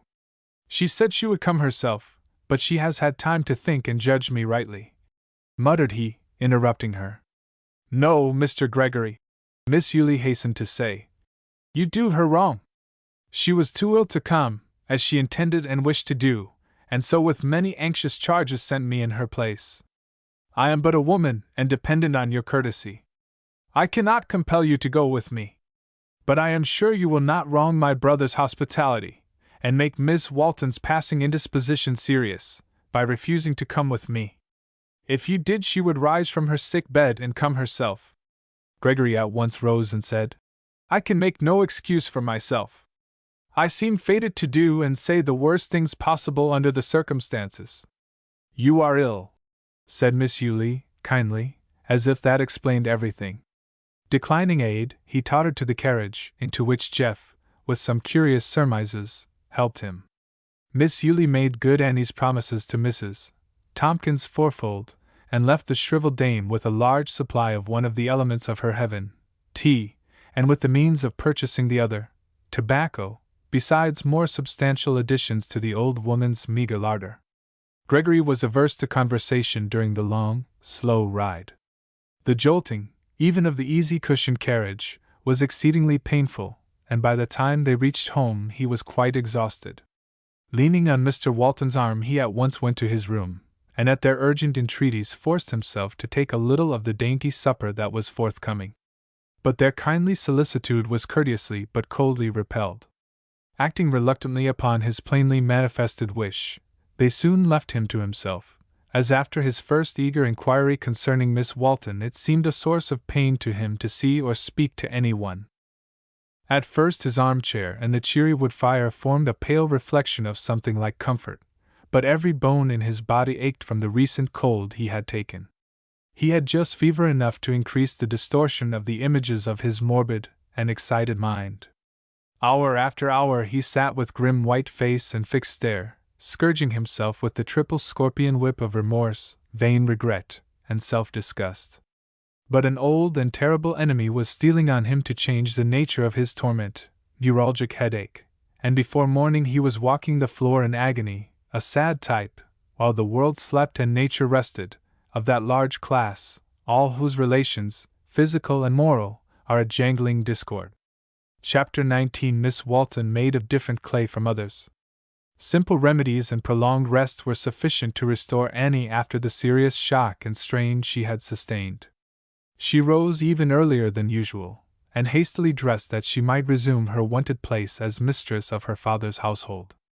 In view of her recent peril and the remediless loss he might have suffered, she was doubly grateful for the privilege of ministering to his wants and filling his declining years with cheer and comfort. She had not been awake long before Gregory's irregular steps in the adjoining room aroused her attention and caused anxious surmises. But she was inclined to think that his restlessness resulted from mental distress rather than physical. Still, she did not pity him less, but rather more. Though so young, she knew that the wounded spirit often inflicts the keener agony. Her strong womanly nature was deeply moved in his behalf. As we have seen, it was her disposition to be helpful and sustaining, rather than clinging and dependent. She had a heart, at leisure from itself, to soothe and sympathize. From the depths of her soul she pitied Gregory and wished to help him out of a state which the psalmist with quaint force describes as a horrible pit and the miry clay. She was a very practical reformer, and determined that a dainty breakfast should minister to the outer man before she sought to apply a subtler balm to the inner. Trusting not even to Zibby's established skill, she prepared with her own hands some inviting delicacies, and soon that which might have tempted the most exacting of epicures was ready. Mr. Walton shared the delight of the children at seeing Annie bustling round again as the good genius of their home, and Miss Yulee's little sighs of content were as frequent as the ripples on the shore.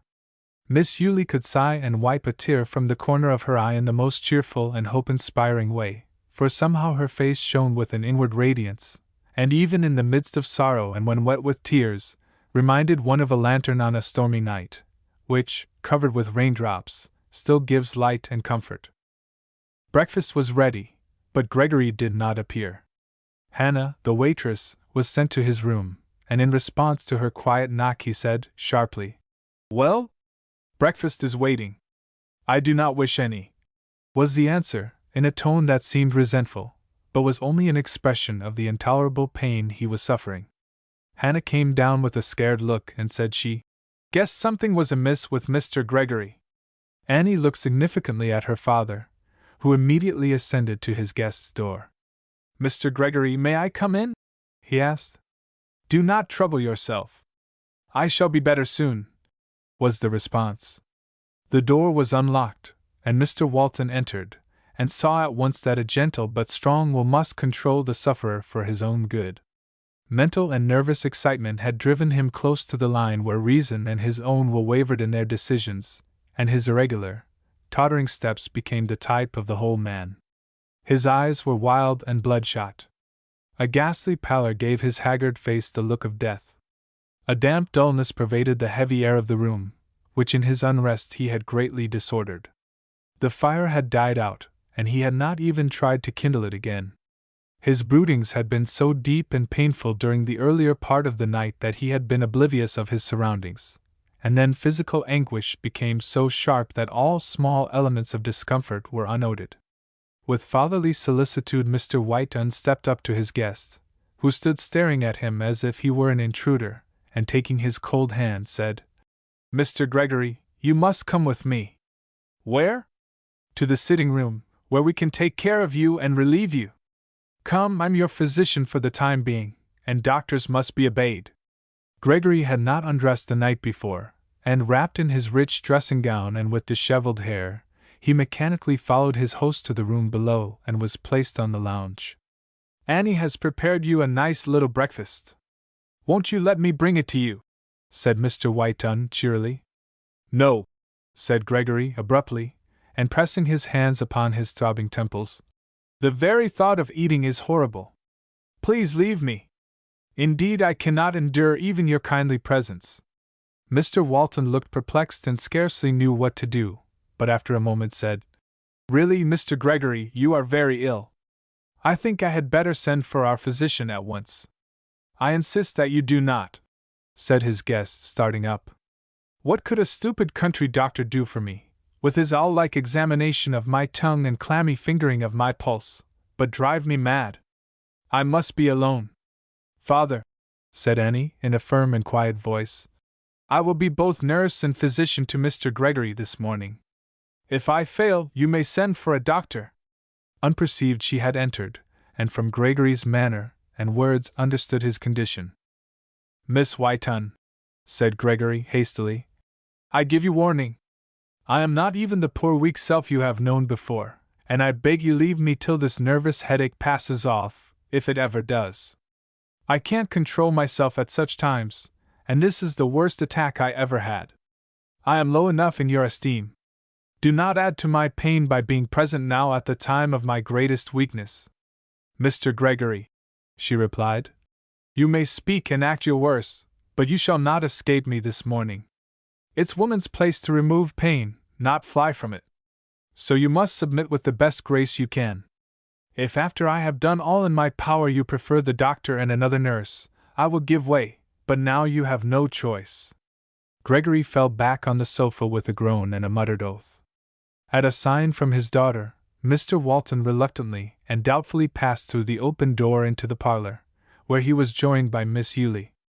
Annie quietly stepped to the hearth and stirred the fire to a cheerful blaze. She then went to the parlor and brought the afghan, and without so much as saying, "By your leave," spread it over his chilled form. Gregory felt himself helpless, but there was something soothing in this assertion of her strong will, and like a sick child he was better the moment he ceased to chafe and struggle. She left the room a few moments, and even between the surges of pain he was curious as to what she would do next. He soon learned with a thrill of hope that he was to experience the magnetism of her touch, and to know the power of the hand that had seemed alive in his grasp on the day of their chest-knitting expedition. Annie returned with a quaint little bottle of German cologne, and taking a seat quietly by his side, began bathing his aching temples. "You treat me like a child," he said petulantly. "I hope for a while you will be content to act like one," she replied. "I may, like a very bad one." "No matter," she said, with a laugh that was the very antidote of morbidness. "I am accustomed to manage children." But in a very brief time he had no disposition to shrink from her touch or presence. Her hand upon his brow seemed to communicate her own strong, restful life. His temples throbbed less and less violently. Silent and wondering he lay very still, conscious that by some subtle power she was exorcising the demons of pain. His hurried breathing became regular, his hands unclenched, his form, which had been tense and rigid, relaxed into a position of comfort. He felt that he was under some beneficent spell, and for an hour scarcely moved lest he should break it and his torment return. Annie was equally silent, but with a smile saw the effects of her ministry.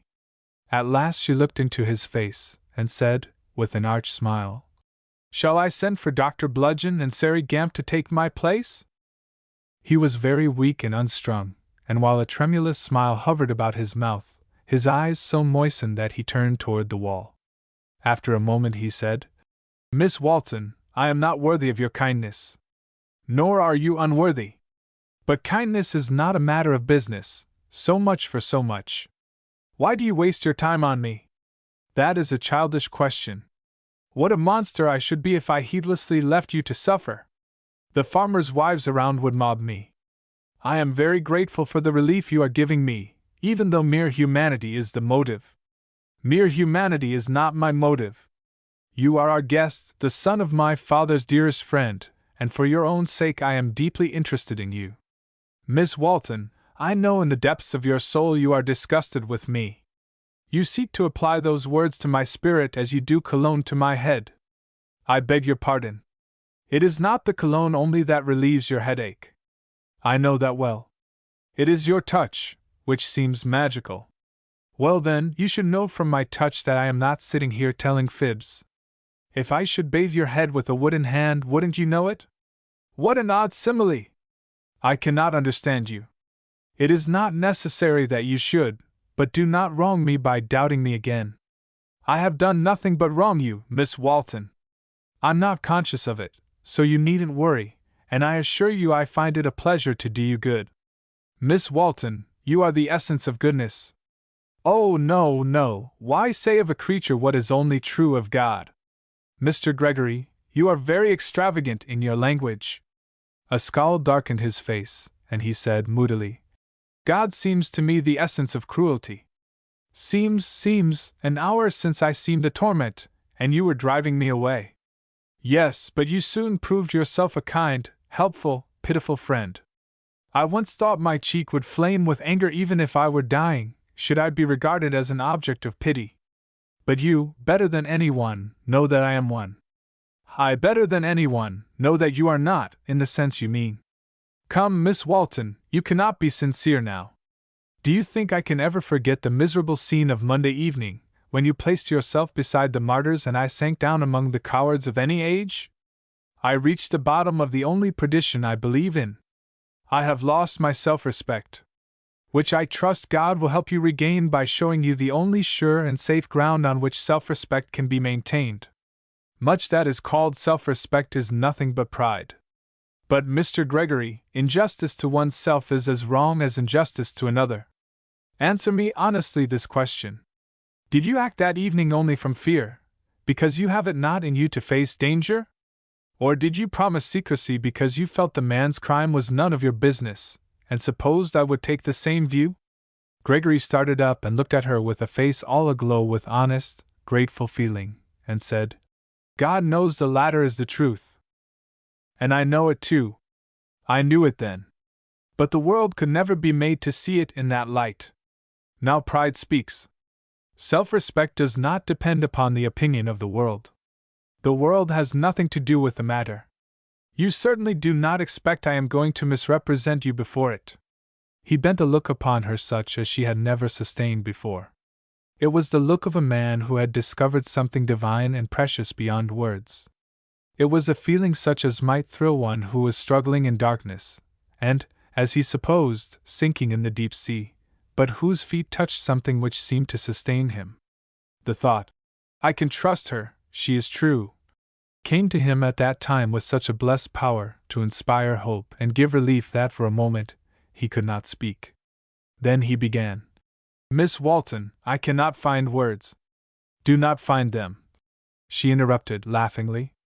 See, your temples are beginning to throb again, and I am a sorry nurse, a true disciple of Mrs. Gamp, to let you excite yourself.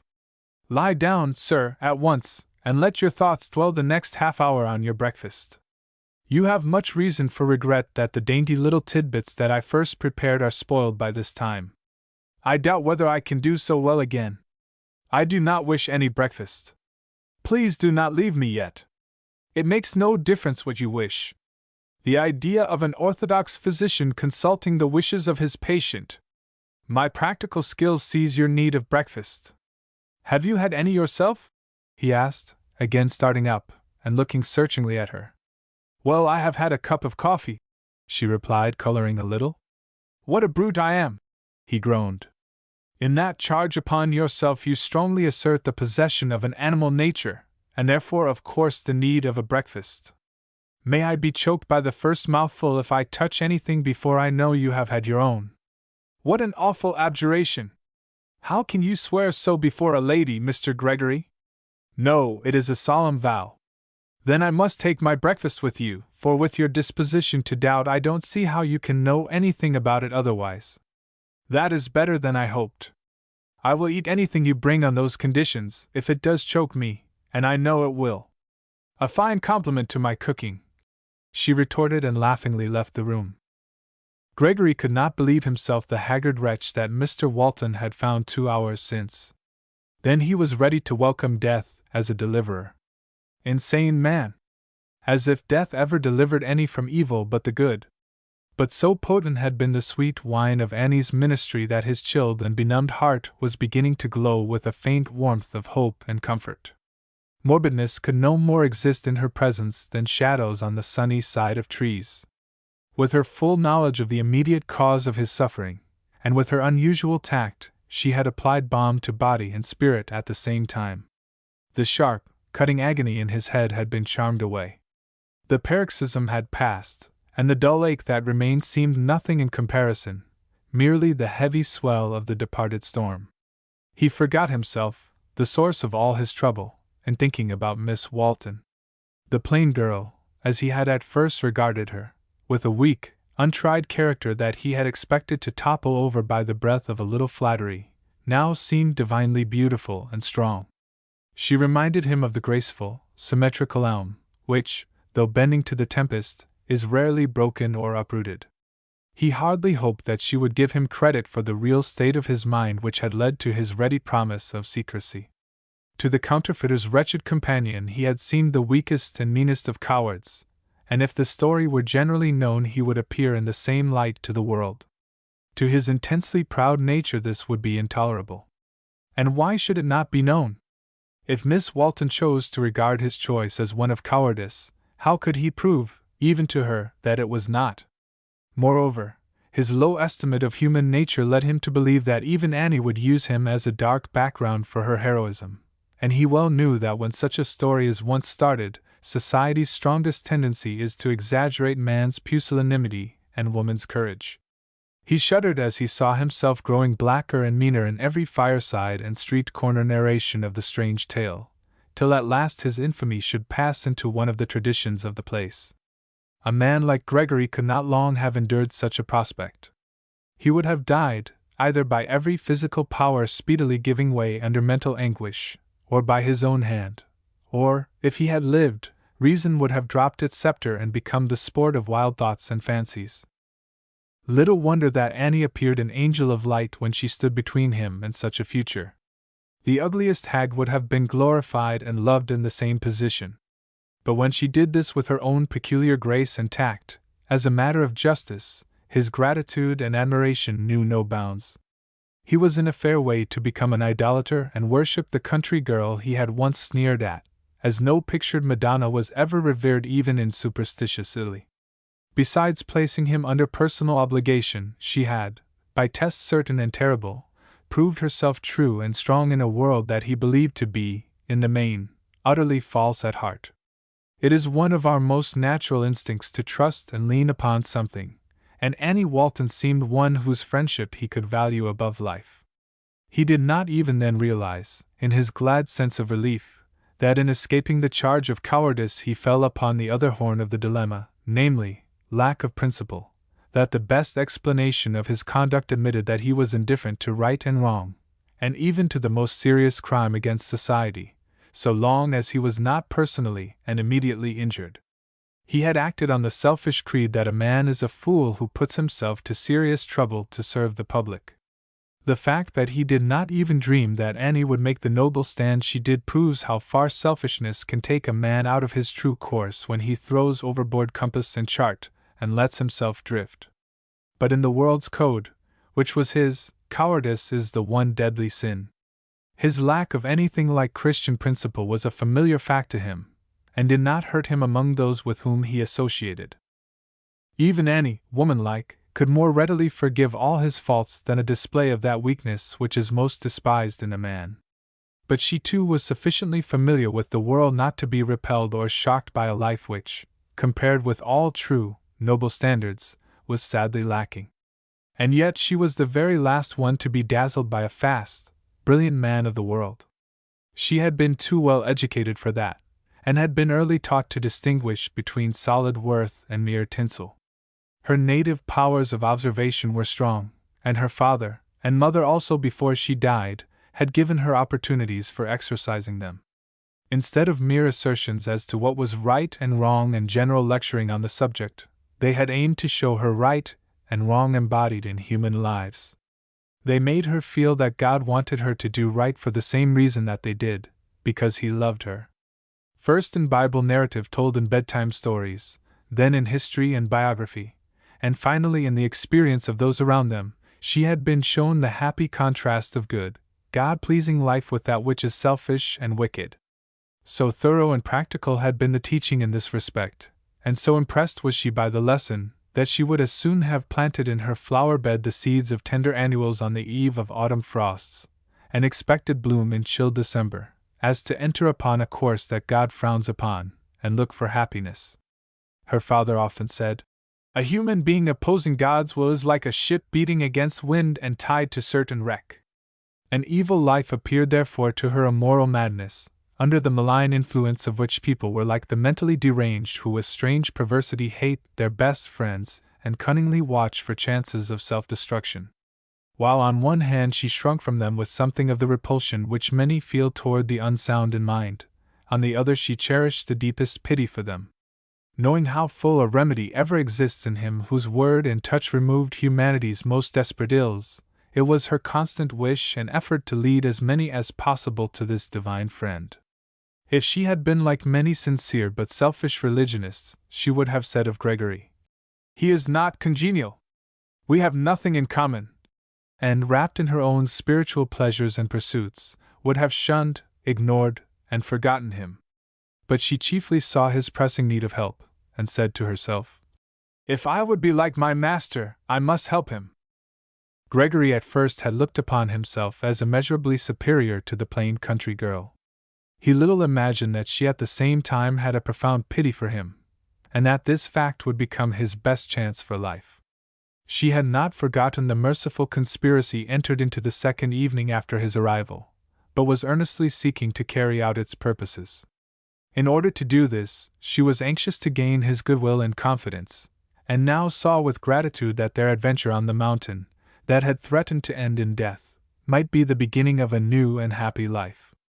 She exulted over the hold she had gained upon him, not as the selfish gloat over one within their power, whom they can use for personal ends, not as the coquette smiles when another human victim is laid upon the altar of her vanity, but as the angels of heaven rejoice when there is even a chance of one sinner's repentance. And yet Annie had no intention of talking religion to him in any formal way, save as the subject came up naturally, but she hoped to live it and suggest it to him in such an attractive form that he would desire it for his own sake. But her chief hope was in the fact that she prayed for him, and she no more expected to be unheard and unanswered than that her kind father would listen with a stony face to some earnest request of hers. But Annie was not one to go solemnly to work to compass an event that would cause joy in heaven. She would ask one to be a Christian as she would invite a captive to leave his dungeon, or tell the sick how to be well. She saw that morbid gloom had become almost a disease with Gregory, and she proposed to cure him with sunshine. And sunshine embodied she seemed to him as she returned, her face glowing with exercise and close acquaintance with the kitchen range. In each hand she carried a dish, while Hannah followed with a tray on which smoked the most appetizing of breakfasts. "Your rash vow," she said, "has caused you long waiting. I'm none of your ethereal heroines, but have a craving for solids served in quantity and variety. And while I could have soon got your breakfast, it was no bagatelle to get mine." How fresh and bright she looked saying all this! And he ejaculated, "Deliver me from the ghastly creatures you call ethereal heroines." "Indeed, sir," she retorted, "if you can't deliver yourself from them, you shall have no help from me. But let us at once enter upon the solemnities, and as you have a spark of gallantry, see to it that you pay my cookery proper compliment." "Your cookery, forsooth," said he, with something of her own light tone. "That I should find Miss Walton stealing Zibby's laurels. Chuckle when you find her doing it. Hannah, who prepared this breakfast?" "Yourself, miss," answered the woman, with an admiring grin. "That will do, Hannah. We will wait upon ourselves." "Shame on you, sir! You are no connoisseur, since you cannot tell a lady's work from a kitchen maid's. Moreover, you have shown that wretched doubting disposition again." Now that they were alone, Gregory said earnestly, "I shall never doubt you again." "I hope you never will doubt that I wish to do you good, Mr. Gregory," she replied, passing him a cup of tea. "You have done me more good in a few brief hours than I ever hoped to receive. Miss Walton, how can I repay you?" "By being a better friend to yourself. Commence by eating this." He did not find it very difficult to comply. After a little time he said, "But my conscience condemns me for caring too much for myself. And no doubt your conscience is right. The idea of being a friend to yourself and going against your conscience. Then I have ever been my own worst enemy." "I can believe that, and so you'll continue to be if you don't take another piece of toast. And yet there has always seemed a fatal necessity for me to do wrong and go wrong. Miss Walton, you are made of different clay from me and most people that I know. It is your nature to be good and noble." "Nonsense," said Annie, with a positive frown. "Different clay indeed! I imagine you do wrong for the same reason that I do, because you wish to, and you fail in doing right because you have nothing but your weak human will to keep you up. And what keeps you up, pray? Can you even suppose that I or anyone can be a Christian without Christ?" He gave one of his incredulous shrugs. "Now what may that mean?" she asked. "Pardon me if I say that I think yours is a pretty and harmless superstition. This world is one of inexorable law and necessity down to the minutest thing. A weed is always a weed. A rose is always a rose. It's my misfortune to be a weed. It's your good fortune to be a rose." Annie looked as if she might become a briery one at that moment, for this direct style of compliment, though honest, was not agreeable. Conscious of many struggles with evil, it was even painful, for it did her injustice in two aspects of the case. So she said dryly, "What an automaton you make me out to be!" "How so?" "If I merely do right as the rose grows, I deserve no credit. I'm but little better than a machine." "Not at all. I compared you to something that has a beautiful life of its own. But I would willingly be a machine, and a very angular, uncouth one too, if some outside power would only work me right and to some purpose. Such talk seems to me idle, Mr. Gregory. I know that I have to try very hard to do right, and I often fail. I do not believe that our very existence begins in a lie, as it were, for from earliest years conscience tells us that we needn't do wrong and ought not to. Honestly now, isn't this true of your conscience? But my reason concludes otherwise, and reason is above conscience, above everything, and one must abide by its decisions." For a moment Annie did not know how to answer. She was not versed in theology and metaphysics, but she knew he was wrong. Therefore she covered her confusion by quietly pouring him out another cup of tea, and then said, "Even my slight knowledge of the past has taught me how many absurd and monstrous things can be done and said in the name of reason. Religion is a matter of revelation and experience. But it is not contrary to reason, certainly not to mine. If your reason should conclude that this tea is not hot, what difference would that make to me? My religion is a matter of fact, of vivid consciousness. Of course it is. It's your life, your nature, just as in my nature there is nothing akin to it. That is why I say you are made of different clay from myself, and I am very glad of it," he added with an air of pleasantry which she saw veiled genuine earnestness. "For I wish you the best of everything now and always." Annie felt that she could not argue him out of his folly, and while she was annoyed, she could not be angry with him for expressions that were not meant as flattery, but were rather the strong language of his gratitude. "Time will cure him of his delusions," she thought, and she said lightly, "Mr. Gregory, from certain knowledge of myself which you cannot have, I disclaim all your absurd ideas in regard to the new-fangled clay of my composition. I know very well that I am ordinary flesh and blood, a fact that you will soon find out for yourself. As your physician, I pronounce that such wild fancies and extravagant language prove that you are out of your head, and that you need quieting sleep. I am going to read you the dullest book in the library as a sedative. No, please sing rather." "What? After such a breakfast? Do you suppose that I would ruin the reputation of my voice in one fell moment? Now what kind of clay led to this remark? Do as your doctor says. Recline on the lounge. Close your eyes. Here is a treatise on the nebular hypothesis that looks unintelligible enough for our purpose. Nebular hypothesis! Another heavenly experience such as you are ever giving me. Come, Mr. Gregory, punning is a very bad symptom. You must go to sleep at once." And soon her mellow voice was finding its way into a labyrinth of hard scientific terms, as a mountain brook might murmur among the stones. After a little time she asked of Gregory, whose eyes remained wide open, "How does it sound? Like the multiplication table set to music. Why don't you go to sleep? I'm trying to solve a little nebular hypothesis of my own. I was computing how many million bells such as I know, and how many ages, would be required to condense them into a woman like yourself." Annie shut the book with a slam, and with an abrupt, half-vexed "Goodbye," left the room. For a brief time Gregory lay repenting of his disastrous levity, and then slept. Chapter 20 Miss Walton Made of Ordinary Clay. When Gregory awoke, the sun had sunk behind the mountains that he could not even look toward now without a shudder, and the landscape, as seen from the window, was growing obscure in the early dusk of an autumn evening. But had the window opened on a vista in paradise, he would not have looked without, for the one object of all the world most attractive to him was present. Annie sat near the hearth with some light crochet work in her hands. She had evidently been out for a walk, for she was drying her feet on the fender.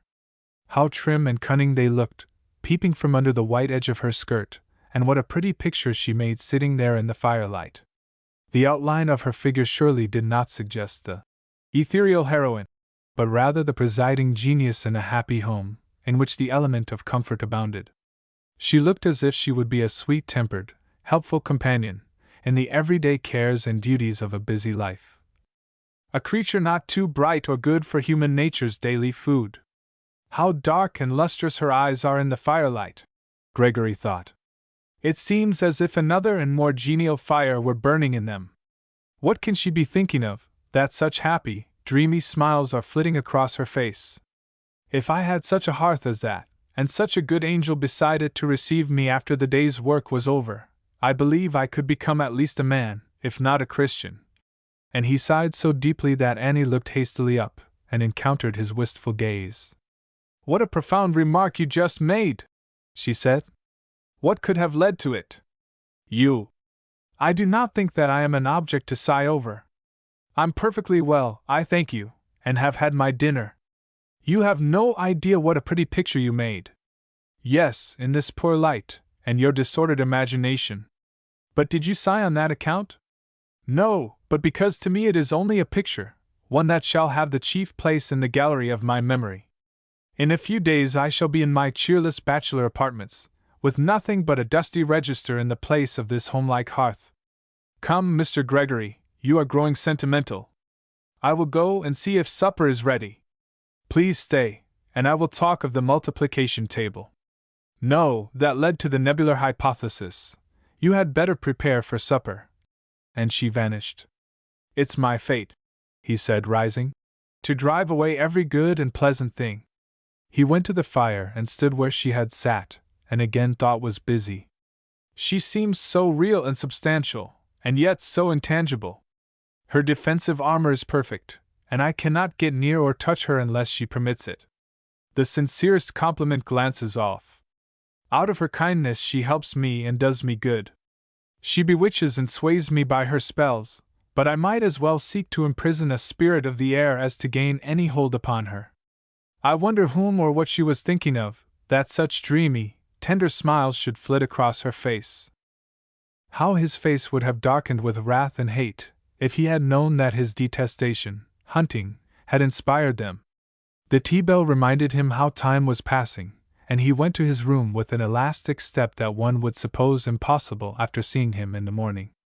But, as is usual with nervous organizations, he sank or rallied rapidly in accordance with circumstances. When he appeared at the table, Mr. Walton could hardly believe his eyes. "It is again the result of Miss Walton's witchcraft," explained Gregory. "The moment I felt her hand upon my brow, there came a sense of relief. In Italy they would make a saint of her, and bring out the sick for her to touch. And so soon lose their saint by some contagious disease," said Annie, laughing.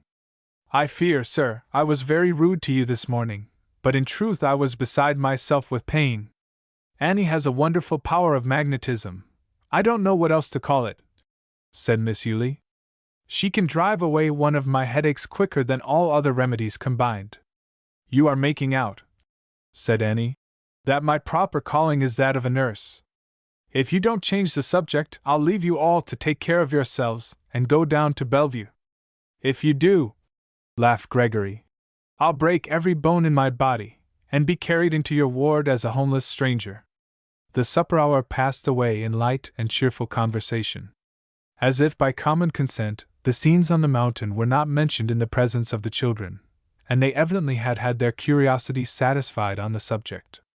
Annie seemed tired and languid after supper, and Miss Yulie volunteered to see the children safely to their rest. Mr. Walton insisted that Annie should take his easy chair, and Gregory placed a footstool at her feet, and together they made a baby of her, she said. The old gentleman then took his seat, and seemed to find unbounded content in gazing on his beloved daughter. Their guest appeared restless and began to pace the room. Suddenly he asked Mr. Walton, "Have you heard anything of the fugitives?" "Not a word beyond the fact that they bought tickets for New York and took the train. I have telegraphed to the city police department, and forwarded the description of their persons which Annie gave me. Their dwelling has been examined by a competent person, But evidently he is an old and experienced criminal and knows how to cover up his tracks. I think it extremely providential that they did nothing worse than send you over on the other side of the mountain in order to clear a way for escape. Such desperate people often believe only in the silence of death. They might have caused that dog to tear you to pieces and have appeared blameless themselves. If caught, only your testimony could convict them, though I suspect Mrs. Tompkins and her son. Young Tompkins brought them with their luggage to the depot. He says the man called Vite met him returning from the delivery of a load of wood, and engaged his services. As he often does teaming for people in those back districts, his story is plausible, and he swears he knew nothing against the man. But he is a bad drinking fellow, and just the one to become an accomplice in any rascality. I fear they will all escape us, and yet I am profoundly grateful that matters are no worse. While Mr. Walton was talking, Gregory was looking intently at Annie. She was conscious of his scrutiny, and her color rose under it, but she continued to gaze steadily at the fire. "And I am going to increase that gratitude 100-fold, sir," he said earnestly. Annie looked up at him with a startled, deprecatory air. "No, Miss Walton," he said, answering her look. "I will not be silent. While it is due to your generosity that the world does not hear of your heroism as the story would naturally be told, it is your father's right that he should hear it, and know the priceless jewel that he has in his daughter. I know that appearances will be against me. If you can take her view of the matter, sir, I shall be glad, otherwise I cannot help it." And he related the events as they had actually occurred, softening or palliating his course in not the slightest degree. Mr. Walton turned ashen pale as he thus for the first time learned the desperate nature of his daughter's peril. Then, rising with a sudden impulse of pride and affection, he clasped her in his arms. Gregory was about to leave the room, when Mr. Walton's voice detained him. "Do not go, sir. You will pardon a father's weakness." "Father, I give you my word and honor," cried Annie eagerly, "that Mr. Gregory did not act the part of a coward. He scarcely does himself justice in his story. He did not realize the principle involved, and saw in the promise he gave the readiest way out of an awkward and dangerous predicament. He did not think the man's crime was any of our business." "There is no need of pleading Mr. Gregory's cause so earnestly, my dear," interrupted her father. "I think I understand his course fully, and share your view of it. I am too well accustomed to the taking of evidence not to detect the ring of truth. I cannot tell you, sir, what a relief it is to me that you and Miss Walton can judge thus correctly of my action. This morning and yesterday I believed that you and all the world would regard me as the meanest of cowards, and the bitterness of death was in the thought." "No, sir," said Mr. Walton, kindly but gravely.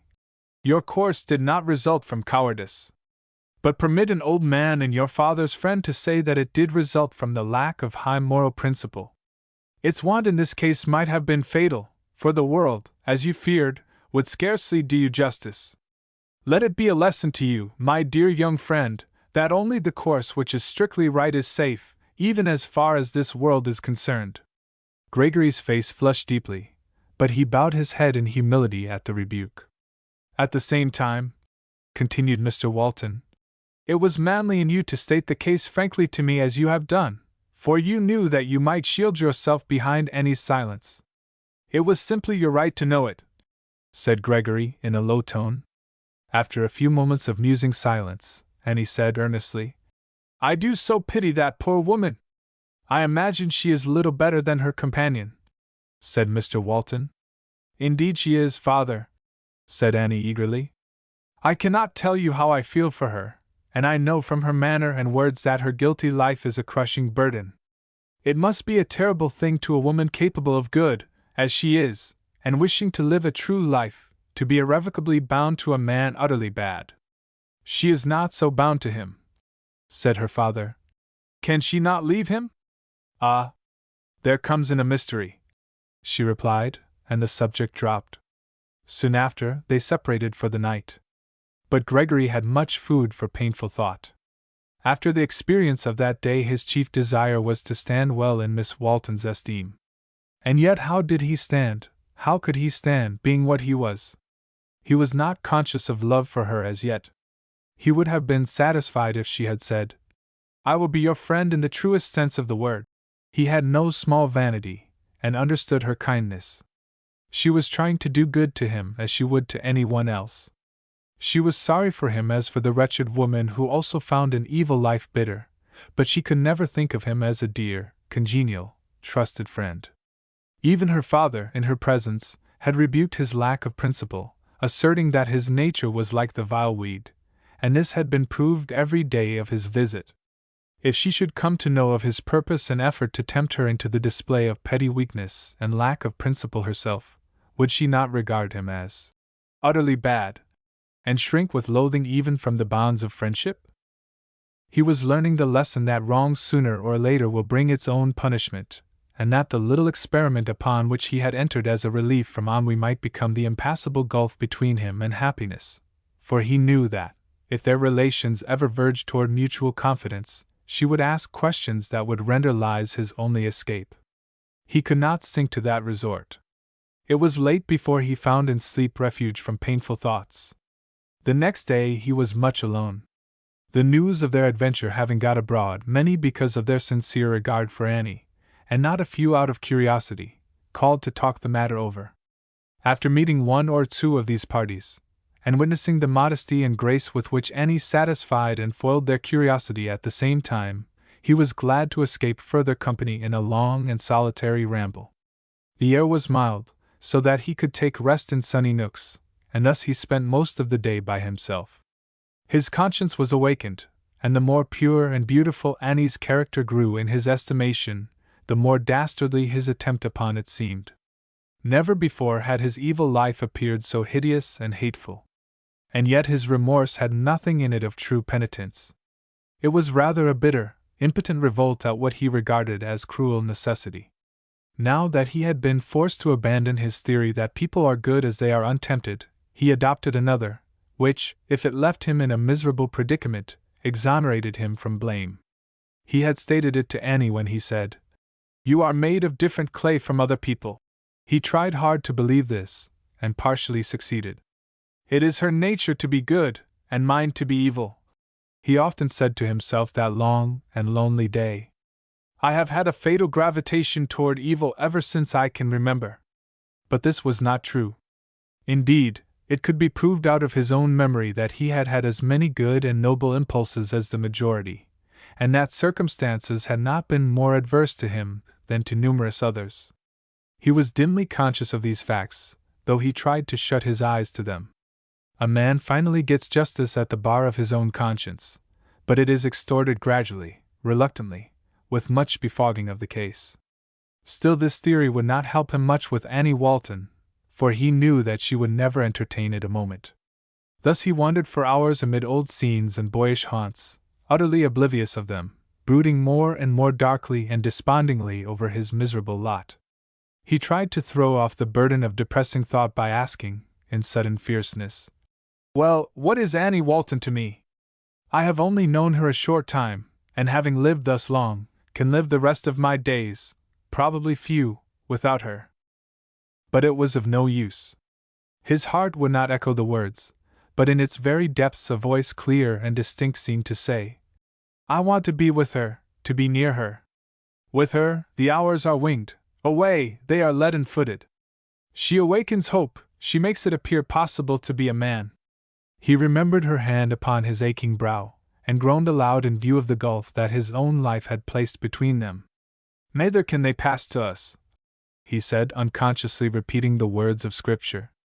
"With her nature what I know it to be, she cannot in any way ally it to mine." As the shadows of evening deepened, he sauntered wearily and despondingly to the house.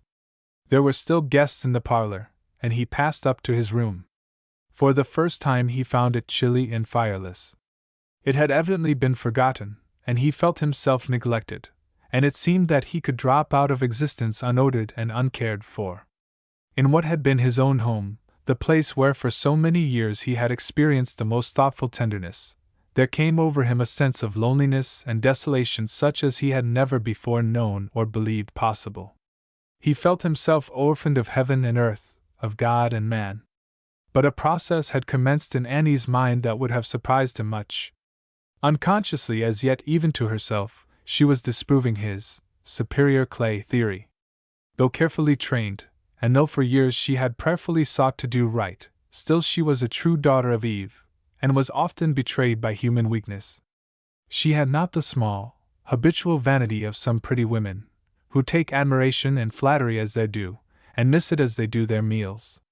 Still there were pride and vanity in her composition, and the causes that would naturally develop them were now actively at work. She considered herself plain and unattractive personally, and so she was to the careless glance of a stranger, but she speedily became beautiful, or, what was better, fascinating, to those who learned to know her well. All are apt to learn their strong points rather than their weak ones, and Annie had no little confidence in her power to win the attention and then the respect and regard of those whose eyes turned away indifferently after the first perception of her lack of beauty. She did not use this power like a coquette, but still she exulted in it, and was pleased to employ it where she could innocently. She was amused by Gregory's sublime indifference at first, and thought she could soon change that condition of his mind. She did not know that she was successful beyond her expectation or wishes. But while she rejected and was not affected by the fulsome flattery with which he at first plied her, detecting in it the ring of insincerity, she had noted, with not a little self-gratulation, how speedily she had made him conscious of her existence, and developed a growing interest. She knew nothing of his deliberate plot against her, or of its motive. Therefore his manner had often puzzled her, but she explained everything by saying, "He has lived too long in Paris."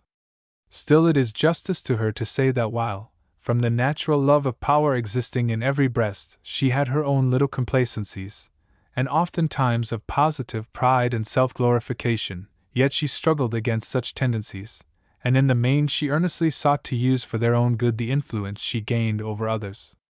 But of late there had been enough to turn a stronger head than hers. Gregory's homage and admiration were now sincere, and she knew it, and it was no trifling thing to win such unbounded esteem from a man who had seen so much of the world and was so critical. "He may be bad himself, but he well knows what is good and noble," was a thought that often recurred to her. Then, in a moment of sudden and terrible peril, she had been able to master her strong natural timidity, and be true to conscience, and while she thanked God sincerely, she also was more and more inclined to take a great deal of credit to herself. Gregory's words kept repeating themselves. "You are made of different clay from others." While she knew that this was not true as he meant it, still the tempter whispered, "You are naturally superior, and you have so schooled yourself that you are better than many others." Her father's intense look of pride and pleasure when he first learned of her fortitude, and his strong words of thankfulness, she took as incense to herself. Then came a flock of eager, curious, sympathizing people, who continued to feed her aroused pride by making her out a sort of heroine. Chief of all, she was complacent in the consciousness of so generously shielding Gregory when, if she had told the whole story, she, in contrast with him, would appear to far greater advantage. Altogether, her opinion of Annie Walton was rising with dangerous rapidity, and the feeling grew strong within her that, having coped successfully with such temptations, she had little to fear from the future. And this feeling of overweening self-confidence and self-satisfaction was beginning to tinge her manner. Not that she would ever show it offensively, for she was too much of a lady for that. But at the supper table that evening she gave evident signs of elation and excitement. She talked more than usual, and was often very positive in matters where Gregory knew her to be wrong, and she was also a little dictatorial. At the same time the excitement made her conversation more brilliant and pointed, and as Gregory skillfully drew her out, he was surprised at the force and freshness of her mind.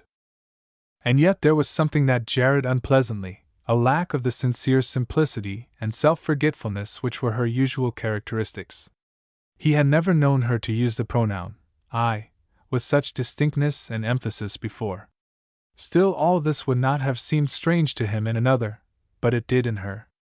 She did not notice the cloud upon his brow, or that he spoke only in order to lead her to talk. She was too much preoccupied with herself for her customary quick sympathy with the moods of others. She made no inquiries as to how he had spent the day, and seemingly had forgotten him as completely as he had been absorbed in her. He saw with a deeper regret than he could understand that, except when he awakened her pity by suffering, or entertained her by his conversation as any stranger might, he apparently had no hold upon her thoughts. After supper, in answer to the children's demand for stories, she said almost petulantly that she was too tired, and permitted Aunt Julie to take them with sorrowful faces away to bed earlier than usual. "I need a little rest and quiet," she said. Gregory was eager for further conversation in order that he might obtain some idea how Mercy would tinge her judgment of him if she should ever come to know the worst, but she suddenly seemed disinclined to talk, or give him any attention at all. Taking the armchair he usually occupied, and leaving the other for her father, she leaned back luxuriously and gazed dreamily into the fire. Mr. Walton politely offered Gregory his. Then Annie suddenly, as if awakening, rose and said, "Excuse me," and was about to vacate her seat. But Gregory insisted upon her keeping it, saying, "You need it more than I, after the unusual fatigues of the day. I am no longer an invalid. Even the ache in my bones from my cold has quite disappeared." She readily yielded to his wish, and again appeared to see something in the fire that quite absorbed her. After receiving a few courteous monosyllables, he apparently busied himself with a magazine. Suddenly she said to her father, "Are you sure the steamer is due today?" He replied with a nod and a smile that Gregory did not understand, and he imagined that she also gave him a quick look of vexed perplexity. She did, for by that steamer she expected her lover, Mr. Hunting, who had been abroad on a brief business visit, and she hoped that in a day or two he would make his appearance. Conscious of the bitter enmity that Gregory for some unknown reason cherished toward him, she dreaded their meeting. As Gregory watched her furtively, her brow contracted into a positive frown. The following thoughts were the cause. "It will be exceedingly stiff and awkward to have two guests in the house who are scarcely on speaking terms, and unless I can make something like peace, it will be unendurable. Moreover, I don't want any strangers around, much less this one, while Charles is here." Thus in the secret of her soul Annie's hospitality gave out utterly, and in spirit she had incontinently turned an unwelcome guest out of doors. Now that she had really won a vantage ground that could be used effectively, all her Christian and kindly purposes were forgotten in the self-absorption that had suddenly mastered her. The evening was a painful one to Gregory. His sense of loneliness was deepened, and nowhere is such a feeling stronger than at a fireside where one feels that he has no right. Mr. Walton was occupied that evening with some business papers. He had not a thought of discourtesy toward his guest. Indeed, in the perfection of hospitality, he had adopted Gregory so completely into his household that he felt that he could treat him as one of the family. And yet Mr. Walton was also secretly uneasy at the prospect of entertaining hostile guests, and with his knowledge of the world, was not sure that peace between them could be made in an hour. The disposition of those around us often creates an atmosphere, nothing tangible but something felt, and the impression on Gregory's mind, that he belonged not to this household, but to the outside world, that the circle of their lives did not embrace him, and that his visit might soon come to an end without much regret on their part, was not without cause. And yet they would have consciously failed in no duty of hospitality had he stayed for weeks. But never before had Gregory so felt his isolation. He had but few relatives, and they were not congenial. His life abroad, and neglect, had made them comparative strangers. But here, in the home of his childhood, the dearest spot of earth, were those who might become equally loved with it. In a dim, obscure way the impression was growing upon him that his best chance for life and happiness still centered in the place where he had once known true life and happiness. Annie Walton seemed to him the embodiment of life. She was governed and sustained by a principle which he could not understand, and which from his soul he was beginning to covet. His good father and mother had been like old Mr. Walton. Their voyage of life was nearly over as he remembered them, and they were entering the quiet, placid waters of the harbor. Whether they had reached their haven of rest through storm and temptation, he did not know, but felt that they never could have had his unfortunate experience, or been threatened with utter wreck. They belonged to his happier yet vanished past, which could never return. But Annie unexpectedly awakened hope for the present and future. This eager-eyed, joyous girl, looking forward with almost a child's delight to the life he dreaded, this patient woman already taking up the cares and burdens of her lot with cheerful acceptance, this strong, high-principled maiden, facing and mastering temptation in the spirit of the olden time, this daughter of nature was full of inspiration. Never had he found her society a weariness. On the contrary, she had stirred his slow, feeble pulse, and revived his jaded mind, from the first. Her pure, fresh thought and feeling had been like a breath from an oasis to one perishing in the desert. But chiefly had her kindness, delicacy, and generosity, when in his moral and physical weakness he had been completely at her mercy, won his deepest gratitude. Also he felt that in all his afterlife he could never even think of her touch upon his aching temples without an answering thrill of his whole nature that appeared to have an innate sympathy with hers. And yet the exasperating mystery of it all, while she was becoming the one source of life and hope for him, while his very soul cried out for her friendship and sisterly regard, as he would then have said, she seemed, in her preoccupation, unconscious of his existence, and he instinctively felt that she would bid him goodbye. On the following day, perhaps, with a sense of relief, and the current of her life flow on as smoothly and brightly as if he had never caused a passing agitation. With gnawing remorse he inwardly cursed his evil life and unworthy character, for these he believed formed the hopeless gulf that separated them. "It is the same," he said in his exaggerating way, "as if a puddle should mirror the star just above it, and becoming enamored should wish it to fall and be quenched in its foul depths." But he did himself great wrong, for in the fact that Annie so attracted him he proved that he possessed large capabilities of good. He could not bear to see her sitting there so quietly forgetful of him, and so made several vain attempts during the evening to draw her into conversation. Finding her disinclined to talk, he at last ventured to ask her to sing. With something like coldness she replied, "Really, Mr. Gregory, I am not in the mood for it this evening. Besides, I am greatly fatigued." What a careless, indifferent shrug he usually gave when fair ladies denied his requests. Now, for some unaccountable reason, he flushed deeply and a sharp pain came into his heart. But he only said, "Pardon me, Miss Walton, for not seeing this myself. But you know that I am selfishness embodied, and your former good nature leads me to presume."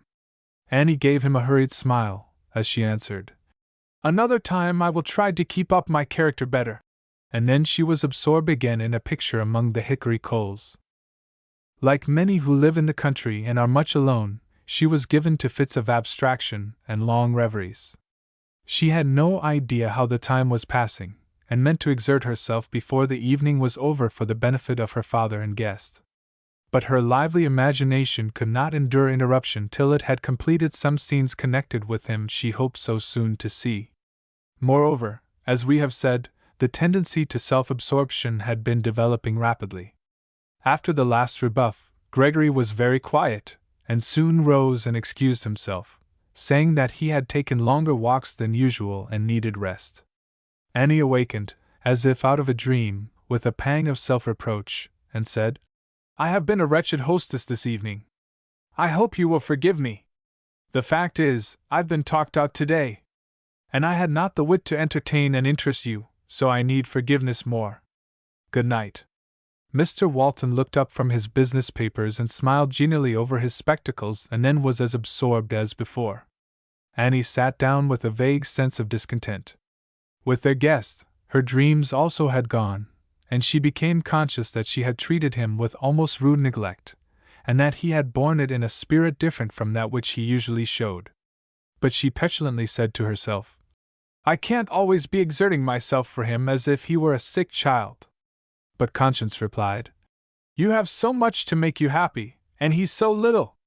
You are on the eve of a great joy, and you might have given him one more pleasant evening."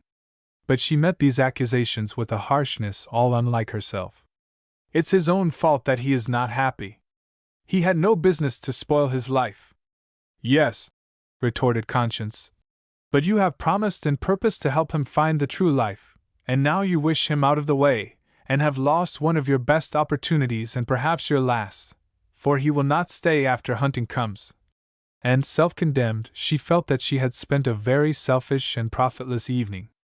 For some reason she did not feel like staying to prayers with her father and Miss Yulie, who now came in, but, printing a hasty kiss on Mr. Walton's cheek, said, "Good night. I'm tired, and going to bed." Even in her own room there was a malign influence at work that made her devotion formal and brief, and she went to sleep, out of sorts. Chapter 21 Passion and Penitence. The cloud on her brow had not disappeared on the ensuing morning when she came down to breakfast.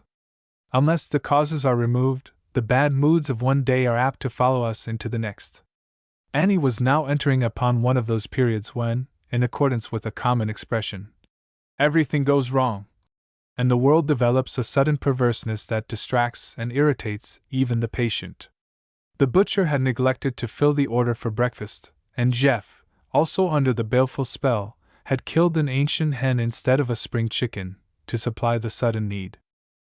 "Couldn't cotch nothin' else," he answered stolidly to Annie's sharp reprimand, so sharp that Gregory, who was walking toward the barn, was surprised. Zibby was fuming in the broadest Scotch, and had spoiled her coffee, and altogether it was a sorry breakfast to which they sat down that morning, and Annie's worried, vexed looks did not make it more inviting. Gregory tried to appear unconscious, and directed his conversation chiefly to Mr. Walton and Miss Yulie. "Annie," said her father humorously, "it seems to me that this fowl must have reminiscences of the Ark." But she could not take a jest then, and pettishly answered that, if he kept such a stupid man as Jeff, he could not expect anything else. Annie was Jeff's best friend, and had interceded for him in some of his serious scrapes, but her mood now was like a gusty day that gives discomfort to all. After a few moments she said suddenly, "Oh, father, I forgot to tell you. I invited the Camdens here to dinner today." His face clouded instantly, and he looked exceedingly annoyed. "I am very sorry to hear it," he said. "Why so?" asked Annie, with an accent that Gregory had never heard her use toward her father. "Because I shall have to be absent, for one reason. I meant to tell you about it last evening, but you seemed so occupied with your own thoughts, and disappeared at last so suddenly, that I did not get a chance. But there is no help for it. I have very important business that will take me out to Woodville, and you know it requires a good long day to go and come. It will never do in the world for you to be away," cried Annie. "Can't help it, my dear, it's business that must be attended to."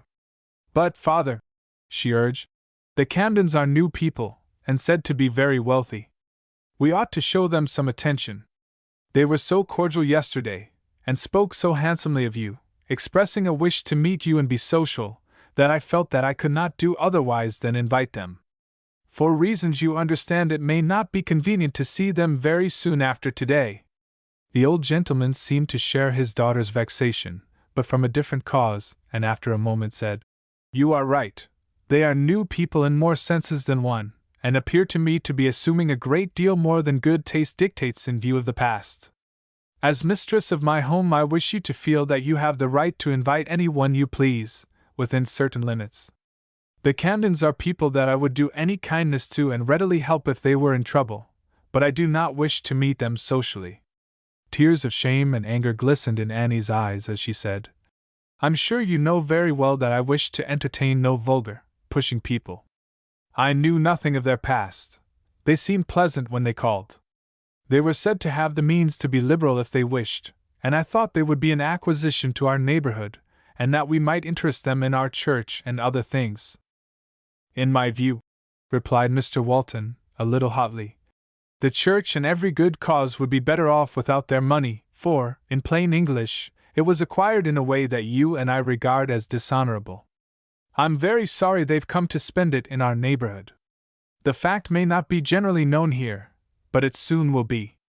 I consider such people the greatest demoralizers of the age, flaunting their ill-gotten wealth in the faces of the honest, and causing the young to think that if they only get money, no matter how, society will receive them all the same. I am annoyed beyond measure that we should seem to give them any countenance whatever. Moreover, it is necessary that I go to Woodville." "Oh dear!"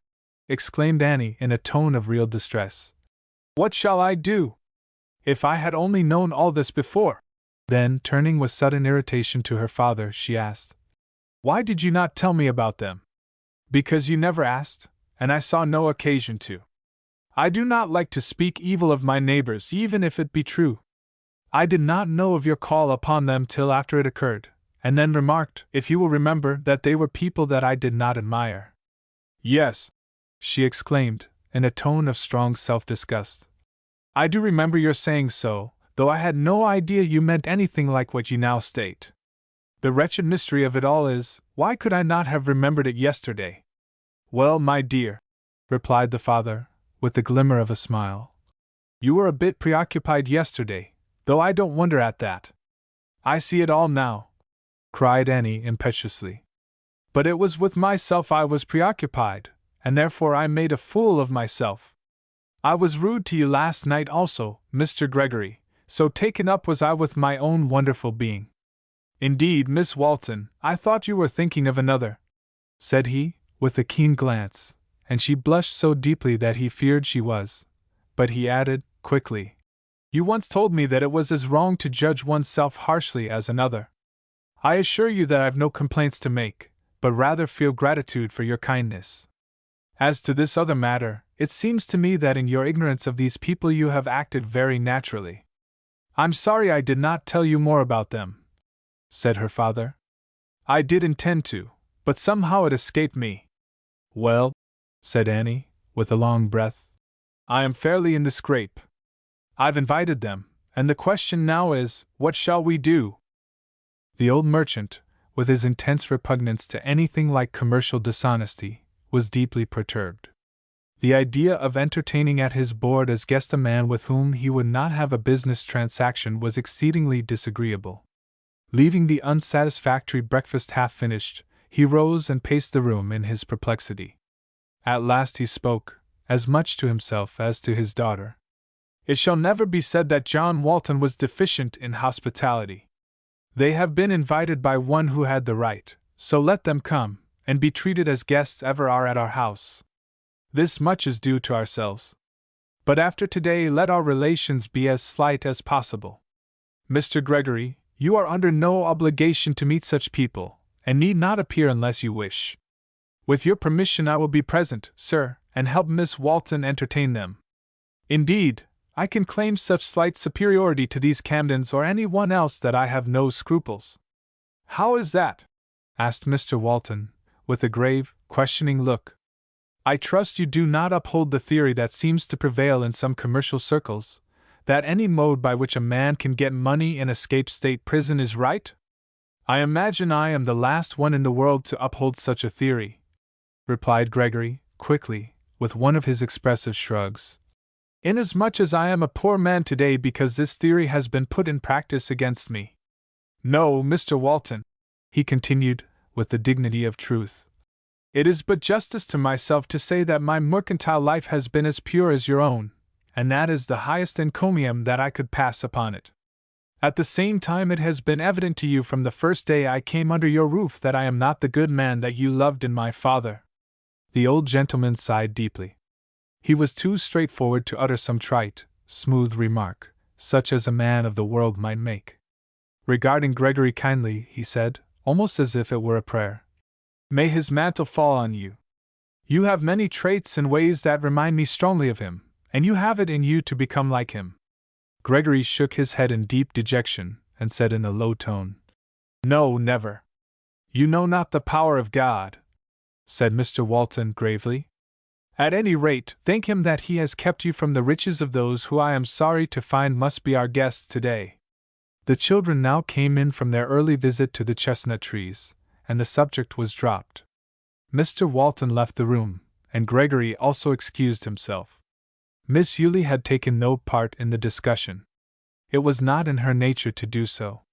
She sat beaming with sympathy on both Annie and her brother-in-law, and purposing to do all she could to help both out of the dilemma. She felt sorry for them, and sorry for the Camdens and Gregory, and indeed everybody in this troubled world, but such were her pure thoughts and spiritual life that she was generally on the wing, so far above earthly things that they had little power to depress her. The burden of the day fell upon Annie, and a heavy one she found it. Her lack of peace within was reflected upon her face, and in her satellites that she usually managed with such quiet grace. Zibby was in one of her very worst tantrums, and when she heard that there was to be company to dinner, seemed in danger of flying into fragments.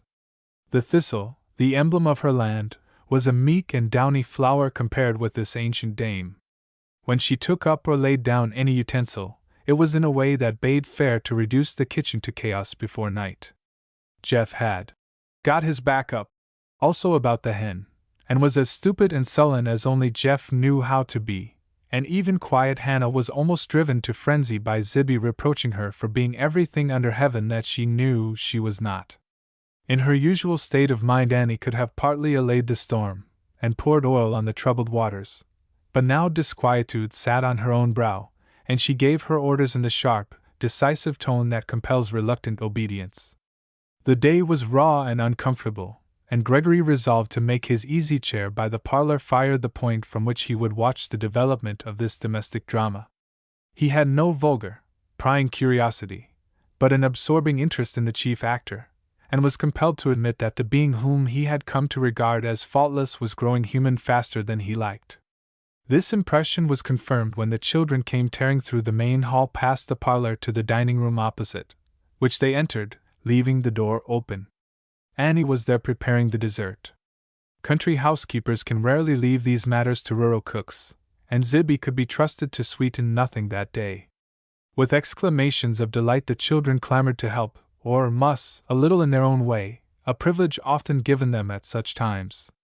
But Annie sent them out of doors again with a tone and manner that caused them to tiptoe back past the parlor with a scared look on their faces, and the dining room door was shut with a bang. Gregory was puzzled. Here was one who had foiled his most adroit temptations, and resisted wrong in a way that was simply heroic, first showing something very like vanity and selfishness, and then temper and passion on what seemed but slight provocation. He did not realize, as many do not, that the petty vexations of life will often sting into the most humiliating displays of weakness one who has the courage and strength to be a martyr. Generals who were as calm and grand in battle as Mont Blanc in a storm have been known to fume like small beer, in camp, at very slight annoyances. Annie's spirit was naturally quick and imperious, brooking opposition from no one. She was also fond of approbation. She rated Gregory's hollow French gallantry at its true worth, but his subsequent sincere respect and admiration, after their mountain adventure, had unconsciously elated her, especially as she felt that she had earned them well. Thus, when he had not intended it, and had given over as hopeless his purpose to tempt her, and dropped it in self-loathing that he should ever have entertained it, he had by his honest gratitude and esteem awakened the dormant vanity which was more sensitive to tributes to her character than to mere personal compliments. The attention she had received the day before had developed this self-complacency still more, and the nice balance of her moral life had been disturbed. It seems that the tempter watches for every vantage. At any rate, as she expressed it, everything went wrong that day. One weakness, one wrong, prepares the way for another as surely as when one soldier of Diabolus gets within the city he will open the gates to others, and Annie's temper, that she had so long and prayerfully schooled, was the weak point inevitably assailed. She was found with her armor off.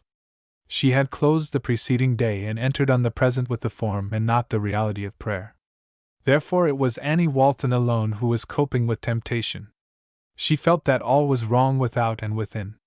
She felt that she ought to go to God at once in acknowledgment and penitence, and regain her peace, but pride and passion were aroused. She was hurried and worried, full of impotent revolt at herself and everything. She was in no mood for the dreaded self-examination that she knew must come. She was like a little wayward child, that, while it loves its parents, yet grieves and wrongs them by lack of obedience and simple trust, and having wronged them, partly from pride and partly from fear, does not humbly seek reconciliation. The obnoxious guest came, and the dinner followed. Mr. Walton was the embodiment of stately courtesy, but it was a courtesy due to John Walton rather than to them, and it somewhat awed and depressed the Camdens. Zibby had done her best to spoil the dinner, and in spite of Annie, had succeeded tolerably well. Only the dessert, which Annie had made, did credit to her housekeeping. Hannah waited on them as if she were assisting at their obsequies. Altogether it was a rather heavy affair, though Gregory honestly did his best to entertain, and talked on generalities and life abroad, which the Camdens were glad to hear about, so incessantly that he scarcely had time to eat. But he was abundantly rewarded by a grateful look from Annie. As for herself, she could not converse connectedly or well. She was trammelled by her feeling toward the guests. She was so vexed with herself, mortified at the dinner, and angry with Zibby, whom she mentally vowed to discharge at once, that she felt more like crying than talking graceful nonsense, for the Camdens soon proved themselves equal only to chit-chat. She sat at her end of the table, red, flurried, and nervous, as different as possible from the refined, elegant hostess that she could be. Gregory was also much interested in observing how one so truthful would act under the circumstances, and he saw that she was sorely puzzled continually by her efforts to be both polite and honest.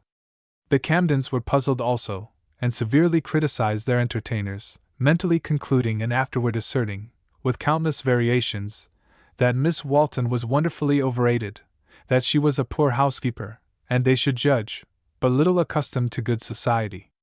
"I never saw a girl so flustered," Mrs. Camden would remark, complacently. "Perhaps our city style rather oppressed her, and as for Mr. Walton, he put on so much dignity that he leaned over backward. They evidently don't belong to our set." That was just the trouble, and Mrs. Camden was right and wrong at the same time. Their early departure was satisfactory to both parties. Mr. Walton drew a long breath of immeasurable relief, and then called briskly to Jeff, who was coming up from the garden. "Harness Dolly to my buggy." "Why, father, where are you going?" exclaimed Annie. "To Woodville." "Now, father," began Annie, laying hold of his arm. "Not a word, my dear, I must go. But it will be late in the night before you can get back. The day is cold and raw, and it looks as if it would rain. I can't help it. It's something I can't put off. Hurry, Jeff, and get ready to go with me." "Oh dear!" cried Annie. "This is the worst of all. Let me go for you, please do."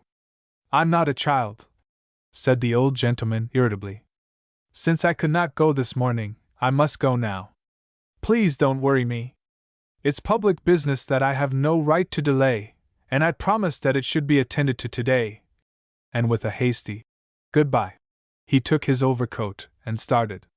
Annie was almost beside herself with vexation and self-reproach, and her feelings must find vent somewhere. Gregory prudently retired to his room. "There's Zibby," she thought. "I'll teach her one lesson." And she went to the kitchen and discharged the old servant on the spot. Zibby was in such a reckless state of passion that she didn't care if the world came to an end. The only comfort Annie got in this direction was a volley of impudence. "I had discharged Mezzle afore ye spoke," said the irate dame. "And ye think I'm gang to broil an ould hen for a spring chicken in peace and quietness, ye're wrong. And then to send that dar nager a spearin' roon among my fowl that I've raised from babies, I'll nast on it. I'll gang, but you'll greet after the oulderman for all that." Annie then retreated to the sitting-room, where Miss Yulie was placidly mending Susie's torn apron, and poured into her ears the story of her troubles. To be sure," Aunt Yulie would answer soothingly. "But then, Annie dear, it all won't make any difference 100 years from now." This only irritated Annie more, and at the same time impressed her with her own folly in being so disturbed by comparative trifles. Gregory found his room chill and comfortless, therefore he put on his overcoat, and started for a walk, full of surprise and painful musings. As he was descending the stairs, Johnny came running in, crying in a tone of real distress. "Oh, Aunt Annie, I'm so sorry, so very sorry."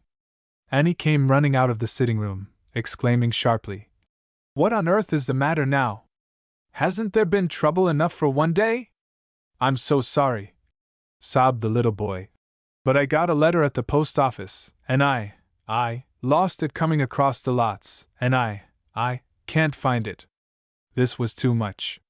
This was the ardently looked-for letter that had glimmered like a star of hope and promise of better things throughout this miserable day, and Annie lost all control of herself.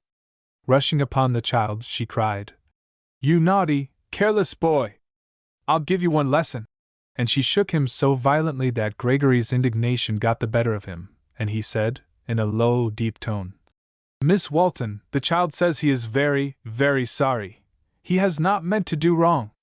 Annie started back as if she were committing sacrilege, and covered her face with her hands. Her back was toward Gregory, but he could see the hot blood mantling her very neck. She stood there for a moment, trembling like a leaf, and he, repenting of his hasty words, was about to apologize, when she suddenly caught the boy in her arms, and sped past him up the stairs to her own room. To his dying day he would never forget the expression of her face. It cannot be described. It was the look of a noble spirit, deeply wounded, profoundly penitent.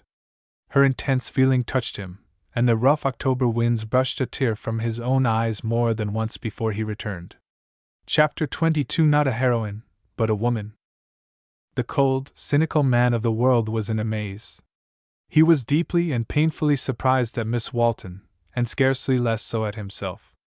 How could he account for the tumult at his heart? When he first saw that outburst of passion against the trembling, pleading child, he felt that he wished to leave the house then and forever. The next moment, when he saw Annie's face as she convulsively clasped the boy to her breast, and with supernatural strength fled to the refuge of her room, he was not only instantly disarmed of anger, but touched and melted as he had never been before. Feeling is sometimes so intense that it is like the lightning, and burns its way instantly to the consciousness of others. Words of condemnation would have died on the lips of the sternest judge had he seen Annie's face.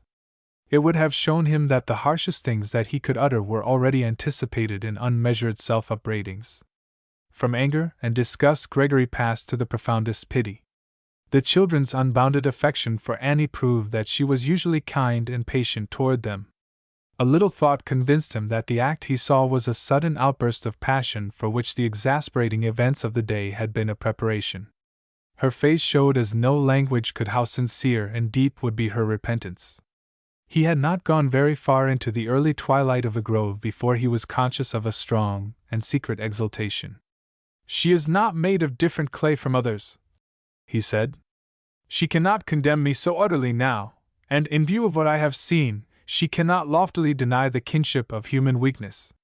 What a nature she has, with its subterranean fires! She is none of your cool, calculating creatures, who cipher out from day to day what is policy to do. She will act rightly till there is an irrepressible eruption, and then beware. And yet these ebullitions enrich her life as the lava flow does the sides of Vesuvius. I shall be greatly disappointed if she is not 10 times more kind, sympathetic, and self-forgetful than she was before, and as for that boy, she will keep him in the tallest clover for weeks to come, to make up for this. How piquant she is! I do not fear her quick, flame-like spirit when it is combined with so much conscience and principle. Indeed, I like her passion. It warms my cold, heavy heart. I wish she had shaken me, who deserved it, instead of the child, and if any makings up like that in yonder room could follow, I would like to be shaken every day in the week. It would make a new man of me. In the excitement of his feelings, he had gone further than he had intended, and the dusk was deepening fast when he reached the house on his return.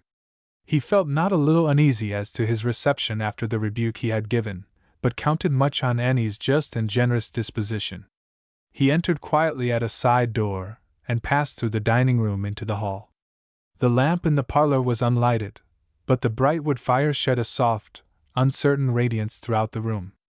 A few notes of prelude were struck on the piano, and he knew that Miss Walton was there. Stepping silently forward opposite the open door, he stood in the dark hall watching her, as she sung the following words. My father, once again thy wayward child in sorrow, shame, and weakness comes to thee, confessing all my sin, my passion wild, my selfishness and petty vanity. O Jesus, gentle Saviour, at thy feet I fall, where often I have knelt before. Thou wilt not spurn, nor charge me with deceit, because old faults have mastered me once more. Thou knowest that I would be kind and true, and that I hate the sins that pierce thy side. Thou sayest that I often sadly view the wrong that in my heart will still abide. But thou didst come such erring ones to save, and weakness wins thy strong and tender love, so not in vain I now forgiveness crave, and cling to hopes long stored with the above. And yet I plead that thou wouldst surely keep my weak and human heart in coming days. Though now in penitence I justly weep, oh, fill my future life with grateful praise. As in tremulous, melting tones she sung this simple prayer with tears glistening in her eyes, Gregory was again conscious of the strong, answering emotion which the presence of deep feeling in those bound to us by some close tie of sympathy often excites. But far more than mere feeling moved him now. Her words and manner vivified an old truth familiar from infancy, but never realized or intelligently believed, the power of prayer to secure practical help from God. How often men have lived and died poor just above mines of untold wealth. Gaunt famine has been the inmate of households while there were buried treasures under the hearthstone. So multitudes in their spiritual life are weak, despairing, perishing, when by the simple divinely appointed means of prayer they might fill their lives with strength and fullness. How long men suffered and died with diseases that seemed incurable, before they discovered in some common object a potent remedy that relieved pain and restored health. As is the case with many brought up in Christian homes, with no one thing was Gregory more familiar than prayer. For many years he had said prayers daily, and yet he had seldom in all his life prayed, and of late years had come to be a practical infidel in regard to this subject. People who only say prayers, and expect slight, or no results from them, or are content year after year to see no results, who lack simple, honest, practical faith in God's word, such as they have in that of their physician or banker, who only feel that they ought to pray, and that in some vague, mystical manner it may do them good, are very apt to end as skeptics in regard to its efficacy and value. Or they may become superstitious, and continue to say prayers as the poor Indian mutters his incantation to keep off the witches. God hears prayer when his children cry to him, when his faithful friends speak to him straight and true from their hearts, and such know well that they are answered. As Gregory looked at and listened to Annie Walton, he could no more believe that she was expressing a little aimless religious emotion, just as she would sing a sentimental ballad, than he could think that she was only showing purposeless filial affection if she were hanging on her father's arm and pleading for something vital to her happiness. The thought flashed across him. Here may be the secret of her power to do right, the help she gets from a source above and beyond herself. Here may be the key to both her strength and weakness. Here glimmers light even for me. Annie was about to sing again, but the interest which she had awakened was so strong that he could not endure delay. Anxiety as to his personal reception was forgotten, and he stepped forward and interrupted her with a question. "Miss Walton, do you honestly believe that?" "Believe what?" said she, hastily, quite startled. "What I gathered from the hymn you sung, that your prayer is really heard and answered." "Why, certainly I believe it," said Annie, in a shocked and pained tone. "Do you think me capable of mockery in such things? And yet," she added sadly, "perhaps after today you think me capable of anything. Now you do both yourself and me wrong." Gregory eagerly replied, "I do believe you are sincerely trying to obey your conscience. Did I not see your look of sorrow as you passed me on the stairs? When shall I forget it? Remember words that must have been inspired, which you once quoted to me.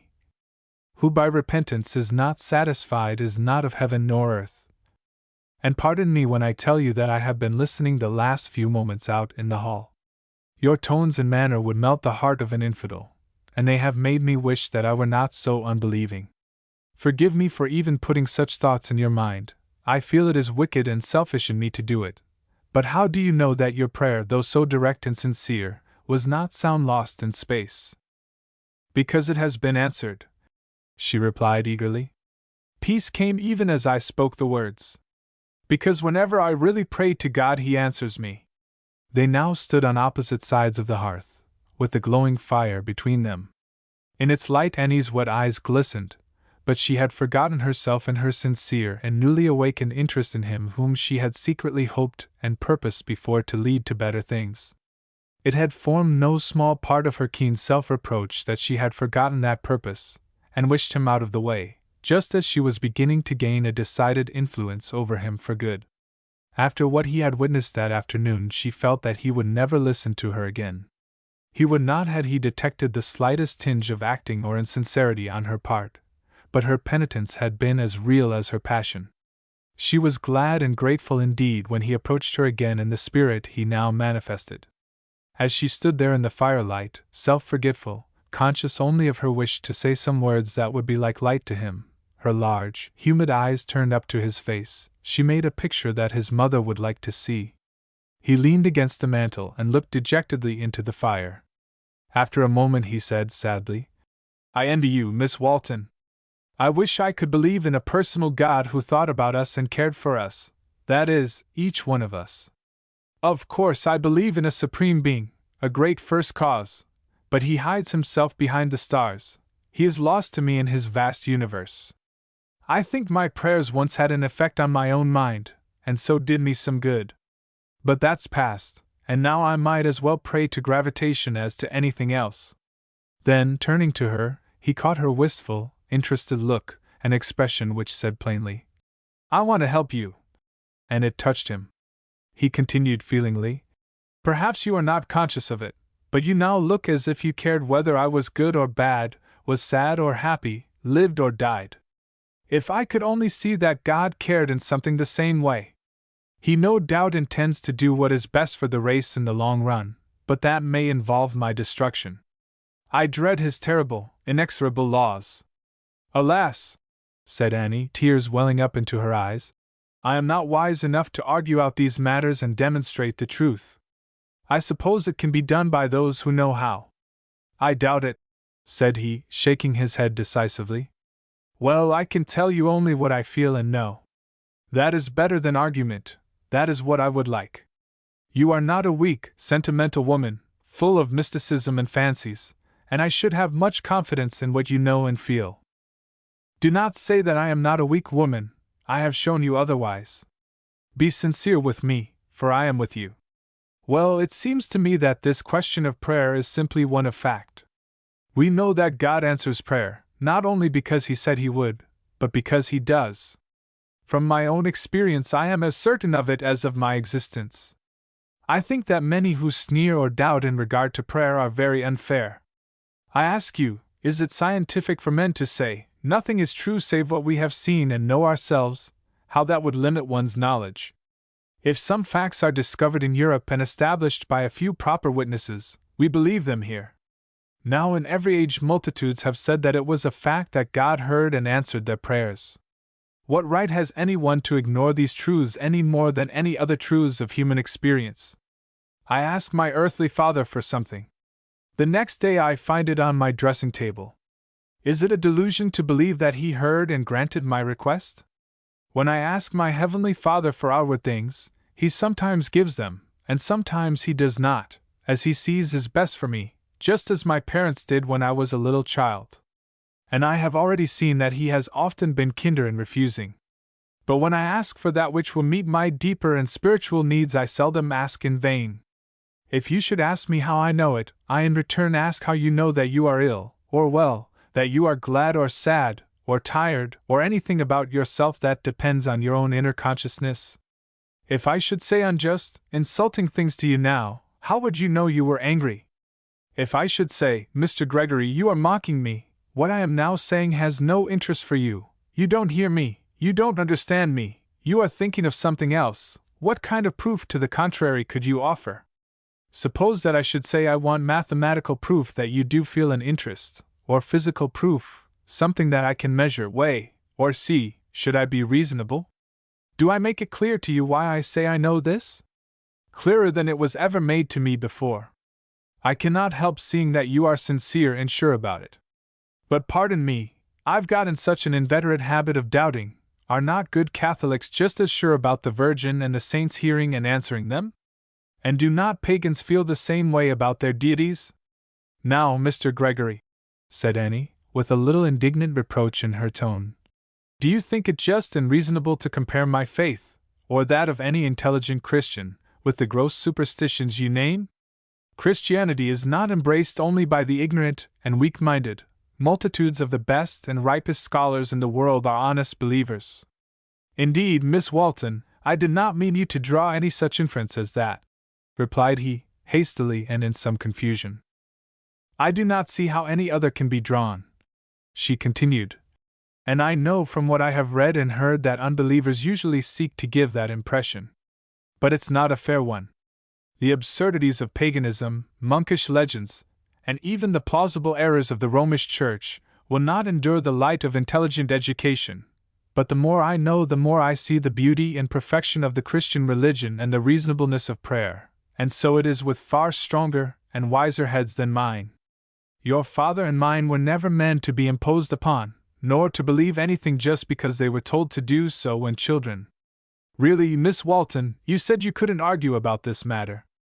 I think you can, like a lawyer. If you mean that I am using a lawyer's proverbial sleight of hand, I'm sorry. I don't mean that at all, but that you put your facts in such a way that it's hard to meet them. I only try to use common sense. It's about the only sense I have. But I was in hopes you did not want to meet what I say adversely, but would like to believe. I would, Miss Walton, honestly I would, but wishes go little way against stubborn doubt. This one now rises. How is it that scientific men are so apt to become infidel in regard to the Bible and its teachings, and especially prayer? I'm sure I hardly know, she answered with a sigh. But I will tell you what I think. I don't believe the majority of them know much about either the Bible or prayer. With my little smattering of geology, I should think it very presuming to give an opinion contrary to that held by the best authorities in that science, and I think it very presuming in those who rarely look into a Bible and never pray, to tell those who read and pray daily that they don't know what they do know.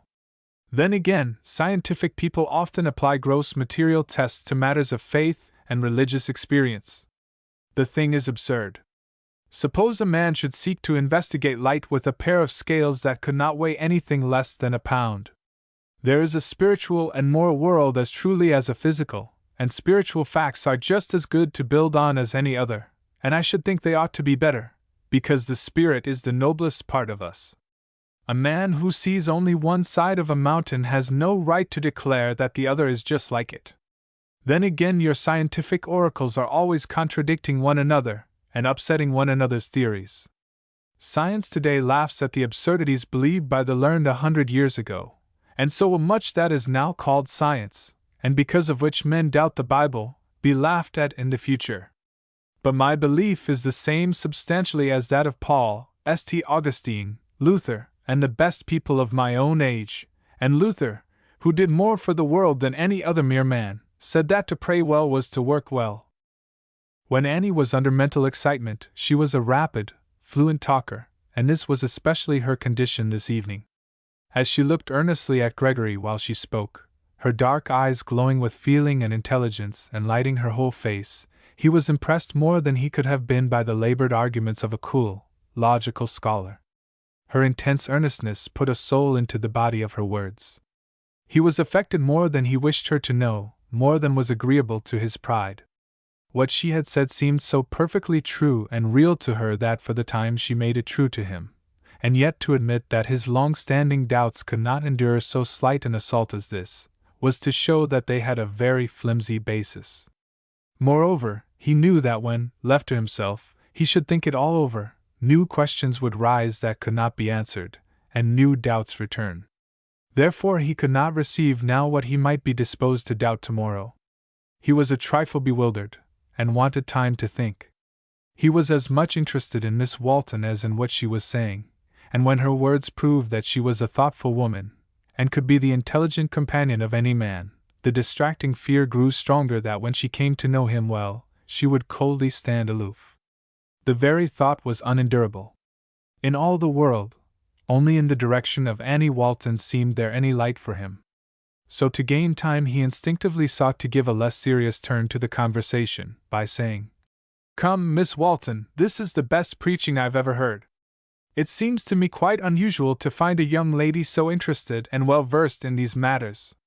You must have given a good deal of thought and reading to the subject." Annie looked disappointed. She had hoped for a better result from her earnest words than a compliment, and a little curiosity as to herself. But she met him in his own apparent mood and said, "Now see how easily imposed upon your skeptical people are. I could palm myself off, like Portia, as a Daniel come to judgment, and by a little discreet silence gain a blue halo as a woman of deep research and profound reading. Just the contrary is true. I am not a very great reader on any subject, and certainly not on theology and kindred topics. The fact is, I am largely indebted to my father. He is interested in the subjects and takes pains to explain much to me that would require study, and since Mother died he has come to talk to me very much as he did to her. But it seems to me that all I have said is very simple and plain, and you surely know that my motive was not to air the little instruction I have received. Gregory's policy forsook him as he saw her expression of disappointment, and as he looked at her flushed and to him now lovely face, acting upon a sudden impulse, he asked, "Won't you please tell me your motive?" His manner and tone convinced her in a moment that he was more moved and interested than she had thought, and answering with a like impulse on her part, she said frankly, "Mr. Gregory, pardon me for saying it, but from the very first day of your visit it seemed clear to me that you were not living and feeling as those who once made this your home could wish, and the thought was impressed upon me, impressed strongly, that perhaps God had sent you in your feeble health and sadness, for you evidently were depressed in mind also, to this place of old and holy memories, that you might learn something better than this world's philosophy. I have hoped and prayed that I might be able to help you. But when today," she continued, turning away her head to hide the rising tears, "I showed such miserable weakness, I felt that you would never listen to me again on such subjects, and would doubt more than ever their reality, and it made me very unhappy. I feel grateful that you have listened to me so patiently. I hope you won't let my weakness hurt my cause. Now you see what a frank, guileless conspirator I am," she added, trying to smile at him through her tears. While she spoke, Gregory bent upon her a look that tried to search her soul. But the suspicious man of the world could not doubt her perfect sincerity. Her looks and words disclosed her thought as a crystal stream reveals a white pebble over which it flows. He stepped forward and took her hand with a pressure that caused it pain for hours after, but he trusted himself to say only, "You are my good angel, Miss Walton. Now I understand your influence over me," and then abruptly left the room.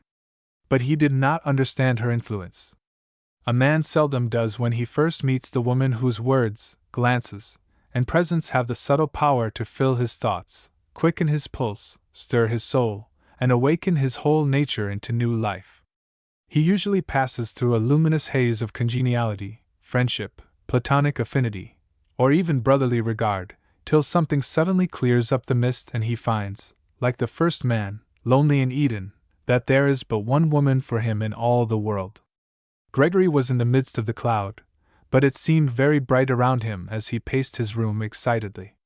Chapter 23: Gregory's final conclusion in regard to Miss Walton. Annie Walton was now no longer an enigma to Gregory. He had changed his views several times in regard to her. First, she was a commonplace, useful member of the community, in a small way, and part of the furniture of a well-ordered country house, plain furniture too, he had said to himself. But one evening in her company had convinced him that such a Miss Walton was a fiction of his own mind, and he who had come to regard average society girls as a weariness beyond endurance was interested in her immediately.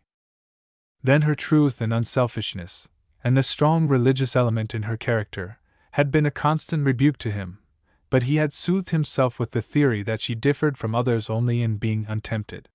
He then had resolved to amuse himself, ease his conscience, and feed his old grudge against her sex, by teaching the little saint that she was only a weak, vain creature.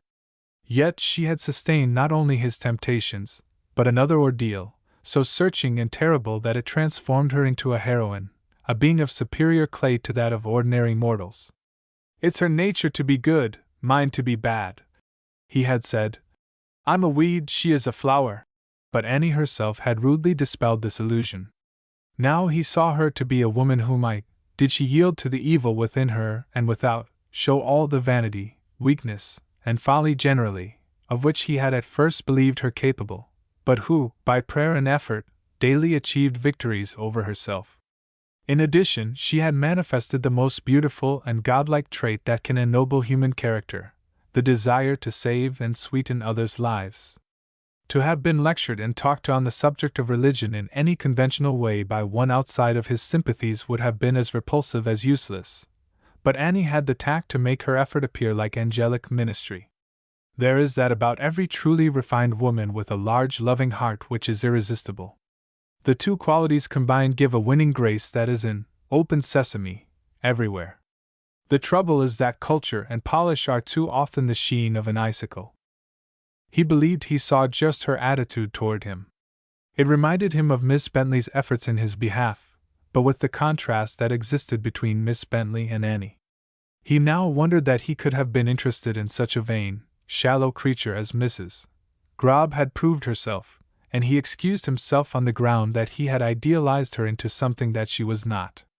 All that Annie said and did had the solidity of truth, and not the hollowness of affectation. And yet there was one thing that troubled him. While her effort to help him out of his morbid, unhappy state was so sincere, she showed no special personal interest in himself, such as he had in her. If he should now go away, she would place him merely in the outer circle of her friends or acquaintance, and make good the old saying, "Out of sight, out of mind." But already the conviction was growing strong that it would be long before she would be out of his mind. Though he had plenty of pride, as we have seen, he was not conceited, and from long familiarity with society could readily detect the difference between the regard she would feel for a man personally attractive and the interest of aroused sympathies which she might have in any one, and which her faith and nature led her to have in every one. Of course he was not satisfied with the latter, and it was becoming one of his dearest hopes to awaken a personal feeling, though of just what kind he had not yet even defined to himself. When the tea bell rang, much later than usual on account of the chaos of the day, he was glad to go down. Her society was far pleasanter than his own, and future events might make everything clearer. His supposition in regard to Johnny was correct. As he descended the stairs, the boy came out of the sitting room, holding Annie tightly by the hand and beaming upon her like the sun after a shower, and when he found by his plate a huge apple that had been roasted specially for him, his cup of happiness was full and he was ready for another shaking. If the apple once caused discord, it here confirmed peace. The supper was as inviting as the dinner had been forbidding, indicating a change of policy in the kitchen cabinet. In fact, after Zibby cooled off, she found that she was not ready for the world to come to an end, or its equivalent, her leaving the Waltons after so many years of service and kindness. She had not yet reached the point of abject apology, though she knew she would go down on her old rheumatic knees rather than leave her ark of refuge and go out into the turbulent waters of the world. Still she made propitiating overtures in the brownest of buttered toast, and a chicken salad that might have been served as ambrosia on Mount Olympus. Zibby was a guileless strategist, for in the success of the supper she proved how great had been her malign ingenuity and deliberation in spoiling the dinner. She could never claim that it was accidental.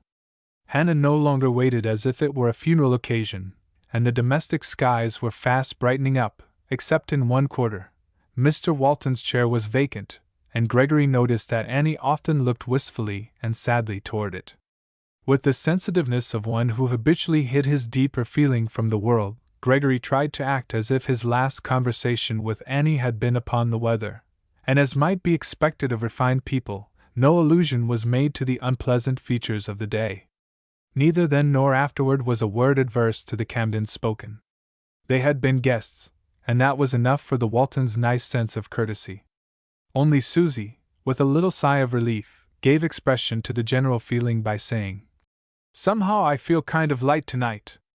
I felt dreadfully heavy this morning."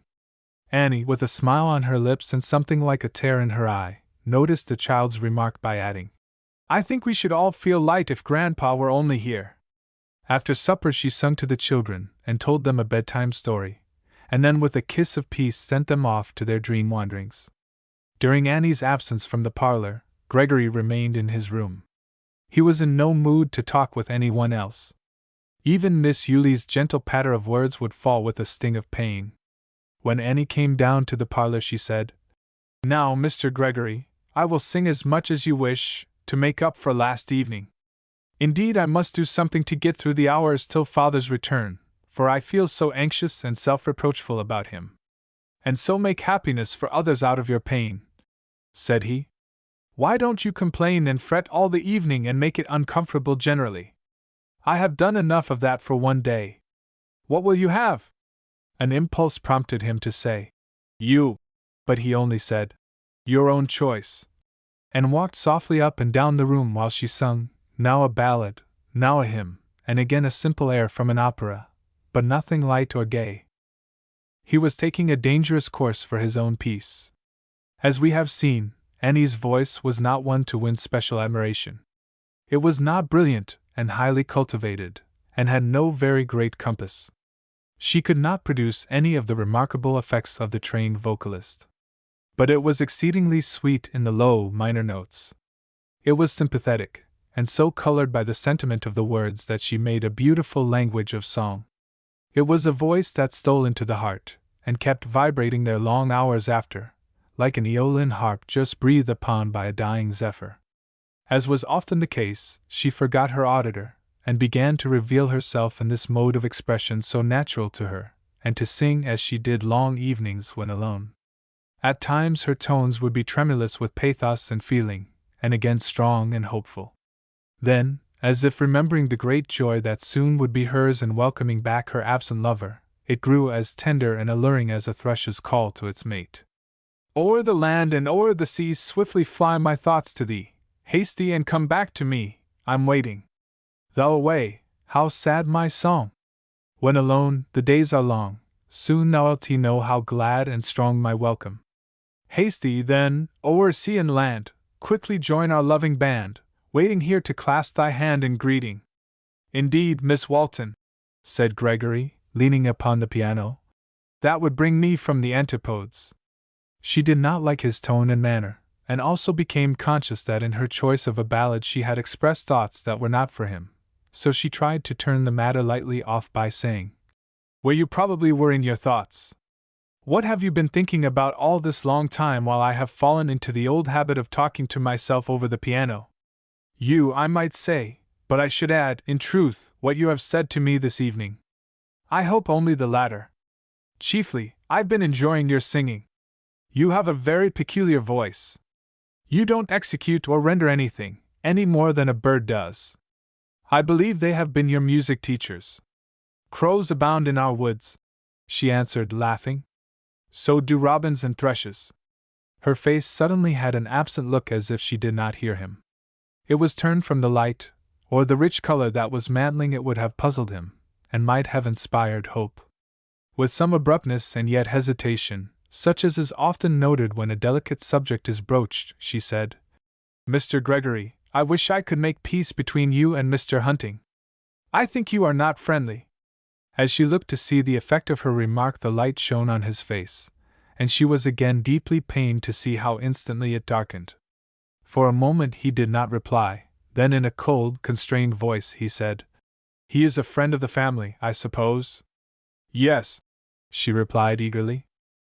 I too would like to be regarded as a friend, and especially to you, so I ask it as a great personal favor that you will not mention that gentleman's name again during the brief remnant of my visit.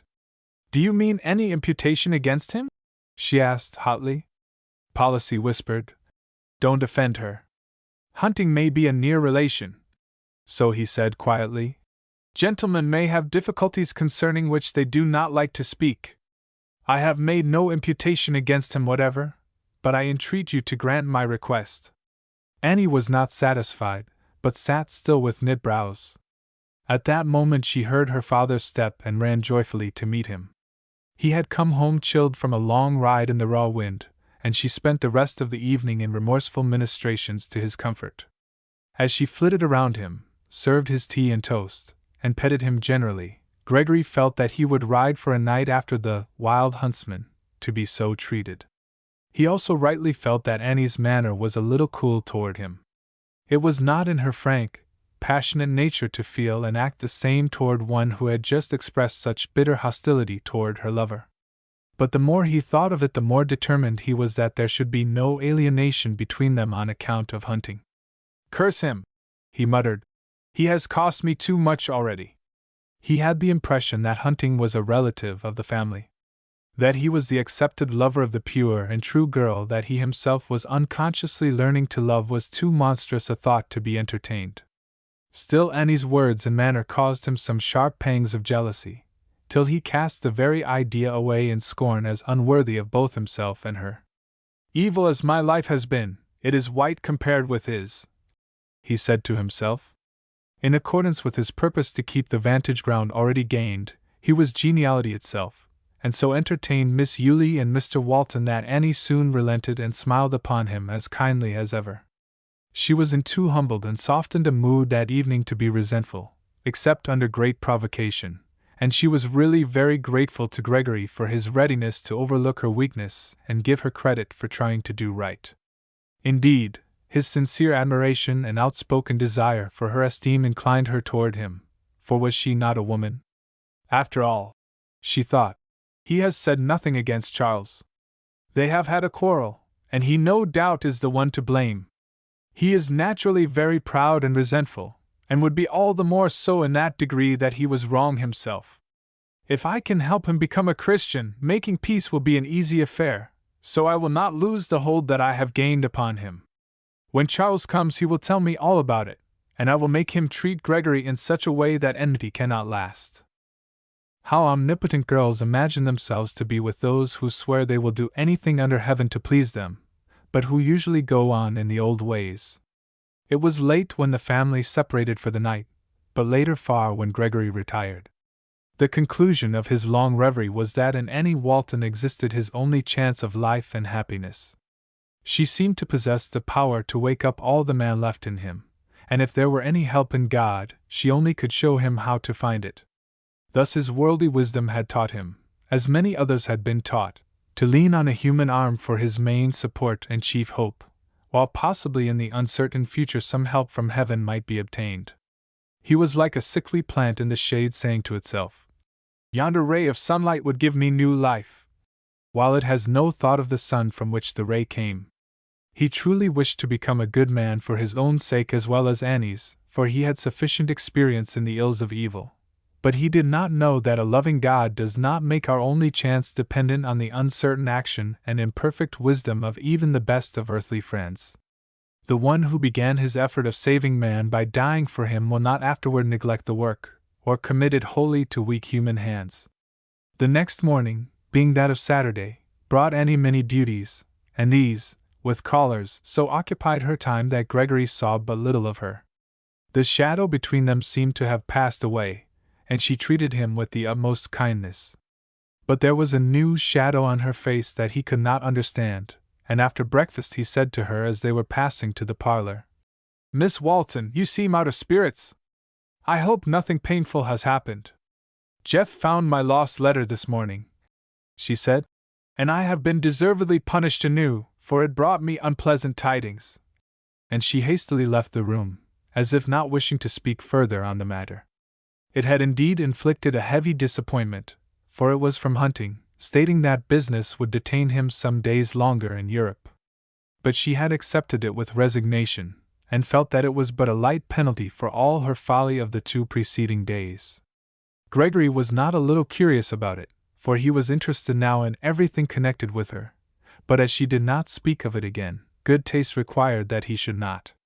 An uncomfortable thought of Hunting as the possible writer crossed his mind, but he drove it from him with something like rage. As Gregory sat brooding by his fire, waiting till the sun should grow higher before starting for a walk, Jeff came up with an armful of wood, and seemed bubbling over with something. He, too, had suffered sorely in the storm he had helped to raise the preceding day, and had tremblingly eaten such dinner as the irate Zibby had tossed on the table for him, as a man might lunch in the vicinity of a bombshell. He seemed to relieve himself by saying, with his characteristic grin, as he replenished the fire, "It was dreadful pest'rous yesterday, but de winds is gone down. I see glad dat ol' hen is done for, but she hatch a heap o' be trouble on her lost day." Jeff belonged to that large school of modern philosophers who explain the evils of the day on very superficial grounds. The human heart is all right. It's only dat ol' hen, or unfavorable circumstances of some kind, that do the mischief. Chapter 24. The worm-infested chestnut. Gregory tells the worst. In his solitary ramble, Gregory again thought long and deeply over the situation. The impression was growing strong that the supreme hour of his life, which would decide his destiny for good or evil, was fast approaching. For years previously he had given up the struggle against the latter, and had sunk deep in moral apathy, making greater effort to doubt everything concerning God than to believe. Then he had lost even his earthly ambition, and become mere driftwood on the tide of time. But a sweet, true woman was doing a work for him like that of Elsie for Prince Henry in the Golden Legend. A consciousness of power to take up his burden again and be a man among men was coming back, and old Daddy Tugger's words were growing into a hope-inspiring prophecy. She could take the wickedest man livin' to heaven, if she'd stay right by him. And yet his self-distrust was painfully and dangerously great, and he feared that when Annie came to know the worst about him, and how he had plotted against her, she would shrink from him. If she despaired of him, he would despair of himself. He was certain that he could not win even an intimate congenial acquaintance, much less a more tender regard, unless he became a true, good man, worthy of her confidence. He could not become such by commencing in deception, by hiding the past, and trying to appear what he was not. For in the first place she would certainly find him out and despise him, and in the second place his own nature now revolted at anything false in his relations with her. After long anxious thought, he concluded that the only safe, as well as the only honorable, course was perfect frankness. If he began wrong, the end would be disastrous. He was no longer subject to schoolboy impulses, but was a mature and thoughtful man, and had trained himself in business to look far and keenly into the consequences of present action. He saw in this Walton blood an intense antipathy to deceit. His own nature was averse to it also, and his experience with hunting had made it doubly hateful. His pride revolted at it, for his lack of hypocrisy had been the one ground of self-respect that remained in him. If in his folly and wickedness he had blotted out the possibility of a happy future, he must endure the terrible truth as he could. To try to steal into heaven, earthly or celestial, by the back door of specious seeming, only to be discovered in his true character and cast out with greater ignominy, was a course as revolting as foolish. Annie knew him to be a man of the world, with skeptical tendencies, but to her guileless nature and inexperience this might not mean anything very bad. In the secret of his own soul, however, he had to meet these terrible questions. Can God receive and pardon a willing unbeliever, a man who has sinned against the clearest light, a gambler, a libertine, an embodiment of selfishness? Can it be that Annie Walton will ever receive even friendship from one so stained, knowing the additional fact that I plotted against her and sought for my own senseless gratification to prove that she was a weak, vain woman, who would be no better than myself if tempted in like manner? It is true that I never betrayed innocence or wronged a man out of $1. It is true that in the code of the world I have done nothing to lose my character as a gentleman, and even my design upon Miss Walton would pass as a harmless flirtation in society. But the code of the world has no force in her pure mind, and the license it permits is an insult to the law of God. And now it is not with the world, but with her and heaven that I have to deal. Things at which society shrugs its shoulders indifferently are to them crimes, and black ones too. I might as well seek her love with a felon's indictment hanging over me as to seek it hiding my past life. When she came to find me out, she would feel that I had wronged her unutterably, and confidence, the only basis of lasting esteem, would be gone.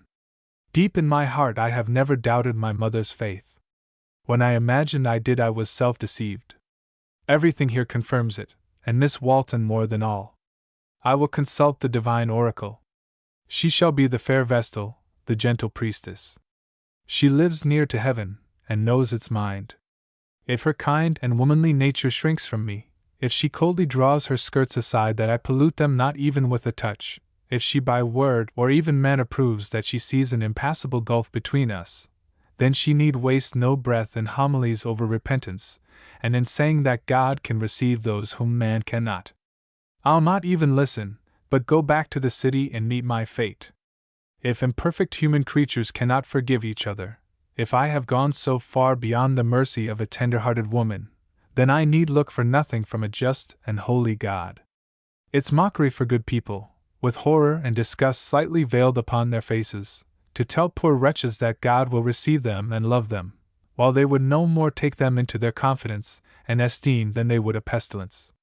It's like people saying to one in the last stage of consumption, "I hope you will be better soon," They don't hope or expect any such thing. The Bible is said to teach that a man can sin away his day of grace. I had about believed that I had sinned away mine. This genuine, honest Christian girl has made me think differently. She has inspired the strong hope that she could lead me to become a good man, even a Christian. She shall either fulfill that hope or show it to be false. Such was the outline of his thoughts that long day, during which hope and fear balanced an even scale. But the evening shadows found fear predominating. His awakened conscience and his recent contact with true moral standards revealed him to himself in darker and still darker shadow. At times he was almost ready to despair, to bid his entertainers a courteous farewell on Monday, and go back to the city as he came, with the additional wretchedness of having seen the heaven he could not enter. But when he came down to supper, Annie smiled so sweetly and looked so gentle and kind that he thought, "She does not seem one to push a wretch over a precipice. That warm little hand that charmed away my headache so gently cannot write Dante's inscription over my Inferno, and bid me enter it as my own place, and yet I dread her sense of justice." In his anxiety and perturbation of mind he was unusually grave and silent during the meal and evening. Annie exulted secretly over him. He is thinking in earnest now. His old apathy and trifling manner are gone. He was indeed thinking in terrible earnest.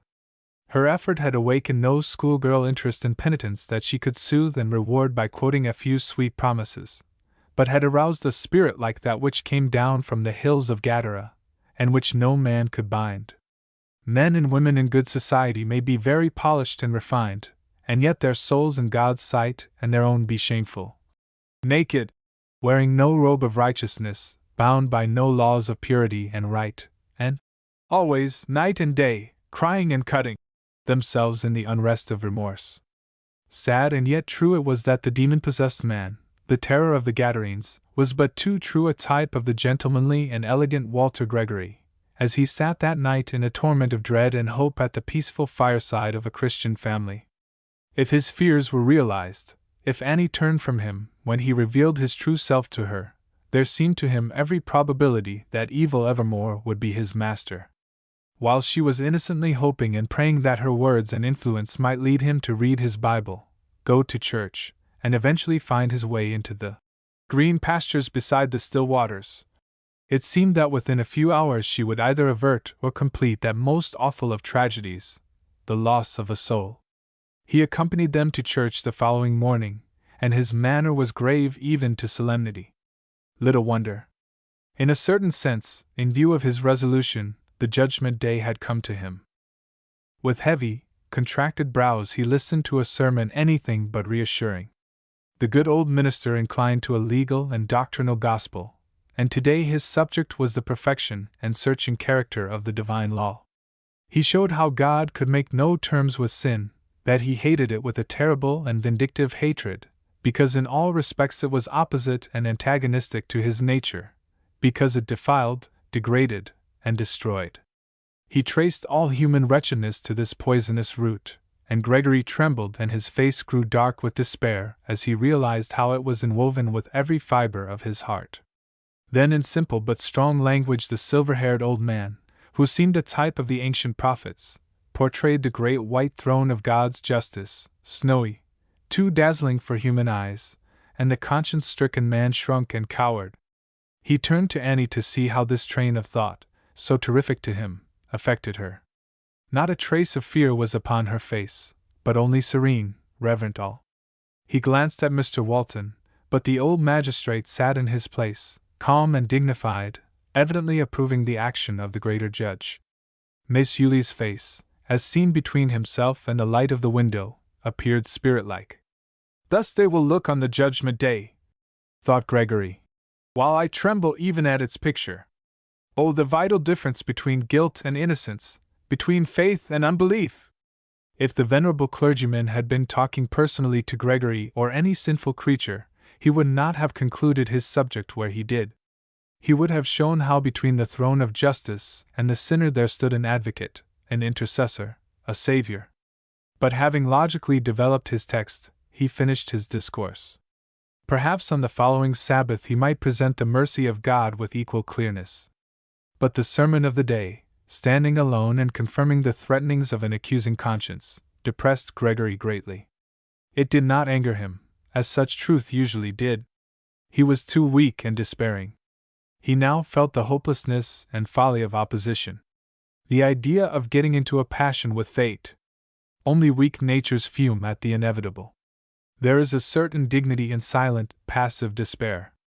Annie's voice singing the closing hymn beside him sounded like an angel's voice across the great gulf. Almost mechanically he walked down the aisle out into the sunny noon of a warm October day. Birds were twittering around the porch. Fall insects filled the air with their cheery chirpings. The bay of a dog, the shrill crowing of a cock, came softened across the fields from a neighboring farm. Cowbells tinkled faintly in the distance, and 2 children were seen romping on a hillside, flitting here and there like butterflies. The trees were in gala dress of crimson and gold, and even the mountains veiled their stern grandeur in a purple haze, through which the sun's rays shimmered with genial but not oppressive warmth. The people lingered around the door, shaking hands and greeting one another with the plain but cordial courtesy of the country. Gregory heard one russet apple-faced man say that Betsy was better, and an old colored woman, with a visage like that apple in black and mottled decay, said in cheerful tones that little Samson was gettin' right pert. A great raw-boned farmer asked a half-grown boy, "How's your mare?" And the boy replied that the animal was better also. All seemed better that bright day, and from a group near came the expression, "Crops were good this year." While the wealthier and more cultured members of the congregation had kindly nods and smiles for all, they naturally drew together, and there seemed a little flutter of excitement over the renewal of the sewing society that had been discontinued during the summer. Gregory stood apart from all this, with the heavy contraction still upon his brow, and asked himself, what have these simple, cheery, commonplace people, with their petty earth-born cares and interests, to do with that great white throne of which we have just heard? And where in this soft, dreamy landscape, so suggestive of peace, rest, and everyday life, lurks any hint of the wrath of a just and holy God? And then the old pastor, who a little before had seemed a prototype of John, the stern reformer from the wilderness, came out smiling and benignant, greeting his flock as a father might his children. The very hand that had been raised in denunciation, and in threatening a doom that would appall the heart of courage itself, was given to Gregory in a warm and cordial grasp. The man he had trembled before now seemed the personification of sweet-tempered human kindness. The contrast was so sharp that it seemed to Gregory that either what he saw or what he had heard must be an utter delusion. As they were driving home, he suddenly broke the moody silence by asking Miss Walton, "How do you reconcile the scene at the church door, so matter-of-fact, cheery, and earthly, with the terrible pictures suggested by the sermon? If such things are before us, it seems to me that bright, sunny days like these are mockery." She looked at him wistfully. The sermon had not been what she would have wished, but she trusted it would do him good by cutting away every hope based on anything in himself, or in vague general ideas of God's indiscriminate mercy. She answered gently, "The contrast was indeed great, now I think of it, and yet each scene was matter-of-fact to me in the sense of being real. Besides, that one which our pastor described was a court of justice. I shall have an advocate there who will clear me. As for bright days, I believe they are just what God means His people to have always."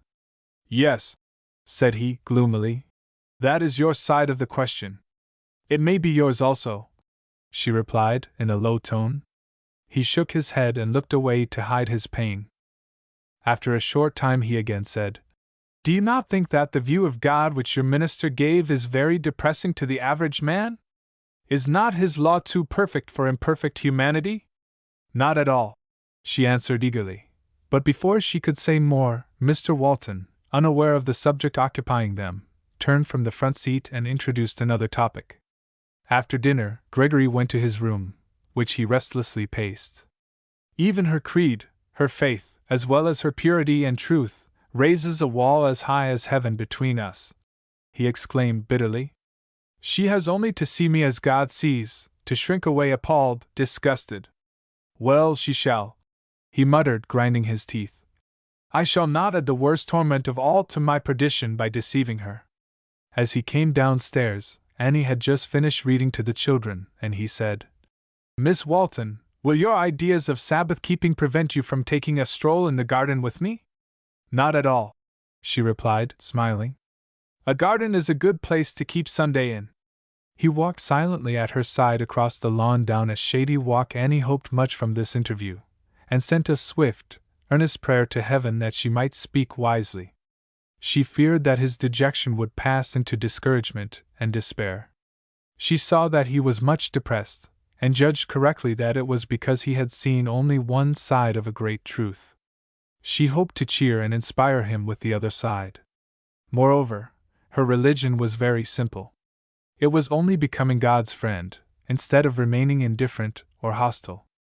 To her, no matter what the burden, it was simply leading the heavy laden to the strong divine friend as people were brought to him of old, and establishing the personal relations of love, faith, and following. But she did not realize the desperate nature or the complications of Gregory's moral infirmity. Still, she was a safe adviser, for she did not propose to cure him herself. She wished to rally and cheer him, to inspire hope, and to turn his eyes from sin to the Savior, so she said, "Mr. Gregory, why do you look as if marching to execution?" "Perhaps because I feel as if I were," he said. Just then a variegated leaf parted from a spray overhanging the path somewhat in advance of them, and fluttered to their feet. "Poor little leaf," said Gregory, picking it up. "Your bright colors will soon be lost. Death has come to you too. Why must this wretched thought of death be thrust on one at every turn? Nature is full of it. Things only live, apparently, for the sake of dying. Just as this leaf becomes most beautiful it drops. What a miserable world this is, with death making havoc everywhere! Then your theology exaggerates the evil 1,000-fold. If a man must die, let him die and cease to be. But your minister spoke today of a living death, in which one only exists to suffer. What a misfortune to have existed!" As Gregory gloomily uttered these bitter words, they stood looking at the leaf that had suggested them. Annie's face brightened with a sudden thought. She turned, and after a few rapid steps sprung lightly up and caught the twig from which the leaf had fallen. Then turning to her companion, who regarded with surprise and admiration the agile grace of the act, she said, "Mr. Gregory, you need lessons in logic. If the leaf you hold is your theme, as you gave me reason to believe, you don't stick to it, and you draw from it conclusions that don't follow the premise. Another thing, it is not right to develop a subject without regard to its connection. Now from just this place," she continued, pointing with her finger. The leaf dropped. "What do you see? What was its connection? Why, a little branch full of other leaves. These would soon have dropped off and died also, if you had not hastened their fate. That's a superficial view, like the one you just took of this miserable world, as you call it. I think it is a very good world, a much better one than we deserve. And now look closely and justly at your theme's connection, and tell me what you see. Look just here." And her finger rested on the little green spot where the stem of the leaf had joined the spray. "I see a very small bud," he said, intelligence of her meaning dawning in his face, "which will develop next spring into other leaves and perhaps into a new branch. All summer long your leaf has rustled and fluttered joyously over the certainty that a richer and fuller life would come after it, a life that it was providing for through the sunny days and dewy nights. There is no death here, only change for the better. And so with everything that has bloomed and flourished in this garden during the past season, provision has been made for new and more abundant life. All these bright but falling leaves and fading flowers are merely nature's robes, ornaments that she is throwing carelessly aside as she withdraws for a little time from her regal state. Wait till she appears again next spring, as young, fresh, and beautiful as when, like Eve, she saw her first bright morning. Come and see her upon her throne next June. Nature full of death. Why, Mr. Gregory, she speaks of nothing but life to those who understand her language. Oh, that you would teach it to me," he said, with a deeper meaning than she detected. "Again," she continued, "our theology does not represent death as making havoc anywhere. It is sin that makes the havoc, and death is only one of its consequences. And even this enemy God compels to work for the good of his friends. Do not think," she continued, coming a step nearer in her earnestness, that I make such allusions to pain you, but only in my sincere wish to help you, and illustrate my meaning by something you know so well. Did death make havoc in your mother's case? Was it not rather a somber liveried janitor that opened for her the gates of heaven? He was deeply touched, and turned away his face. After a moment he continued his walk, that they might get further away from the house and the danger of interruption. He suddenly startled Annie by saying, in a tone of harsh and intense bitterness, "Her death made havoc for me. If she had lived I might have been a good man instead of the wretch I am. If death as janitor opens the gates of heaven, your religion teaches that it also opens the gates of hell. How can I love a God who shuts up the sinful in an inferno, in dungeons of many and varied tortures, and racks them forever? Can I, just to escape all this, pretend that I love him, when in truth I fear and dread him unspeakably? No, I'll never be a hypocrite." Tears glistened in Annie's eyes as he turned to look at her. "You pity me," he said more gently. "Your God does not. If he wanted to be loved, he should never have revealed a hell. Should he not in mercy, if it really existed? And does it not exist? Will merely a beautiful place make heaven for anybody? Mr. Gregory, look around this lovely autumn evening. See the crimson glory of those clouds yonder in the west. See that brightness shading off into paler and more exquisite tints. Look, how those many-hued leaves reflect the glowing sky. The air is as sweet and balmy as that of Eden could have been. The landscape is beautiful in itself, and especially attractive to you. To our human eyes it hardly seems as if heaven could be more perfect than this. And yet, standing in the one spot of all the earth most beautiful to you, Mr. Gregory, pardon me for saying it, your face expresses nothing but pain. There is not a trace of happiness in it. You were not happy when you came here. I saw that the first day. All the pleasant surroundings of your own home have not made you happy. Have they given you even peace and quiet? Place does not make heaven, but something we carry in our own bosoms," she concluded, leaving him to supply the rest of her thought. His face was white with fear, and there was terror in his tone as he turned and said to her, in a low voice, "Miss Walton, that is what I have been coming to see and dread, of late, and as you put the thoughts into words I see that it is true. I carry perdition in my own heart. When I am alone my imaginings frighten me, and when with others impulses arise to do the devil's own work. But it is the nature of God to save from all this. I am so sorry that you do not understand him better." "He saves some," said Gregory gloomily. "But many will not let him save them," urged Annie. "I should be only too glad to have him save me, but whether he will or not is the point at issue, and my hope is very faint. Everything today, but you, seems to confirm my fate. Miss Walton, won't you take that little rustic seat there by the brook? I wish to tell you something that will probably settle this question." Annie wonderingly complied. This was an experience she had never had before. She was rapidly realizing the difference between being the spiritual guide of the girls in her Bible class and being the advisor of this strong-minded yet greatly perverted man. But she turned to him a face full of sympathy and encouragement. For a moment it seemed he did not know how to begin, and he paced restlessly up and down before her. Then he said, "Miss Walton, you remember that worm-infested chestnut through which you gave me such a just lesson?" "Please do not speak of my foolish words at that time," she replied eagerly. "Pardon me, they were not foolish. They, with the illustration of my own choice, revealed me to myself as nothing had ever done before. Had it not been for your graceful tact, I should have made a fool of myself by being angry. If you had known what I deserved, then you would not have let me off so easily. But it's true. That lonely, selfish chestnut, with a worm in its kernel, was a good emblem of myself. Evil is throned in my heart supreme and malignant. I suppose it's through my own fault, but be that as it may, it's there, my master. I groan over and curse the fact, but I do evil and think evil continually, and I fear I always shall. No, listen to me to the end," he continued, as she was about to speak. "When on that strange mountain expedition, you made the remark, what congenial friends we might be, those words have echoed in my heart ever since, like the refrain of a home song to a captive. I would give more than I can express for your friendship, for the privilege of seeing you and speaking to you frankly on these subjects occasionally, for you and you only have inspired a faint hope that I might become a better man.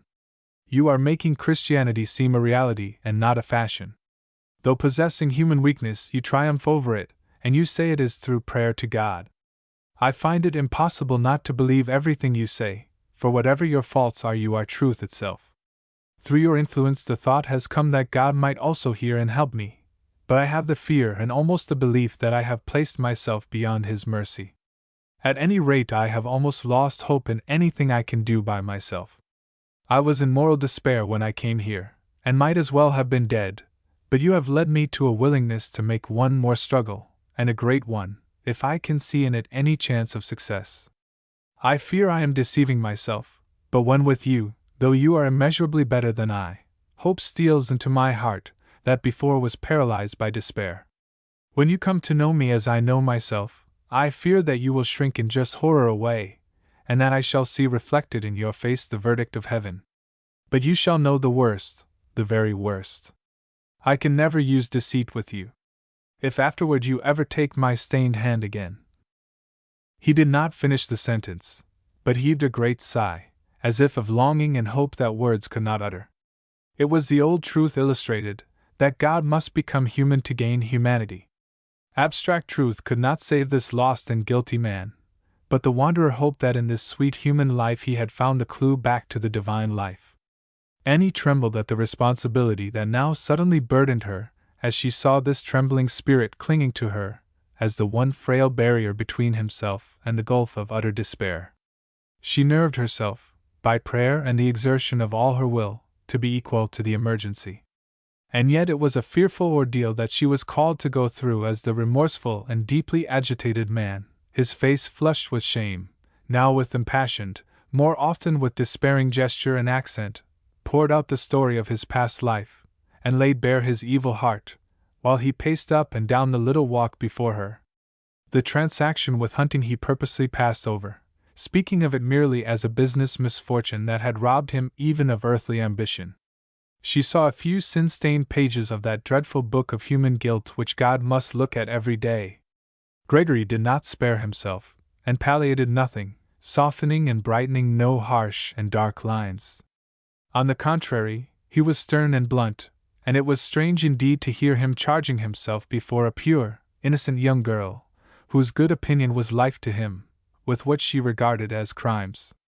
When he at last came to speak of his designs against herself, of how he had purposed to take the bloom and beauty from her character that he might laugh at goodness as a dream and pretense, and despise her as he did himself, his eye flashed angrily, and he grew vindictive as if denouncing an object of his hate.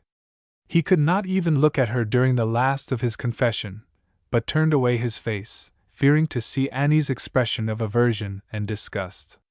It was with a paling cheek and growing dread that she looked into that dark and fearful place, a perverted human heart, and her every breath was a prayer that God would enable her to see and act as Christ would with some poor creature revealing to him his desperate need.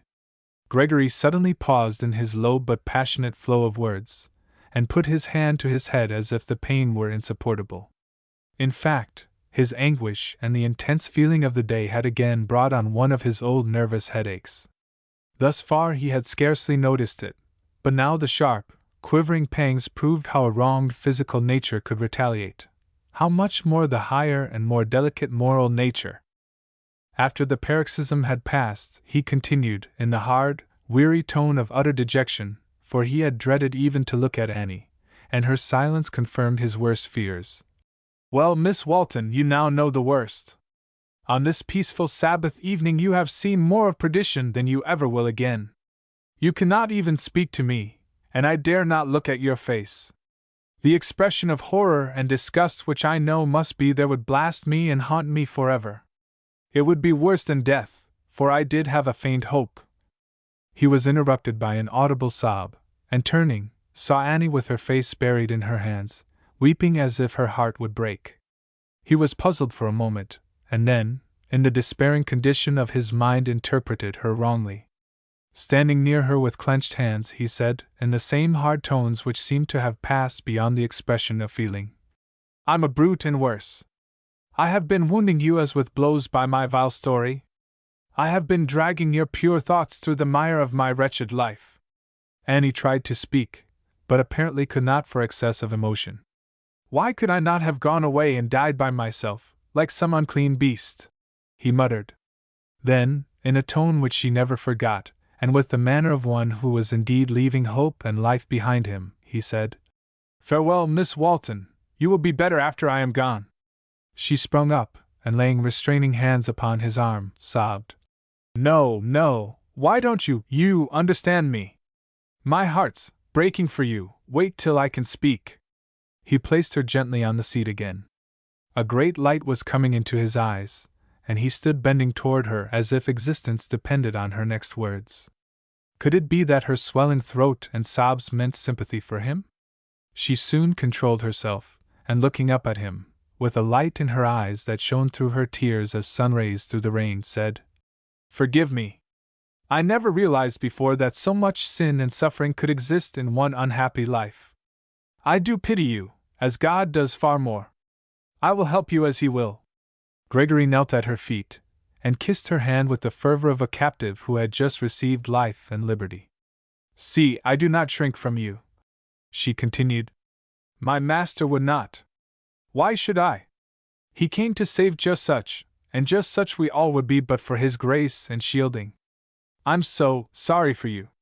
He turned hastily away for a moment to hide his feelings, and said slowly, "I cannot trust myself, I cannot trust God yet, but I trust you, and I believe you have saved a soul from death." He stood looking toward the glowing west, and for the first time in years, hoped that his life might close in brightness. "Mr. Gregory," said Annie, in a voice so changed that he started and turned toward her, hardly knowing what to expect. She stood beside him, no longer a tender, compassionate woman grieving for him, as if his sin were only misfortune, but her face was almost stern in its purity and earnestness. "Mr. Gregory, the mercy which God shows, and which I faintly reflect, is for you in sharp distinction from your sin. Do not for a moment think that I can look with any lenience or indulgence on all the horrible evil you have laid before me. Do not think I can excuse or pass lightly over it as something of little consequence. I hate your sin as I hate my own. I can honestly feel and frankly show the sympathy I have manifested, only in view of your penitence, and your sincere purpose, with God's help, to root out the evil of your life. This I am daily trying to do, and this you must do in the one and only way in which there is any use in trying. It is only with this clear understanding that I can give you my hand in the friendship of mutual helpfulness, and in the confidence of respect." He reverently took her hand and said, "Your conditions are just, Miss Walton, and I accept your friendship as offered with a gratitude beyond words. I can never use deceit where you are concerned, even in thought. But please do not expect too much of me. I have formed the habit of doubting. It may be very long before I have your simple, beautiful faith. I will do just the best I can. It seems that if you will trust me, help me, pray for me, I can succeed. If I am mistaken, I will carry my wretchedness where the sight of it will not pain you. If I ever do reach your Christian life, I will lavish a wealth of gratitude upon you that cannot be expressed. Indeed, I will in any case, for you have done all that I could hope and more. I will do all you ask," she said heartily, giving at the same time his hand a strong pressure with her warm, throbbing palm, that sent a subtle current of hope and strength into his heart.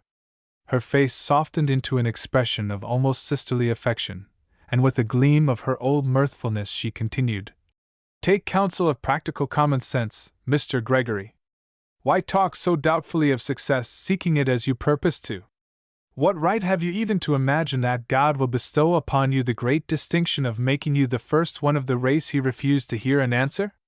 Be humble and believe that He will treat you like other people."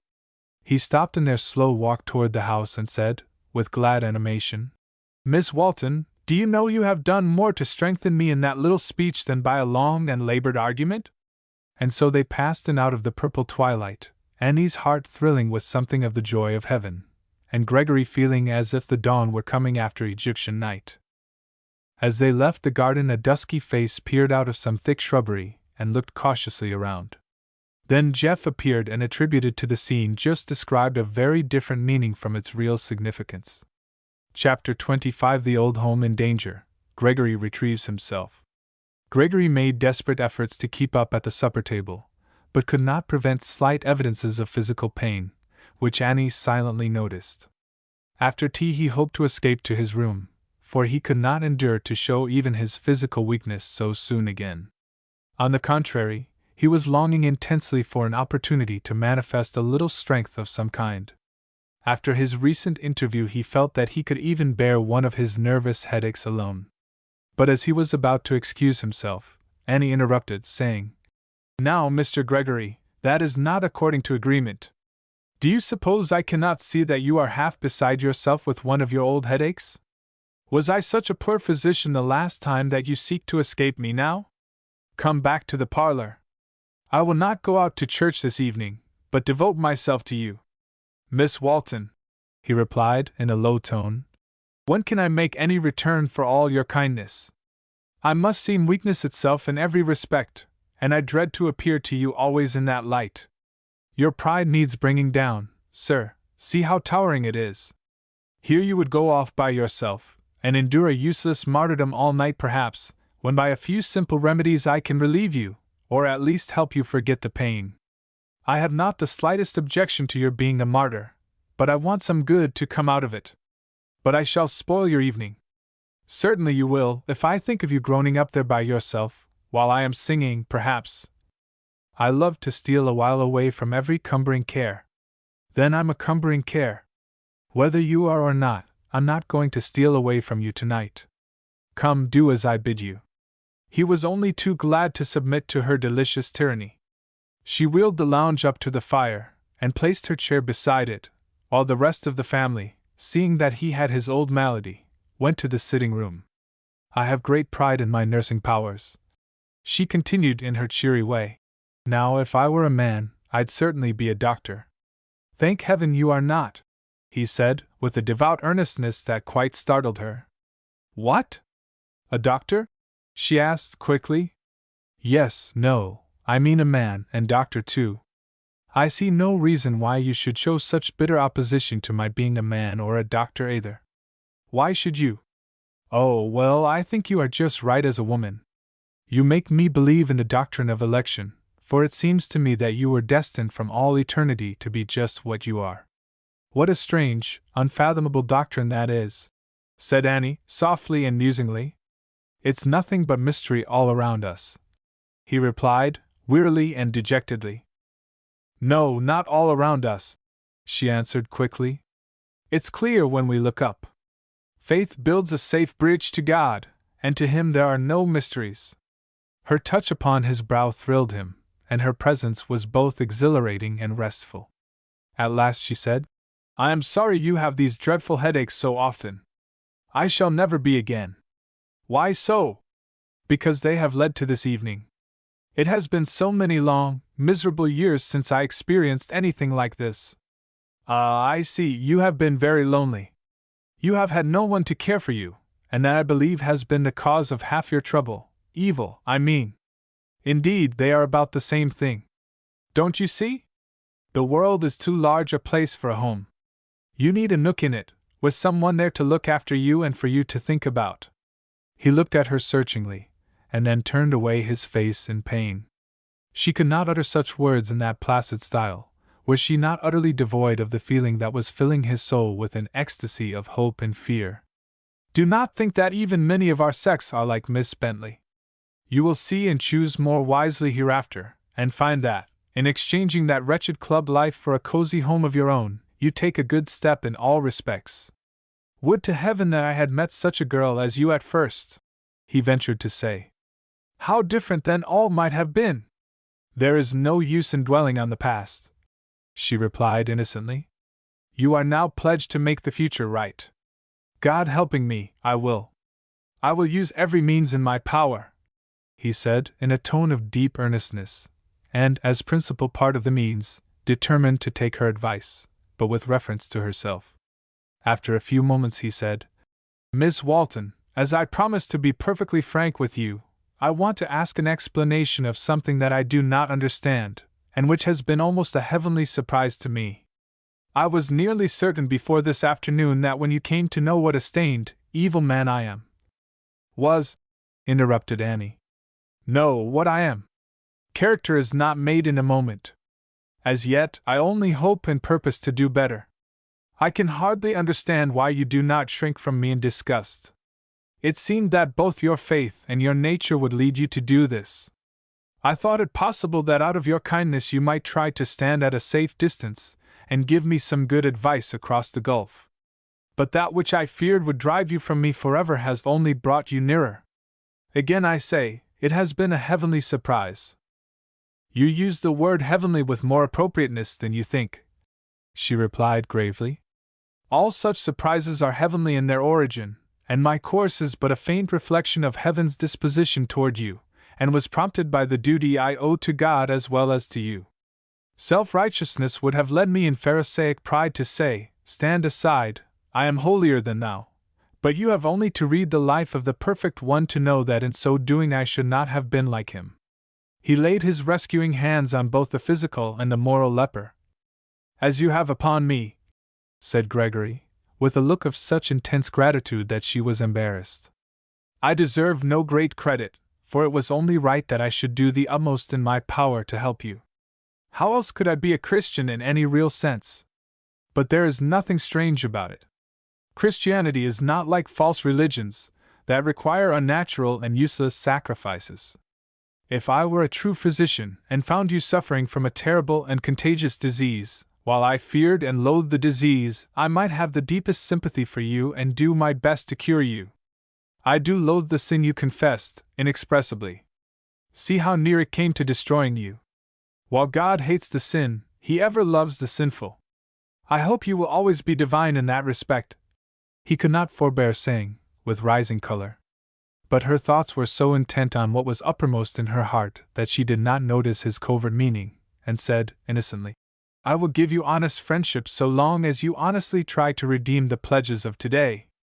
Then I have your friendship for life, be it long or short, said he, decisively. With more lightness in her tone she continued, and I too will ask a question that has a bearing on a little theory of my own. Supposing I had shrunk from you, and tried to give some good advice from a safe distance, what would you have done? Left for New York tomorrow, and gone straight to the devil as one of his own imps? He replied, without a moment's hesitation. She sighed deeply and said, I fear you would, that is, if left to yourself. And the worst of it is, it seems to me that this is the way the Church is trying to save the world. Suppose a doctor should address his patients through a speaking trumpet and hand them his remedies on the end of a very long rod. Death would laugh at his efforts. People can be saved only as Christ saved them. We must go where they are, lay our hands upon them, and look sympathy and hope right into their eyes. If Christ's followers would only do this, how many more might be rescued who now seem hopelessly given over to evil? Those who won't do it, said Gregory bitterly, are in no sense his true followers, but are merely the hangers-on of his army, seeking to get out of it all they can for self. Every general knows that the camp followers are the bane of an army. Come, Mr. Gregory, said she gently. We are not the general, and therefore not the judge. After this I shall expect to see you in the regular ranks, ready to give and take blows. They now joined Mr. Walton and Miss Yulie in the sitting-room, and Gregory professed to feel, and indeed was, much better, and after a little music they separated for the night. Although still suffering, Gregory sat by his fire a long time, forgetful of pain. High, blustering winds prevailed all the following day, but they only made the quiet and coziness of Mr. Walton's fireside more delightful. Gregory did not care to go out if he went alone. He wished to be where he could see Annie as often as possible, for every word and smile from her in the intervals of her duties was precious. He did honestly mean to become a good man if it were possible, but he saw in her the only hopeful means. He did not pretend to either faith in God or love for him as yet, but only felt a glow of gratitude, a warming of his heart toward him in view of his great mercy in sending to his aid such a ministering spirit as Annie had proved. He took it as an omen that God meant kindly by him, and through this human hand might save at last. And he clung to this hand as the drowning do to anything that keeps them from sinking into dark and unknown depths. He saw in Annie Walton earthly happiness certainly, and his best prospect of heaven. What wonder then that his heart lay at her feet in entire consecration? Apart from the peculiar fascination that she herself had for him, he had motives for loving her that actuate but few. If she had saved him from physical death, it would have been a little thing in comparison, but he shuddered to think of the precipice from which she had drawn him back. He was cautious in revealing himself to her. The presence of others was a restraint, and he plainly saw that she had no such regard for him as he felt for her. But he hoped with intense fervor, yes, he even prayed to that God whom he had so long slighted, that in time she might return his love. Today he would close his eyes on the past and future. She, the sunshine of his soul, was near, and he was content to bask in her smiles. Annie had given her father and aunt to understand that their conspiracy promised to result in success, and they treated him with marked but delicate kindness. The day passed in music, reading, and conversation, and it was to Gregory the happiest he remembered, one of the sweet May days that, by some happy blunder of nature, occasionally bless us in March, and he made the very most of it. Its close found Annie Walton enthroned in his heart. As for Annie, he perplexed her a little, but she explained everything peculiar in his words and manner on the ground of his gratitude only, and the glow of his newly awakened moral nature. If she had been an experienced belle, she might have understood his symptoms better, but she was one of the last in the world to imagine people falling in love with her. Never having received much admiration from strangers, with no long list of victims, and believing from her own experience that love was a gradual growth resulting from long knowledge and intimacy with its object, she could not dream that this critical man, who had seen the beauties of 2 continents, would in a few days be carried away by her plain face. Nor was he by her face, but by herself. Men of mind are rarely captivated by a face merely, however beautiful, but by what it represents, or what they imagine it does. Woe be to the beauty who has no better capital than her face. With it she can allure someone into marrying her, but if he marries for an intelligent companion, he is likely to prove the most disappointed and indifferent of husbands on discovering the fraud. The world will never get over its old belief that the fair face is the index of graces slightly veiled, and ready to be revealed when the right to know is gained. In nursery rhymes, fairy tales, and the average novel, the beautiful heroine is also lovely, and so in spite of adverse experience the world will ever expect wisdom and truth from red lips, till they say too much, till the red lips themselves prove the contrary.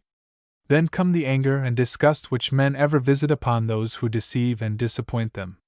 Beauty is a dainty and exquisite vestibule to a temple, but when a worshipper is beguiled into entering, only to find a stony, misshapen idol and a dingy shrine, this does not conduce to future devotion. Annie's face would not arrest passers-by, and so she had not been spoiled by too much homage, which is not good for man or woman. But after passing the plain, simple portico of externals into the inner temple of her sweet and truthful life, the heart once hers would worship with undying faith and love. Gregory had come to interest her deeply, not only on the ground of his need, but because she saw in him great capabilities for good. In all his evil, his downright honesty and lack of conceit inspired a kind of respect. She also saw that this excessively fastidious man had learned to admire and esteem her greatly. It was not in her woman's nature to be indifferent to this fact. She felt that if he could be redeemed from his evil he might become a congenial and valuable friend indeed, and if she could be the means of rescuing the son of her father's friend it would ever be one of her happiest memories. But with her heart already occupied by a noble ideal of hunting, the possibility of anything more than friendship never entered her mind. The very fact that her affections were so engaged made her blind to manifestations on the part of Gregory which might otherwise have awakened suspicion. Still, the confidential relations growing up between them made her wish that she might reveal to him her virtual engagement to hunting, and she would have done so, had he not resented the slightest allusion in that direction. It now seemed probable that hunting would return before Gregory took his departure, and if so, she felt that she could immediately reconcile them. She came to the conclusion that her best course was to wait till she could bring them together, and so make the reconciliation certain by her own presence and influence. For now, in her increasing regard for Gregory, she was determined that they all should be on good terms, so that in the city home to which she looked forward the man she was trying to lead to true life might be a frequent and welcome visitor. But it is a difficult thing to keep such friendships platonic in their nature under any circumstances, and in view of Gregory's feelings, Annie's pretty dreams of the future would be but baseless visions. Monday evening brought one of those genial domestic experiences that make home more satisfying in its pleasures than all the excitements of the world. Mr. Walton had a slight cold, and Annie was nursing and petting him, while contributing to the general enjoyment by reading the daily paper and singing some new ballads which she had just obtained from New York. Her father's indisposition was so slight that it merely called for those little attentions which are pleasant for affection to bestow and receive. The wind howled dismally without, only to enhance the sense of peace and comfort within, and at the usual hour all retired to rest, without even the passing thought that anything might disturb them before they should meet again at the cheerful breakfast table. Sometime during the night Gregory seemed to hear 3 distinct peals of thunder, wrathful and threatening, and then a voice like that of Annie Walton calling him to escape a great danger. But it seemed that he was paralyzed, and strove in vain to move hand or foot. Again and louder pealed the thunder, and more urgent came the call of the warning voice. By a desperate effort he sprung with a bound upon the floor, and then realized that what seemed thunder in the exaggeration of his dream was loud knocking at his door. Annie's voice again called, "Mr. Gregory, awake, dress. There is a fire. There may be danger." He assured her that he would be out in a few moments, and had only to open a shutter to obtain plenty of light, though he could not see whence it came. In 5 minutes he hastened downstairs and found Mr. Walton just issuing from his room, and all went out on the front piazza. Gregory then saw that a large factory some distance up the stream was burning, and that the fire was under such headway that nothing could save the building. The wind had increased during the night, and fanned the flames into terrific fury. The building was old and dry, inviting destruction in every part. For a while they gazed with that fearful awe which this terrible element, when no longer servant, but master, always inspires.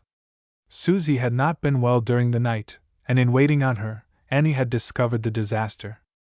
A warning cough from Mr. Walton revealed to Annie the danger of staying out in the raw winds, but from the windows everything was apparent, and silently they watched the rapid progress of the flames.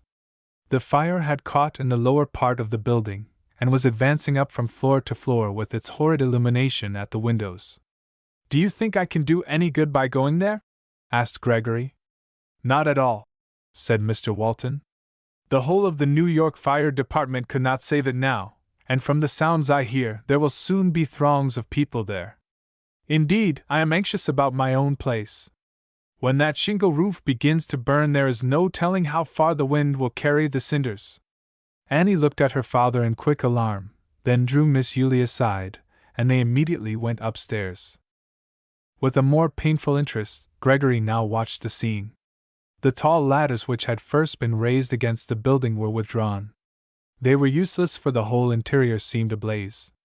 Great tongues of fire began leaping from the windows, mocking every effort. The rapid steps of those hastening to the scene resounded along the road, and the startling cry of "Fire!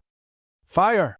was heard up and down the valley till all merged in the shouts and cries around the burning building. Mingling with the deeper, hoarser tones of men were the shrill voices of women, showing that they too had been drawn to witness a destruction that meant to them loss of bread. The foliage near was red as blood in the dreadful glare, and the neighboring pines tossed their tasseled boughs like dark plumes at a torchlight funeral. With a sudden roar a pyramid of flame shot up through the roof, and was echoed by a despairing cry from those whose vocation now indeed was gone. A moment later a fiery storm of flakes and burning shingles filled the sky. To the great joy of our friends, the wind was from such a quarter as to carry this destructive tempest past them into the woodland back of the house, which happily had been rendered damp by recent rains. But a cinder frequently sailed by unpleasantly near, reminding one of scattering shots in a battle. A slight change of wind would be their destruction, and a single stray firebrand would endanger them. Just as they began to breathe somewhat freely, hoping that danger was past, a sudden side eddy of the gale scattered a shower of sparks and burning shingles over the house and outbuildings. Mr. Walton immediately rushed forth, and with a little whistle which he usually carried, gave a shrill summons for Jeff, who lived in a cottage near. But Jeff was off to the fire, and so did not appear. Gregory and Annie also hastened out, and the former ran to the barn and outbuildings first, as from their nature they were most inflammable. To his and Mr. Walton's joy, no traces of fire were seen. 1 or 2 smoking brands lay in the dooryard, where they could cause no injury. But a cry of alarm from Annie, who had stayed nearer the house, brought Mr. Walton and Gregory to her side instantly. Pointing to the roof of their house, she said, in tones of strong excitement, "See there, oh, see there!" A burning piece of wood had caught on the highest part near the ridge, and was smoking and smoldering in a way that, with the strong wind fanning it, would surely cause destruction if it were not dislodged. "Oh, what shall we do?" she cried, wringing her hands. "Can a ladder reach it?" "The roof is too steep, even if it did," said Mr. Walton. "Where is the ladder?" cried Gregory. "By the carriage house. But I fear it is useless. Will you help me bring it, sir?" They instantly brought the longest ladder on the place, but saw that though it might touch the eaves, it would not reach the ridge. The roof was so steep that one could not keep footing on it, and when they took time to look and consider, both gentlemen admitted that an effort in that direction would fail, and probably at the cost of life. "Is there no scuttle by which to get out on the roof?" asked Gregory. "No. Quick, Annie, get out what you can, for we shall soon be homeless." "Wait," said Gregory. "Is there no way to reach the roof?" "None that we can use.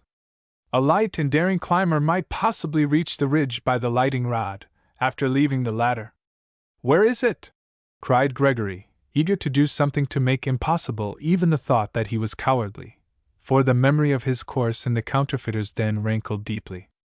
"No!" cried both Mr. Walton and Annie, laying their hands on him.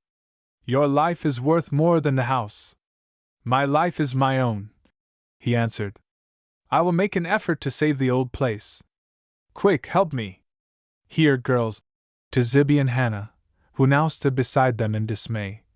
"Take hold of that end of the ladder and carry it out there. Now push it up while I hold its foot. There, that's it. I will do it. You cannot hinder, but only help. Miss Walton, get me a rope. Hurry, while I prepare to climb." With the help of the stout women, whose strength was doubled by their fears and excitement, he placed the ladder against the lightning rod and siding of the house just under the ridge. His tones were determined and authoritative. He was now acting as Annie would if she were a man, and she admired and respected him as never before. In 2 or 3 moments she and her father returned with a line, but again expostulated. "Mr. Gregory, the risk is too great. You can't prevent it," said he firmly. "I absolve you from all responsibility. I take the risk in spite of you. Make haste, see how it's burning. There, that will do. Stand back." Even as he spoke he was climbing. "Now that's generous," said Annie. "But if you are injured I shall never forgive myself." He turned, and for a second smiled down upon her. The strength of his newborn love made him glad to endanger even life in her service, and the thought, "I can at last win a little respect, as well as sympathy," nerved him to double his ordinary powers. Like most country boys, he had been a bold, active climber, and his knowledge and former skill made the attempted feat possible. The main question was whether in his feeble state his strength would hold out. But the strong excitement of the moment would serve him in place of muscle. He had thrown off his coat and boots, and with a small rope fastened about his waist, he swiftly ascended to the top of the ladder. But there were 3 or 4 feet that he must overhand up the lightning rod in order to reach the ridge. It was large and twisted, and gave him a good hold, but he had to take the risk of its being strong enough in its fastening to sustain his weight. Fortunately it was, and he unhesitatingly commenced a perilous effort. He made good progress till he was within a foot of the ridge. Then his strength began to fail, and plainly to those below he wavered. With white face, clasped hands, and lips moving in prayer, Annie watched him. Her heart almost stood still with dread, and when toward the last he slowly and still more slowly overhand upward, plainly indicating that his strength was ebbing, she cried, in an agony of fear, "Come back, oh come back! What is all here to your life?" A second before it seemed to him that he must fail, that he might suddenly fall at her feet a crushed and lifeless mass. But her voice revived him, and the passionate thought came with inspiring power. "I can do more to win her love now than by years of effort." And he made a desperate struggle, gained the ridge, and crawled out upon it, panting for a moment, and powerless to do more than cling for support.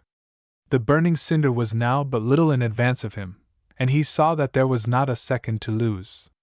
It had charred and blackened the roof where it had caught, and, fanned by the wind, was a live, glowing coal. The shingles under it were smoking, yes, smoldering. Had it not been for their dampness and mossy age, they would have been blazing. In a few moments nothing could have saved the house. As soon as he got his breath, he crept along the ridge within reach of the fiery flake. There seemed no place where he could lay hold of it without burning himself. It would not do to simply detach it, as it might catch further down the steep roof where it could not be reached. Above all, there was not a moment to spare. He did not hesitate, but with sufficient presence of mind to use his left instead of his right hand, he seized the fatal brand and hurled it, a fiery meteor, clear of the house. It hurt him cruelly, and for a moment he felt sick and faint, but a round of applause from those below, for now Miss Yulie and the children were out, looking tremblingly on, and Annie's cry of joy and encouragement, again gave him strength. But as he looked closely at the spot where the cinder had laid, his fears were realized. It had ignited the roof. A little water would extinguish it now, but in a few moments, under the wild wind that was blowing, all would be ablaze. He crawled to the end of the ridge and shouted, "Tie a light pail of water to the cord, not much at a time, or I can't draw it up." Annie darted to the house for a lighter pail than Hannah had brought, and to Gregory's joy he found that he had strength enough to lift it, though with his burned band it was agony to do so. But with the now good prospect of finishing his work successfully, his spirits rose. He grew more familiar and confident in his dangerous position. He did not look down from his giddy height, and permitted himself to think of nothing but his task. Indeed, in his strong excitement, he felt that it would not be a bitter thing to die thus serving the woman he loved, and in his false philosophy he hoped this brave act might atone for the wrong of the past. It is the nature of noble, generous deeds to exalt a man's soul so that he can fearlessly face death, when in calm moments he would shrink back appalled. In the excitement of the hour, and under the inspiration of his strong human love, Gregory was not afraid to die, though life seemed, with its new possibilities, sweeter than ever before. He knew that his strength was failing fast, that reaction would soon set in, and that he would be helpless, and his great hope was that he could save the house first. He determined therefore not to waste a drop of water, and to make this one pail answer if possible. He therefore poured it slowly out, and let it run over the burning part. The continued hissing and smoke proved that the fire had penetrated deeper than he thought. The last drop was gone, and still the place smoked. A little more was absolutely necessary. "Will my strength hold out?" he asked himself, in almost an agony of doubt. Crawling back to the end of the ridge, he once more lowered the pail. "Fill it again," he cried. "Can you stand it?" Mr. Walton asked. "I must, or all is useless," was his answer. Again, but more slowly and painfully, he pulled the water up. Annie wrung her hands in anguish as she saw in the red glare of the still burning factory how pale and exhausted he was. But he once more managed to reach the point above the still smoldering spot, and caused the water to trickle down upon it. By the time he had half emptied the pail the smoke ceased. After a moment it again faintly exuded, but another little stream of water quenched the fire utterly. But for 5 minutes he watched the place to make sure that there was not a lingering spark, and then let the rest of the water flow over the place to saturate it completely. He was now certain that the house was saved. But he was satisfied from his sensations that he had but little time in which to save himself. Reaction was fast setting in. He untied the rope from his waist, and let pail and all roll clattering down the roof. This noise was echoed by a cry of alarm from those below, who feared for a moment that he was falling. They all had the sickening dread which is felt when we look at one in great peril, and yet can do nothing to help. At first Gregory thought that he would lie down upon the ridge and cling to it, thus gaining strength by a little rest. But he soon found that this would not answer. His overtaxed frame was becoming nerveless, and his only hope was to escape at once. In trembling weakness, he crawled back to the edge and looked over. Annie stepped forward to the foot of the ladder and extended her hands as if to catch him. "Stand back!" he cried. "If I fall, I shall kill you." "I will not stand back," she answered. "You shall not take all the risk."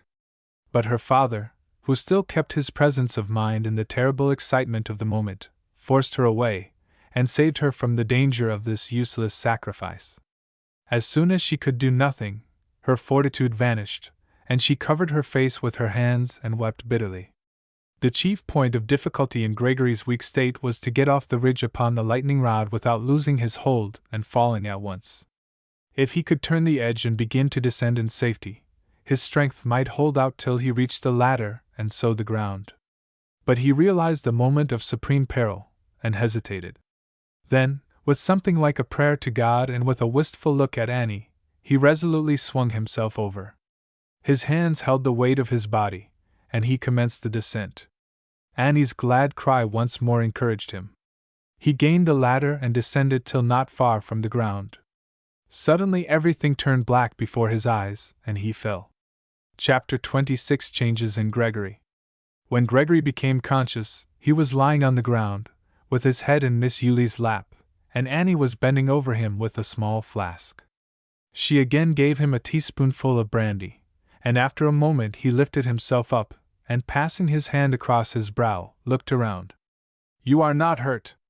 "Oh, please say you are not hurt!" she exclaimed, taking his hand.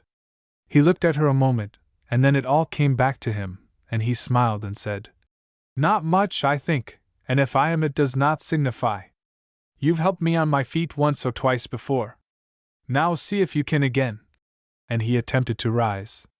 As Daddy Tuggar had intimated, there was plenty of muscle in Annie's round arms, and she almost lifted him up, but he stood unsteadily. Mr. Walton gave him his arm, and in a few moments he was on the sofa in the sitting room, where a fire was soon kindled. Zibby was told to make coffee, and to provide something more substantial. They were all profuse in expressions of gratitude, in praises of his heroism, but he waved the whole matter off by saying, "Think of me as well as you can, for heaven knows I have need to retrieve my character. But please do not speak as if I had done more than I ought. For a young man to stand idly by, and see the home of his childhood, the place where he had received unbounded hospitality, destroyed, would be simply base. If I had not been reduced by months of ill health, the thing would not have been difficult at all. But you, Miss Walton, displayed the real heroism in the case, when you stood beneath with your arms out to catch me. I took a risk, but you took the certainty of destruction if I had fallen. Still," he added, with a humorous look as if in jest, though he was only too sincere, "the prospect was so inviting that I should have liked to fall a little way." "And so you did," cried innocent Johnny eagerly. "You fell ever so far, and Aunt Annie caught you." "What?" exclaimed Gregory, rising. "Is this true? And are you not hurt?" "That's the way with children," said Annie, with heightened color and a reproachful look at the boy, who in the excitement of the hour was permitted to stay up for an hour or more. "They let everything all out. No, I'm not hurt a bit. You didn't fall very far. I'm so thankful that your strength did not give out till you almost reached the ground. Oh dear! I shudder to think what might have happened. Do you know that I thought, with a thrill of superstitious dread, of your chestnut burr omen, when you stained my hand with your blood. If you had fallen, if—" and she put her hand over her eyes to hide the dreadful vision her imagination presented. "If anything had happened," she continued, "my hands would have been stained, in that they had not held you back." "What a tender, innocent conscience you have," he replied, looking fondly at her. I confess I'd rather be here listening to you than somewhere else. She gave him a troubled, startled look. To her that somewhere else had a sad and terrible meaning. She sat near him, and could not help saying in a low, earnest tone, How could you take such a risk without? She did not finish the sentence, which was plain enough in its meaning, however. On the impulse of the moment, Gregory was about to reply indiscreetly, in a way that would have revealed more of his feelings toward her than he knew would be wise at that time. But just then Hannah came in with the lunch, and the attention of the others, who had been talking eagerly on the other side of the room, was directed toward them. He checked some rash words as they rose to his lips, and Annie, suspecting nothing of the wealth of love that he was already lavishing upon her, rose with alacrity, glad to serve one who had just served her so well. The generous coffee and the dainty lunch, combined with feelings to which he had long been a stranger, revived Gregory greatly, and he sprang up and walked the room, declaring that with the exception of his burned hand, which had been carefully dressed, he felt better than he had for a long time. "I'm so thankful," said Annie, with glistening eyes. "We all have cause for thankfulness," said Mr. Walton with fervor. "Our kind Father in heaven has dealt with us all in tender mercy. Home, and more precious life, have been spared. Before we again seek a little rest, let us remember all His goodness." And he led them in a simple, fervent prayer, the effect of which was heightened by Mr. Walton's saying, after he rose from his knees, "Annie, we must see that none of our poor neighbors lack for anything, now that their employment has so suddenly been taken away. That is acceptable devotion to God which leads to practical, active charity toward men, and the most unbelieving are won by such a religion." Annie noticed with some anxiety that her father's voice was very hoarse, and that he put his hand upon his chest several times, and she expressed the fear that the exposure would greatly add to his cold. He treated the matter lightly, and would do nothing more that evening than take some simple remedies. When Gregory bade them good night, Annie followed him to the foot of the stairs, and giving his hand one of her warm grasps, said, "Mr. Gregory, I can't help feeling that your mother knows what you have done tonight." Tears started to his eyes. He did not trust himself to reply, but, with a strong answering pressure, hastened to his room, happier than he had been in all his past. It was late the next morning when they assembled at the breakfast table, and they noted with pain that Mr. Walton did not appear at all well, though he made a great effort to keep up. He was very hoarse, and complained of a tightness in his chest. "Now, father," said Annie, "you must stay in the house, and let me nurse you." "I am very willing to submit," he replied, "and hope I shall need no other physician." But he was feverish all day. His indisposition did not yield to ordinary remedies. Still, beyond a little natural solicitude, no anxiety was felt. Gregory was a different man. Even his sincere human love for so worthy an object had lifted him out of the miserable depths into which he had been sinking. It had filled his heart with pure longings, and made him capable of noble deeds. As a general thing, a woman inspires love in accordance with her own character. Of course, we recognize the fact that there are men with natures so coarse that they are little better than animals. These men may have a passing passion for any pretty woman, but the holy word love should not be used in such connection. But of men, of those possessing true manhood, even in humblest station, the above assertion I think will be found true. The woman who gains the boundless power which the undivided homage of an honest heart confers will develop in it, and quicken into life, traits and feelings corresponding to her own. If the great men of the world have generally had good mothers, so as a parallel fact will it be found that the strong, useful, successful men who sustain themselves, and more than fulfill the promise of their youth, have been supplemented and continually inspired to better things by the ennobling companionship of true women. Good breeding, the ordinary restraints of self-respect, and fear of the world's adverse opinion, greatly reduce the outward diversities of society. Well-bred men and women act and appear very much alike in the public eye. But there is an inner life, a real character, upon which happiness here and heaven hereafter depend, which results largely from that tie and intimacy which is closest of all. A shallow, frivolous girl, having faith in little else than her pretty face and the dressmaker's art, may unfortunately inspire a good, talented man, who imagines her to possess all that the poets have portrayed in woman, with a true and strong affection, but she will disappoint and dwarf him, and be a millstone about his neck. She will cease to be his companion. She may be thankful if, in his heart, he does not learn to despise her, though a man can scarcely do this and be guiltless toward the mother of his children. What must be the daily influence on a man who sees in his closest friend, to whom he is joined for life, a passion for the public gaze, a boundless faith in eternals, a complete devotion to the artificial enhancing of ordinary and vanishing charms, combined with a contemptuous neglect of the graces of mind and heart? These alone can keep the love which outward appearance in part may have won at first. Mere dress and beauty are very well to skirmish with during the first approaches, but if a woman wishes to hold the conquered province of a man's heart, and receive from it rich revenues of love and honor, she must possess some queenly traits akin to divine royalty, otherwise she only overruns the heart she might have ruled, and leaves it a blighted waste. As we have seen, Annie's actual character rebuked and humiliated the evil-minded Gregory from the first. He could not rest in her presence. To relieve himself from self-condemnation, he must prove her goodness a sham or an accident, mere chance exemption from temptation. Her safety and happy influence did not depend upon good resolutions, wise policy, and careful instruction, but upon her real possession of a character which had been formed long before, and which met and foiled him at every point. Lacking this, though a well-meaning, good girl in the main, she would have been a plaything in the hands of such a man. Her absolute truth and crystal purity of principle encased her in heaven's armor, and neither he nor any other evil-disposed person could harm her. She would not listen to the first insidious suggestion of the tempter.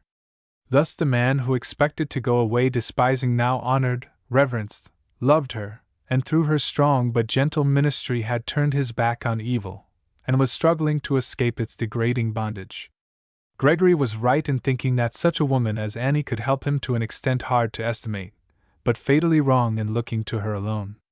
The kind father who regards the well-being of his children for eternity rather than for the moments of time, must effectually cure him of this error. But those 2 days were memorable ones to him. The cold and stormy weather shut them all in the house, and that meant to him Annie's society. He was seldom alone with her. He noted with pain that her manner was too frank and kindly, too free from all consciousness, to indicate anything more than the friendship she had promised. But, not knowing how her heart was preoccupied, he hoped that the awakening of deeper feeling was only a question of time. His present peace and rest were so blessed, her presence was so satisfying, and his progress in her favor so apparent as he revealed his better nature, that he was content to call his love friendship until he saw her friendship turning into love. Had not Annie expected hunting every day, she would have told Gregory all about her relation with him, but now she determined that she would bring them together under the same roof, and not let them separate till she had banished every trace of their difficulty. A partial reconciliation might result in future coolness and estrangement. This she would regard as a misfortune, even if it had no unfavorable influence on Gregory, for he now proved himself the best of company. Indeed, they seemed to have a remarkable gift for entertaining each other. While Wednesday did not find Mr. Walton seriously ill to all appearance, he was still far from being well. He employed himself with his papers and seemed to enjoy Gregory's conversation greatly. "He now grows very like his father, and reminds me constantly of him," he said more than once to Annie. Mr. Walton's indisposition was evidently not trivial. There was a soreness about the lungs that made it painful for him to talk much, and he had a severe, racking cough. They were all solicitude in his behalf. The family physician had been called, and it was hoped that a few days of care would remove this cold. As he sat in his comfortable armchair by the fire, he would smilingly say he was having such a good time, and so much petting that he did not intend to get well very soon.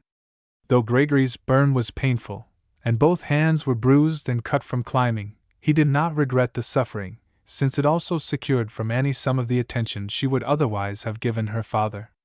Wednesday afternoon was pleasant, and Gregory went out for a walk. He did not return till rather late, and coming down to supper, found by his plate a letter which clouded his face instantly. Annie was radiant, for the same mail had brought her one from hunting, stating that he might be expected any day now. As she saw Gregory's face darken, she said, "I fear your letter has brought you unpleasant news." "It has," he replied. "Mr. Burnett, the senior partner, is quite ill, and it is necessary that I return immediately." "I'm so sorry," she exclaimed, with such hearty emphasis that he looked at her earnestly and said, "Are you really?" "You shouldn't ask such a question," she answered, reproachfully. "Why, Miss Walton, I've made a very long visit. So much has happened that it does seem a long time since you came. But I wish it were to be longer. We shall miss you exceedingly. Besides," she added, with rising color, "I have a special reason for wishing you to stay a little longer." His color rose instantly also. She puzzled him, while he perplexed her. "I hope Mr. Gregory's visit has taught him," said Mr. Walton kindly, "that he has not lost his former home through our residence here, and that he can run up to the old place whenever he finds opportunity." "I can say sincerely," he responded, "that I have enjoyed the perfection of hospitality," adding, in a low tone and with a quick, remorseful look at Annie, "though little deserving it." "You have richly repaid us," said Mr. Walton, heartily. "It would have been very hard for me at my years to have to seek a new home. I have become wedded to this old place with my feelings and fancies, and the aged, you know, dislike change. I wish to make only one more, then rest will be complete." "Now, father," said Annie, with glistening eyes, "you must not talk in that way. You know well that we cannot spare you even to go to heaven." "Well, my child," answered he, fondly, "I am content to leave that in our best friend's hands. But I cannot say," he added, with a touch of humor, "that it's a heavy cross to stay here with you." "Would that such a cross were imposed upon me!" echoed Gregory, with sudden devoutness. "Miss Walton, did not my business imperatively demand my presence, I would break anything save my neck, in order to be an invalid on your hands." "Come," cried Annie, half vexed, "a truce to this style of remark. I think it's verging toward the sentimental, and I'm painfully matter-of-fact. Father, you must not think of going to heaven yet, and I don't like to hear you talk about it. Mr. Gregory can break his little finger, if he likes, so we may keep him longer. But do let us all be sensible, and not think of anything sad till it comes. Why should we? Mr. Gregory surely can find time to run up and see us, if he wishes, and I think he will." Before he could reply, an anxious remark from little Susie enabled them to leave the table in the midst of one of those laughs that banish all embarrassment. "But we'll be burned up if Mr. Gregory goes away." Chapter 27, Pleading for Life and Love. Knowing that it was to be Gregory's last day with them, Annie determined it should be full of pleasant memories. She sung with him, and did anything he asked. Her heart overflowed toward him in a genial and almost sisterly regard, but his most careful analysis could find no trace even of the inception of warmer feelings. She evidently had a strong and growing liking for him, but nothing more, and she clearly felt the great interest in his effort to become a man of Christian principles. This fact gave him his main hope. Her passion to save seemed so strong that he trusted she might be approached even thus early upon that side. He felt that he must speak, must get some definite hope for the future before he went away. It seemed to him that he could fairly bring his great need as a motive to bear upon her. Her whole course encouraged him to do this, for she had responded to every such appeal. Still with fear and trembling he admitted that he was about to ask for more now than ever before. But he felt that he must speak. He had no hope that he could ever be more than his wretched self without her. He would ask nothing definite, only encouragement that if he could make himself worthy of her she would give him a chance to win her love. In her almost sisterly frankness it seemed that the idea of loving him had never occurred to her, and would not after he had gone. The thought of leaving her heart all disengaged, for some other to come and make a stronger impression, was torture. He never could be satisfied with the closest friendship, therefore he must plainly seek a dearer tie, even though for a time their frank, pleasant relations should be disturbed. He resolved to take no denial, but to give fair warning, before it was too late, that he was laying siege to her heart. He dreaded that attitude of mind upon her part which enables a woman to say to some men, I could be your sister, but never your wife. So he said before they separated for the night. Miss Walton, I'm going to snatch a few hours from the hurry and grind of business, and shall not return to town till tomorrow afternoon. Won't you take one more ramble with me in the morning? With pleasure, she replied promptly. I will devote myself to you tomorrow, and leave you without excuse for not coming again. He flushed with pleasure at her reply, but said quickly, By the way, that reminds me. Won't you tell me what your special reason was for wishing me to stay a little longer? It was her turn to blush now, which she did in a way that puzzled him. She answered hesitatingly, Well, I think I'll tell you tomorrow.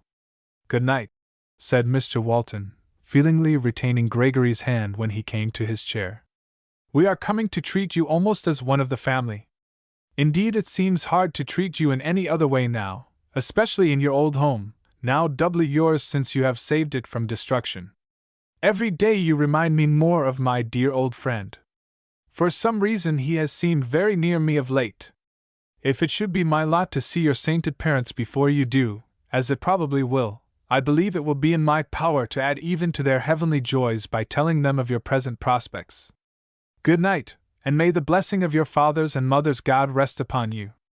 Tears sprung into the young man's eyes, and with a strong responsive pressure of Mr. Walton's hand, he hastened to his room, to hide what was not weakness. That was the last time he saw his father's friend. Annie's eyes glistened as she looked after him, and throwing her arms around her father's neck, she whispered, God did send him here, I now truly believe. We have not conspired and prayed in vain. Mr. Walton fondly stroked his daughter's brown hair, and said, You are right, Annie. He will be a gem in your crown of rejoicing. You have acted very wisely, very womanly, as your mother would, in this matter. He was a bad man when he first came here, and if I had not known you so well, I should not have trusted you with him as I have. Be as faithful through life, and you may lead many more out of darkness. Dear father, said Annie tenderly, this whole day, with Charles's good letter, and crowned with these precious words from you, seem like a benediction. May we have many more such? May God's will be done, said the riper Christian, with eyes turned homeward. Thus in hope, peace, and gladness the day ended for all. Ye know not what shall be on the morrow. To Gregory's unfeigned sorrow, Mr. Walton was not well enough to appear at the breakfast table the following morning. Annie was flitting in and out with a grave and troubled face. But by 10 o'clock he seemed better and fell asleep. Leaving Miss Yulie watching beside him, she came and said, Now, Mr. Gregory, I can keep my promise in part, and take a short walk with you. You can well understand why I cannot be away long. Please do not feel that you must go, he said. However great the disappointment, I could not ask you to leave your father if he needs you. You may rest assured that nothing would tempt me from father if he needed me. But I think the worst is now over. He is sleeping quietly. I can trust Auntie even better than myself. Besides, I want to go. I need the fresh air, and I wish to see more of you before you leave us. He cordially thanked her and said, I shall wait for you on the piazza. They went down across the lawn through the garden. The sun was shining brightly, though occasionally obscured by clouds. How beautiful everything is, said Annie. Even now, when the leaves are half off the trees and falling fast. At any season, the moment I get out of doors, I feel new life and hope. What nature does for you, Miss Annie, you seem to do for others. I feel new life and hope the moment I am with you. She looked at him quickly, for she did not quite like his tone and manner. But she only said, You must believe, as I do, in a power behind nature. But even you believe he works through human agencies. Yes, up to a certain point. But who can say where that point is in any experience? Miss Walton, he continued, in grave earnestness, stopping and pointing to the rustic seat where, on the previous Sabbath, he had revealed to her his evil life. That place is sacred to me. No hallowed spot of earth to which pilgrimages are made can compare with it. You know that in some places in Europe they raise a rude cross by the roadside where a man has been murdered. Should there not be a monument where one was given life? As they resumed their walk, he said in a low, meaning tone, Do you remember old Daddy Tugger's words? You could take the wickedest man living straight to heaven if you'd stay right by him? But he was wrong, she replied. Pardon me if I differ with you, and agree with him. Miss Walton, I've been in your society scarcely 3 weeks. You know what I was when I came. I make no great claims now, but surely if tendencies, wishes, purposes count for anything, I am very different.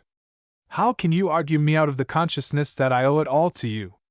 You will one day understand, she answered earnestly, that God has helped us both, and how futile my efforts would have been without such help. But Mr. Gregory, she continued, looking frankly into his flushed face, for she was beginning to suspect now something of his drift, and instinctively sought to ward off words which might disturb their pleasant relations. I do not intend to give you up from this day forth. As our quaint old friend suggests, I do mean to stand right by you as far as circumstances will allow me. I recognize how isolated and lonely you are, and I feel almost a sister's interest in you. You emphasize the word sister. I suppose I ought to be more than satisfied. Believe me, I am very grateful that you can so speak.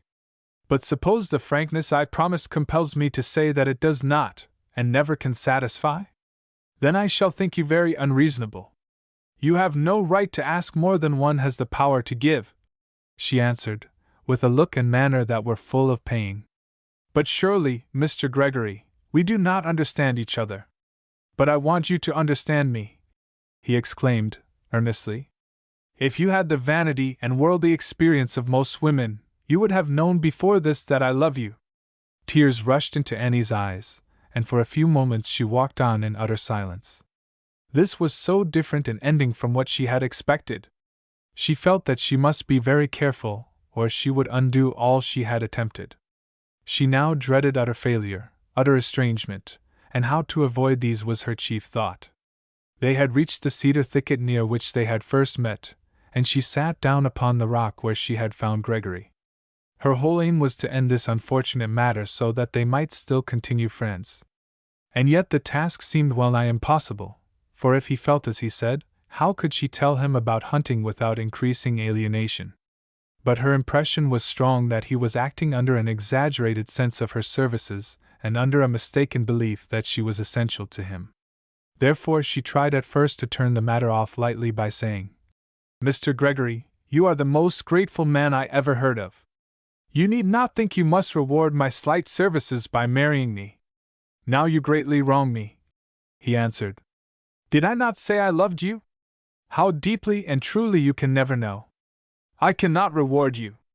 I did not dream of such a thing. My best hope was that some time in the future, when by long and patient effort I had become truly a man, you might learn to think of me in the way I wish. Mr. Gregory, said she, in a voice full of trouble, has my manner or words led you to hope this? If so, I can never forgive myself. You have no cause for self-reproaches, he said earnestly. Though my suit should ever prove hopeless, in the depths of my heart I will acquit you of all blame. You have been what you promised, a true friend, nothing more. But please understand me. I ask nothing now, I am not worthy. Perhaps I never shall be. If so, I will not bind you to me with even a gossamer thread. I have too deep a respect for you. But I am so self-distrustful. I know my weakness better than you can. Still I am confident that if you could reward me, and give the hope that you would crown the victory with yourself, I could do anything. In loving me, you would save me. Pardon me, but you are all wrong. I'm only an oar, but you look upon me as the lifeboat itself. In that you persist in looking to me, a weak, sinful creature, instead of to him who alone taketh away the sin of the world, you discourage me utterly. I will look to him, but I want you to lead me to him, and keep me at his side. I can do that just as well by being your friend. I can never think so.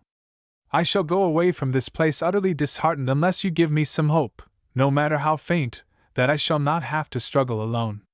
She sprung up quickly, for he incensed her, while at the same time she pitied him. She could not understand how he had so soon learned to love her. Deeply and truly.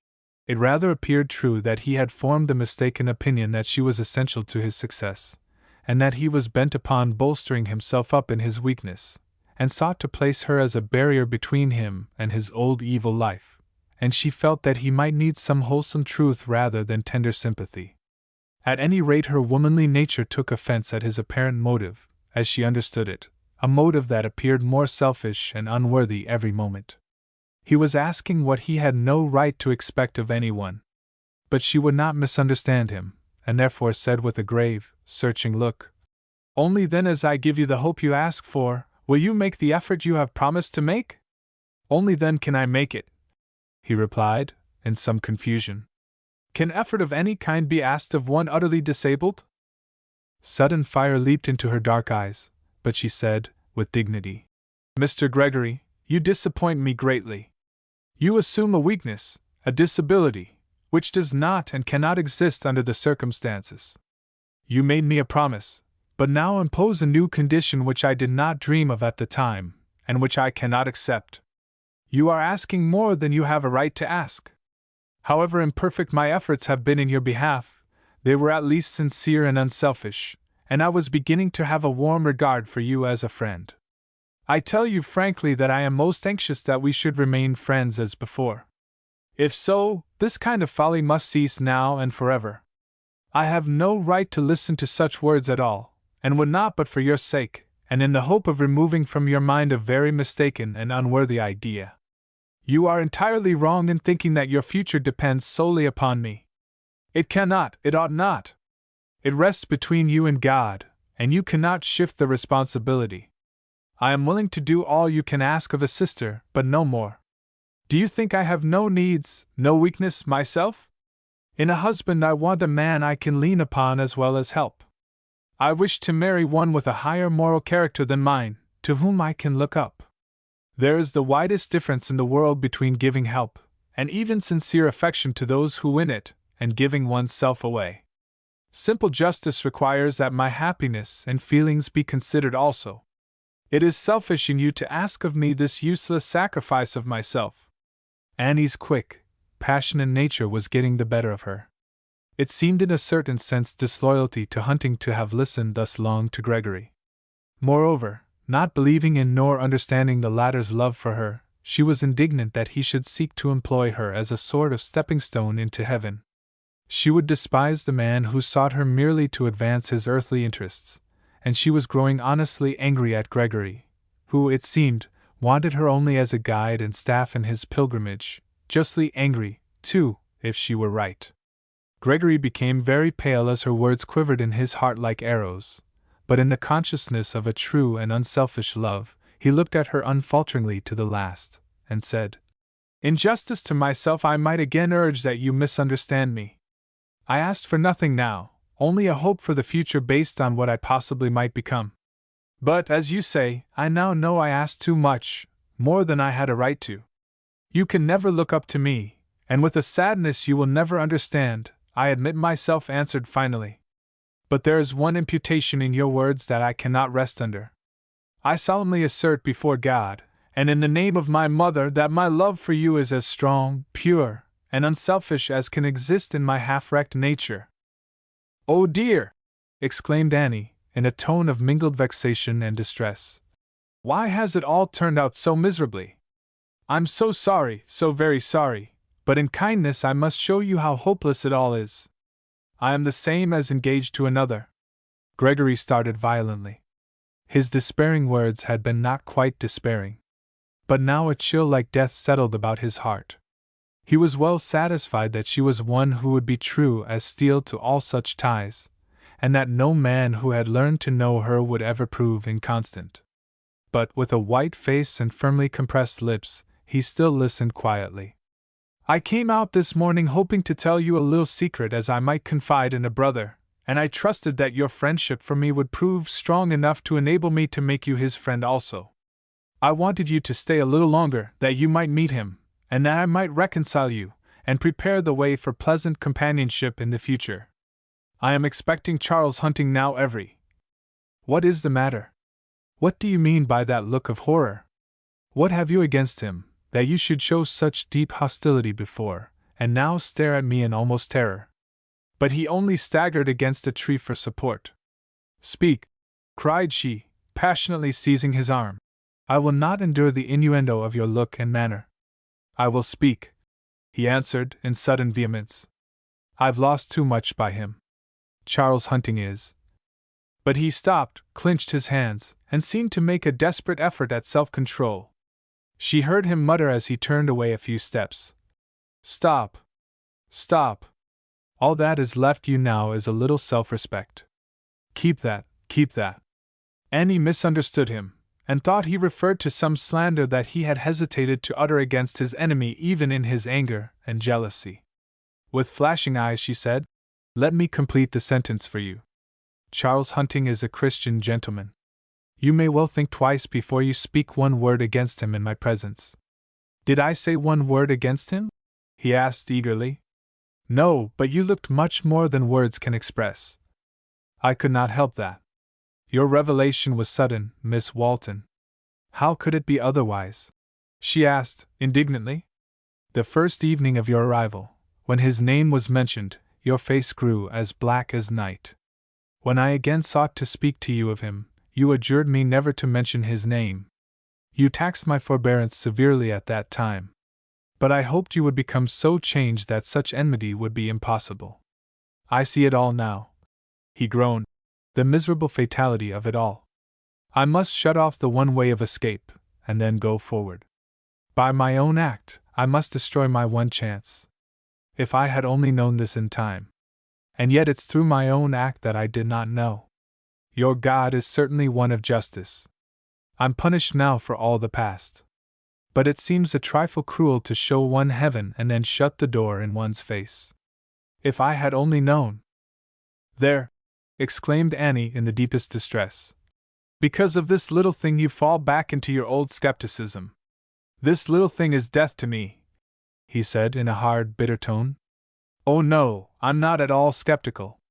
The argument from design, the nature of the result, are both too clear. I'm simply being dealt with according to law. Though perfectly sincere, you were entirely too lenient that Sunday evening when I told you what I was. My conscience was right after all. I only wish that I had fallen from yonder roof the other night. I might then have made my exit decently. Mr. Gregory, you shock me, she said, almost sternly. You have no right to insult my faith in a merciful God by such words, and your believing him cruel and vindictive on this one bit of your experience is the sheerest egotism. It is the essence of selfishness to think everything wrong when one does not have one's own way. He only bowed his answer, then stepped out to the point of the hill, and took a long, lingering look at the valley and his old home, sighed deeply, turned, and said to her, quietly, Perhaps it is time for you to return to your father. Chapter 28. What a Lover Could Do. Without a word they descended the hill.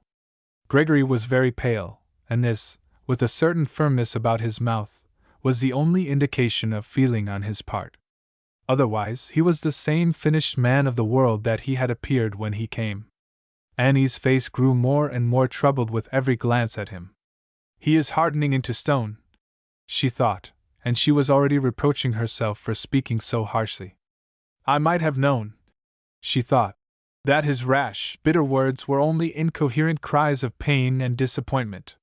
He perplexed her still more by saying at the foot of the hill, in his old light tone, See, Miss Walton, our well-meaning friend has not been here to put up the bars, and we can take the shorter way through the orchard.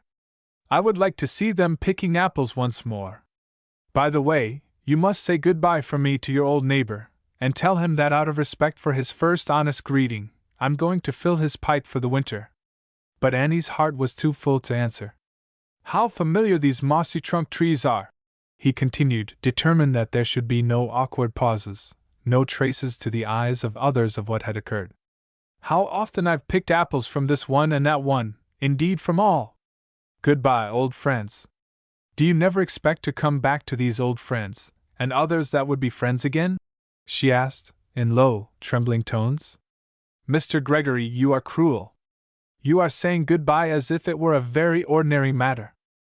He did not trust himself to look at her, but he said firmly, Miss Walton, in a few moments we shall be under the eyes of others, and perhaps I shall never have another chance to speak to you alone. Let me say a few plain, honest words before I go. I am not ashamed of my love for you, nor to have it known. I am glad there was man enough in me to love such a woman as you are. You are not one of those society belles who wish to boast of their conquests. I wish merely to leave in a manner that will save you all embarrassing questions and surmises, and enable you to go back to your father as if nothing had happened. The best I can do is to maintain the outward semblance of a gentleman with which I came. In regard to Charles Hunting, please listen patiently. I know that you will not believe any statement of mine. It is your nature to trust implicitly those you love. But since I have had time to think, even the little conscience I possess will not permit me to go away in silence in regard to him. Do not think my words inspired by jealousy. I have given you up. You are as unattainable by me as heaven. But that man is not worthy of you.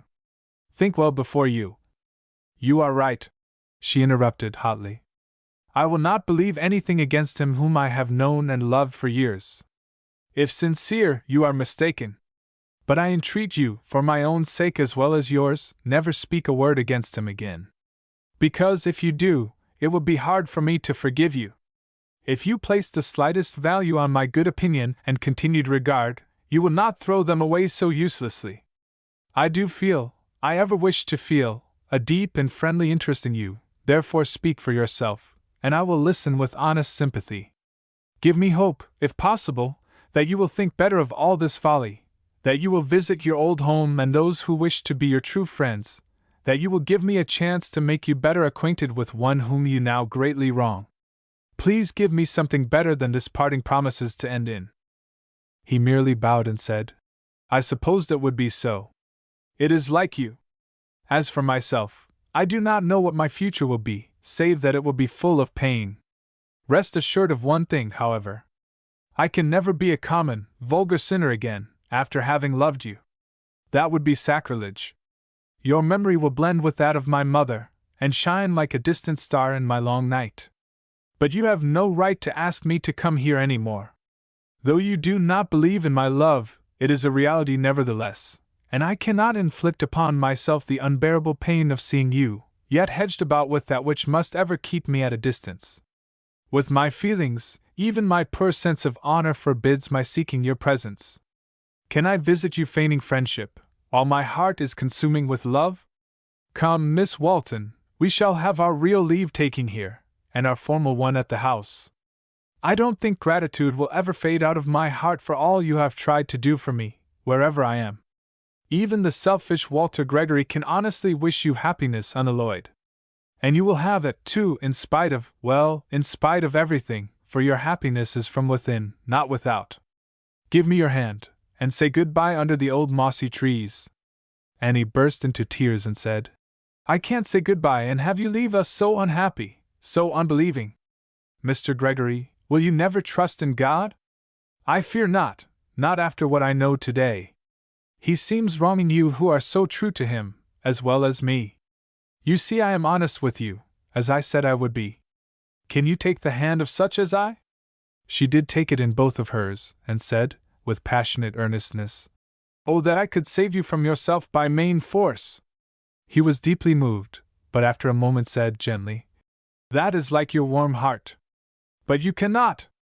Goodbye, Annie Walton. Go on in your brave, noble life to the end, and then heaven will be the better for your coming. Will you forgive my harsh words? They were more true than harsh. They were forgiven when spoken. Mr. Gregory, she cried, I will not say farewell as you say it. I have prayed for you, and so has your mother. I will still pray for you unceasingly. You cannot prevent it, and I will not doubt God's promise to hear. I cannot share your faith. I am saying goodbye in the saddest sense. He stooped and kissed her hand, and then said firmly, The end has come. We really part here. I leave you as I came. With eyes downcast and blinded with tears, she accompanied him out of the deep shade to the further side of the orchard nearest the house. Jeff was on a tall ladder that leaned against a heavily laden tree, and was just about to descend. That's right, cried Gregory. Come down with your basket and give me a taste of those apples.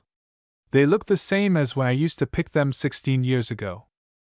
Jeff obeyed with alacrity.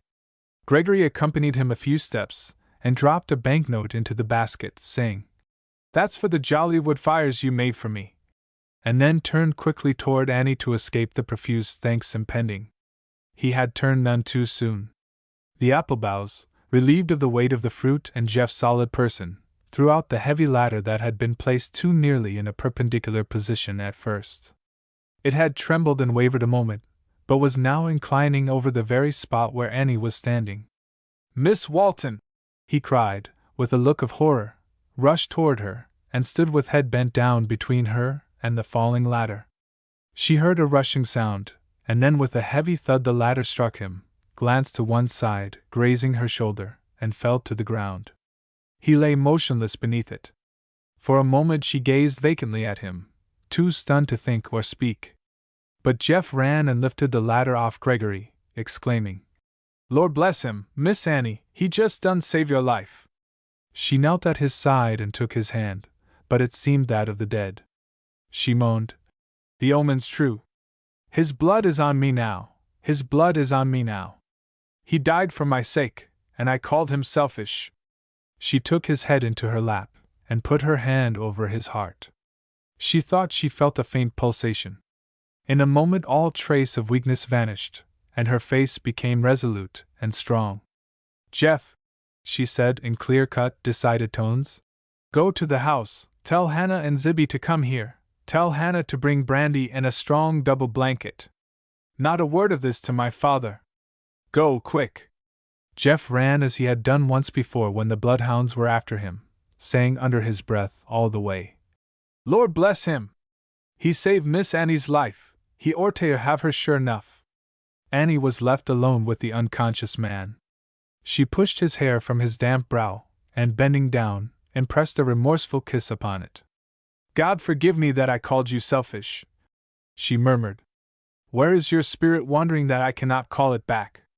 Oh, live, live, I can never be happy if you die. Can this be the end? God keep my faith from failing." Again she put her hand over his heart, whose love she could doubt no more. Did it beat? Or was it only the excited throbbing of her own hand? Jeff now returned, and with white, scared faces, the women soon followed. Annie tried to give Gregory brandy, but he did not seem to swallow it. They then lifted him on the blanket, and carried him to the house, and up the back stairway to his room, so that Mr. Walton might not know. "Now, Jeff," whispered Annie, "harness the fastest horse to the buggy, and bring the doctor. Mind, bring him. Don't tell him to come. Hannah, tell Miss Yulie to come here, quietly now. Zibby, bring hot water." Again she poured a teaspoonful of brandy into his mouth, and this time he seemed to swallow it. She bathed his face and hands with spirits, while her every breath was a prayer. Miss Yulie did not want a long explanation. Annie's hurried words, "A ladder fell on him," satisfied her, and she set to work, and more effectively with her riper experience. She took off his collar and opened his shirt at the throat, and soon, with a look of joy, to Annie said, "His heart beats distinctly." Again they gave him brandy, and this time he made a manifest effort to swallow it. With eyes aglow with excitement and hope they redoubled their exertions, Hannah and Zibby helping, and at last they were rewarded by seeing their patient make a faint movement. Now with every breath Annie silently sent the words heavenward. "O God, I thank Thee." She bent over him, and said in a low, thrilling tone, "Mr. Gregory." A happy smile came out upon his face, but this was the only response. "Do you think he is conscious?" she whispered to her aunt. "I hardly know. Let me give him a little more stimulant." After receiving it, he suddenly opened his eyes and looked fearfully around. Then he tried to rise, but fell back, and asked faintly, "Where is Miss Walton? Is she safe? I heard her voice." "You did? I'm here. Don't you know me? Are you really here unhurt?" "Yes, yes," she answered eagerly. "Thanks to you." Again he closed his eyes with a strange and quiet smile. "Can't you see me?" she asked. "There seems a blur before my eyes. It does not signify. I know your voice, so true and kind." "Why can't he see?" she asked, drawing her aunt aside. "I don't know. What I fear most are internal injuries. Did the ladder strike his head? Oh, merciful heaven! Said Annie, again in an agony of fear. I don't know. Oh, if he should die, if he should die! And she wrung her hands with terror at the thought. The doctor now stepped lightly in. Jeff had told him enough to excite the gravest apprehensions. He made a few inquiries and felt Gregory's pulse. It's very feeble, he said. More brandy. Then he added, I must make such examination as I can now without disturbing him much. Miss Morton, you and Jeff stay and help me. Annie went down to her father with a greater anxiety as to the result of the examination than if the danger had been her own. She found her father awake, and wondering at the sounds in the room above. Annie, he said feebly, what is going on in Mr. Gregory's room? As she looked at him, she saw that he was not better, as she hoped, but that his face had a shrunken look, betokening the rapid failing of the vital forces. The poor girl felt that trouble was coming like an avalanche, and in spite of herself she sat down, and burying her face in her father's bosom, sobbed aloud. But she soon realized the injury she might do him in thus giving way, and by a great effort controlled herself so as to tell him the softened outlines of the accident. But the ashen hue deepened on the old man's face, as he said fervently, God bless him! God bless him! He has saved my darling's life. What should I have done in these last days without you? But, father, don't you think he will get well? She asked eagerly. I hope so. I pray so, my child. But I know the ladder, and it is a heavy one. This is time for faith in God. We cannot see a hand's breadth in the darkness before us. He has been very merciful to us thus far, very merciful, and no doubt has some wise, good purpose in these trials and dangers. Just cling to him, my child, and all will be well. Oh, father, how you comfort me! We must leave everything in his hands. But, father, you feel better, do you not? Yes, much better, not much pain now, and yet for some reason I feel that I shall soon be where pain never comes. How otherwise can I explain my almost mortal weakness? Annie again hid her tearful eyes on the bedside. Her father placed his hand upon her bowed head and continued, It won't break your heart, my little girl, will it, to have your father go to heaven? But she could not answer him. At last the doctor came down, and said, His injuries are certainly serious, and may be more so than I can yet discover. The ladder grazed his head, inflicting some injury, and struck him on the shoulder, which is much bruised, and the collar bone is badly broken. The whole system has received a tremendous shock, but I hope that with good care he will pull through. But he must be kept very quiet in mind and body. And so must you, sir. Now you know all, and have nothing to suspect. It's often injurious kindness to half-hide something from the sick. Well, doctor, do your very best by him, as if he were my own son. You know what a debt of gratitude we owe him. Spare no expense. If he needs anything, let it be sent for. If I were only up and around, but the Lord wills it otherwise. Annie followed the physician out and said, You have told us the very worst then? Yes, Miss Walton, the very worst. Unless there are injuries that I cannot now detect, I think he will get better. I will send a young man whom I can trust to take care of him. Best assured I will do all that is possible, for I feel very grateful to this stranger for saving my much-esteemed little friend. I suppose you know we all think a great deal of you in our neighborhood, and I shudder to think how near we came to a general mourning. You see, he was nearer the base of the ladder than you, Jeff says. The ladder therefore would have struck you with greater force, and you would not have had a ghost of a chance. You ought to be very grateful, Miss Annie? He added, with a little sly fun in his face. But she shook her head sadly, and only said with deep feeling, I am very, very grateful. Then she added quickly, What about father?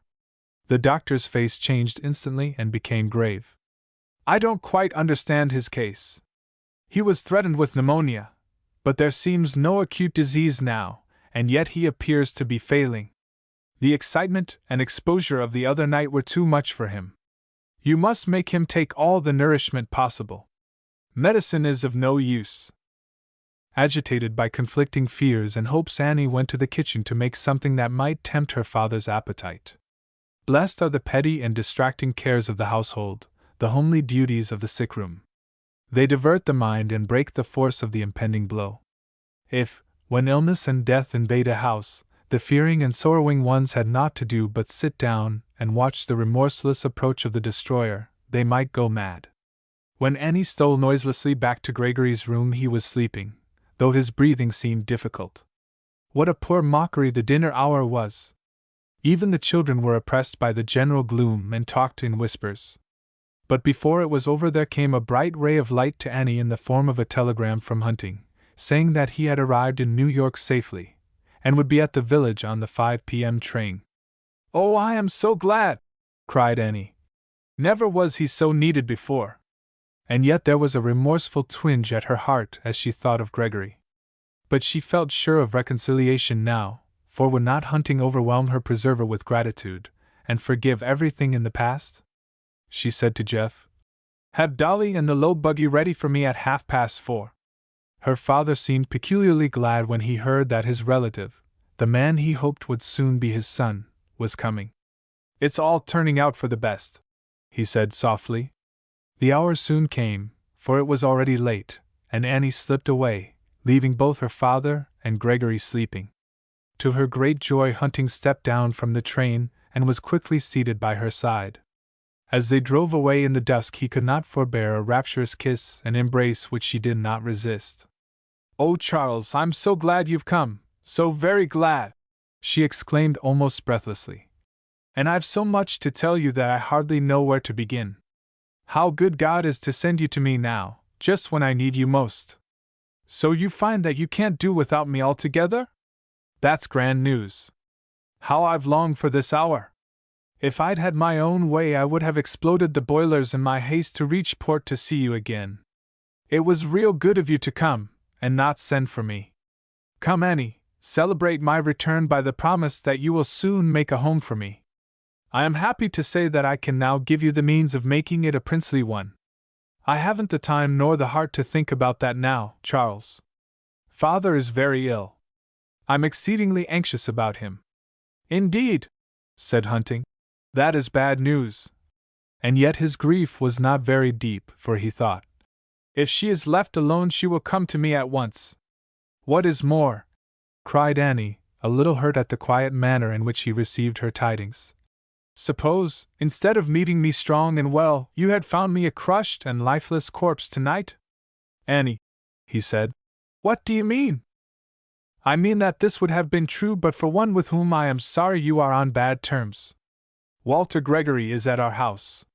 He gave a great start at the mention of this name, and even in the deep twilight his face seemed very white.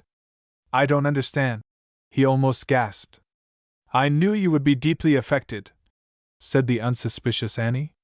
"He stood between me and death today, and it may cost him his own life. He was severely injured, how badly we can hardly tell yet." And she rapidly related all that had occurred. "And now, Charles," she concluded, "no matter what he may have done, or how deeply he may have wronged you, I'm sure you'll do everything in your power to effect a complete reconciliation and cement a lasting friendship. If possible, you must become his untiring nurse. How much you owe him?" She noticed that he was trembling. After a moment he asked, hesitatingly, How long has he been here, did you say?" "About 3 weeks.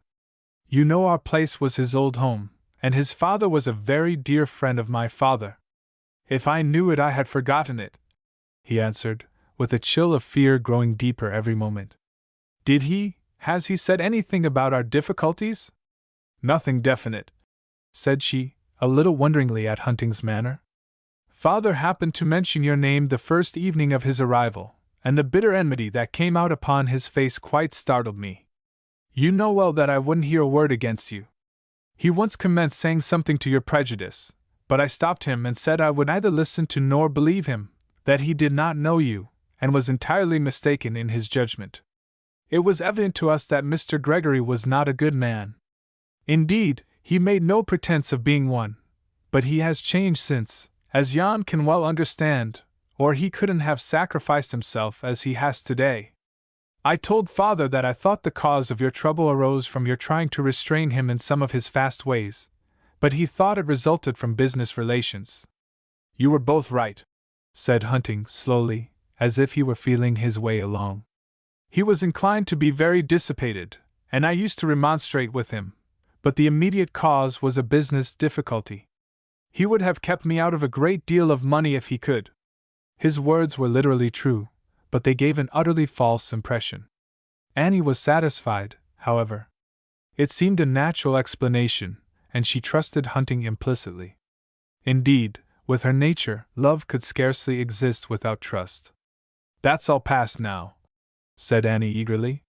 You surely will not let it weigh with you a moment. Indeed, Charles, I shall expect you to do everything in your power to make that man your friend. Oh, certainly, I could not act otherwise, he said, rather absently. He was scheming with desperate earnestness to meet and avert the impending dangers. Annie's frank and cordial reception showed him that so far as she was concerned he was as yet safe. But he knew her well enough to feel sure that if she detected falsehood in him his case would be nearly hopeless. He recognized that he was walking on a mine that at any moment might be sprung. With his whole soul he loved Annie Walton, and it would be worse than death to lose her. The thought of her had made every gross temptation fall harmless at his feet, and even his insatiate love of wealth had been mingled with the dearer hope that it would eventually minister to her happiness. But he had lived so long in the atmosphere of Wall Street that his ideas of commercial integrity had become exceedingly blurred. When a questionable course opened by which he could make money, he could not resist the temptation. He tried to satisfy himself that business required such action, and called his sharp practice by the fine names of skill, sagacity. But when on his visits to Annie, which, of late, during the worst of his transactions, had been frequent rather than prolonged, he had had a growing sense of humiliation and fear. He saw that she could never be made to look upon his affair with Burnett and Company as he regarded it, and that her father was the soul of commercial honor. Though Mr. Walton's fortune was moderate, not a penny had come to him stained. After these visits Hunting would go back to the city, resolved to quit everything illegitimate and become in his business and other relations just what he seemed to them. But some glittering temptation would assail him. He would make one more adroit shuffle of the cards, and then, from being hollow, would become morally and religiously sound at once. During his voyage home, there was time for thought. A severe gale, while lashing the sea into threatening waves, had also disturbed his guilty conscience. He had amassed sufficient to satisfy even his greed of gold for the present, and his calculating soul hinted that it was time to begin to put away a little stock in heaven as well as on earth. He resolved that he would withdraw from the whirlpool of Wall Street speculation and engage in only legitimate operations. Moreover, he began to long for the refuge and more quiet joys of home, and he felt, as did poor Gregory, that Annie of all women could do most to make him happy here and fit him for the future life. Therefore he had returned with the purpose of pressing his suit for a speedy marriage as strongly as a safe policy would permit. The bright October day of his arrival in New York seemed emblematic of his hopes and prospects, and now again the deepening night, the rising wind, and the wildly hurrying clouds but mirrored back himself. His safest and wisest course would have been to make an honest confession to Annie of the wrong he had done Gregory. As his mind recovered from its first confusion this thought occurred to him. But he had already given her the impression that he had received the wrong, or rather that it had been attempted against him. Moreover, by any truthful confession he would stand convicted of deceiving and swindling Burnett and Company. He justly feared that Annie would break with him the moment she learned this. So, like all schemers, he temporized, and left his course open to be decided by circumstances rather than principle. His first course was to learn of Annie all that he could concerning Gregory and his visit, so that he might act in view of the fullest knowledge possible. She told him frankly what had occurred, so far as time permitted during their ride home. But of Gregory's love she did not speak, and was perplexed as to her proper course. Loyalty to her lover seemed to require that he should know all, and yet she was sure that Gregory would not wish her to speak of it, and she owed so much to him that she felt she could not do what was contrary to his wishes. But Hunting well surmised that, whether Annie knew it or not, Gregory could not have been in her society 3 weeks and go away an indifferent stranger. Jeff can give me more light, he thought. Conscious of deceit himself, he distrusted every one, even crystal-souled Annie. Chapter 29 Deepening Shadows. Mr. Walton received Hunting in a fatherly way. Indeed, he looked upon the young man as a son, and the thought of leaving Annie to his protection was an unspeakable comfort. Altogether, Hunting was reassured by his reception, which proved that his relations were as yet undisturbed. But in the depths of his soul he trembled at the presence of Gregory in the house, and when Miss Yulie came down and said, after an affectionate greeting, that Gregory was in something like a stupor, he was even base enough to wish that he might never come out of it. At the word stupor, Annie's face grew pale. She had a growing dissatisfaction with Hunting's manner in regard to Gregory, and felt that he did not feel or show the interest or gratitude that he ought, but there was nothing tangible with which she could tax him. The doctor, who came early in the evening, reassured her, and said that the state of partial consciousness was not necessarily a dangerous symptom, as it might be the result of a severe shock. The young man he brought was installed as nurse under Miss Yulie's charge, and Annie said that Mr. Hunting would also take his turn as watcher. Then she, Mr. Hunting, and her father had a long talk over what had happened in his absence, Mr. Walton dwelling most feelingly on what he regarded as the providential character of the visit from the son of his old friend. If he never leaves our house alive, I have a strong assurance that he will join his father in the better home. Indeed, I may soon be there with them. Please don't talk so, father, pleaded Annie. Well, my child, perhaps it's best I should, and prepare your minds for what may be near. It's a great consolation to see Charles again, and he will help you bear whatever is God's will. You can trust her to me, said Hunting fervently. I have ample means to gratify her most extravagant wish, and my love will shelter her and think for her even as yours would. But I trust you will soon share our home with us. I expect to, my children, but it will be our eternal home. Annie strove bravely to keep her tears back, for her father's sake, but they would come. Annie, said Hunting, won't you please let your father put this ring on your engagement finger? And he gave Mr. Walton a magnificent solitaire diamond. Mr. Walton took his daughter's hand, and looked earnestly into her tearful, blushing face. Annie, he said in a grave, sweet tone, I hope for your sake that I may be wrong, but I have a presentiment that my pilgrimage is nearly ended. You have made its last stage very happy. A good daughter makes a good wife, Mr. Hunting, and Annie dear, I shall tell your mother that you supplied her place, as far as a daughter could. It will add greatly to my peace if I can leave you and my sister, and the dear little ones, under the care of one so competent to protect and provide for you all. Mr. Hunting, do you feel that you can take them to your home and heart, with my daughter? Certainly, said Hunting. I had no other thought, and Annie's shall be supreme in her future home. But, after all, the chief question is, does this ring join your hearts? I'm sure I'm right in thinking so, Annie? Yes, she said in a low tone. Slowly, with his feeble, trembling hands he put the flashing gem on Annie's finger, and then placed her hand in Hunting's, and, looking solemnly to heaven, said, May God bless this betrothal as your father blesses it. Hunting stooped and kissed her hand and then her lips. With mingled truth and policy, he said, This ceremony is more solemn and binding to me than the one yet to come at the altar. Annie was happy in her engagement. It was what she expected, and had been consummated in a way that seemed peculiarly sweet and sacred, and yet her thoughts, with a remorseful tinge, would keep recurring to the man who even then might be dying for her sake. After they had sat a little while in silence, which is often the best expression of deep feeling, she suddenly said, with an involuntary sigh, Poor Mr. Gregory! I'm so sorry for him! Thus Hunting knew where her thoughts were, and instantly the purpose formed itself in his mind to induce her through her father to consent to an immediate marriage. He saw more plainly than Annie the great change in her father, and based his hope on the fact that the parent might naturally wish to give his child a legal protector before he passed away. Mr. Walton now showed such signs of weariness that they left him in Miss Yulie's care, who seemed to flit like a ministering spirit between the two patients. After the great excitement of the day, Annie, too, was very weary, and soon the household sought such rest as was possible with two of its inmates apparently very near the boundaries that separate the known world from the unknown. Glimmering all night long, like signals of distress at sea, the faint lights of the watchers reminded late passers-by of the perilous nature of earthly voyaging. Annie had gone with Miss Yulie to take a parting look at Gregory. She bent over him and said, "Mr. Gregory," but his spirit seemed to have sunk into such far depths that even her voice could not summon him. "Oh, if he should die now!"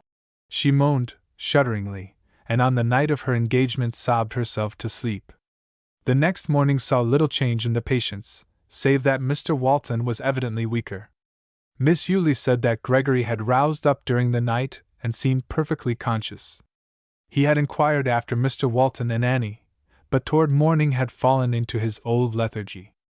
After breakfast Annie took Hunting up to see him, but was pained at the darkening of her lover's face as he looked at the prostrate and unconscious man. She could not understand it. He seemed to have no wish to remain. She felt almost indignant, and yet what could she say more than she had said? Gregory's condition, and the cause, should naturally plead for him beyond all words. Annie spent most of the day with her father, and purposed watching with him that night. The doctor came and reported more favorably of Gregory, but said that everything depended upon his being quiet. Annie purposed that Hunting should commence the duties of watcher as soon as possible. Therefore she told her aunt to tell Gregory, as soon as she thought it would answer, that Hunting had arrived. In the afternoon, Gregory seemed to come out of his lethargy more decidedly than he had before, and took some nourishment with marked relish. Then he lay quietly looking at the fire. "Do you feel better now?" Miss Yulie asked gently. "I'm sure I don't know," he answered wearily. "I have a numb, strange feeling. Would you like to see Miss Walton?" "No, not now. I am satisfied to know she is well. She wished me to tell you that Mr. Hunting had arrived." He turned away his face with a deep scowl, but said nothing. After some time she came to his side and said, "Is there anything you would like?" "Nothing," he replied gently. "I appreciate your great kindness." Miss Yulie sighed and left the room, feeling dimly that there were internal injuries after all, but such as were beyond the doctor's skill. Annie echoed her sigh when she heard how he received Miss Yulie's information. She determined to prepare and take him his supper. When she noiselessly entered, he was again looking fixedly at the fire. But she had not advanced far into the room before he recognized her step and looked up quickly.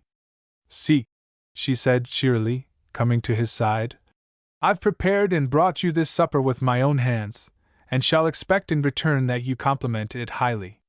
Now, isn't it a good supper?" she asked, holding it before him. But his eyes fastened on the glittering and significant ring, whose meaning he too well understood. With an expression of intense pain he turned his face to the wall without a word. "Mr. Gregory," pleaded Annie, "I never thought you would turn away from me." "Not from you, not from you," he said in a low tone. "But I'm very weak, and the light of that diamond is too strong for me yet. Forgive me," she said in a tone of deep reproach. "I did not think. No, forgive me. Please leave me now, and remember in charity how weak I am." She put the tray down and hastened from the room. He ate no supper that night, either did she. Hunting watched her gloomily, with both fear and jealousy at heart.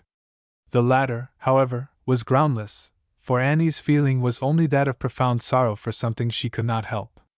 But lack of strongly manifested interest and sympathy for Gregory injured him in her estimation, for womanlike she unconsciously took the side of the one he wronged.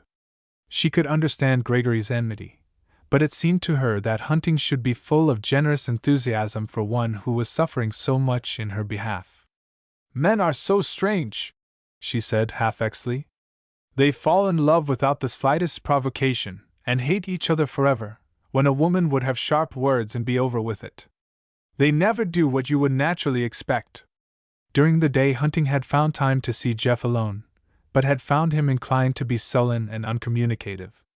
Jeff had changed sides, and was now an ardent adherent of Gregory's, who had given him $5 without imposing any conditions, and then, what was of far greater import, had saved the house and Annie's life, and according to Jeff's simple views of equity, he ought to have both. And yet a certain rude element of honesty made him feel that he had made a bargain with Hunting, and that he must fulfill his part, and then they would be quits. But he was not disposed to do it with a very good grace. So when Hunting said, "Well, Jeff, I suppose you've seen a good deal since I was last here." "Yes, I've seen a mighty lot," said Jeff sententiously. "Well, Jeff, you remember our agreement." "What did you see?" "Only the truth now." "Sarden saw only de truff. I see belong to de Walton family, and yous doesn't get nothin' but de truff from dem."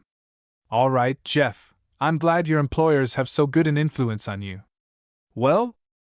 "I seen Mr. Gregory on de roof," said Jeff, drawing on his imagination, as he had only heard about that event through Zibby's highly colored story. "Where some other folks wouldn't dar go, and now I see dat house dar, which I wouldn't see dar, wasn't it for Mr. Gregory?" "Well, well," said Hunting impatiently. "I've heard all about that." "What else?" "I seen Miss Annie ruin all they bloomin' and sweet as a rose, and I seen how she might have been a crushed white lily," Jeff continued solemnly, with a rhetorical wave of the hand. There existed in Jeff the raw material of a colored preacher, only it was very crude and undeveloped. But upon any important occasion he always grew rhetorical and figurative in his language. Come, Jeff, tell me something new." "Well," said Jeff, "since I promised to tell you, and since I spent the $10, and hasn't got it to give you back again, I seen Mr. Gregory lost Sunday evenin', a kneelin' afore Miss Annie as if he was a sayin' his prayers to her, and I shouldn't wonder if she heard 'em, with a chuckle, anyhow she wasn't lofty and scornful, and Mr. Gregory he's looked kinder glorified ever since, afore that he looked glum, and Miss Annie, she's been kinder bendin' toward him since dat evenin', like a rosebud wid de dew on it." Hunting's face darkened with suppressed anger and jealousy. After a moment he said, "Is that all?" "Dat's all." "Well, Jeff, here's $10 more, and look sharper than ever now." "'Scuse me, Mr. Hunting. We see squar now. I done what I agreed, and now I gwine out obe de business." "Has Gregory engaged your services?" asked Hunting quickly. "No, sah, he hab not. I reckon Mr. Gregory tink he doesn't need any help." "Why won't you do as I wish, then?" "Well, Mr. Hunting, it kinder makes me feel bad here," said Jeff, rubbing his hand indefinitely over several physical organs. "I don't jest believe Miss Annie would like it, and after seein' Mr. Gregory under dat pesky ladder, I couldn't do nothin' dat he wouldn't like. If it hadn't been for him I'd sorter felt as if I'd killed Miss Annie by leavin' dat doggone ladder so straight up, and I neber could have gone out in de dark agin all my life." "Why, you old black fool," said Hunting irritably. "Don't you know I'm going to marry Miss Annie? You'd better keep on the right side of me." "Which is the right side?" Jeff could not forbear saying, with a suppressed chuckle. "Come, sir, no impudence. You won't serve me any more then?" "Oh yes, Mr. Hunting. I black your boots, make de fire, harness de hoss, do anything dat won't hurt in here," with a gesture that seemed to indicate the pit of his stomach. "Anything more, please 'scuse me. You will not speak of what has passed between us." "I given my word," said Jeff, drawing himself up. "De word be one dat belongs to de Waltons." Hunting turned on his heel and strode away. Annie had given one aspect to the scene on that Sabbath evening, and Jeff had innocently given another. Hunting was not loyal enough even to such a woman as Annie to believe her implicitly. But it is the curse of conscious deceit to breed suspicion. Only the true can have absolute faith in the truth of others.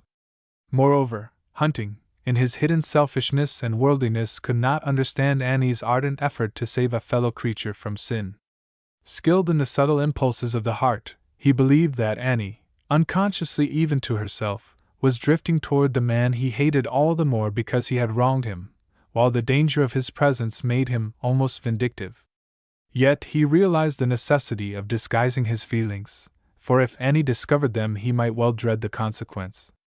but the idea of watching alone with Gregory was revolting. It suggested dark thoughts which he tried to put from him in horror, for he was far from being a hardened villain. He was only a man who had gradually formed the habit of acting from expedience and self-interest, instead of principle. Such a rule of life often places us where expedience and self-interest require deeds that are black indeed. But he was saved from the ordeal of spending hours alone with a man who even in his helplessness might injure him beyond remedy, for on the following morning Annie again sought Gregory's room bent on securing reconciliation at once. She felt that she could endure this estrangement no longer. The young man employed as watcher was out at the time. Gregory was gazing at the fire with the same look of listless apathy. A deep flush overspread his deathly pale face as she came and sat down beside him, but he did not turn from her.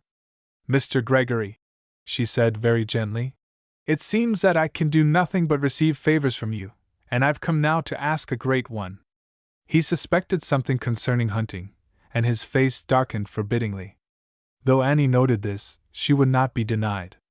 "Do you think," she said earnestly, "that, after your sacrifice for me, I can ever cease to be your friend in the truest and strongest sense?" "Miss Walton," he said calmly, "I've made no sacrifice for you.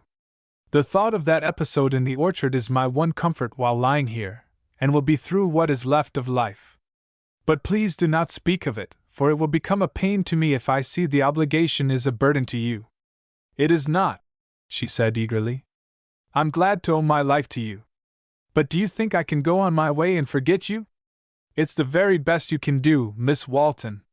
But I tell you it's impossible. Thank God, it's not my nature to do it." He turned toward her with a wistful, searching look. "We must carry out our old agreement," continued Annie. "We must be close and lasting friends. You should not blame me for an attachment formed years ago. I do not blame you. Then you should not punish me so severely. You first make your friendship needful to me, and then you deny it. I am your friend and more. How can we enjoy a frank and happy friendship through coming years after you feel differently from what you do now, when you will not even hear the name of him who will one day be my second self?" Again his face darkened, but she continued rapidly. "Mr. Hunting is deeply grateful to you, and would like to express his feelings in person. He wishes to bury the past." "He will, with me, soon," interrupted Gregory, gloomily. "No, please do not speak in that way," she pleaded. "He wishes to make what little return he can, and offers to watch with you night and day." He turned upon her almost fiercely and said, "Are you too in league with my evil destiny, in that you continually persecute me with that man? Miss Walton, I half doubt whether you know what love means, or you would not make such a proposition. Let me at least die quietly. With the memory of the past and the knowledge of the present, his presence in my room would be death by torture. Pardon me, but let us end this matter once for all. We have both been unfortunate, you in inspiring a love that you cannot return, I in permitting my heart to go from me, beyond recall, before learning that my passion would be hopeless. I do not see that either of us has been to blame, you certainly not in the slightest degree. But, however vain, my love is an actual fact, and I cannot act as if it were not. As well might a man with a mortal wound smile and say it's but a scratch. I cannot change my mind merely in view of expedience and invest such feelings in another way. The fact of my love is now a past disaster, and I must bear the consequences with such fortitude as I can. But what you ask would drive me mad. If I should live, possibly in the future I might meet you often without the torturing regret I now feel. But to make a smiling member of Charles Hunting's friendly circle would require on my part the baldest hypocrisy, and I can't do it, and won't try. If that man comes into my room, I will crawl out if I can." He was trembling with excitement, his face flushed and feverish, and his eyes unnaturally bright. "And you banish me too?" said Annie, hurt and alarmed at the same time. Yes, forgive me for saying so. Yes, till I'm stronger. See how I've spoken to you. I've no self-control." She was most reluctant to go, and stood a moment, hesitating. Timidly she ventured to quote the line, "Earth has no sorrows that heaven cannot cure." That's a comforting fact for those who are going there, he said coldly. With a sudden burst of passionate grief she stooped and kissed his hand, then fled to her own room, and cried as if her heart would break. It seemed as if he were lost to her in heaven, and yet he was capable of being so noble and good. Miss Yulie entered Gregory's room soon after, and was alarmed at his feverish and excited appearance. She decided that Annie's visits must cease for the present. However, she took no apparent notice of his disturbed condition, but immediately gave a remedy to ward off fever, and a strong opiate, which, with the reaction and his weakness, caused him to sink back into something like his old lethargy. Hunting had spent the morning with Mr. Walton, preparing his mind for the plan of immediate marriage. He found the failing man not averse to the project, as his love ought to secure to Annie every help and solace possible. After Annie had removed from her face, to the best of her ability, every trace of her emotion, she came down and took her place at her father's side, intending to leave it only when compelled to.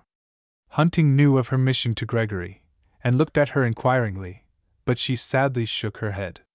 He tried to look hurt, but only succeeded in looking angry. He soon controlled himself, however, though he noted with deep uneasiness Annie's sad face and red eyes. Mr. Walton fortunately was dozing and needed no explanation. That night he was much worse, and had some very serious symptoms. Annie did not leave his side. But toward morning he rallied and fell into a quiet sleep. Then she took a little rest. The next day she was told that there was a gentleman in the parlor who wished to see her. The stranger proved to be one of Gregory's partners, Mr. Seymour, who courteously said, "I should have been here before, but the senior partner, Mr. Burnett, is unable to attend to business at present, and I came away the first moment I could leave. I felt sure also that everything would be done that could be. I hope the injury is not so serious as was first supposed." "You may rest assured that we have tried to do everything," said Annie gravely. "But Mr. Gregory is in a very precarious condition. You would like to see him, I suppose? If I can with safety to him, I think a brief interview may do him good. He needs rallying." At that moment Hunting, not knowing who was present, entered. Both gentlemen started, but Mr. Seymour gave no sign of recognition, nor did Hunting, though he could not at first hide a certain degree of nervous agitation. Annie presented him. Mr. Seymour bowed stiffly and said, rather curtly, "We have met before," and then gave him no further attention, but continuing to address Annie said, "I well understand that Mr. Gregory needs rallying. That has been just his need for the last few months, during which time his health has been steadily failing. I was in hopes he would come back." And then he stopped, quite puzzled for a moment by the sudden change in Annie's manner, which had become freezingly cold toward him, while there was a look of honest indignation upon her face. "Excuse me, sir," she said briefly. "I will send you my aunt, who will attend to your wishes." And she left Mr. Seymour standing in the middle of the room, both confused and annoyed. But he at once surmised that it was on account of his manner toward Hunting, who sat down with a paper at the further side of the room, as if he were alone. But when, a moment later, Miss Yulie entered with her placid, unruffled face, Mr. Seymour could not be otherwise than perfectly polite, and after a few words, followed her to Gregory's room. Annie at once came to Hunting and asked, "Why did that man act so?" "Why, don't you see?" answered he, hastily. "Mr. Seymour is Mr. Gregory's partner. They all have the same reason for feeling hostile toward me, though perhaps Gregory has special reasons," he added, with a searching look. Annie blushed deeply at this allusion, but said with emphasis, "No man shall treat you in that way in my presence, and still receive courtesy from me." But his jealous spirit had noticed her quick blush more than her generous resentment of the insult she supposed offered him. Therefore he said, "Mr. Gregory would treat me worse if he got a chance. But his case is different from anyone's else," she said, with another quick flush. "Evidently so in your estimation." Then for the first time she noted his jealousy, and it hurt her sorely. She took a step nearer and looked very gravely into his face for a moment without speaking, and then said, with that calmness which is more effective than passion, "Charles, take care. I'm one that will be trusted. Though it seems a light matter to you that he has saved my life, at perhaps the cost of his own, it does not to me." The cool and usually cautious man had for once lost his poise, and he said, with sudden irritation, "I hear that and nothing else. What else could he have done? If you had stayed at your father's side you would have been safe. He took you out to walk, and any man would have risked his life to bring you back safely." He now saw in Annie a spirit he could never control as he managed people in Wall Street, for, with a sudden flash in her eyes, she said hotly, "I do not reason thus coldly about those to whom I owe so much," and abruptly left him. In bitterness of fear and self-reproach he at once realized his blunder. He followed her, but she was with her father, and he could not speak there. He looked imploringly at her, but could not catch her eye, for she was deeply incensed. Had she not heard him, she would not have believed that he could be so ungenerous. He wrote on a scrap of paper, "Annie, forgive me. I humbly ask your pardon. I'm not myself today, and that man's conduct, which you so nobly resented in my behalf, vexed me to that degree that I acted like a fool. I am not worthy of you, but you will perceive that my folly arises from my excess of love for you. I'm going for a walk, please greet me with pardon in your face on my return." Impulsive, loving, warm-hearted Annie could not resist such an appeal. She at once relented, and began to make 1,000 better excuses for her lover than he could for himself. But she had taught him a lesson, and proved that she was not a weak, willowy creature that would cling to him no matter what he was or did. He saw that he must seem to be worthy of her. Gregory greeted his partner with a momentary glow of gratitude that he had come so far to see him, and began talking about his business. "Not a word of that, old fellow," said Mr. Seymour. "Your business is to get well.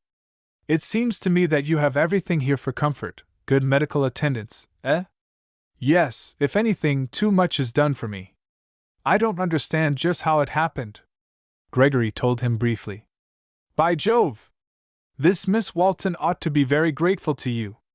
"She is too grateful." "I don't know about that. I met that infernal Hunting downstairs. Of course I couldn't treat him with politeness, and do you know the little lady spunked up about it to that degree that she almost turned her back upon me and left the room." "Of course," said Gregory, coolly, shielding his secret by a desperate effort. "They are engaged." "Oh, I understand now. Well, I rather like her spirit. Does she know how accomplished her lover is in Wall Street?" "No, Hunting is a distant relative of the family. They believe him to be a gentleman, and would not listen to a word against him. But they ought to know. He lied like a scoundrel to us, and in your trying all summer to make up the losses, he has nearly been the death of you. I wouldn't let my daughter marry him though he had enough money to break the street, and it is a pity that a fine girl, as this Miss Walton seems, should throw herself away on him." "Well, Seymour, that's not our affair," said Gregory, pale and faint from his effort at self-control. "They would listen to nothing. Well, goodbye, old fellow. I see it won't do to talk with you any more. Get well as soon as you can, for we want you woefully in town. Get well, and carry off this Miss Walton yourself. It would be a neat way of turning the tables on Hunting. Don't set your heart on seeing me at the office again," said Gregory feelingly. "I have a presentiment that I shan't pull through this, and I don't much care. Give my kindest regards to Mr. Burnett, and tell him I shall think of him to the last as among my best friends." Seymour made a few hearty remonstrances against such a state of mind, and took his departure with many misgivings. Gregory relapsed into his old dreary apathy. Life had so many certain ills that upon the whole he felt he would rather die. But he was too stunned and weak to think much, save when Annie came to him. Her presence was always life, but now it was a sharp revival of the consciousness of his loss. Left to himself, his mind sank down into a sort of painless lethargy, from which he did not wish to be aroused.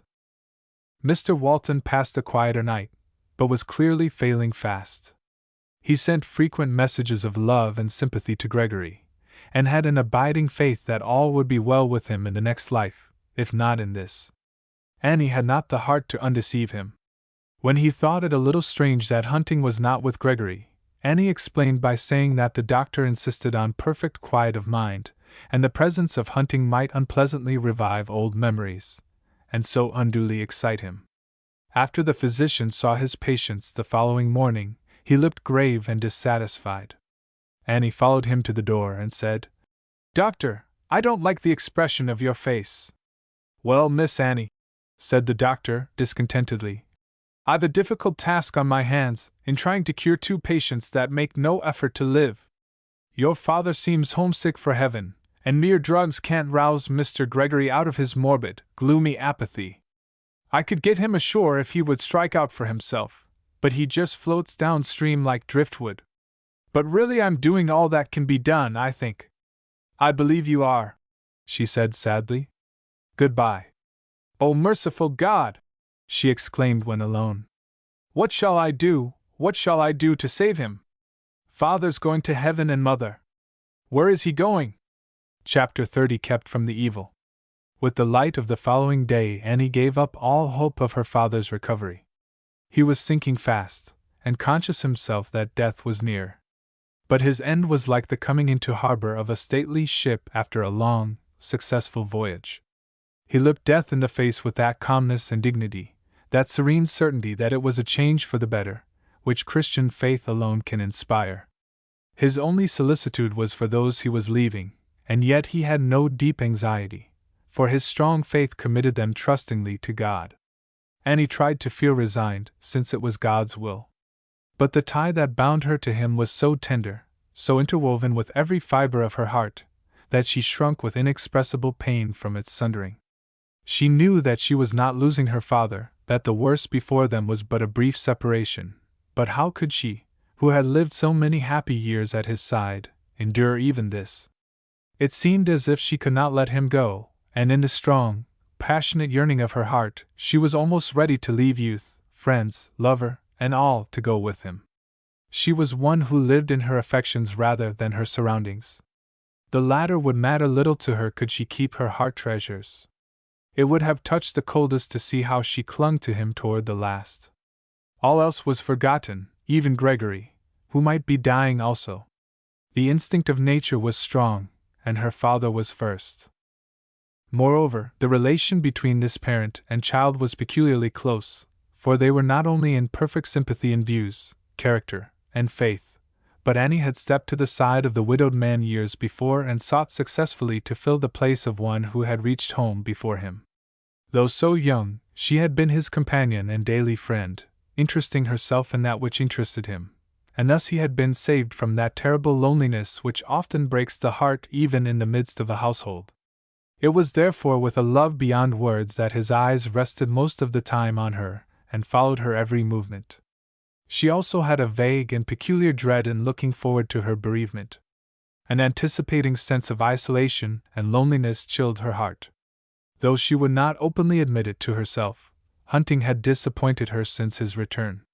She did not get from him the support and Christian sympathy she expected. She tried to excuse him, and charged herself with being too exacting, and yet the sense of something wanting pained her. She had hoped that in these dark days he would be serene and strong, and yet abounding in the tenderest sympathy. She had expected words of faith and consolation that would have sustained her spirit, fainting under a double and peculiar sorrow. She had felt sure that before this his just gratitude, like a torrent, would have overwhelmed and destroyed Gregory's enmity. But all had turned out so differently. Instead of being a help, he had almost added to her burden by his hostile feeling toward her preserver, which he had not been able wholly to disguise. Such a feeling on his part seemed both unnatural and wrong. He professed himself ready to do anything she wished for Gregory, but it was in a half-hearted way, to oblige her, and not for the sake of the injured man. When she went to him for Christian consolation, his words, though well chosen, lacked heartiness and the satisfying power of truth. Why this was so can be well understood. Hunting could not give what he did not possess. Of necessity there would be a hollow ring when he spoke of that which he did not understand or feel. During his brief visits, and in his carefully written letters, he could appear all she wished. He could honestly show his sincere love for her, and there was no special opportunity to show anything else. In her vivid, loving imagination she supplied all else, and she believed that when they were more together, or in affliction, he would reveal more distinctly his deeper and religious nature, for such a nature he professed to have, and his letters, which could be written deliberately, abounded in Christian sentiment. Self-deceived, he meant to be honestly religious as soon as he could afford to give up his questionable speculations. But when a man least expects it, the test and strain will come, that clearly manifests the character of his moral stamina. It had now come to hunting, and though he strove with all the force and adroitness of a resolute will, and though he was a practiced dissembler, he was not equal to the searching demands of those trying days, and steadily lost ground. The only thing that kept him up was his sincere love for Annie. That was so apparent and honest that, loving him herself, she was able to forgive the rest. But it formed no small part of her sorrow at that dark time that she must lower her lofty ideal of her lover. Hunting and Gregory seemed nearer together morally than she could have believed possible. Thus she already had the dread that she would not be able to look up to Hunting as she had expected, and that it would be her mission to deepen and develop his character instead of leaning upon it. It seemed strange to her as she thought of it, during her long hours of watching, that after all she would have to do for Hunting something like what poor Gregory had asked her to do for him. She prayerfully purposed to do it, for the idea of being disloyal to her engagement never entered her mind. Unless men have a Christian home, in which their religious life can be daily strengthened and fostered, they cannot be what they ought, she said to herself. In continual contact with the world, with nothing to counteract, it's not strange that they act and feel as they do. Thus she was more disposed to feel sorry for both Hunting and Gregory than to blame them. And yet she looked upon the two men very differently.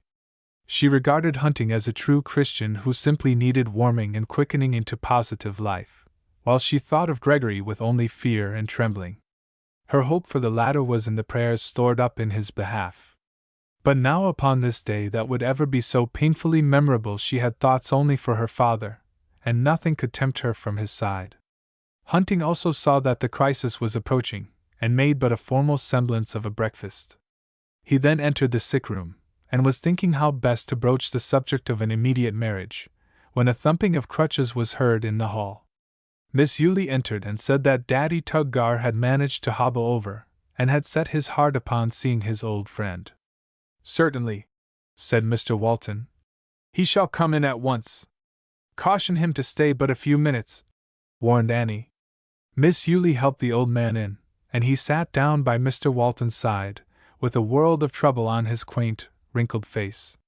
But he said abruptly, as if he expected an affirmative answer, "You're gettin' better this mornin', you're on the mend?" "Yes, my kind old neighbor," said Mr. Walton feebly.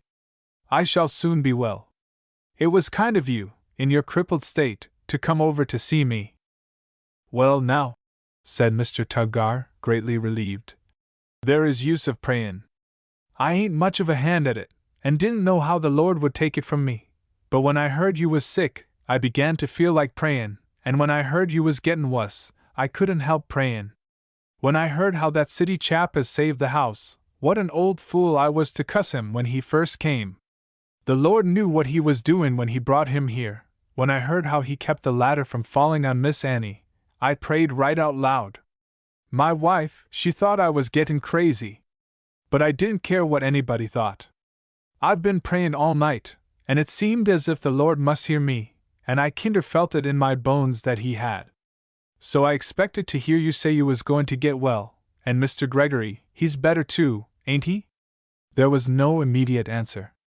Neither Miss Yulie nor Annie seemed to know how to reply to the old man at first. But Mr. Walton reached slowly out and took his neighbor's hand, saying, "Your prayers will be answered, my friend. Honest prayer to God always is. I shall be well soon, never to be old, feeble, and sick any more. I'm going where there's no more pain. Perhaps I've seen my last night, for there is no night there. But the Lord knows I didn't mean nothin' of that kind. We need you here, and He orte to know it. What's the use of prayin' if you get just the opposite of what you pray for? Suppose the opposite is best? I'm an old man, a shock of corn fully ripe. I'm ready to be gathered." "Are you going to die?" asked the old man, in an awed whisper. No, Mr. Tuggar, I've been growing old and feeble, I've been dying for a long time. Now I'm going to live, to be strong and well, forever and ever. So don't grieve, but rather rejoice with me. The old man sat musing a moment, and then said softly to himself, This is what the Scripture means when it tells about the death of the righteous. Yes, continued Mr. Walton, though more feebly. And the Scripture is true. The dear Lord doesn't desert His people. He who has been my friend and helper so many years now tells me that my sins, which are many, are all forgiven. It seems that I have also heard Him say, Today thou shalt be with me in paradise.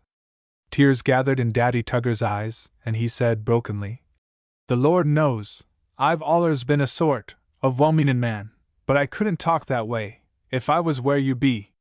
Mr. Tuggar, said Mr. Walton, I'm too weak to say much more, but I want to ask you one question. You have read the Bible.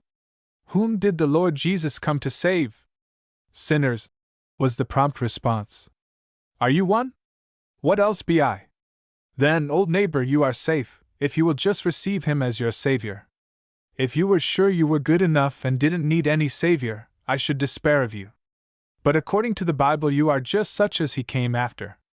If you feel that you are a sinner, all you have to do is to trust Him and do the best you can. Is that all you did? All. I couldn't do anything more. And now, goodbye. Remember my last words. Whom did Jesus come to save? Why, He come to save me, burst out the old man, rising up. What a cussed old fool I was, not to see it afore. I was allers thinkin' He came after the good folks, and I felt that no matter how I tried I could not be good enough. Goodbye, John Walton. If they are goin' to let sinners into heaven who are willin' to come any way the Lord will let 'em come, I'll be your neighbor again for long. And with his withered, bronze visage working with an emotion that he did not seek to control, he wrung the dying man's hand, and hobbled out. But he pleaded with Miss Yulie to let him stay. I want to see it out, he said. For if grim death ain't goin' to get one square knockdown now, then he never had it. I want to see the victory. 'Pears to me that when the gates open the glory will shine out upon us all. So she installed him in Mr. Walton's armchair by the parlor fire, and made him thoroughly at home. I'm a-waitin' by the side of the river, he said. I wish I could go over with him. 'Pears I'd feel sure they wouldn't turn me back then. Jesus will go over the river with you, she said gently, and then they can't turn you back. I hope so, said this old, childlike man. For I'm an awful sinner. After this interview, which greatly fatigued him, Mr. Walton dozed for an hour, and then brightened up so decidedly that Annie had faint hopes that he was better. The children were brought to him, and he kissed and fondled them very tenderly. Then, in a way that would make a deep impression on their childish natures, he told them how he was going to see their father and mother, and would tell what good children they had been, and how they always meant to be good, and how all would be waiting for them in heaven. Thus the little ones received no grim and terrible impressions at that deathbed, but rather memories and hopes that in all their future would hold them back, like angel hands, from evil. Hunting now believed that the time for him to act had come. He had told Jeff to have the horse and buggy ready so that he might send for the old pastor at once. He came to Annie's side, and taking her hand and her father's, thus seeming a link between them, said very gently, very tenderly, Annie, your father has told me that it would be a great consolation to him to leave me in charge of you all as his son, legally and in the eyes of the world, as I feel I am in reality. I could then do everything for you, relieve you of every care, and protect with unquestionable right all the interests of the household. Again, the marriage tie, like that of our betrothal, consummated here at his side, would ever seem to us peculiarly tender and sacred. It will almost literally be a marriage made in heaven. I hope you will feel that you can grant this, your father's last wish. Annie felt a sudden and strong repugnance to the plan. In that hour of agonized parting she did not wish to think of marriage, even to one she loved. Her thoughts immediately recurred to Gregory, and she felt that such an act might, in his weak state, cause disastrous results. And yet if it were her father's wish, his last wish, how could she refuse him? How could she refuse him anything? The marriage day would eventually come. If by making this the day she could once more show her filial love and add to his dying peace, did she not owe him her first duty? The dying are omnipotent with us. Who can refuse their last requests? She looked inquiringly, but with tear-blinded eyes, at her father. Yes, Annie, he said, answering her look. It would be a great consolation to me, because I can see how it will be of much advantage to you, more than you can now understand. It will enable Charles to step in at once as head of the household, and so you will be relieved of many perplexities and details of business which would be very trying to you, as you will feel. I want to spare you and sister all this, and you have no idea how much it will save your feelings, and add to your comfort, to have one like Charles act for you with such power as he would have as your husband. After seeing you all thus provided for, it seems to me that I could depart in perfect peace. Dear father, said Annie tenderly, how can I deny you anything? This seems to me no time for marriage, but since you wish it, your will shall be mine. It must be right or you would not ask it, and yet— She did not finish the sentence, but buried her face in her hands, weeping. That's my noble Annie, Hunting exclaimed, with a glad exultation in his voice that he could not disguise, and hastening out, he told Jeff to bring the minister as speedily as possible. Miss Yulie was called, and acquiesced in her brother's opinion, and hovered around Annie in a tender flutter of maternal love. Hunting now felt that he was master of destiny, and in his heart bade defiance to Gregory and all his own fears. His elation and self-applause were great, for had he not snatched the prize out of the hand of death itself, and made events that would have awed and disheartened other men combined for his good? He had schemed, planned, and overreached them all, though, in this case, for their interests as well as his own, he believed. While he would naturally wish the marriage to take place as soon as possible, his chief reason was to forestall any revelations which might come through Gregory, and this motive made his whole course, though apparently dictated by the purest feeling, a crafty trick. Yet such was the complex nature of the man that he honestly meant to fulfill all Mr. Walton's expectations, and become Annie's loving shield from every care and trial, and a faithful guardian of the household. Nay, more, as soon as he was securely entrenched, with all his coveted possessions, he purposed that Annie should help him to be a true, good man, a Christian in reality. Well may the purest and strongest pray to be kept from the evil of the world. It lurks where least suspected, and can plot its wrongs in the chamber of death, and on the threshold of heaven. Annie and her father might at least suppose themselves safe now. Were they so, with God's minister on his way to join truth with untruth, a pure-hearted maiden to a man from whom she would shrink the moment she came to know him? Not on the human side. They were safe only as God kept them. If Annie Walton had found herself married to a swindler, hers would have been a lifelong martyrdom. But unconsciously she drew momentarily nearer the edge of the precipice. Time was passing, and their venerable pastor would soon be present. Annie had welcomed him every day previously, as he came to take sweet counsel with her father rather than prepare him for death, but now she had a strange, secret dread of his coming. Her father suddenly put his hand to his heart. Have you pain there? Asked Annie. It's gone, he replied, after a moment. They will soon be all past, Annie dear. How does Mr. Gregory seem now? He asked of Miss Yulie. Greatly depressed, I'm sorry to say, she answered. He knows that you are no better, and it seems to distress him very much. God bless him for saving my darling's life, he said fervently. And he will bless him. I have a feeling that he will see brighter and better days.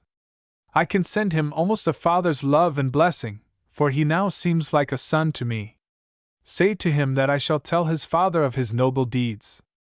Be a sister to him, Annie. Carry on the good work you have so wisely begun. May the friendship of the parents descend to the children. And you, Charles, my son, will surely feel toward him as a brother, whatever may have been the differences of the past. Innocent but deeply embarrassing words to both Hunting and Annie. Again Mr. Walton put his hand to his heart. Hunting left the room, for it was surely time for Jeff to return. With a gleam of exultant joy he saw him driving toward the house with the white-haired minister at his side. He returned softly to the sick room. Mr. Walton had just taken Annie's hands, and after a look of unutterable fondness said, "Before I give you to another, while you are still my own little girl, let me thank you for having been all and more than a father could ask. How good God was to give me such a comfort in your mother's place." "Dear father," was all that Annie could say. Even then the minister was entering the house. "I bless thee, my child," the father continued. Then turning his eyes heavenward he reverently closed them in prayer, saying, "And God bless thee also, and keep thee from every evil." God answered him. His grasp on Annie's hand relaxed. Without even a sigh he passed away. Annie started up with a look of alarm, and saw the same expression on the faces of her aunt and Hunting. They spoke to him. He did not answer. Hunting felt his pulse. Its throb had ceased forever. The chill of a great dread turned his own face like that of the dead. Miss Yulie put her hand on her brother's heart. It was at rest. Annie stood motionless with dilating eyes watching them. But when her aunt came toward her with streaming eyes she realized the truth and fell fainting to the floor. Just then the old minister crossed the threshold, but Hunting said to him, almost savagely, "You are too late." Chapter 31. Live! Live! Annie's appeal. Annie's swoon was so prolonged that both her aunt and Hunting were alarmed. It was the reaction from the deep and peculiar excitement of the last few days. Every power of mind and body had been under the severest strain, and nature now gave way. The doctor, when he came to make his morning call, was most welcome. He said there was nothing alarming about Miss Walton's symptoms, but added very decisively that she would need rest and quiet of mind for a long time in order to regain her former tone and health. When Annie revived he gave something that would tend to quiet her nervous system and produce sleep. "I now understand Mr. Walton's case," he said to Miss Yulie. "I could not see why his severe cold, which he had apparently cured, should result as it did. But now it's plain that it was complicated with heart difficulties." His visit to Gregory was not at all satisfactory, for his patient's depression was so great that he was sinking under it. Mr. Walton's death, leaving Annie defenseless, as it were, in the hands of a man like Hunting, seemed another of the dark and cruel mysteries which to him made up human life. The death that had given Daddy Tuggar such an impulse toward faith and hope only led him to say with intense bitterness, "God has forgotten his world, and the devil rules it." "Mr. Gregory," said the physician gravely, "do you know that you are about the same as taking your own life? All the doctors in the world cannot help you unless you try to live. Drugs cannot remove your apathy and morbid depression." "Very well, doctor," he replied. "Do not trouble yourself to come any more. I absolve you from all blame. But I cannot absolve myself. Besides, it's not manly to give up in this style. I make no pretense of being manly or anything else. I am just what you see. Can a broken reed stand up like a sturdy oak? Can such a thing as I reverse fate? Thank you, doctor, for all you have done, but waste no more time upon me. I knew weeks ago that the end was near, and I would like to die in the old place."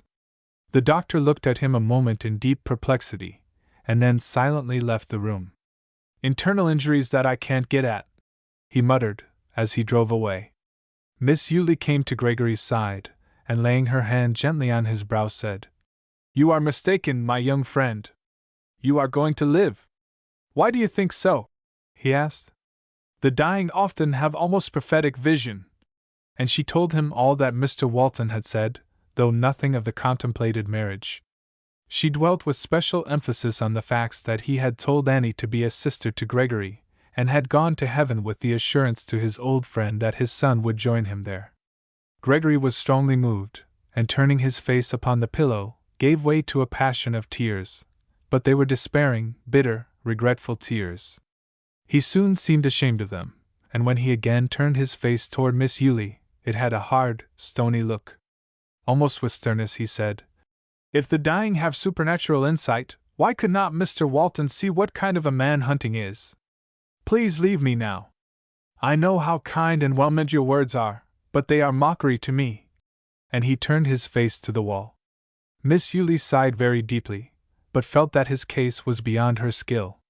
Daddy Tuggar was at first grievously disappointed. He had wrought himself up into the hope of a celestial scene, and the abrupt and quiet termination of Mr. Walton's life seemed inadequate to the occasion. But Miss Yulie comforted him by saying that the Christian walked by faith, and not by sight, that God knew what was best, better than we, his little children. Death had not even the power to cause him a moment's pain, she said. God gave him a sweet surprise by letting him through the gates before he was aware. Thus she led the strange old man to think it was for the best after all. The Rev. Mr. Ames, who had come on such a different mission, also tried to make clearer what Mr. Walton had said to him. But Daddy Tuggar would not permit his mind to wander a moment from the simple truth, which he kept saying over and over to himself. I'm an awful sinner, and the good Lord come after just such. Another thing that greatly perplexed the old man was that Mr. Walton had not been permitted to live long enough to see his daughter married. As an old neighbor, and because of his strong attachment to Annie, he had been invited to be present. "'Pears to me that the Lord might have spared him a few minutes longer," he said. "It appears to you so," replied Mr. Ames. "But the Lord knows why he did not." "Well, parson," said Daddy Tuggar, "I thank you very kindly for what you have said, but John Walton has done the business for me. I'm just going to trust, I'm just going to let myself go limber and fall right down on the Lord Jesus' word. I don't believe it will break with me. Anyhow, it's all I can do, and John Walton told me to do it, and I allers found he was about right." And thus late in the twilight of life the old man took his pilgrim's staff and started homeward. As soon as Hunting recovered from his bitter disappointment, an almost superstitious alarm at the sudden thwarting of his purpose, his wily and scheming mind fell to work on a new combination. If he still could induce Annie to be married almost immediately, as he greatly hoped, all would be well. If not, then he would assume that they were the same as married, and at once take his place so far as possible at the head of the household, in accordance with Mr. Walton's wish. On one hand, by tender care and thoughtfulness for them all, he would place Annie under the deepest obligation; on the other, he would gain, to the extent he could, control of her affairs and property. In the latter purpose Mr. Walton had greatly aided by naming him one of the executors of his will, and only Miss Yulie, the sister-in-law, was united with him as executrix. Thus he would substantially have his own way. Indeed, Mr. Walton, in his perfect trust, meant that he should. Having seen Annie quietly sleeping, he started for New York to make arrangements for the funeral, and look after some personal matters that had already been neglected too long. His feelings on the journey were not enviable. He had enough faith to fear God, but not to trust and obey. The thought recurred with disheartening frequency. If God is against this, he will thwart me every time. The day had closed in thick darkness and a storm before Annie awoke from the deep sleep which the sedative had prolonged. Though weak and languid, she insisted on getting up. Her aunt almost forced her to take a little supper, and then she went instinctively and naturally to that room which had always been a place of refuge, but which now was the chamber of death. She turned up the light that she might look at the dear, dear face. How calm and noble it was in its deep repose! It did not suggest death, only peaceful sleep. With a passionate burst of sorrow she moaned, "Oh, Father, let me sleep beside you, and be at rest." Then she took his cold hand, and sat down mechanically to watch, as in the days and nights just past. But as she became composed and thought grew busy, the deep peace of the sleeper seemed imparted to her. In vivid imagination she followed him to the home and greetings that he had so joyously anticipated. She saw him meet her mother and sister, and other loved ones who had gone before. She saw him at his Saviour's feet, blessed and crowned. She heard the wild storm raging without in the darkness, and then thought of his words. "There is no night there."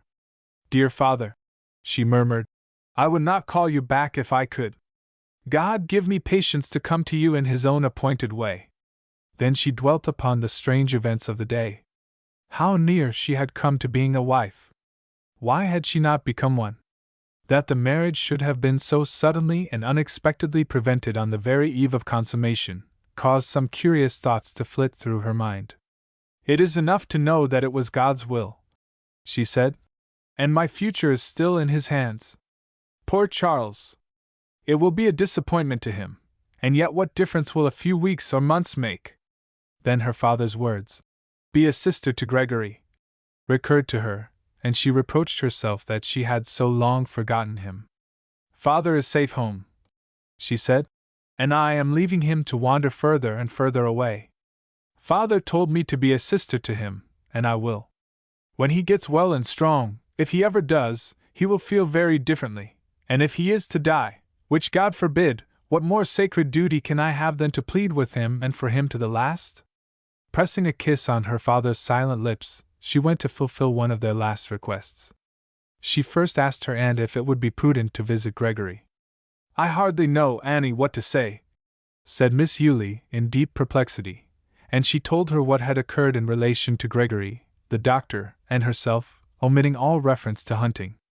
"If he is not roused out of his gloom and apathy, I fear he will die," concluded her aunt. "And if you can't rouse him, I don't know who can." Annie gave her a quick, questioning glance.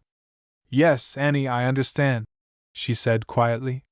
"He received his worst injury before the ladder fell. Oh, Auntie, what shall I do? Indeed, my dear child, I can hardly tell you.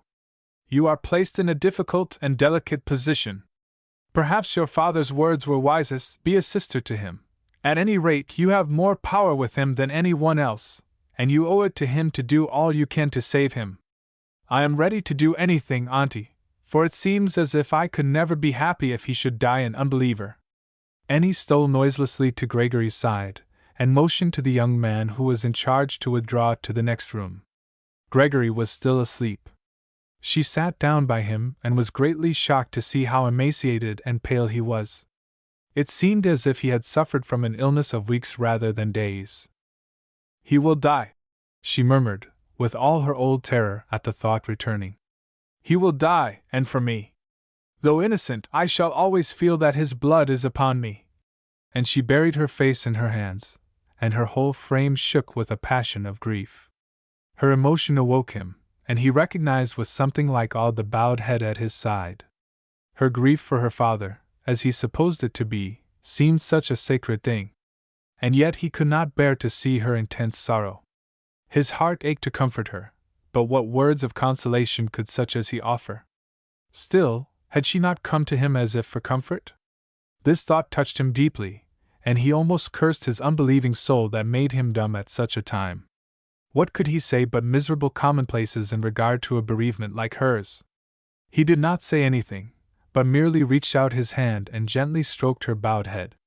Then she knew he was awake, and she took his hand and bowed her head upon it. "Miss Walton," he said in a husky voice, "it cuts me to the heart to see you grieve so. But, alas! I do not know how to comfort you, and I can't say trite words which mean nothing. After losing such a father as yours, what can anyone say?" She raised her head and said impetuously, "It's not for father I am grieving. He is in heaven, he is not lost to me. It's for you, You are breaking my heart." "Miss Walton," he began, in much surprise, "I don't understand." "Why don't you understand?" she interrupted. "What do you think I am made of? Do you think that you can lie here and die for me and I go serenely on? Do you not see that you would blight the life you have saved?" His apathy was gone now. But he was bewildered, so sudden and overpowering was her emotion. He only found words to say. "Miss Walton, God knows I am yours, body and soul. What can I do?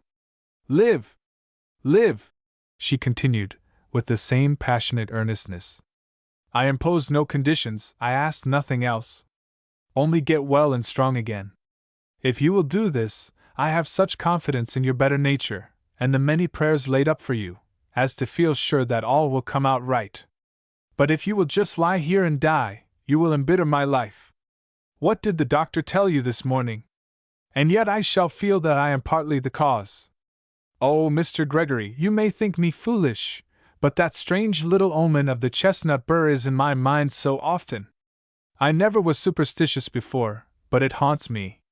Don't you remember how you stained my hand with your blood? I can't get it out of my mind, and it has for me now a strange significance. If I had to remember through coming years that you died for me all hopeless and unbelieving, Do you think so poorly of me as to imagine I could be happy?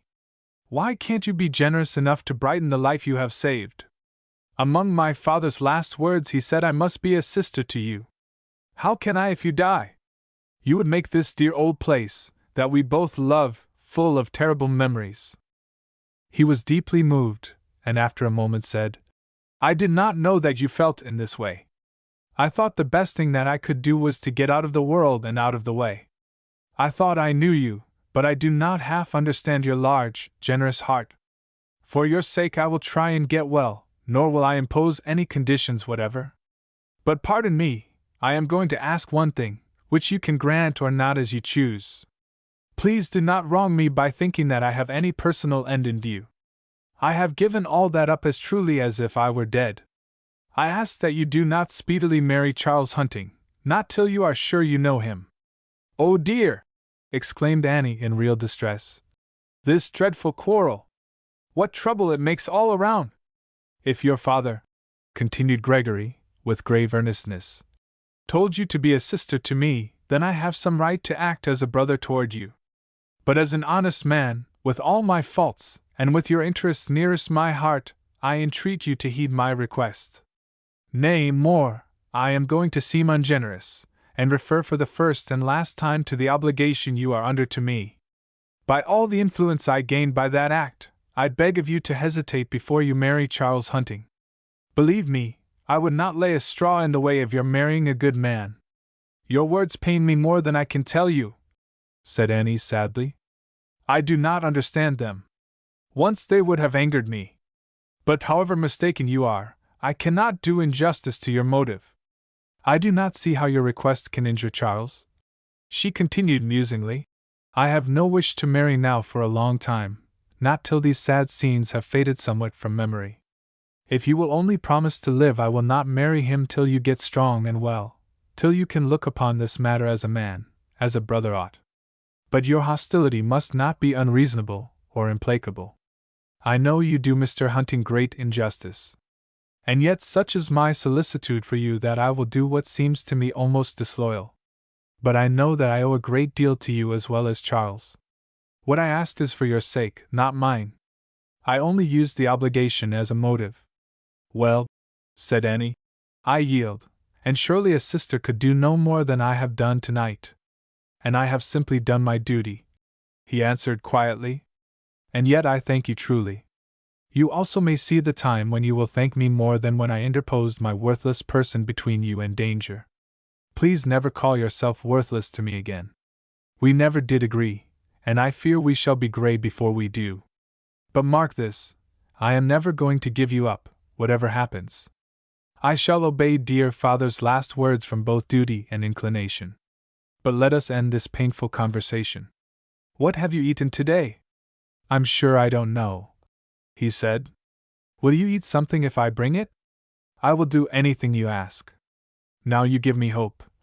And she vanished, sending the regular watcher back to his post. Gregory found it no difficult task to eat the dainty little supper she brought. She had broken the malign spell he was under. As we have seen, his was a physical nature peculiarly subject to mental conditions. Soon after she said, in a low tone meant only for his ear, Good night, my poor suffering brother.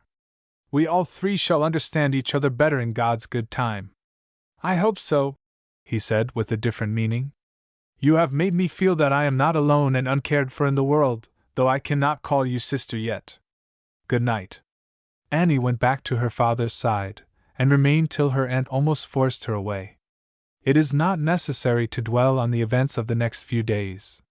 Such is our earthly lot, nearly all can depict them by recalling their own sad experience, the hushed and solemn household, even the children speaking low and treading softly, as if they might awake one whom only the last trump could arouse. John Walton's funeral was no formal pageant, but an occasion of sincere and general mourning. Even those whose lives and characters were the opposite of his had the profoundest respect for him, and the entire community united in honoring his memory. Perhaps the most painful time of all to the stricken family was the evening after their slow, dreary ride to the village cemetery. Then, as not before, they realized their loss. Annie felt that her best solace would be in trying to cheer others.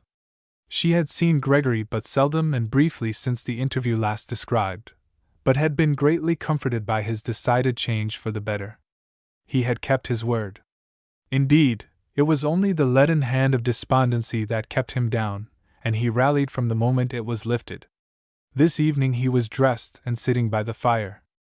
As she entered in her deep mourning, his look was so wistful and kind, so eloquent with sympathy, that instead of cheering him, as she had intended, she sat down on a low ottoman, and burying her face in her hands cried as if her heart would break.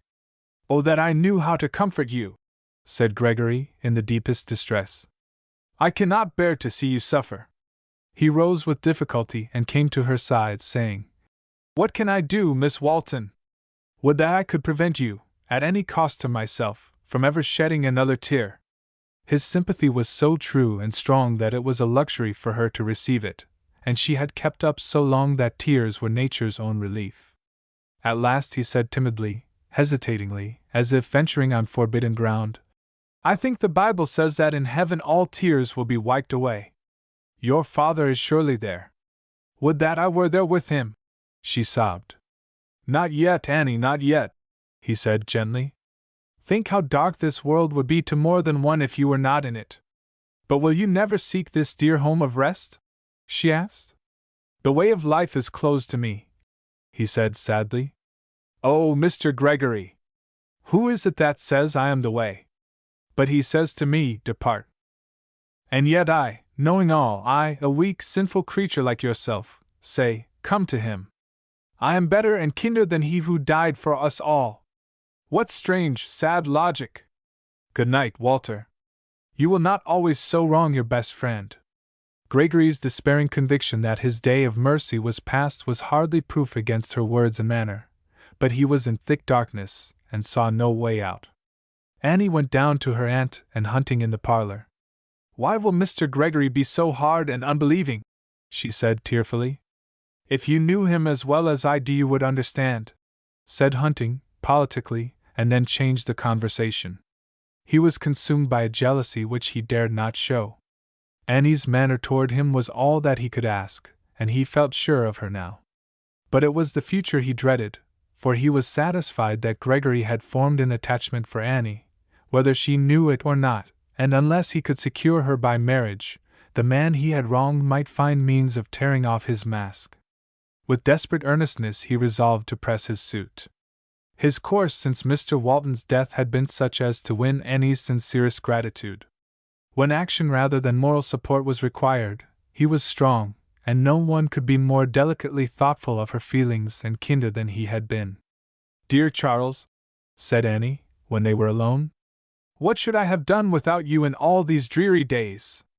How you have saved me from all painful contact with the world! And so I ever wished to shield you," said Hunting. "Will you not, as your father purposed, give me the right at once?" "You have the right, Charles. I ask no more than you have done and are doing. But do not urge marriage now. I yielded then for father's sake, not my own. My heart is too sore and crushed to think of it now. After all, what difference can a few months make to you? Be generous. Give me a respite, and I will make you a better wife and a happier home. But it looks, Annie, as if you could not trust me," he said gloomily. "No, Charles," she said gravely. "It looks rather as if you distrusted me, and you must learn to trust me implicitly. Out of both love for you and justice to myself, I exercise my woman's right of naming the day. In the meantime I give you my perfect confidence. No words of others, nothing but your own acts can disturb it, and of this I have no fear." He did not seek to disguise his deep disappointment. While she felt sorry for him, she remained firm, and he saw that it would not be wise to urge her. Annie would not carelessly give pain to anyone, much less to those she loved. And yet her mind was strong and well balanced. She knew it was no great misfortune to Hunting to wait a few months when her own feelings and the duty she owed another required it. "When Mr. Gregory gets strong and well and back to business," she thought, "he will wonder at himself. I have no right almost to destroy him now in his weakness by doing that which can be done better at another time, and indeed, for my own sake, I should have required delay. The next day Hunting was reluctantly compelled to go to the city. Somewhat to Annie's surprise, Gregory made no effort to secure her society. In her frank, sisterly regard she was slow in understanding that her presence caused regretful pain to him. But he seemed resolutely bent upon getting well, and was gaining rapidly. He walked out a little while during the middle of the day, and her eyes followed him wistfully as he moved slowly and feebly along the garden walk. She saw, with quickly starting tears, that he went to the rustic seat by the brook where they had spent that memorable Sunday afternoon, and that he stood in long, deep thought. When he came back she offered to read to him. "Not now, not yet," he said sadly. "I know my own weakness, and would be true to my word." "Why do you shun me?" she asked. "May you never understand from experience," he said with a smile that was sadder than tears, and passed on up to his room. And yet, though he did not know it, his course was the best policy, for it awakened stronger respect and sympathy on her part. The next morning ushered in the first of the dreamy Indian summer days, when nature, as if grieved over the havoc of the frost, would hide the dismantled trees and dead flowers by a purple haze, and seek as do fading beauties to disguise the ravages of time by drawing over her withered face a deceptive veil. Gregory felt so much better that he thought he could venture to make a parting call on Daddy Tuggar. He found the old man smoking on his porch, and his reception was as warm and demonstrative as his first had been a month ago, though of a different nature. Gregory lighted a cigar and sat down beside him. "I'm wonderful glad to see you," said Mr. Tuggar. "To think that I should have cussed you when it was the good Lord that brought you here." "Do you think so?" asked Gregory. "Certain I do. Would that house be there? Wouldn't all our hearts be broke for Miss Annie if it wasn't for you?" Gregory felt that his heart was broke for her as it was, but he said, "It was my taking her out to walk that caused her danger. So you wouldn't have lost her if I had not come. You didn't knowingly get her in danger, and you did knowingly get her out, and that's enough for me," said the old man. "Well, well, Mr. Tuggar, if I had broken my neck it would have been a little thing compared with saving the life of such a woman as Miss Walton. Still, I fear the Lord has not much to do with me." "And have you been all this time with John Walton and Miss Annie and still feel that way?" "It's not their fault. I believe that." "Are you willing to say you are a great sinner?" "Of course. What else am I?" That's it, cried the old man, delightedly. "Now you're all right. That's just where I was. When John Walton bid me good-bye, he asked me one question that let more light into my thick head than all the readin' and preachin' and prayin' I ever heard. He asked, 'Whom did Jesus Christ come to save?' Answer that." "The Bible says he came to save sinners," replied Gregory, now deeply interested. "Well, I should think that meant you and me," said Mr. Tuggar, emphatically. "Anyhow, I know it means me. John Walton told me that all I had to do was to just trust the Savior, not of good people, but of sinners, and do the best I could, and I have just done it, and I'm all right, Mr. Gregory, I'm all right. I don't know whether I can stop swearin', but I'm a-tryin'. I don't know whether I can ever get under my old ugly temper, but I'm a-tryin' and a-prayin'. But whether I can or not, I'm all right, for the good Lord came to save sinners, and if that don't mean me, what's the use of words?" "But can you trust him?" asked Gregory. "Certain I can. Wasn't John Walton an honest man? Wasn't Jesus Christ honest? Didn't he know what he come for? Admitting that he came to save sinners, how can you be sure he will save all? He might save you and not me." "Well," said Mr. Tuggar, "I hadn't been home long before that question come up to me, and I thought on it a long time. I smoked well nigh 100 pipes on it afore I got it settled, but 'tis settled, and when I settle a thing I don't go both there and back about it. But like enough to satisfy you. At any rate, I should like to hear your conclusion." "Well, I argued it out to myself. I says, suppose there's some sinners too bad, or too something or other, for the Lord to save, and suppose you are one of them, ain't 'lect, as my wife says. If I could be an unbelievin' sinner for 80 years, it seemed to me that if anybody wasn't 'lect I wasn't. I was dreadfully down, I tell yer, for I'd set my heart on bein' John Walton's neighbor again. After I'd smoked a good many pipes, I cussed myself for an old fool. There, you've brought your case into court, I says, and you're going to give it up afore it's argued. Then I argued it. I was honest, you may be sure. It wouldn't do me any good to pettifog in this matter. First I says, if there was any doubt about the Lord savon all sinners who wanted him to, John Walton Ortayre have spoken of it, and from what I know of the man he would. Then I says, arter all, it's the Lord I've got to deal with. Now what kind of a Lord is he? Then I commenced remembering all that Miss Yulie and Miss Annie had read to me about him, and all I'd heard, and I got my wife to read some, and my hopes grew every minute. I tell you what, Mr. Gregory, it was a queer crowd he often had around him. I'd kinder felt at home among 'em, specially with that swearin' fisherman Peter. Well, the upshot of it was, I couldn't find that he ever turned one sinner away. Then why should he me? Then my wife, as she was readin', come across the words, him that cometh to me I will in no wise cast out. I had heard them words afore often, but it seemed now as the first time, and I just shouted, I've got his word for it, and my wife thought I was crazy, sure enough, for she didn't know what I was drivin' at. And now, Mr. Gregory, you're just shut up to two things, just two things. Either the Lord Jesus will save every sinner that comes to him, or he ain't honest, and don't mean what he says, and won't do as he used to. I tell you I'm settled, better settled than yonder mountain. I just let myself go limber right down upon the promise, and it's all right. I'm going to be John Walton's neighbor again. Gregory was more affected by the old man's quaint talk than he would have believed possible. It seemed true that he was shut up to one or the other of the alternatives presented. He commenced pacing up and down the little porch in deep thought. Mr. Tuggar puffed away at his pipe with such vigor that he was exceedingly beclouded, however clear his mind.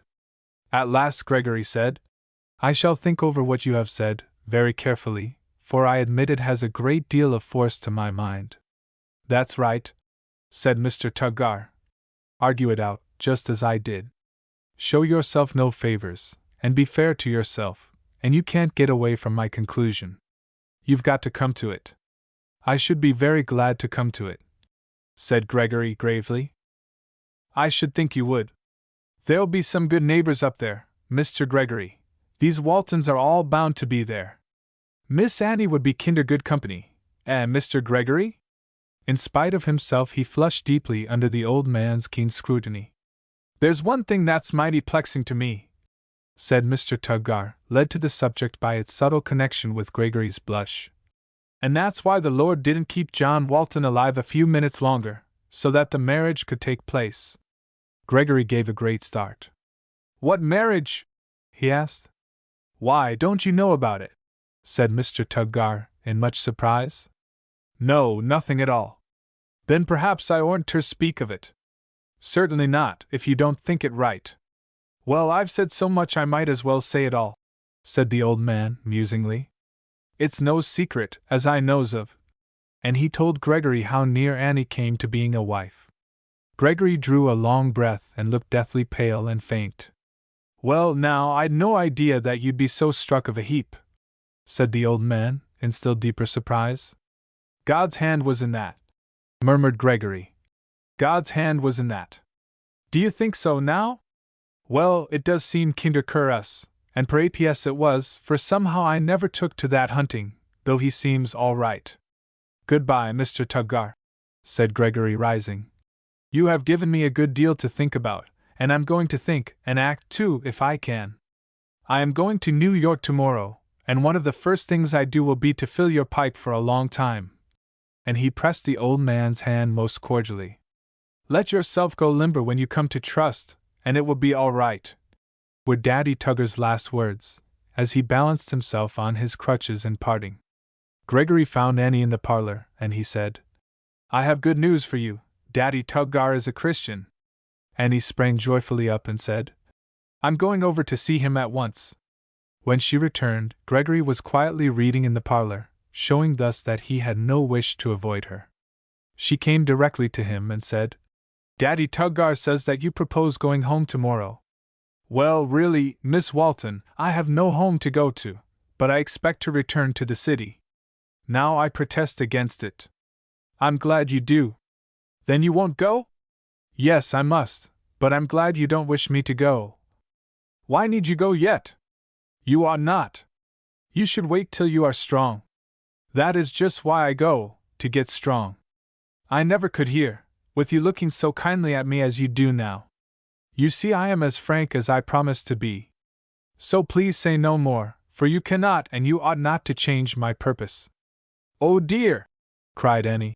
How one's faith is tried! Why need this be so? On the contrary, he said, what little faith I ever had has been quite revived this afternoon. Daddy Tuggar has been talking religion to me, and pardon me for saying it, I found his words more convincing than even yours. I am not jealous of him, said Annie gladly. I can't help thinking that God does see and care, in that he prevented your marriage. Annie blushed deeply, and said coldly, I am sorry you touched upon that subject. And she left the room. Gregory went quietly on with his reading, or seemed to do so. Indeed, he made a strong effort, and succeeded, for he was determined to master himself outwardly. She soon relented and came back. When she saw him apparently so undisturbed, the thought came to her, he has truly given me up. There is nothing of the lover in that calmness, and he makes no effort to win my favor. But she said, Mr. Gregory, I fear I hurt your feelings. You certainly did mine. I cannot endure the injustice you persist in doing Mr. Hunting. I only repeat your own words, we all three shall understand each other in God's good time, and after what I heard today, I have the feeling that he is watching over you. Won't you promise not to speak any more on this subject? Yes, for I have done my duty. She took up his book and read to him, thus giving one more hour of mingled pain and pleasure, though when he thought how long it would be before he heard that sweet voice again, if ever, his pain almost reached the point of anguish. As she turned toward him and saw his look of suffering, she realized somewhat the effort he had made to keep up before her. She came to him and said, I was about to ask a favor, but perhaps it's hardly right. Ask it anyway, he said with a smile. I don't urge it, but I expect Mr. Hunting this evening. Won't you come down to supper and meet him? For your sake I will, now that I have gained some self-control. I am not one to quarrel in a lady's parlor under any provocation. For your sake I will treat Mr. Hunting like a gentleman, and make my last evening with you as little of a restraint as possible. Thank you, thank you. You now promise to make it one of peculiar happiness. Annie drove to the depot for Hunting, and told of Gregory's consent to meet him. She said, Now is your opportunity, Charles. Meet him in such a way as to make enmity impossible. His manner was not very reassuring, but, in his pleasure at hearing that Gregory was soon to depart, and that in his absence Annie's confidence in him had not been disturbed, he promised to do the best he could. She was nervously excited as the moment of meeting approached, and somewhat to her surprise, Hunting seemed to share her uneasiness. Gregory did not come down till the family were all in the supper-room. Annie was struck with his appearance as he entered. Though his left arm was in a sling, there was a graceful and almost courtly dignity in his bearing, a brilliancy in his eyes and a firmness about his mouth, which proved that he had nerved himself for the ordeal and would maintain himself. Instantly she thought of the time when he had first appeared in that room, a half-wrecked, blasé man of the world. Now he looked and acted like a nobleman. Hunting, on the contrary, had a shuffling and embarrassed manner, but he approached Gregory and held out his hand, saying, Come, Mr. Gregory, let bygones be bygones. But Gregory only bowed with the perfection of distant courtesy, and said, Good evening, Mr. Hunting, and took his seat. Both Hunting and Annie blushed deeply and resentfully. After they were seated, Annie looked toward Hunting to say, Grace, as usual, but he could not before the man who knew him so well, and there was another moment of deep embarrassment, while a sudden satirical light gleamed from Gregory's eyes. Annie saw it, and it angered her. Then Gregory broke the ice with quiet, well-bred ease. In natural tones he commenced conversation, addressing now one, now another, in such a way that they were forced to answer him in like manner. He asked Hunting about the news and gossip of the city as naturally as if they had met that evening for the first time. He even had pleasant repartee with Johnny and Susie, who had now come to like him very much, and his manner toward Miss Yulie was peculiarly gentle and respectful, for he was deeply grateful to her. Indeed, that good lady could scarcely believe her eyes and ears, but Gregory had always been an enigma to her. At first he spoke to Annie less frequently than to any one else, for he dreaded the cloud upon her brow and her outspoken truthfulness, and he was determined the evening should pass off as he had planned. Though so crippled that his food had to be prepared for him, he only made it a matter of graceful jest, and gave ample proof that a highly bred and cultivated man can be elegant in manners under circumstances the most adverse. Even Annie thawed and relented under his graceful tact, and felt that perhaps he was doing all she could expect in view of the simple promise to treat hunting like a gentleman for her sake. But it had pained her deeply that he had not met Hunting's advances, and she saw that, though perfectly courteous, he was not committing himself in the slightest degree toward reconciliation. Moreover, she was excessively annoyed that Hunting acted so poor a part. It is as natural for a woman to take pride in her lover as to breathe, but she could have no pride in Hunting that evening. He seemed annoyed beyond endurance with both himself and Gregory, though he strove to disguise it. He knew that he was appearing to disadvantage, and this increased his embarrassment, and he was most unhappy in his words and manner. Yet he could take exception at nothing, for Gregory, secure in his polished armor, grew more brilliant and entertaining as he saw his adversary losing ground. All were glad when his supper hour was over and they could adjourn to the parlor. Here Gregory changed his tactics, and drawing the children aside, told them a marvelous tale as a goodbye souvenir, thus causing them to feel deep regret for his departure. He next drew Miss Yulie into an animated discussion upon a subject he knew her to be interested in. From this he made the conversation general, and continued to speak to Hunting as naturally as if there were no differences between them. But all saw that he was growing very weary, and early in the evening he quietly rose and excused himself, saying that he needed rest for his journey on the morrow.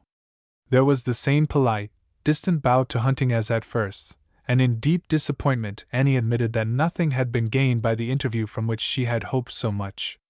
They were no nearer reconciliation.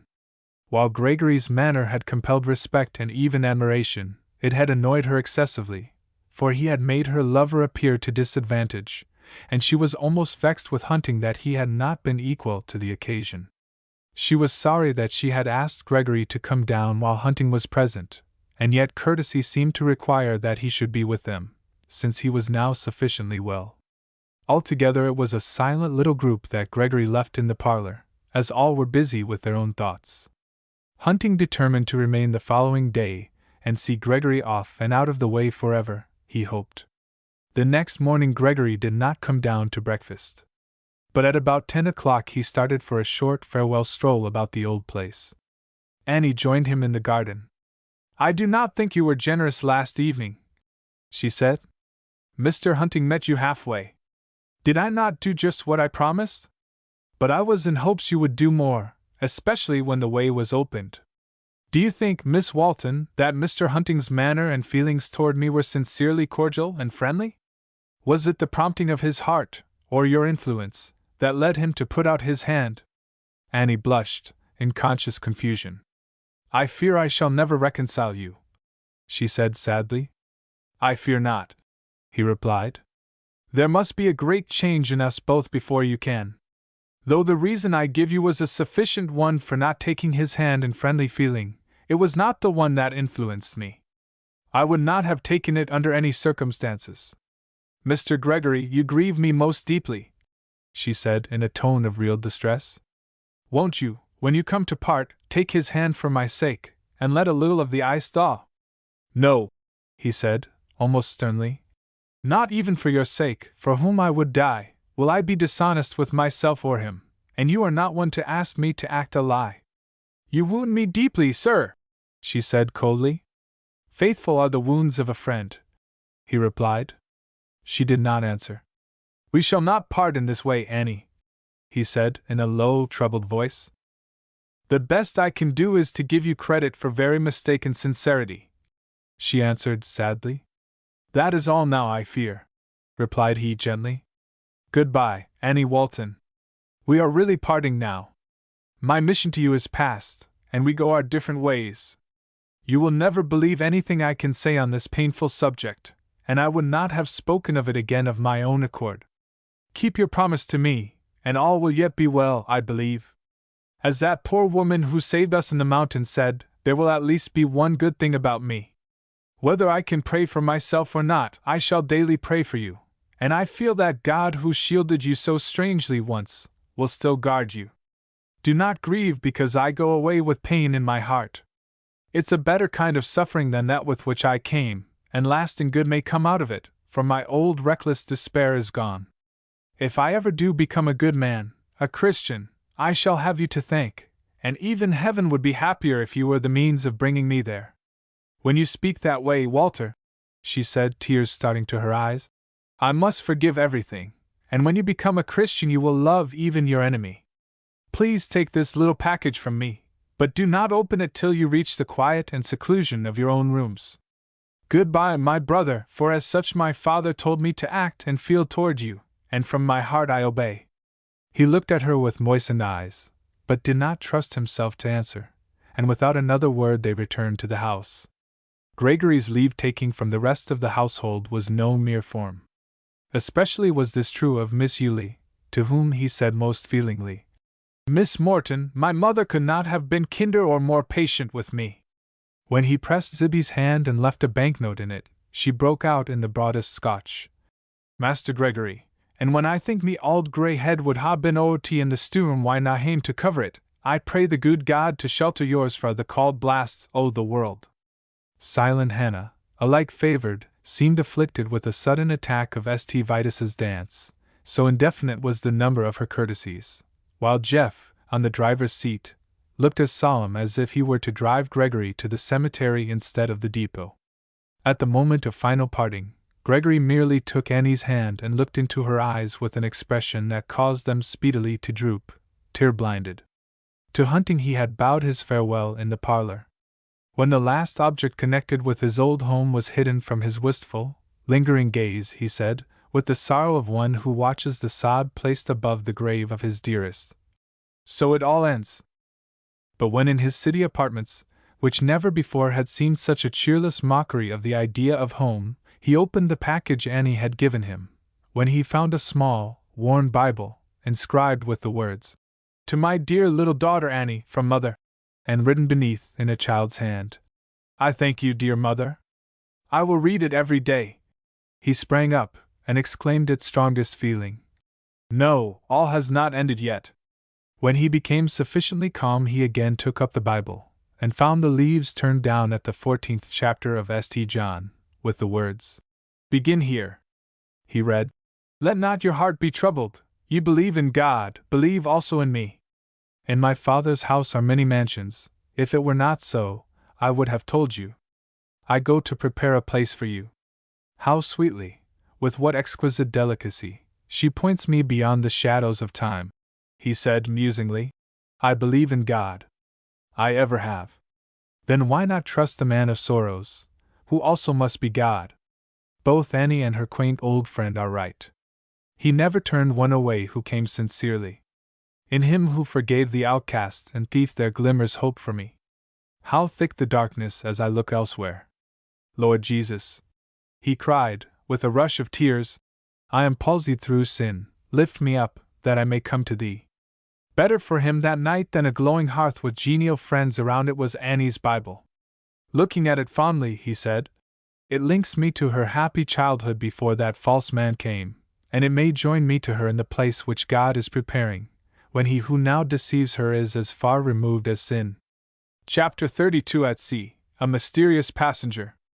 Immediately after Mr. Walton's funeral Miss Yulie had written to a brother-in-law then, in Europe, full particulars of all that had occurred. This gentleman's name was Kemp, and he had originally married a sister of Miss Yulie and Mrs. Walton. But she had died some years since, and he had married as his second wife one who was an entire stranger to the Walton family, and with whom there could be but little sympathy. For this reason, though no unfriendliness existed, there had been a natural falling off of the old cordial intimacy.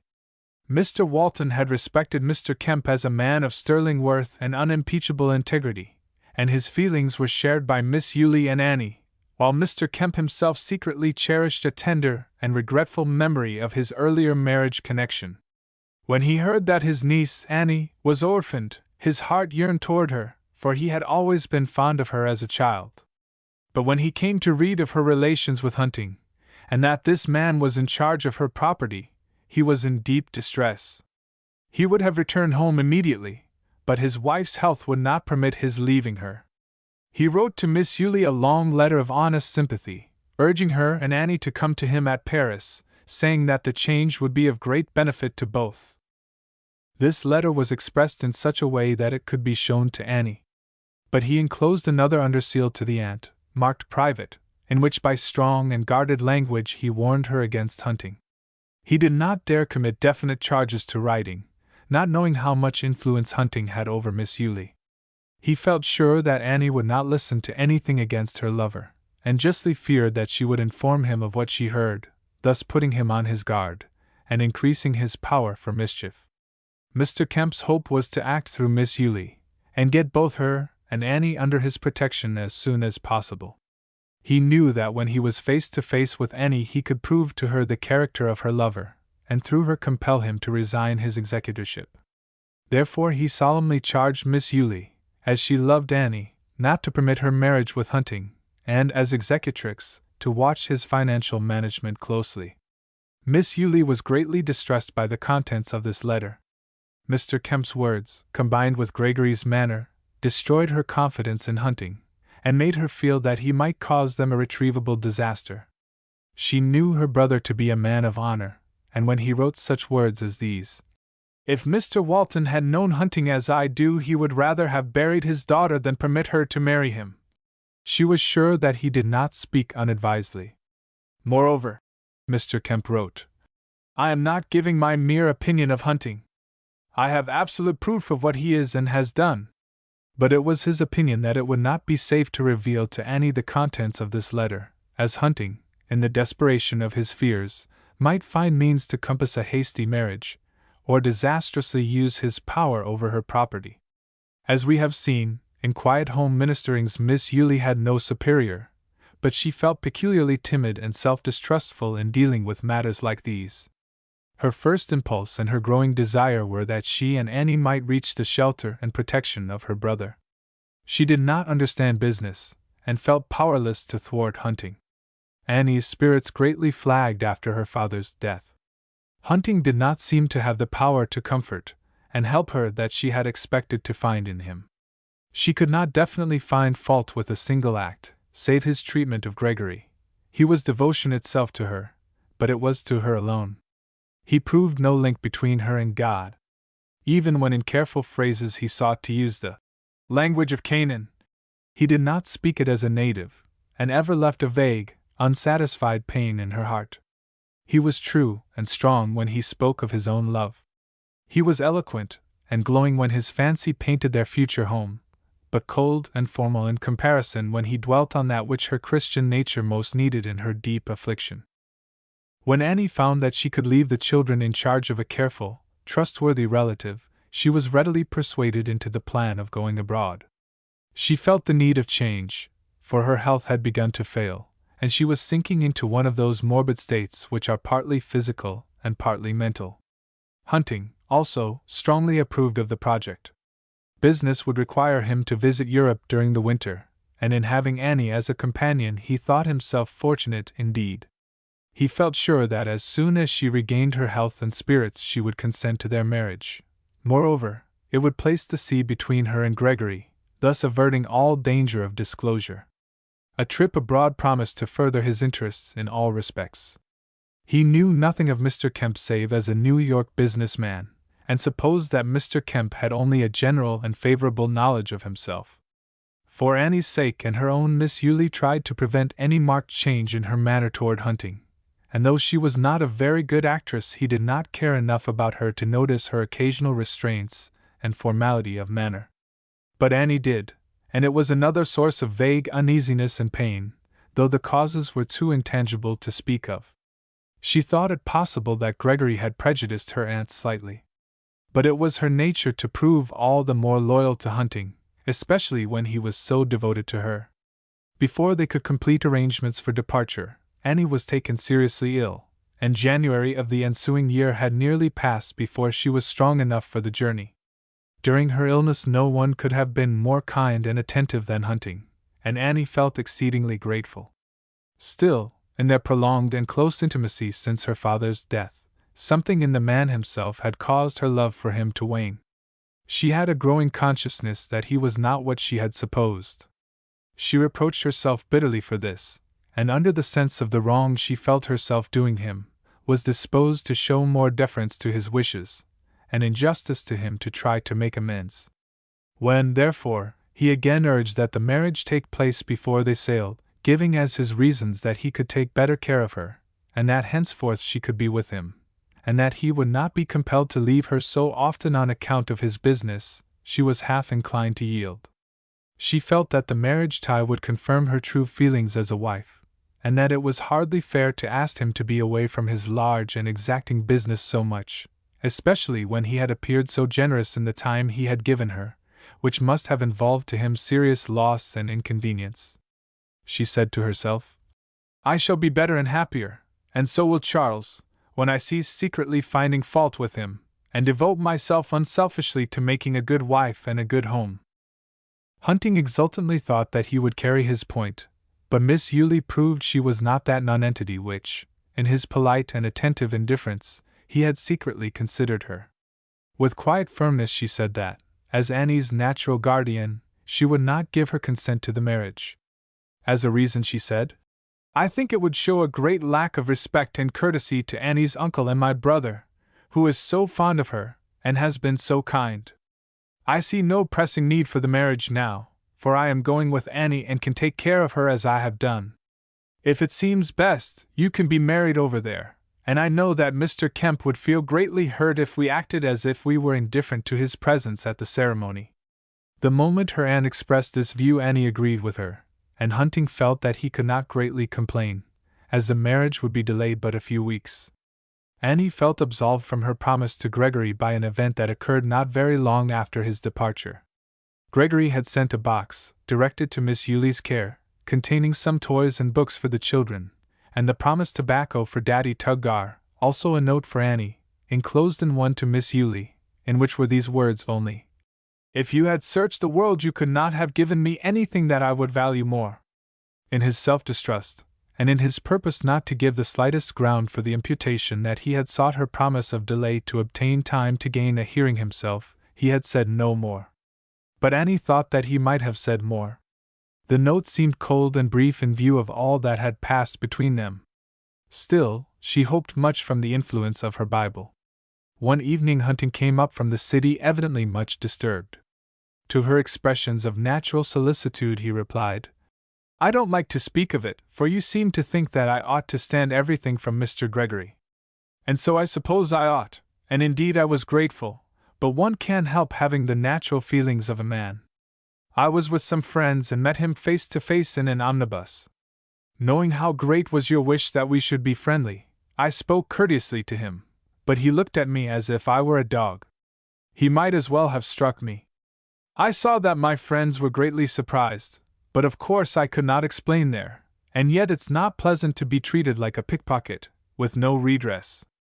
I defy him," continued Hunting, assuming the tone and manner of one greatly wronged, "to prove anything worse against me than that I compelled him and his partners to pay money to which I had a legal right, and which I could have collected in a court of law." The politic Hunting said nothing of moral right, and innocent Annie was not on the lookout for such quibbles. Her quick feelings were strongly stirred, and on the impulse of the moment she sat down and wrote: "Mr. Gregory, I think your course toward Mr. Hunting today was not only unjust, but even ungentlemanly. You cannot hurt his feelings without wounding mine. I cannot help feeling that your hostility is both unreasonable and implacable, in sadness and disappointment. Annie Walton." "There," she said. "Read that, and please mail it for me." "That's my noble Annie," he said gratefully. "Now you prove your love anew, and show you will not stand quietly by and see me insulted." "You may rest assured I will not," she said promptly, adding very sadly after a moment, "I cannot understand how Mr. Gregory, with all his good qualities, can act so. You do not know him so well as I do, said Hunting, and yet even I feel grateful to him for his services to you, and would show it if he would treat me decently. He shall treat you decently, and politely too, if he wishes to keep my favor, said she hotly. But the next day, when she thought it all over quietly, she regretted that she had written so harshly. My words will not help my Bible's influence, she thought in self-reproach, and only when he becomes a Christian will he show a different disposition.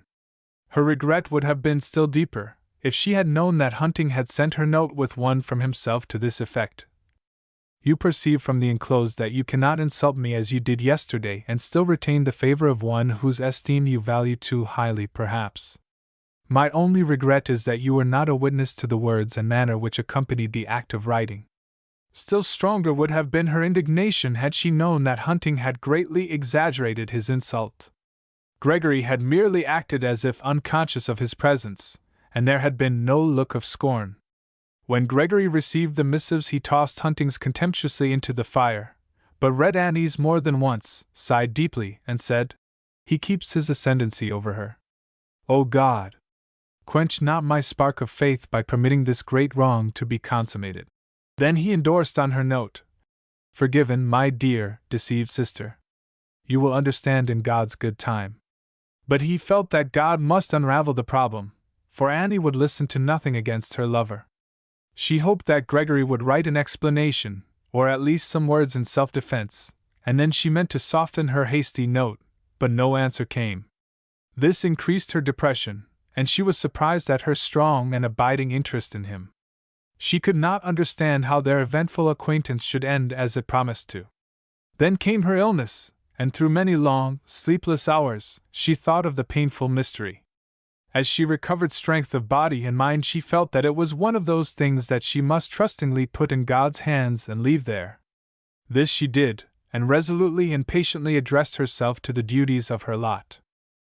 As for Gregory, from the first evening of his return to the city, he adopted the resolution in regard to Annie's Bible which she, as a little child, had written in it so many years ago. "I will read it every day."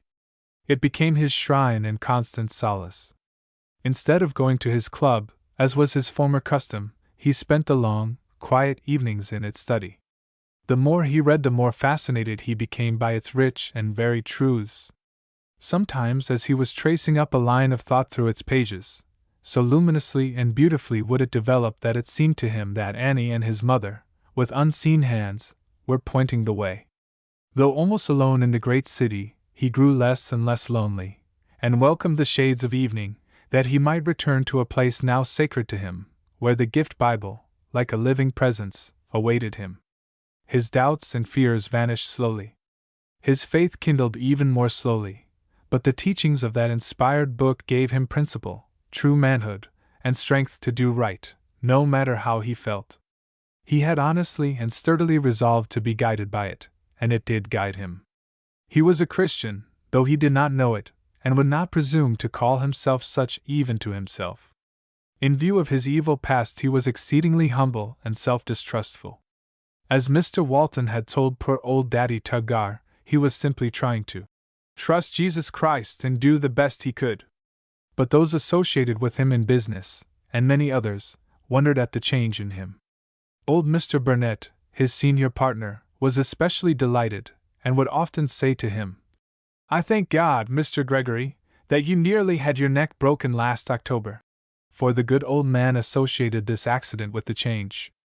Gregory also began attending church, not a gorgeous temple on Fifth Avenue, where he was not needed, but he hunted up an obscure and struggling mission, and said to the minister, "I am little better than a heathen, but if you will trust me, I will do the best I can to help you." Within a month, through his liberal gifts and energetic labors, the usefulness of the mission was almost doubled. It was touching to see him humbly and patiently doing the Lord's lowliest work, as if he were not worthy. He hoped that in time he might receive the glad assurance that he was accepted, but whether it came or not, he purposed to do the best he could, and leave his fate in God's hands. At any rate, God seemed not against him, for both his business and his Christian work prospered. One bright morning late in January, Annie, Miss Yulie, and Hunting were driven down to the steamer, and having gone to their staterooms and seen that their luggage was properly stowed away, they came up on deck to watch the scenes attending the departure of the great ship, and observe the views as they sailed down the bay. Hunting had told them to make the most of this part of the voyage, for in a winter passage it might be long before they could enjoy another promenade. Annie was intensely interested, for all was new and strange. She had a keen, quick eye for character, and a human interest in humanity, even though those around her did not belong to her set. Therefore it was with appreciative eyes that she watched the motley groups of her fellow passengers waving handkerchiefs and exchanging farewells with equally diversified groups on the wharf. "It seems," she said to her aunt, "as if all the world had sent their representatives here. It makes me almost sad that there is no one to see us off." Then her eye rested upon a gentleman who evidently had no one to see him off. He was leaning on the railing upon the opposite side of the ship, smoking a cigar. His back was toward all this bustle and confusion, and he seemed to have an air of isolation and of indifference to what was going on about him. His tall person was clad in a heavy overcoat, which seemed to combine comfort with elegance, and gave to him, even in his leaning posture, a distingué air. But that which drew Annie's attention was the difference of his manner from that of all others, who were either excited by their surroundings, or were turning wistfully and eagerly toward friends whom it might be long before they saw again. The motionless, apathetic figure, smoking quietly, with his hat drawn down over his eyes, and looking away from everything and everybody, came to have a fascination for her. The steamer slowly and majestically moved out into the stream. Shouts, cries, final words, hoarse orders from the officers, a perfect babel of sounds, filled the air, but the silently curling smoke wreaths were the only suggestion of life from that strangely indifferent form. He seemed like one so deeply absorbed in his own thoughts that he would have to be awakened as from sleep. Suddenly he turned and came toward them with the air of one who feels himself alone, though jostled in a crowd, and instantly, with a strange thrill at heart, Annie recognized Walter Gregory. Hunting saw him also, and Annie noted that, while the blackest frown gathered on his brow, he grew very pale. In his absorption, Gregory would have passed by them, but Annie said, "Mr. Gregory, are you not going to speak to us?" He started violently, and his face mantled with hot blood, and Annie also felt that she was blushing unaccountably. But he recovered instantly, and came and shook her hand most cordially, saying, "This is a strangely unexpected pleasure. And Miss Morton, also! When was I ever so fortunate before?" Then he saw Hunting, to whom he bowed with his old, distant manner, and Hunting returned the acknowledgment in the most stiff and formal way. "Do you know," said Annie, "I have been watching you with curiosity for some time past, though I did not know who you were till you turned.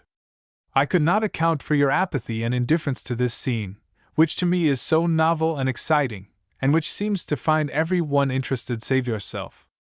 I should hardly have thought you alive if you had not been smoking." "Well," he said, "I have been abroad so often that it has become like crossing the ferry, and I was expecting no one down to see me off. But you do not look well." And both she and Miss Yulie noticed that he glanced uneasily from her to Hunting, and did not seem sure how he should address her. "Miss Walton has just recovered from a long illness," said Miss Yulie quietly. His face instantly brightened, and as quickly changed to an expression of sincerest sympathy. "Not seriously ill, I hope?" he said earnestly. "I'm afraid I was," replied Annie, adding cheerfully, "I am quite well now, though." His face became as pale as it had been flushed a moment before, and he said, in a low tone, "I did not know it." His manner touched her, and proved that there was no indifference on his part toward her, though there might be to the bustling world around him. Then he inquired particularly after each member of the household, and especially after old Daddy Tuggar. Annie told him how delighted the children had been with the toys and books. "And as for Daddy Tuggar," she said, smiling, "he has been in the clouds, literally and metaphorically, ever since you sent him the tobacco. Whenever I go to see him he says, most cheerfully, 'It's all settled, Miss Annie.' It grows clearer with every pipe, while I can scarcely see him. I'm all right, 'cause I'm an awful sinner." She was rather surprised at the look of glad sympathy which Gregory gave her, but he only said, "He is to be envied." Then at her request he began to point out the objects of interest they were passing, and with quiet courtesy drew Hunting into the conversation, who rather ungraciously permitted it because he could not help himself. Annie again, with pain, saw the unfavorable contrast of her lover with this man, who certainly proved himself the more finished gentleman, if nothing else. With almost a child's delight she said, "You have no idea how novel and interesting all this is to me, though so old and matter-of-fact to you. I have always wanted to cross the ocean, and look forward to this voyage with unmingled pleasure. I'm sincerely sorry such a disastrous change is so soon to take place in your sensations, for it will be rough outside today, and I fear you and Miss Morton will soon be suffering from the most forlorn and prosaic of maladies." "I won't give up to it," said Annie, resolutely. "I have no doubt," he replied humorously, "as our quaint old friend used to say, that you are well meaning, but we must all submit to fate. I fear you will soon be confined to the dismal lower regions. Are you sick?" "I was at first." His prediction was soon verified. From almost a feeling of rapture and a sense of the sublime as they looked out upon the broad Atlantic with its tumultuous waves, the ladies suddenly became silent, and glanced nervously toward the stairway that led to the cabin. Gregory promptly gave his arm to Miss Yulie, while Hunting followed with Annie, and that was the last appearance of the ladies for 3 days. Chapter 33 Collision at Sea. What a Christian Could Do. On the morning of the 4th day, as the sea had become more calm, the ladies ventured upon deck for a short time. Gregory immediately joined them and complimented their courage in coming out during a winter voyage. "Nature and I are friends all the year round," said Annie, with a faint attempt at a smile, for she was still sick and faint.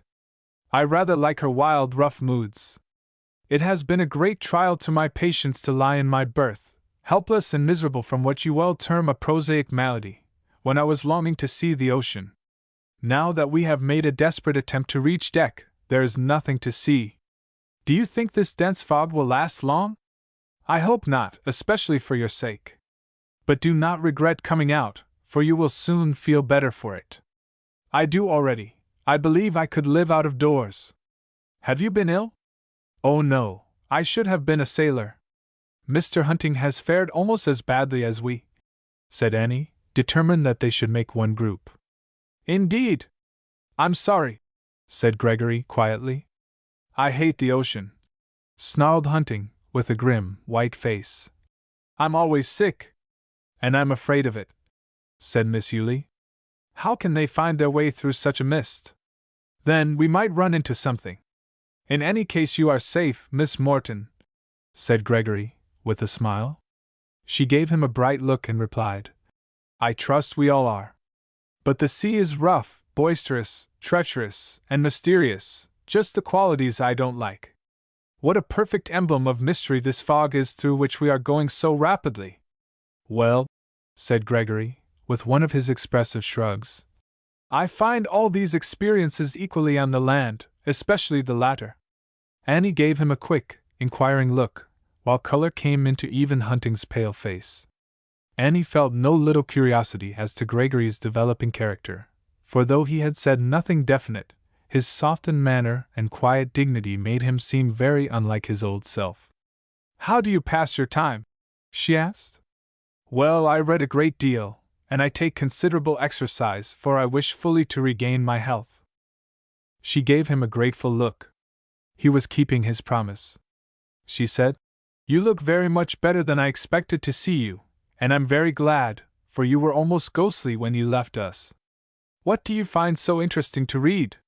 His color rose instantly, but he said with a smile, "A good old book that I brought with me." The expression of his face answered her swift, questioning look. It was her Bible. Neither Miss Yulie nor Hunting understood why she became so quiet, but the latter, who was watching them closely, thought he detected some secret understanding. In his jealous egotism it could only mean what was adverse to himself, and he had an attack of something worse than seasickness. Gregory quietly turned the conversation upon ocean travel, and for a half-hour entertained the ladies without any effort on their part, and then they went back to their staterooms.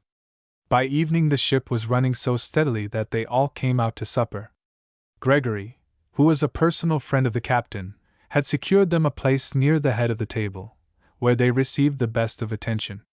Annie, evidently, was recovering rapidly, and took a genuine interest in the novel life and scenes around her. She found herself vis-a-vis and side by side with great diversities of character, and listened with an amused, intelligent face to the brisk conversation. She noted with surprise that Gregory seemed quite a favorite, but soon saw the reason in his effort to make the hour pass pleasantly to his fellow passengers. The captain had given him a seat at his right hand, and appealed to him on every disputed point that was outside of his special province. She was also pleased to see how Gregory toned up the table talk and skillfully led it away from disagreeable topics.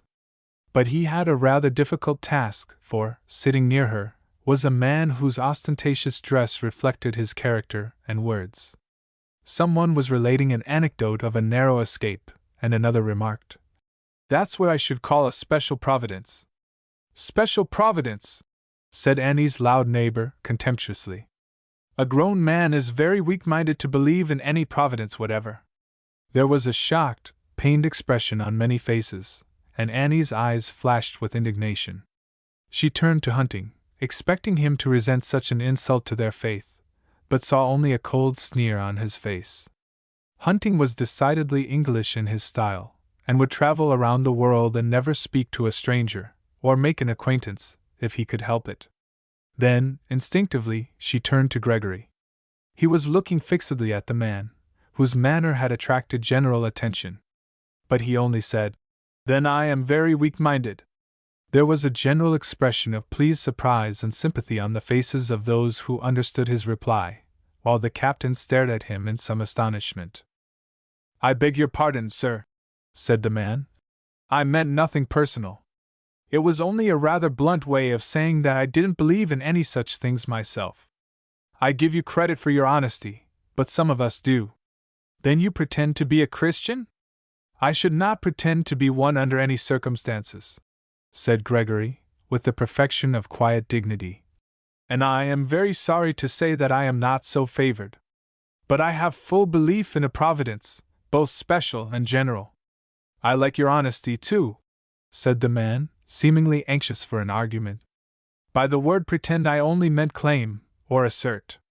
But it seems to me that the facts in the case are all against your belief. I find nothing but law in the universe. You might as well say that this ship is run by special providence, when, in fact, it is run by accurately gauged machinery, system, and rules." "Now your argument is lame," said the captain, laughing.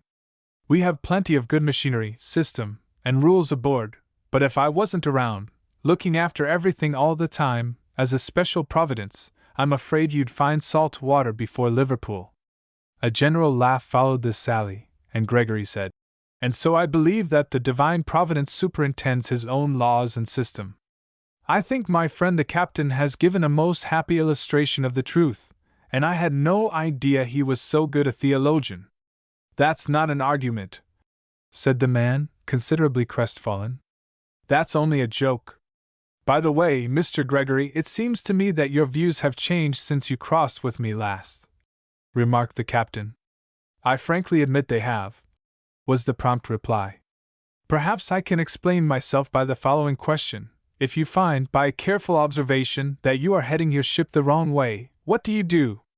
Put her about on the right course." "That is just what I have tried to do, sir."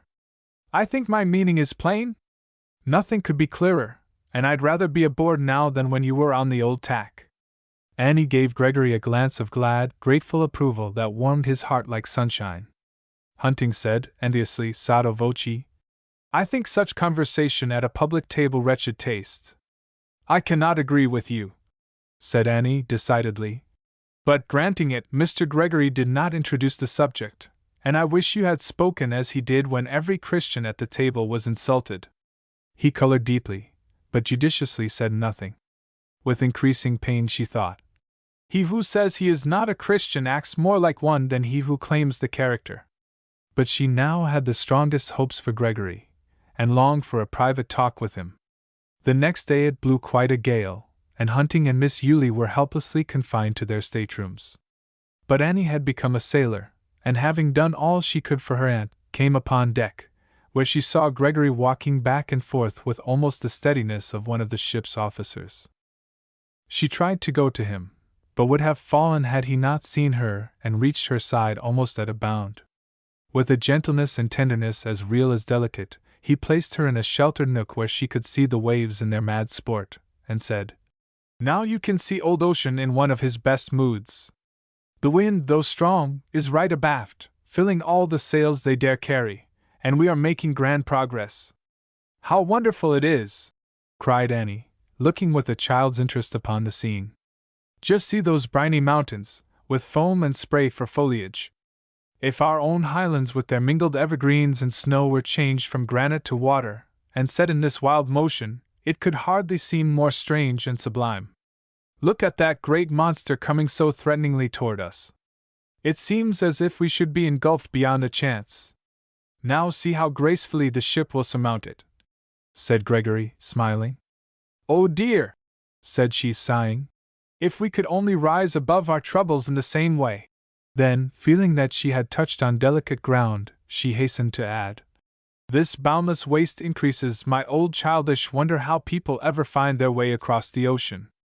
The captain is even now illustrating your own teaching and practice in regard to the longer and more difficult voyage of life," said Gregory meaningly. "He is looking up, taking an observation of the heavens, and will soon know just where we are and how to steer." Annie looked at him wistfully, and said in a low tone, "I was so glad to learn, last evening, that you had taken an observation also, and I was so very grateful, too, that you had the courage to defend our faith. I have to thank you that I could do either. It was really you who spoke." "No, Mr. Gregory," she said gently. "My work for you reached its limit. God is leading you now." "I try to hope so," he said. "But it was your hand that placed in mine that by which He is leading me. He surely must have put it into your heart to give me that Bible. When I reached my cheerless rooms in New York, I felt so lonely and low-spirited that I had not the courage to go a single step further. But your Bible became a living, comforting presence from that night. What exquisite tact you showed in giving me that little worn companion of your childhood, instead of a new gilt-leaved one, with no associations. I first hoped that you might with it give me also something of your childhood's faith. But that does not come yet. That does not come. It will," said she, earnestly, and with moistened eyes. "That, now, is one of my dearest hopes. But after what I have been, I am not worthy that it should come soon. But if I perish myself, I want to try to help others." Then he asked, in honest distrustfulness, "Do you think it right for one who is not a Christian to try to teach others?" "Before I answer that question, I wish to ask a little more about yourself." And she skillfully drew him out, he speaking more openly in view of the question to be decided than he would otherwise have done. He told of the long evenings spent over her Bible, of his mission work, and of his honest effort to deal justly with all, at the same time dwelling strongly on his doubts and spiritual darkness, and the unspent influences of his old evil life. The answer was different from what he expected, for she said, "Mr. Gregory, why do you say that you are not a Christian?" "Because I feel that I am not." "Does feeling merely make a Christian?" she asked. "Is not action more than feeling? Do not trusting, following, serving, and seeking to obey, make a Christian? But suppose that even with your present feeling you were living at the time of Christ's visible presence on earth, would you be hostile or indifferent, or would you join his band even though small and despised? I think I would do the latter, if permitted. I know you would, from your course last night. And do you think Jesus would say, because you are not an emotional man like Peter, you are no friend of mine? Why, Mr. Gregory, he let even Judas Iscariot, though with unworthy motive, follow him as long as he would, giving him a chance to become true. Miss Walton, do not mislead me in this matter. You know how implicitly I trust you. And I would rather cast myself over into those waves than deceive you," she said. "And if I saw them swallowing you up, I should as confidently expect to meet you again, as my father." How strange it is you can believe that Jesus died for you and yet will not receive you when you are doing just that which he died to accomplish. He took a few rapid turns up and down the deck and then leaned over the railing. She saw that he brushed more than one tear into the waves. At last he turned and gave his hand in warm pressure, saying, I cannot doubt you, and I will doubt him no longer. I see that I have wronged him, and the thought causes me sorrow even in my joy. Now you are my brother in very truth, she said gently, with glad tears in her own eyes. All that we have passed through has not been in vain. How wonderfully God has led us! It was a long time before either spoke again. At last he said, with a strange, wondering smile, To think that such as I should ever reach heaven! As Daddy Tuggar says, there will be good neighbors there. She answered him by a happy smile, and then both were busy with their own thoughts again. Annie was thinking how best to introduce the subject so near her heart, his reconciliation with hunting. But that gentleman had become so tortured with jealousy, and so alarmed at the thought of any prolonged conference between Annie and Gregory, that he dragged himself on deck. As he watched them a moment before they saw him, he was quite reassured. Gregory was merely standing near Annie, and both were looking away to sea, as if they had nothing special to say to each other. Annie was pained to see that Gregory's manner did not change toward hunting. He was perfectly polite, but nothing more. Soon he excused himself, thinking they would like to be alone. In the afternoon she found a moment to say, Mr. Gregory, will you never become reconciled to Mr. Hunting?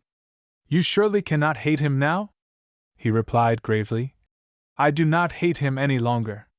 I would do him any kindness in my power, and that is a great deal for me to say. But Mr. Hunting has no real wish for reconciliation. In bitter sorrow she was compelled to admit to herself the truth of his words.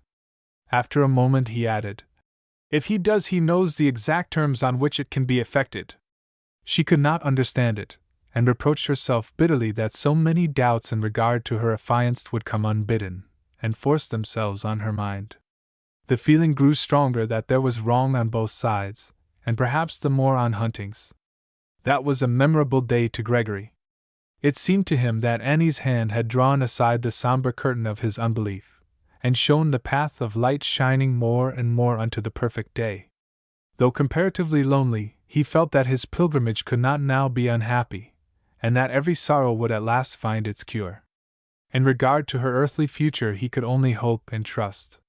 It would be a terrible trial to his faith if she were permitted to marry Hunting, and yet he was sure it would all be well at last. For was it not said that God's people would come to their rest out of great tribulation?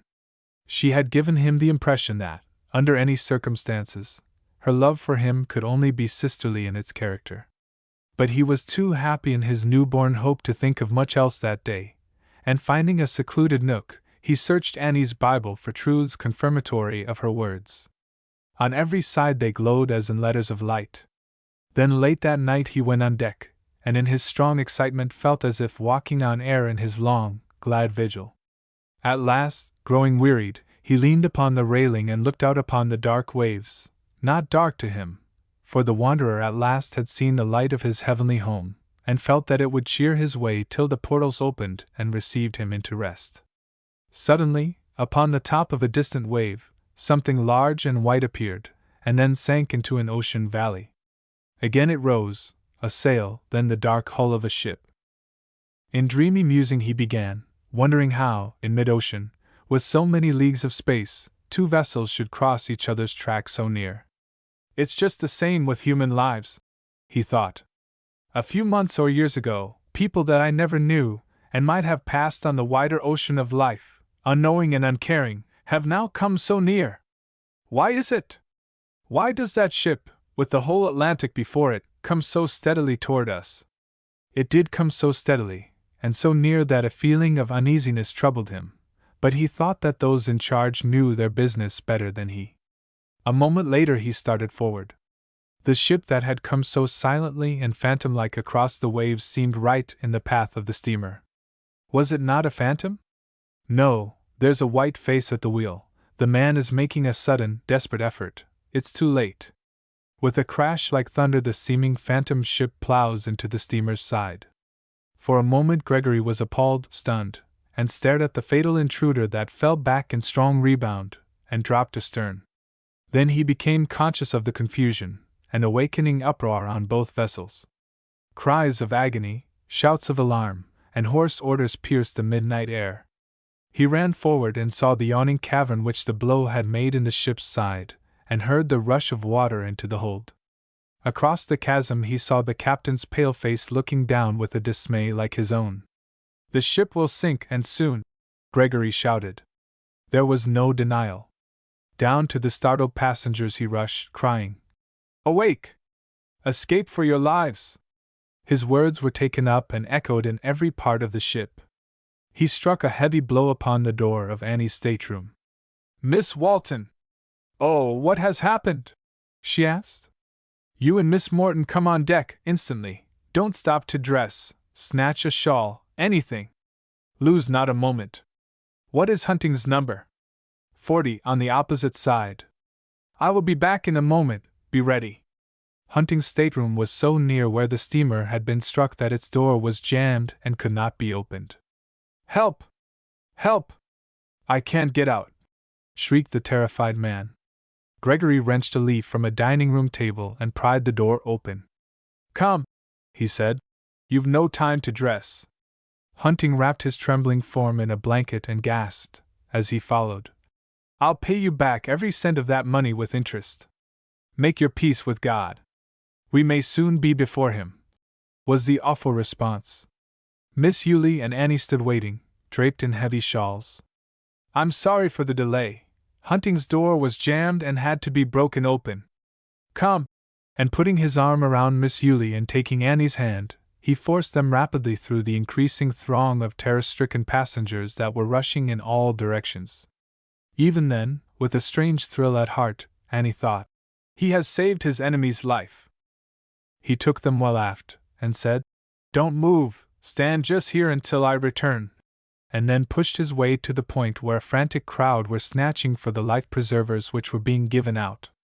The officer, knowing him, tossed him 4 as requested. Coming back, he said to Hunting, "Fasten that one on Miss Morton and keep the other." Throwing down his own for a moment, he proceeded to fasten Annie's. He would not trust the demoralized Hunting to do anything for her, and he was right, for Hunting's hands so trembled that he was helpless. Having seen that Annie's was secured beyond a doubt, Gregory also tied on Miss Yulie's. In the meantime a passenger snatched his own preserving belt, which he had been trying to keep by placing his foot upon it. "Stop!" Annie cried. "Oh, Mr. Gregory! He has taken it, and you have none. You shall have mine." And she was about to unfasten it. He laid a strong grasp upon her hands. "Stop such folly," he said sternly. "Come to where they are launching that boat. You have no choice." And he forced her forward while Hunting followed with Miss Yulie. They stood waiting where the lantern's glare fell upon their faces, with many others more pale and agonized. Annie clung to him as her only hope, for Hunting seemed almost paralyzed with fear, and whispered, "Will you the same as die for me again?" "Yes, God bless you!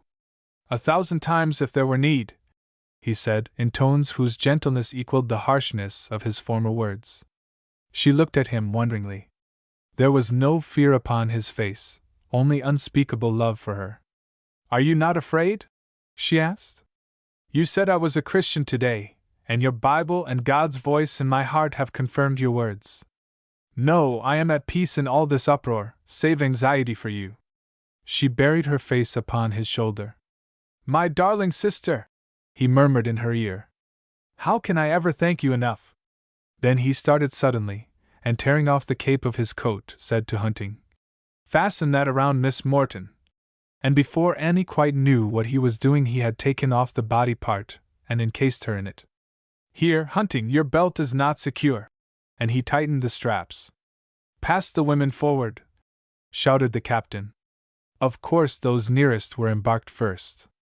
The ladies in Gregory's charge had to take their turn, and the boat was about full when Miss Yulie was lowered over the side. At that moment the increasing throng, with a deeper realization of danger, as the truth of their situation grew plainer, felt the first mad impulse of panic, and there was a rush toward the boat. Hunting felt the awful contagion. His face had the look of a hunted wild beast. Annie gazed wonderingly at him, but as he half started with the others for the boat, she understood him. Laying a restraining hand upon his arm, she said, in a low tone, "If you leave my side now, you leave it forever." He cowered back in shame. The officer in charge of the boat had shouted, "This boat is for women and children. As you are men and not brutes, stand back." This checked the desperate mob for a moment, and Gregory was about to pass Annie down when there was another mad rush led by the blatant individual who had scouted the idea of Providence. "Cut away all!" shouted the captain from the bridge, and the boat dropped astern. It was only by fierce effort that Gregory kept himself and Annie from being carried over the side by the surging mass, many of whom leaped blindly over, supposing the boat to be still there. Pressing their way out, they went where another boat was being launched. Hunting followed them like a child, and was as helpless. He now commenced moaning. "Oh God! What shall I do? What shall I do?" "Trust him, and be a man. What else should you do?" said Gregory sternly, for he was deeply disgusted at Hunting's behavior. Around this boat the officer in charge had placed a cordon of men to keep the crowd away, and stood pistol in hand to enforce his orders. But the boat was scarcely lowered before there was the same wild rush, mostly on the part of the crew and steerage passengers. The officer fired and brought down the foremost, but the frenzied wretches trampled him down with those helping, together with women and children, as a herd of buffaloes might have done. They poured over into the boat, swamped it, and as the steamer moved slowly ahead, were left struggling and perishing in the waves. Gregory had put his arm around Annie and drawn her out of the crush. Fortunately, they had been at one side, so that this was possible. "The boats are useless," he said sadly. "There will be the same suicidal folly at everyone, even if they have time to lower any more. Come aft. That part will sink last, and there will be less suction there when the ship goes down. We may find something that will keep us afloat." Annie clung to his arm and said quietly, "I will do just as you say," while Hunting followed in the same maze of terror.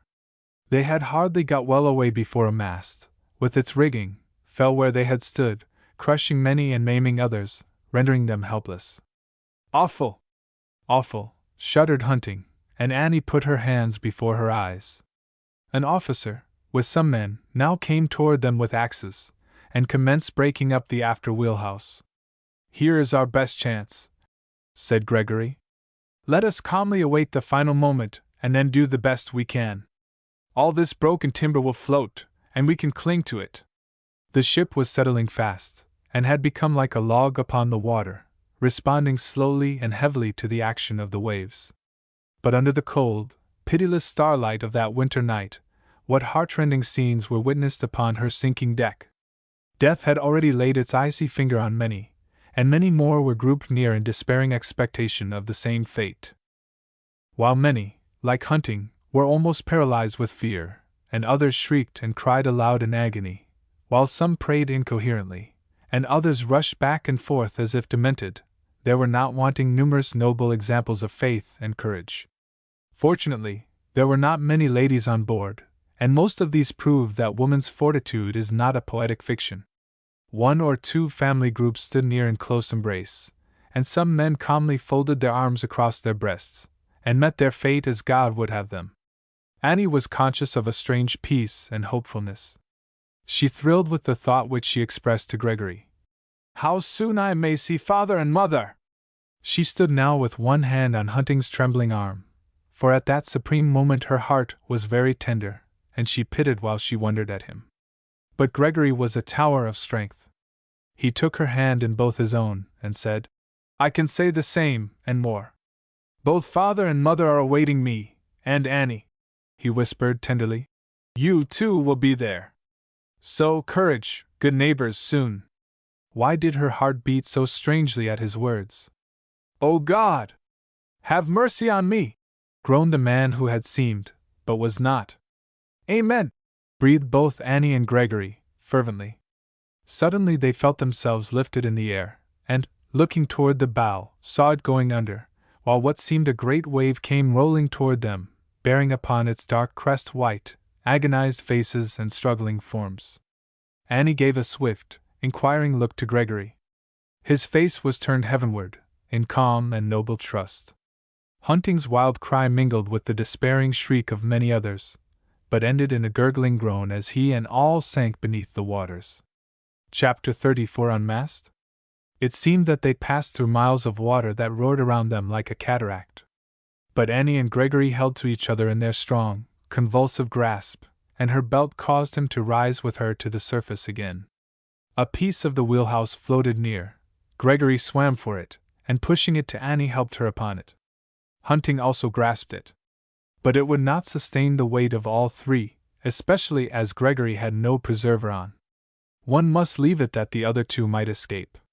"Goodbye, Annie, darling," said Gregory. "We will meet again in heaven if not on earth.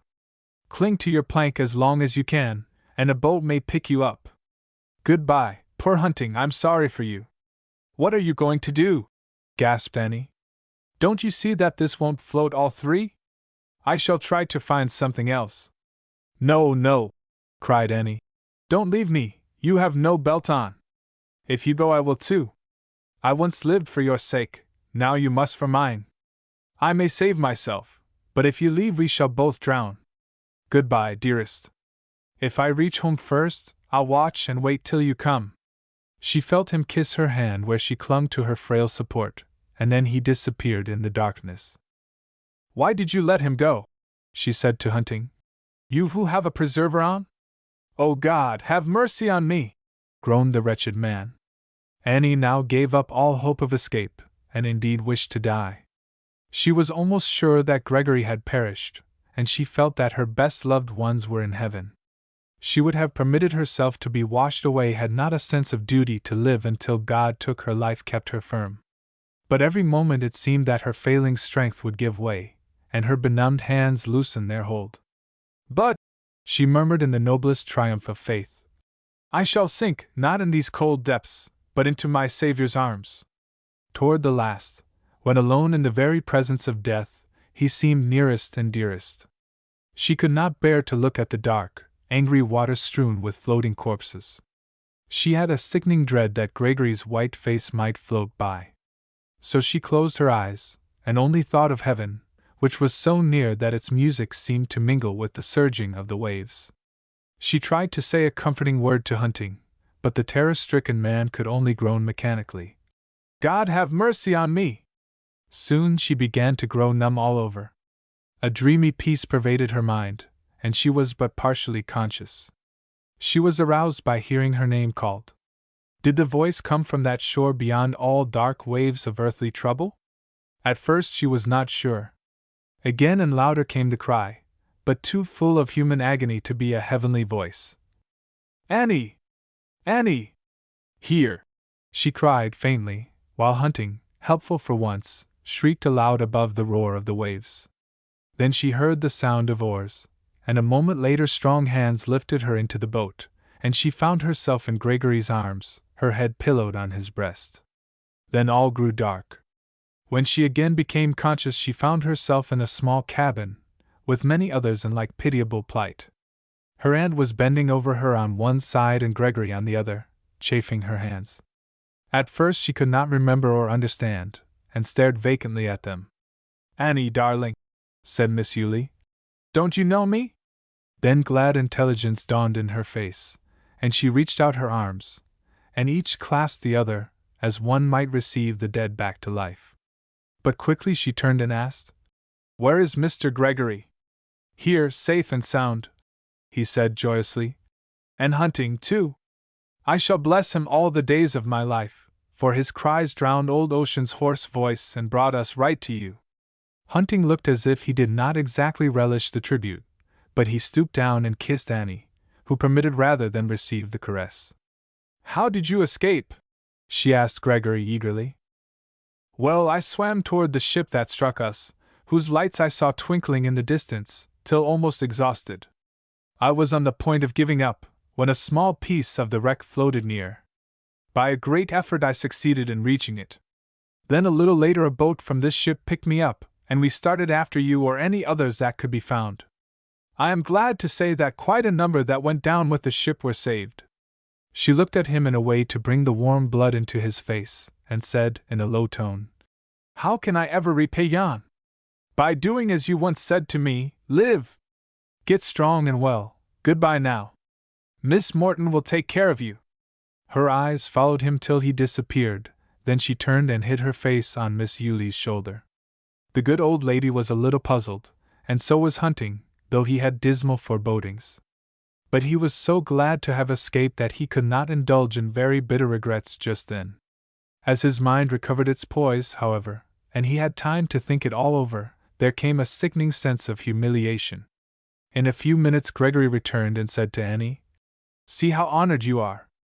I've been so lucky as to get the captain's best coat for you, and those wet things that would chill you to death can be taken off. You can give my coat to Hunting. You see I was up at the time of the accident, and so am dressed. If I am to wear the captain's coat, said Annie, then, with some of his authority, I order you to go and take care of yourself. You have done enough for others for a little while. Aye, Captain, said Gregory, smiling, as he again vanished. It would only be painful to dwell on the dreary days and nights during which the comparatively small sailing vessel was beating back against a stormy wind to the port from which she had sailed. She had been much injured by the collision, and many were doubtful whether, after all, they would ever see land. Thus, to the manifold miseries of the rescued passengers, was added continued anxiety as to their fate. It was, indeed, a sad company that was crowded in that small cabin, half-clothed, bruised, sick, and fearful. What seemed to them an endless experience was but a long nightmare of trouble, while some, who had lost their best and dearest, refused to be comforted and almost wished they had perished also. Annie's gratitude that their little party had all been spared grew stronger every hour, and the one through whose efforts they had been saved grew daily dearer. At first she let her strong affection go out to him unchecked, not realizing whither she was drifting, but a little characteristic event occurred which revealed her to herself. Her exposure had again caused quite a serious illness, and she saw little of Gregory for a few days. Hunting claimed his right to be with her as far as it was possible. Though she would not admit it to herself, she almost shrunk from him. Of course, the sailing ship had been provisioned for only a comparatively small crew, and the sudden and large accession to the number threatened to add the terrors of famine to their other misfortunes. Annie had given almost all of her allowance away. Indeed, she had no appetite, and revolted at the coarse food served. But she noticed that Hunting ate all of his, or else put some quietly away, in view of future need. She said to him, upon this occasion, Can't you spare a little of your portion for those poor people over there? They look half famished. I will do so if you wish, he replied, but it would hardly be wise. Think what tremendous business interests I represent, and it is of the first importance that I keep up. Mr. Gregory is almost starving himself, said Miss Yuli quietly. I feel very anxious about him. I represent a business of thousands where Mr. Gregory does hundreds, said Hunting complacently. I wish you represented something else, said Annie bitterly, turning away. Her words and manner jostled him out of himself. A principle that seemed to him so sound and generally accepted appeared sordid and selfish calculation to Annie, and she felt that Gregory represented infinitely greater riches in his self-denial for others. Hunting saw his blunder, and instantly carried all his portion to those whom Annie had pointed out. But it was too late. He had shown his inner nature again in a way that repelled Annie's very soul. She turned sick at the thought of being bound to such a man. At first she had tried to excuse his helpless terror on the ship by thinking it a physical trait, but this was a moral trait. It gave a sudden insight into the cold, dark depths of his nature. Immediately after the disaster she had been too sick and bewildered to realize her situation. Her engagement was such an old and accepted fact that at first no thought of any other termination of it than by marriage entered her mind. Yet she already looked forward to it only as a duty, and she felt that her love for Hunting would be that of pity rather than trust and honor. But she was so truthful, so chained by her promises, that her engagement rested upon her like a solemn obligation. Again, It had been entered into under circumstances so tenderly sacred that even the wish to escape from it seemed like sacrilege. Still, she said in intense bitterness, dear father was deceived also. We did not know him as we should. Yet she had nothing against hunting, save a growing lack of congeniality, and his cowardice at a time when few men could be heroic. In her strong sense of justice she felt that she should not condemn a man for an infirmity. But her cheeks tingled with shame as she remembered his weakness, and she felt that a Christian ought to have done a little better under any circumstances.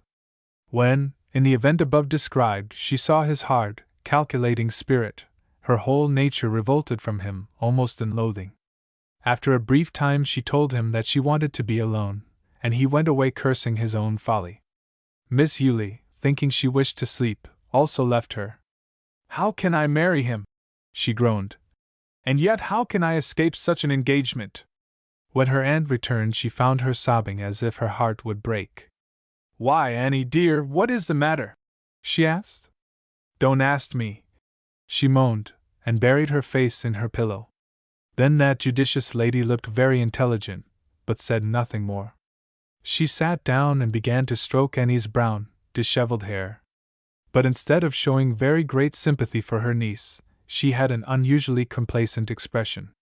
Gregory had a strong but discreet friend in the camp. When Annie became calmer, she said, hesitatingly, do you think, is Mr. Gregory, doesn't he eat anything? No, he is really wronging himself. I heard it said that the captain had threatened, jokingly, to put him in irons if he did not obey orders and eat his allowance. Do you think he would do better if I should ask him? Inquired Annie, with her face buried in her pillow. Well, said Miss Yulie, gravely, though with a smile upon her face, Mr. Gregory is very self-willed, especially about some things, but I do think that you have more power over him than any one else. Won't you tell him that I want to see him? He was very glad to come. Annie tried hard to be very firm and composed, but, with her red eyes and full heart, did not succeed very well. At first he was a little embarrassed by her close scrutiny, for she had wrought herself up into the expectation of seeing a gaunt, famine-stricken man. But his cheeks, though somewhat hollow, were ruddy, and his face was bronzed by exposure. Instead of being pained by his cadaverous aspect, she was impressed by his manly beauty, but she said, I have sent for you that I might give you a scolding. I'm all meekness, he said, a little wonderingly. Auntie tells me that you don't eat anything. That is just what she says of you. But I'm ill and can't eat. Neither can I. Why not? How can a man eat when there are hungry women aboard? It would choke me. Instead of scolding him, she again buried her face in her pillow, and burst into tears. He was a little perplexed, but said gently, Come, my dear little sister, I hope you are not worrying about me. I assure you there is no cause. I never felt better, and the worst that can happen is a famine in England when I reach. It grieves me to the heart to see you so pale and weak. The captain says I have a bad conscience, but it's only anxiety for you that makes me so restless. Do you stay upon deck all night this bitter weather?